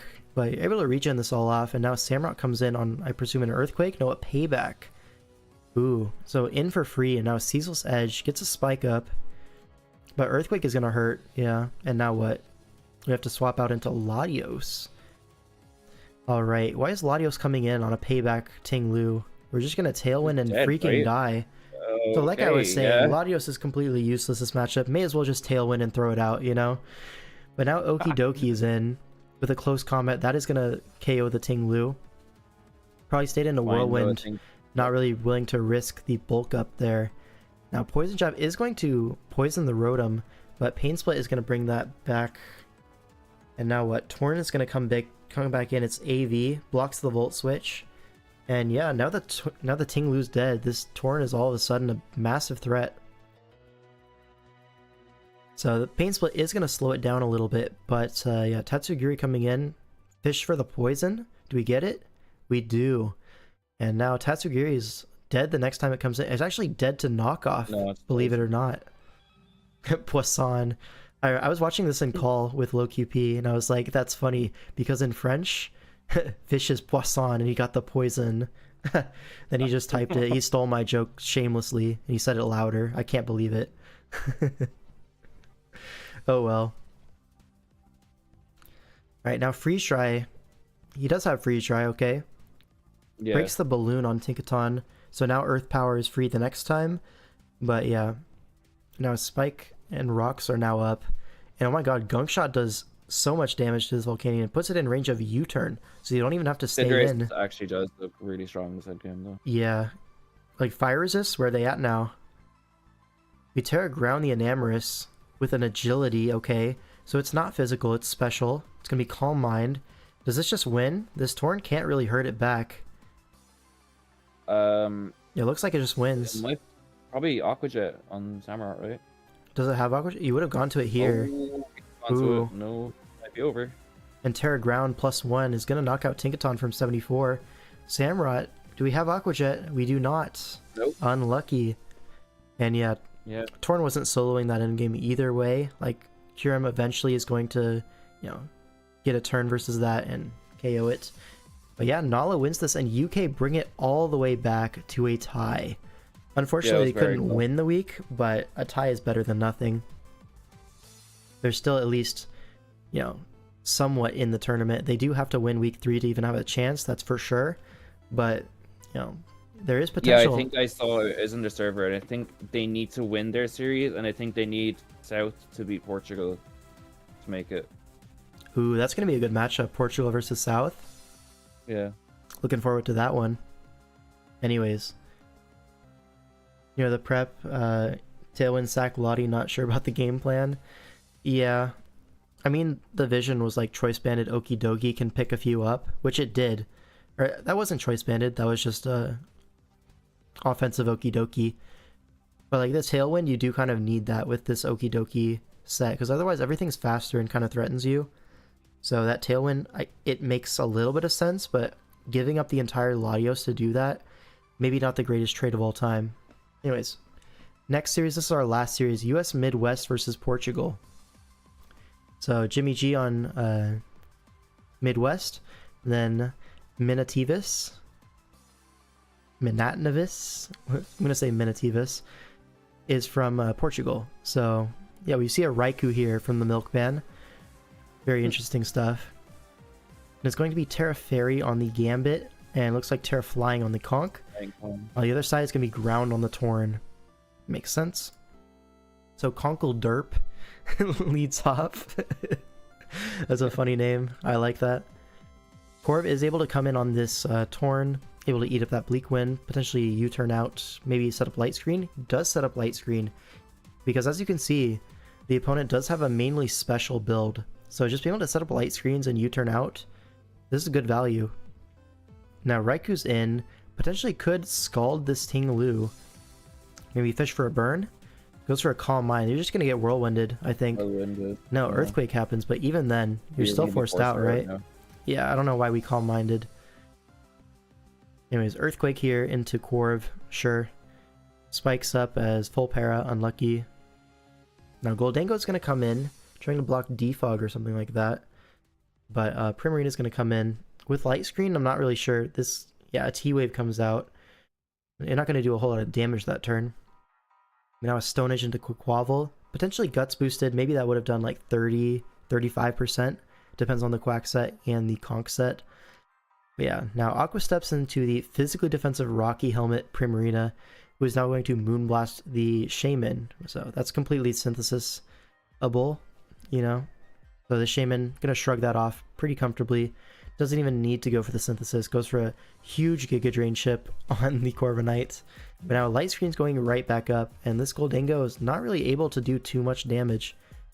29 is a lot though, so maybe this Corv is not fully special defensive, or this Goldango is like a boosting item, potentially. Oh, that is Guts Conch for sure.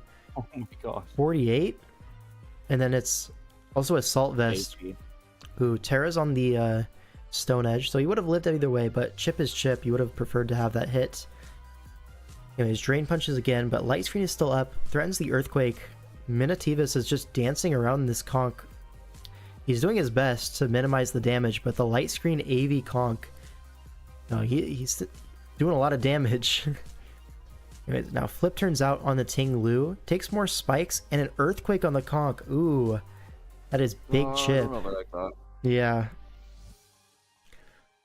Anyways, now Earthquake comes out into the Corviknight. Probably going to see a Roost here. Yep, all the way back up. But now these spikes are up. I think at this point he is probably going to just get up the third layer. Yep. Does he defog? We'll never know. Defog last seems like so unlikely though. Light Screen, Yeah, U-turn, Roost. It's probably Brave Bird or Body Press at that point. So these spikes are here to stay, it seems. And honestly, they're looking pretty oppressive. Yeah, no boots on the They're Gambit. gonna be super annoying. Gambit does get a free turn here with Terra Fairy. Able to knock out the Quaquaval. Makes sense. And now what? Goldango does come in. Threatens it with a Make It Rain. Through the Light Screen, it does KO. Like I was saying, that did a lot to the Corv. I think this is Specs. Specs T-Wave. Yeah, I could see it. Which is a crazy set, but here it's working out, right? Because there's no way Gambit dies from full to just raw Make It Rain. And then, oh my god, Ting Lu just dropped in one. That's not even Life Orb. That's like E-Belt. And this Deoxys looks like it's just going to sweep the game. Yeah. Honestly, it was looking pretty bad for Jimmy, but Deoxys just pulled it out of his ass. Dude, And, people need to bring offensive Deoxys more. It's so strong. The thing is, people do bring offensive Deoxys so often. It's just like every once in a while you'll see like Spike's lead. Rocks. Yeah. Yeah. I don't know. I think it's something you see a lot from like the Smogon guys, you know, playing drafts just for this event and not much else. They're more so like, yeah, in OU, Deoxys is always just a Spike's lead. It's just the best Spike's lead ever, etc. Besides Samrod, of course, but that's its main niche. Whereas in draft, you really want to flex that coverage, that nasty plot, that Life Orb mixed attacking, that E-speed. This is stuff that not a lot of Pokemon get in drafts, and not a lot of drafts are prepared for it. So yeah, this is just an example. Right? Oh, it's gotta be. Okoing Ting Lu is not normal. That is not normal. In any circumstance. It was probably physically defensive Ting Lu as well, to try to handle King Gambit a little bit nicer. So that's probably why. Because I'm pretty sure Raw Grass Knot, even with Expert Belt +2, doesn't one-shot Ting Lu. Because like, even stuff like Torn T, which is a little bit stronger than Deoxys, Ting Lu always takes a Grass Knot from +2, unless it's Terra Grass. So, judging from that, yeah. Anyways, Stuff to the middle, man. 1-0 for Midwest. Now we have Dill versus Mudkip. Is Dill is Avarice, okay. And then Frixel is on the other side. They just be using different names, I guess. I mean, I can't say much, but yeah. yeah. Well, everyone knows your name because you've been around draft for a long time, but anyways. Okay, we're just gonna assume it's Terra Water here, and that's it. Because people just be bringing And I'm like this. You're not fooling anyone, bro. You're just making it more annoying. Yeah. Terra Electric, I guess we can buy that one. So this is just an Ogerpon mirror. It looks like. Dragon D's and nuts in your what? My bad. Hey. Kilowatch are gonna lead off. Go for a discharge. Ogerpon not willing to take that. Switches out into Jirachi. Now Volt Switch, a little bit more chip. Cancel this guy. Hey, I just made a silly little joke. It's not that serious, bro. Literally just disliked. Thanks for the engagement, bro. U-turns on the Donphan. He gets his 1 turn. Can we get 2 turns from Donphan? Here's another turn. Roar. Nice. Now he swaps out. So any more attacks from this Donphan, and it's above average. You took away the dislike. Thanks, bro. I knew you didn't dislike it after all. Yep. Is this wind power? Oh. It No, it's is. not. Oh no, it is. Yeah. I love that. Oh, Protect uses up the charge. Ah, tough luck, buddy. But now Tinglu's gonna come in. Probably just gonna get up some hazards here. Maybe a Wish was clicked that turn, but either way, spikes are going up. Ogerpon going to be knocking off the boots on Gouging Fire. Now an SD into Dragon Dance. Okay, we're getting big here. Breaking Swipe. Okay. Does this, it's not quite a 2-hit KO, but it does mean you live the Ivy Cudgel, and now not Flare, but Heat Crash is able to finish it off. Alright, now can Donphan get off its 3rd hit? Oh my god, it is going to. The 3rd attack, the Roar. Now Ogerpon is just going to... Nice. Doesn't kill it! He lives, never mind. Oh my god. That's 4 attacks from Donphan? We don't even kill it. That's 5! 5 turns from Donphan. Someone stop him. Someone stop this Donphan. Fortunately, he's hardwalled by the Rumble. Yeah, unfortunately, he does allow a spin for free. Hey, but Donphan, he put in his hours. Alright, Strength Sap back up to full as well on the Dragon Dance. But now you have a full HP Tinglu, you can just kind of go to that. But if this is like bulky Breaking Swipe, it could potentially 1v1 this Tinglu. But yeah, Whirlwind is going to be there. Now Darkrai is going to burn this Tinglu. Oh, but it's a Lumberry, he has the tech. And the spikes do go up. Probably has to get out of there at this point. Yeah. Ooh, Nasty Pot on the Gouging swap. That was kind of hot. I'm not going to lie. Yeah, it was good pot. Now you have to go Tinglu anyways. At this point, you don't even Wisp. You just Ice Beam twice. You see the no item Jirachi tech? I don't know about that. Oh, did it wall a Poltergeist? Did I miss that? Yeah, probably does. Yeah. I was probably distracted because Burger was typing in my chat and I was watching him type. It's all Burger's fault. But anyways. Now Tinglu's going to Whirlwind again, get some Spikes chip. Ice Beam not... Oh, misses the Ruination. That might end up mattering. Darkrai at half is in range of everything, but at full, he could take a hit. You have that effect on people? Okay, buddy. He's humble too. Shout out. Hurricane Dodge. Oh no. Oh no. You lost your Tinglu as well. There's no, Oh, Temper Flare. That's a new one. Why are we running Temper Flare? That's interesting, actually. Yeah, that's crazy. Enough to win, I guess. Yeah, Mudkip wins that one. So now the series is tied up 1-1. Now we have Bobbert versus Accidental Genius. Or Puddles VGC, same guy. This team is just forever cursed to blindness. What do you mean by that? You just miss all your moves? I see it.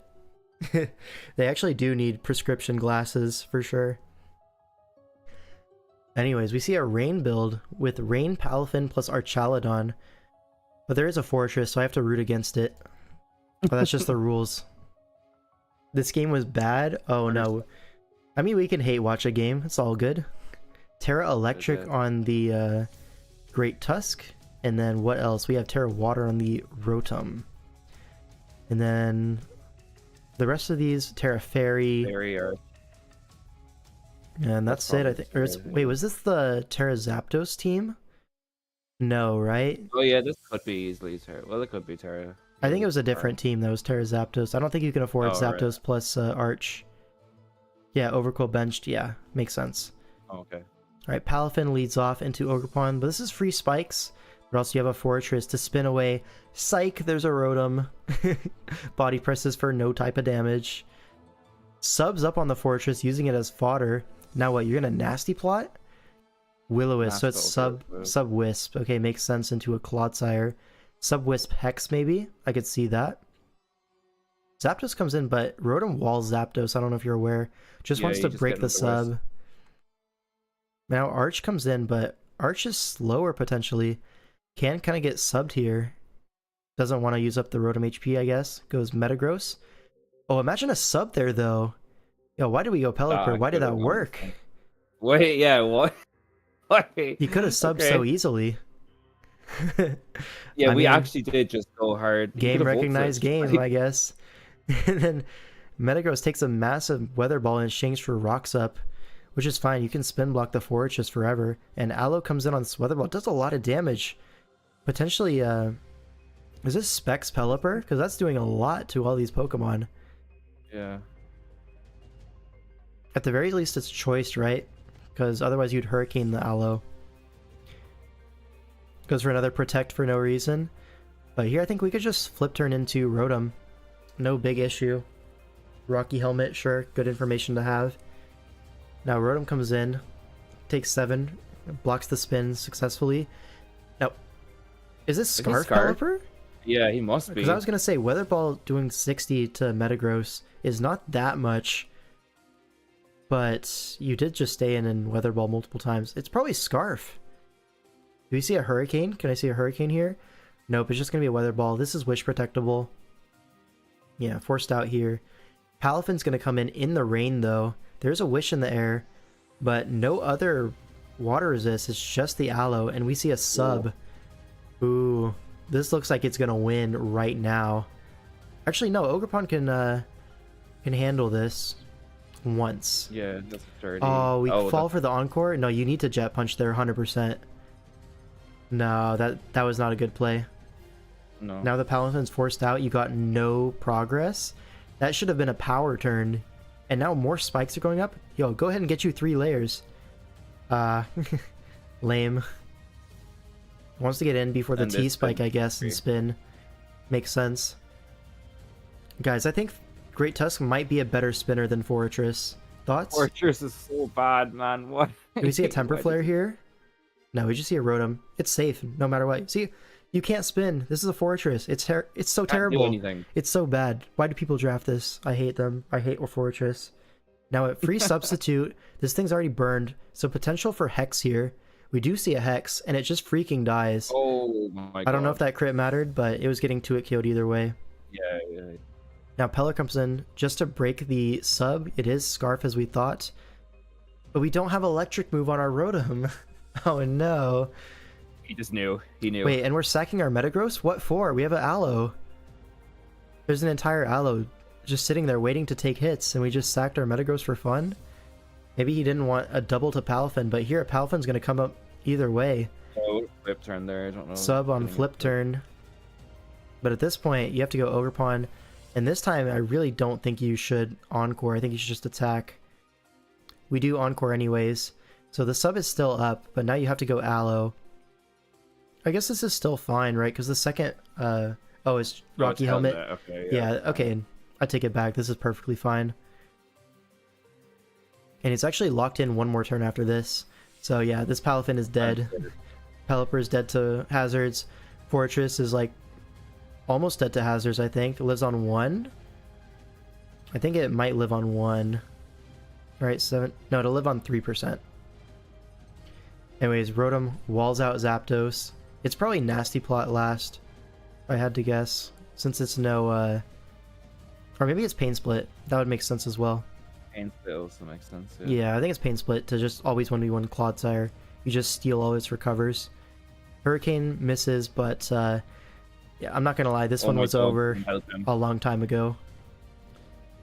Aloe died to 2, doesn't it die? No, bro, it was at 75 at the time. Right? We saw the Weather Ball damage earlier. Yeah, no, it was... Where did we have it? Yeah, it did 30%. Like, yeah. He would have been fine. So, sacks the Metagross for fun, but it's still a completely winning position. Yeah, dodges some Hurricanes just for fun. But, yeah. 7 hours? Yeah, we're gonna hit 8, low-key. Anyways, yeah, Palafin dead to Hazards. This Rotom's just gonna pack it up. Wisp Assist, you probably should have subbed there. Yeah, but sub it doesn't was matter. over there. Like, the game's over. You have a great Tusk. Just go to it. Yeah, you have a... Yeah, just goes... Yeah, finally, Earthquake. There we go. Yeah, Yep, you here got we it, go. King. You got it. Yep. Shout out to Bobbert. He tried to tell him 4E is not good. This rain team was literally leftovers, should never be slotted. That's a lot of rain teams, I think, in DLWC. At least the stream reached 40 likes.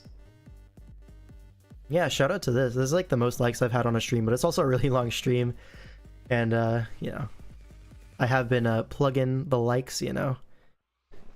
Reminder, like the stream if you haven't already. Anyways, Bobbert wins that one. So now Midwest is up 2-1. And now we have Manet versus Missouri Kip. Alright, this will be a good game. These are some players, right? Missouri Kip I don't know too much about, to be honest, but Manet, Manat, I don't know how he wants to say it, but either way. Yeah, 50 likes and I will play Wi-Fi, I promise. Are we at the like goal for the 24-hour ORAS stream? Bro, 24 hours is so many hours. Oh my god. Oh my That god, was a do not- joke, do not Keegan. wish that. When I said that, that was a joke. Anyways, really cool custom avatar. Got the Inteleon with the hat. Love to see it. But this guy, Agent. he has kind of like, you know, played draft over the years. You discovered Missouri is the GOAT. Share some info about that, right? Tell us a little bit, because you're the I think teammate. They won their week 1 game against someone Mm-hmm. pretty decent. I don't remember who it was, but 50 likes for the Fortress hating video. Yo, can we please get 50 likes? Can Fortress even hit Rotom with anything? No. It just can't. I think maybe be you can chip run week 1, that's payback. right. Does it still have payback, or did it lose that? It probably lost it this gen. I know a lot of Pokemon lost payback in like Gen 8, Gen 9. Probably is the worst spinner. Yeah, it's kind of just there to blanket check some physical threats, but it can't even do that very well. Yeah, it's just a bad Pokemon overall. Anyways, let's look at here. We have Terra Fighting on the Hisuian Zoroark. We have Terra Ice on the Torn. Yeah, very interesting. What's Terra Ice for? I don't know. Not a whole lot. Maybe like you hit the Ogerpon super effective and like the Thunderous before it Terras. I guess after it Terras too, because it's Terra Flying. Also Terra Electric on the Annihilate. Alright. But it can't do the spin job a lot, normally just hazards, yeah. Oh, it does get payback? I mean, still. yeah, unfortunately, I don't think payback is going to save Fortress. Yeah. So U-turn Gren does 26%. That feels like a lot. So this is probably physical Gren. Either way, it's regen off. But now knockoff on the heavy-duty boots. So next time, if you get spikes up, this Vaporeon's basically dead. Vileplume in on the Weezing. Able to force this out potentially with the threat of Sludge Bomb. But Vaporeon's going to be a sack. We really out here sacking Monster Vileplume on turn 4? Is that how dire this Okay. matchup is? Guys, that cannot be the play, right? Throws a Wish Up in the air, but now Terapicos is in for free. Thundurus is in, just goes for a Volt Switch. Like, who's out here receiving this Wish? Annihilate, I guess? Wow, very impactful Wish there. And it's leftovers Terapagos, so probably signaling Toxic here. Protect. Oh, no, we don't. If it is Protect, it could get Terra Shell back, but you don't want to allow a Bulk Up for free. Yeah. Ooh. Swords Dance on rocks, and now this Tinkaton yet annihilated by Nice. Stomping Tantrum. Now what? Torn has to come in, break the sturdy, and sack something else? Yeah, Yo, why the is everything Vileplume. just dropping in this game? God damn. By the way, Ogerpon Cornerstone, I just have to glaze it real quick. That guy's the GOAT. Alright, we I can was move actually on. going to say that earlier in like one of the Yeah, last he's games. so good. He's so freaking good. Yeah. Doesn't get drafted It's for the enough, drip. Yeah. Alright, Trapagos comes in here on the U-turn.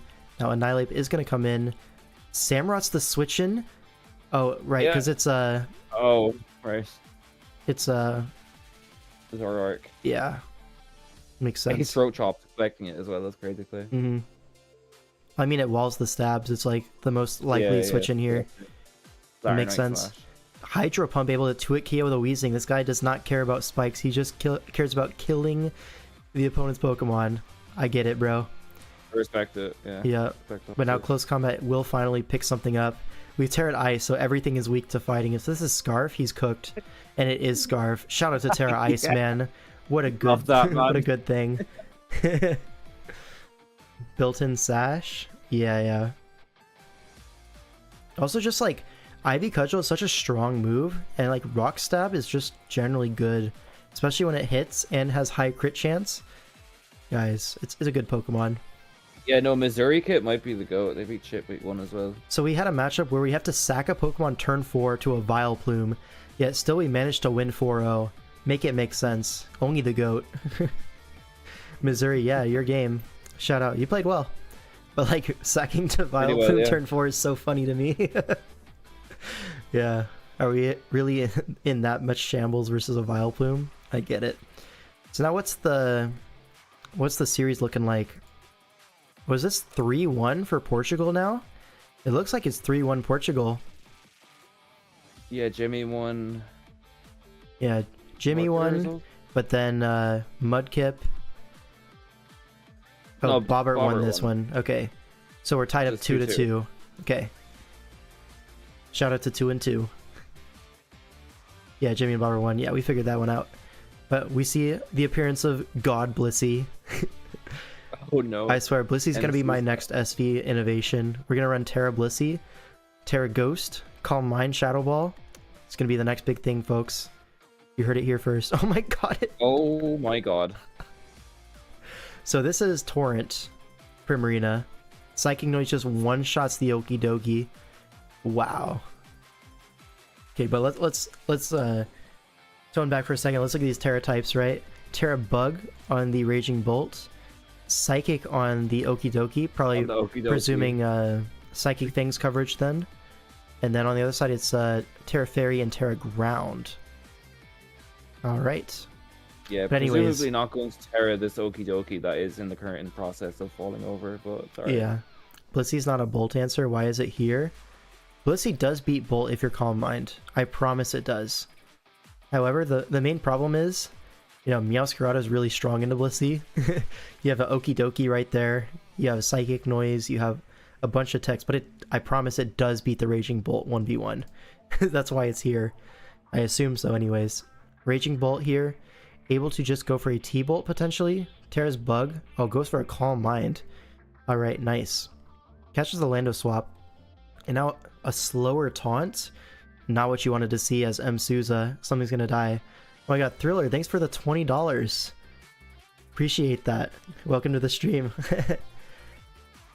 That's actually super funny because in my YouTube AdSense, right?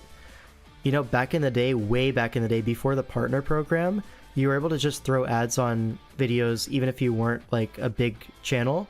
And I had one video that got like 100,000 views, which was just how to fix your emulator on your phone for GBA for iOS, because that thing would always break all the time and you'd have to reinstall it and like you'd lose your save file. But I found out a way around it. I made a video about it like one day before school and it got like 100,000 views, and so I got like $80 of ad revenue on that, but the minimum payout for YouTube is 100, so that actually puts me over the edge. So I'll actually get paid by YouTube for the first time, so I really appreciate that. Thank you, Thriller. Very cool. Damn. Anyways, a little bit of a story time there, but we're back into the game. Terra Bug into Corviknight. Do we see... Oh, that's so much damage, but Brave Bird is going to do a lot back. So it's just a trade here. Wakanberry doing its job. Meowscarada comes in. Thunderclap for some chip. Loki, if you had Healing Wish Blissey, you could have saved this Bolt. It looked pretty good. But either way... I guess you can only get it off on the... I know you can get it off on the Bolt as well. I mean, he did get his 3 kills, like... Alright, 2, I guess. Yeah, no, it's all good. Anyways, Valiant knocks something out with a Moonblast. It is Life Orb, and now Okie Dokie comes in to revenge it. Is Terra Ground high horsepower, catches the crown on the switch. It's Assault Vest. Tachyon doing nothing. Another high horsepower. There's no ground resist on this entire team, so Terra Ground makes a whole lot of sense. But what it does do is it frees up Greninja. So we see a Surf here. It is Protean, so potentially Scarf. Do we see a switch up here? Oh my god. He catches the double Okie Dokie with the Surf. Guys. That was a good play. That was great play. Yeah. Because Raging Bolt, you have a Blissey. This is the power of Blissey, guys. You have to believe me. This is the next big thing. Blissey just existing forced that double to happen, and he caught on. Catches that with the Surf. Oh my god. And then U-turns. Yeah, sure. More chip. 29's low-key a lot. This might be like Specs, Protean, Gren. Anyways, look at God Blissey. Like, I promise this thing 1v1s you. Yep. Seismic Toss for 26. T-Bolt 27%. Even with a para, not enough. My goat Blissey. Now Meowscarada comes in. Dodges play rough because Blissey's that guy. Gets parried. No Flower Trick Meow. 39% by the way. Yo, Loki, could this Meow reverse sweep here? If it's Scarf. Hurricane Grand though. Oh, but yeah, Water Shuriken and also Vacuum Wave potential. The Blissey was painful on preview. I mean, it did its job, didn't it? Check the Raging Bolt. Told you guys, yeah, you guys are doubters. was actually kind of crazy. Also, guys, we're 48 likes. We're so close to 50. Can we get there? If we get 50 likes, I'll play in a Wi-Fi league. How about that? Alright. So that was what? Who won that? Abriel. So now what? We're 3-2 for Midwest with II versus I Feel Stabby. Now, I didn't watch this game, but I've heard great things about it. Holy crap, a Wi-Fi league? Yup. I don't think I've watched this. Yeah. Anyways, II versus I Feel Stabby. Shoutouts to this game. Yeah, I haven't seen it yet, but I've heard great things. Let's just get right into it. Exactly why it was painful. Souza removed Volt Switch right before the match. Ah, that's unlucky. But anyways, Terra Fairy Chi-Yu, Terra Steel Gliscor. Alright, and then on the other side, Terra Fairy on the Espathra, Terra Ghost on the Iron Hands. Makes sense. You'd feel like stabbing after this one too? Oh my god. How bad is it? Bro, I haven't seen a Terra Espathra since like literally the first DPL Gen 9 season.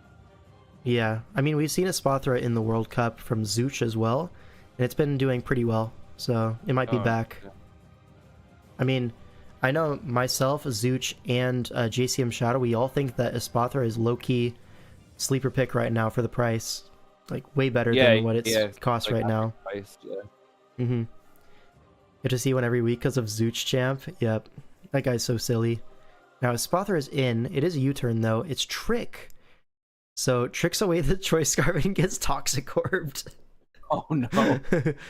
Yeah. And then we tried to talk to it anyway. Yeah. Bro, he's already poisoned. And now Glamora comes in, able to set up a hazard potentially.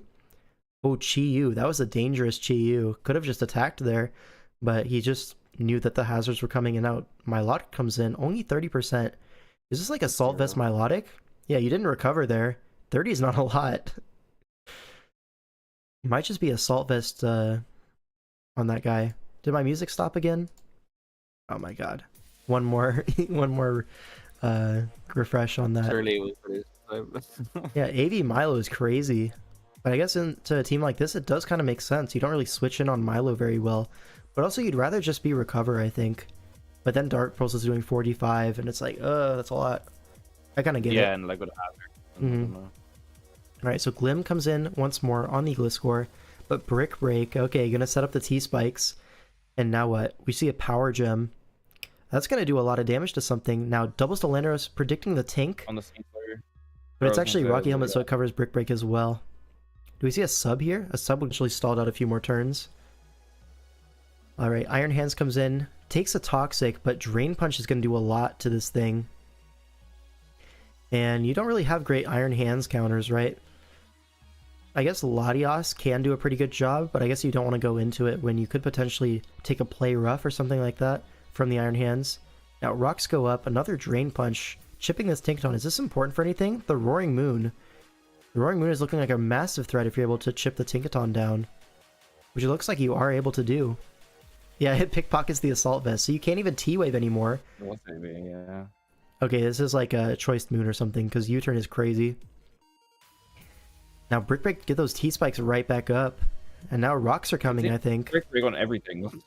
Oh, Earth Powers on the Sneasler catches that switch. Okay, no rocks. But now Chiyu's in. Probably just going to sack the Milotic at this point. Yeah, 14% Parad. Oh, now you remember this game?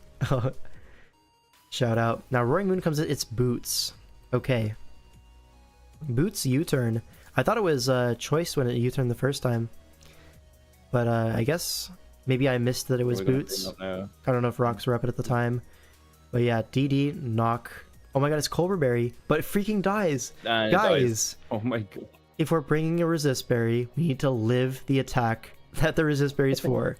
Guys, how many times in the stream? That lived it on boosted knockoff as well. Yeah, like, it's not even attack booster. Like, it's just raw +1. Maybe it's like... No, it's boots. It can't be a boosting item. Yeah, so shout out to II. And now what? Now we're up 4-2, is that it? 4-2 for Midwest? I think it is. And now J. Ricky versus Zio Trip. Now J. Ricky needs to win this, and then his teammate after this also needs to win this to tie up the week. So, yeah, and then if Zio wins, they win the week. They get those juicy 2 points on the standings. Yep. That kill was a 37.5 roll, the Latias one. Okay, but it's at 93. Surely, you just EV for it after rocks, right? That's a totally reasonable thing to do. Yeah. I guess not. I guess not. Anyways, Zio Trip versus Gigaton D's Nuts, which is J. Ricky. Guys, can we get a Citrus Berry counter in the chat? Every time you see a Citrus Berry, let me see a +1 in the chat. But anyways, let's see. Terra Fairy's a rude, Terra Fairy Bolt, Terra Ground on the Enamorous, and then any other Terras? I don't see any. So we're just going to go with those ones. A Garchomp into Meowscarada lead. Have to get out of there fearing the triple axle. Play rough, all of those things. Now a Trick into the Klefki. Gives out a Scarf and Rocky Helmet is taken. So now spikes are going up. It looks like we're going to trade multiple spikes. Meow could low-key just get up its third layer here. There's no removal on the other side. But going to play it patiently. Goes into the Belly Bolt on a knockoff. You know. And now we see a bulk up. Is this Toxic Belly Bolt? It is. So we're probably going to see jungle healing if Zarude is so happy to stay in. Especially if you're bulking up again. But slack off. I think you really need to Volt Switch there. Keep that Toxic on the Zarude. But now it's going to jungle heal. And you don't really have that momentum here. A Reflect comes up. I guess you don't have Volt Switch? Question mark? No, you do. Okay, you definitely should have clicked it earlier. You've let this heal off the poison and get another bulk up. Just to get a Reflect, which isn't going to really matter too much. And now Sludge Bomb only does 38%. This is like max Spadef. But yeah, it gets the poison, and now that Zarude is low, spikes are up. There's no removal. Kind of neutralized, I'm not gonna lie. Unless you're able to bring it in on a Belly Bolt turn, get that jungle healing off potentially. But now I think you have to spin block here, yeah. As rocks go up, and now this Zarude is really, really low. Yeah. Earth Power? I don't see any Citrus Berries yet. Guys. Where's the Citrus Berry? Okay, Earthquake is not even a 2-hit KO on Petch. That's so disgusting. So successfully blocks the spin, so it's going to be hazards up on both sides, but now what? We're going to spike here for sure. No, we go for a triple axle, knocks out the Pecharunt. I thought a third spike there because you turn into a ground type and the Pecharunt can't hurt you, but I guess you don't want to allow a recover there. It is pretty annoying to kill. Yeah. But now Valiant comes in. Uxie's going to be the response as its booster speed, not going to be Life Orb, not capable of 2-hit KOing Uxie. Garchomp comes in. No Citrus Berry. J. Ricky. What's up, man? Change, man. Oh, there's a Citrus. +1. Oh, +1 in the chat. But it's not even J. Ricky using it. The J. Ricky effect. Yeah. They know. Alright. And now what? Belly Bolt comes in. Takes hazards, but this guy's locked into Play Rough. And now Mesper... Wait, you could Healing Wish the Zarude, potentially. Maybe that's your win path. Could you do it?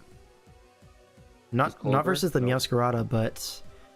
You do have the Klefki still, and that third layer of spikes goes up. This is going to be really difficult now. Triple Axel gonna chip this down a little bit, but Play Rough is gonna put this in hazard range. I guess it's like a double down almost. Not almost, it just is a double down. Right, because Helmet's gonna KO. Alright, now what? The guy that killed the Mesprit, prevented Healing Wish, is now dead. Yeah, you just go to it now and you're gonna Healing Wish the Zarude. I'm pretty sure. Nope. Oh, did we not get it off? Oh, Citrus Berry +1. Let's go. When it's leftovers and amber, it's not even like specs or anything. Calm Minds up. Can we get our Zarude back in? Oh, Ooh. no. Ice Punch. Oh. Oh no, it's contrary Yeah, Calm Mind. Oh no. My brother in Christ. Yo, like the stream for Contrary Calm Mind Enamorous right now. We're 1 like away from 50, the big 5-0. I know we could do it. Yo, if that doesn't deserve a like, I don't know what does. Shout out to Enamorous. And now Bellyboat comes in. Can you go for a Healing Wish here? You do, and now the Zarude is back. And I think Zarude just wins this now with the boots gone on the Volcanion. You have Jungle Healing for the Toxic. You're going to see a Reflect here. But I don't think it's going to matter. He's going to bulk up again as Volt Switch into the Volcanion. But I think with the Rocks and the Spikes, you're just going to click Knockoff. It might not kill. But even if Sludge Bomb poisons here, you're able to knock it out the next turn and you Jungle Heal on both of the remaining 2. So yeah, Zarude came back and won this one. It was looking pretty bad for a while. The max layers up, but Zarude is able to pull it out in the end. Shout out to Zarude, man. This really fits my narrative. I'm just going to knock this off, and yeah, Bellybolt going to go down as well to another knockoff. And he just forfeits. And that's going to be that game. So J. Ricky puts his team in a position to tie. They're down 4-3. It all comes down to King of Crook versus High Crocs. This is going to be the last replay of the stream. And then we'll finally be done. We're definitely hitting 8 hours, though. Shout out to that. 2 Citrus and a Zarude Masterclass. We eaten good. Yup. Shout out to J. Ricky. I knew he had it in him. And now we see another Ursaluna Blood Moon. Alright. And a Tentacruel. Yeah, Rotom-Mow, you don't see that every day. I shed a tear this match. Oh no. Let's look at this. So we have Terra Dragon on Enamorous. That's pretty rare. And then Terra Steel on Rotom-Mow. Oh, I remember watching this one. Yeah, that reminds me of how this game goes. Oh no. The Terra Steel Rotom. And then on the other side we have Terra Ogerpon and Terra Scrafty. Terra Scrafty is really cool, but yeah. So we're going over every week 3 matchups after this? Hell no. I'm stopping stream after this. Alright, we get our form off immediately. Fez comes in on the Roaring Moon. It is Sugar Berry. Gets knocked off. Tentacruel comes in on the U-turn, so momentum always up, but that Rocky Helmet gonna go a long way in this matchup. Ursaluna, oh, it's AV or something, because that Hydro Pump did negative damage. And this is gonna 2-hit KO the Tentacruel with Blood Moon into Earth Power. But he goes for Hyper Voice, predicting the flip turn into the Rotom-Mow. Vacuum Waves for some good chip. And honestly, this Blood Moon kind of did its job. It softened up the Tentacruel and the Rotom-Mow. Pretty nice. And now this is the turn I remember. Yep, Terra Steel just to die anyways. Nice. Love that. Bro, he thought a U-turn was coming. Streaming tomorrow? No, Yeah, I will not be tomorrow. Not to...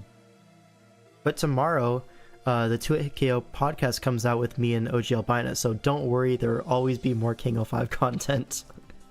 Yeah, we have like a hour and a half, 2 hours video with Burger going up on OG Albina's channel. It's a really great episode, honestly. I think that one was super interesting. We did a lot of waffling, but also a lot of really cool stuff that we showed off in that podcast. So coming out tomorrow, take a look when it does come out. But yeah, it was Adamant Ogre. I mean, still, you don't Terra Steel there ever, I don't think. But anyways, Enamorous is going to come in here. Goes for a Sludge Bomb. Catches the Fez with some neutral coverage, I guess. Does a little bit more than Moonblast would. Now, Iron Crown in threatens a Tachyon Cutter, but Scrafty's going to come in. Is this AV? We're not going to find out quite yet, but the Calm Mind comes in. That is so AV. A lot of people are bringing AV against stuff like Iron Crown because there's not really much variability in its sets. You kind of know what's going to happen, and so therefore your AV guy is always going to like have the predicted outcome. It's always going to beat it. Yeah, big time. Needed to have that Terra burnt so he can win from a worse position. Shout out, just make it hard for himself just to do it. I get it. The idea was live and click Pain Split, but like even then, like you're banking on it U-turning. If it goes for Ivy, it's the same damage either way. I just can't co-sign that Terra there. Right, knocks off the Choice Scarf on Enamorous, okay. And now switches to Fez on the Iron Crown. Another Calm Mind is coming, but this time U-turns for a little bit of chip. And now into Palafin. Interesting, because this is not Fast Crown. It's not booster special or booster speed. So a Banded Wave Crash is going to do so much damage. Folks, this is bulky Roaring Moon. There's a Rocky Helmet on that guy. That still took 77. Yo, Choice Banded Palafin is in the building. Now, goes Fez and Drippity. Absorbs that knockoff. Now, a Roost is coming, but you still get that U-turn momentum. A critical hit is doing you no favors. And a Poison. And the poison. Well, that's a little unlucky, not going to lie. But Ogerpon is going to come in. Able to just go for an Ivy here. You don't even need to U-turn at this point. Ivy's a KO. Now, Enamorous comes in, able to force this out, but Fez comes in once again. And honestly, Fez has looked really good in this week of DLWC. Like, it's just been walling a bunch of stuff, getting U-turn momentum constantly. Like, everything just does no damage to this thing. Yeah, it's very fat. It's very fat. The thing is, it doesn't do anything back. But, yeah, we're going to have to watch this, because Tentacruel versus Fez. Guys, what are we doing here? This is a mid-off. Mid-off, yeah. But the Fez is going to win eventually. Might have been the best Ogre matchup I've seen all stream. Yeah, Ogerpon Teal matchups are pretty rarely this good. Did he burn the Healing Wish on Tenta? Yes, he did. Yes, he did. Anyways. At this point, yeah, Ivy Cudgel guy is going to collect. And now Crown comes in, but you can always just... Yeah, Ivy Cudgel. This is a 3-hit KO. I guess 4-hit KO, right? 1, 2, 3, 4. But with Light Screen up, you don't even really fear this. Now Light Screen's up, so you're going to sack your Fez. Makes sense, but now you can just Jet Punch a few times. Palafin, that priority, comes in clutch time and time again. And now Deoxys, you're going to see this does so much damage. Because this is Choice Banded Jet Punch. That's 94%. And the Deoxys is going to go down to Life Orb. And that's going to be King of Crook clinching the series for US Midwest. So, really well played in this game, honestly. Like, the combination of AV Scrafty, Ursaluna softening him up early game, you know, the Ogerpon terrestrializing to a Psychic type, mind controlling the Rotomo to click Terrastalize. Pretty cool, huh? Tough game, man. We did have a lot of mind control shenanigans. Yeah, a lot of mind control in this stream. But anyways, we did hit 50 likes, so thank you guys for all of that. That means we will be doing a Wi-Fi league. I don't have a Switch though, but we're gonna find a way. It's gonna be fun. Anyways, yeah, you just played this one well. Banded Palafin. I think that's Scarf Ogerpon as well. Something to like really take advantage of, like even like a +1 Moon. It looked like a Scarf Ogerpon. Able to revenge that thing. You face a Namorous gouging this week. May God bless me. Yeah. I mean, that Healing Wish and a gouging combination, always good. Yeah, with Scarf Ogre, yeah, makes sense. That's the way he was playing it. Can't wait for next week's stream. Yeah, we'll be out here hanging out again for another 8 hours, I'm sure. But then after that, it'll be a little bit more manageable, right? Because after week 3, there's the play-ins. So that's going to be only 2 series to go over. So that's only 16 games. We can do that super easy. And then after that, it's going to be top 8 all teams. So that's going to be 4 series. Again, we could totally do that. I think this was like 10 series. Like, man, Yeah, it's that's a so lot. much. But hey, it's fun. And yeah, we'll do it again next week. So shout out. See you that week. Also, probably going to cover the Circuit Championship finals when those happen. But yeah, lots of content coming. I have another coaching content thing as well. Just need to post that. I'll probably edit it after the stream right now after I get something to eat. And yeah, we'll probably schedule that to upload tomorrow or something. It's going to be coaching with Razzie. So yeah, it's a very cursed game. I highly recommend watching it just for entertainment purposes, but you also might learn something. So yeah, that's all my plugs out of the way. Thanks for watching. And also thanks for Slick joining me. You know, dual commentating is a lot no more problem. fun than just by myself. So appreciate that. The quesadilla video soon. I might upload that unlisted and post it in my Discord. So yeah, shout out to that. Anyways, that's it for me. Thanks for watching. See you in the next one. Bye.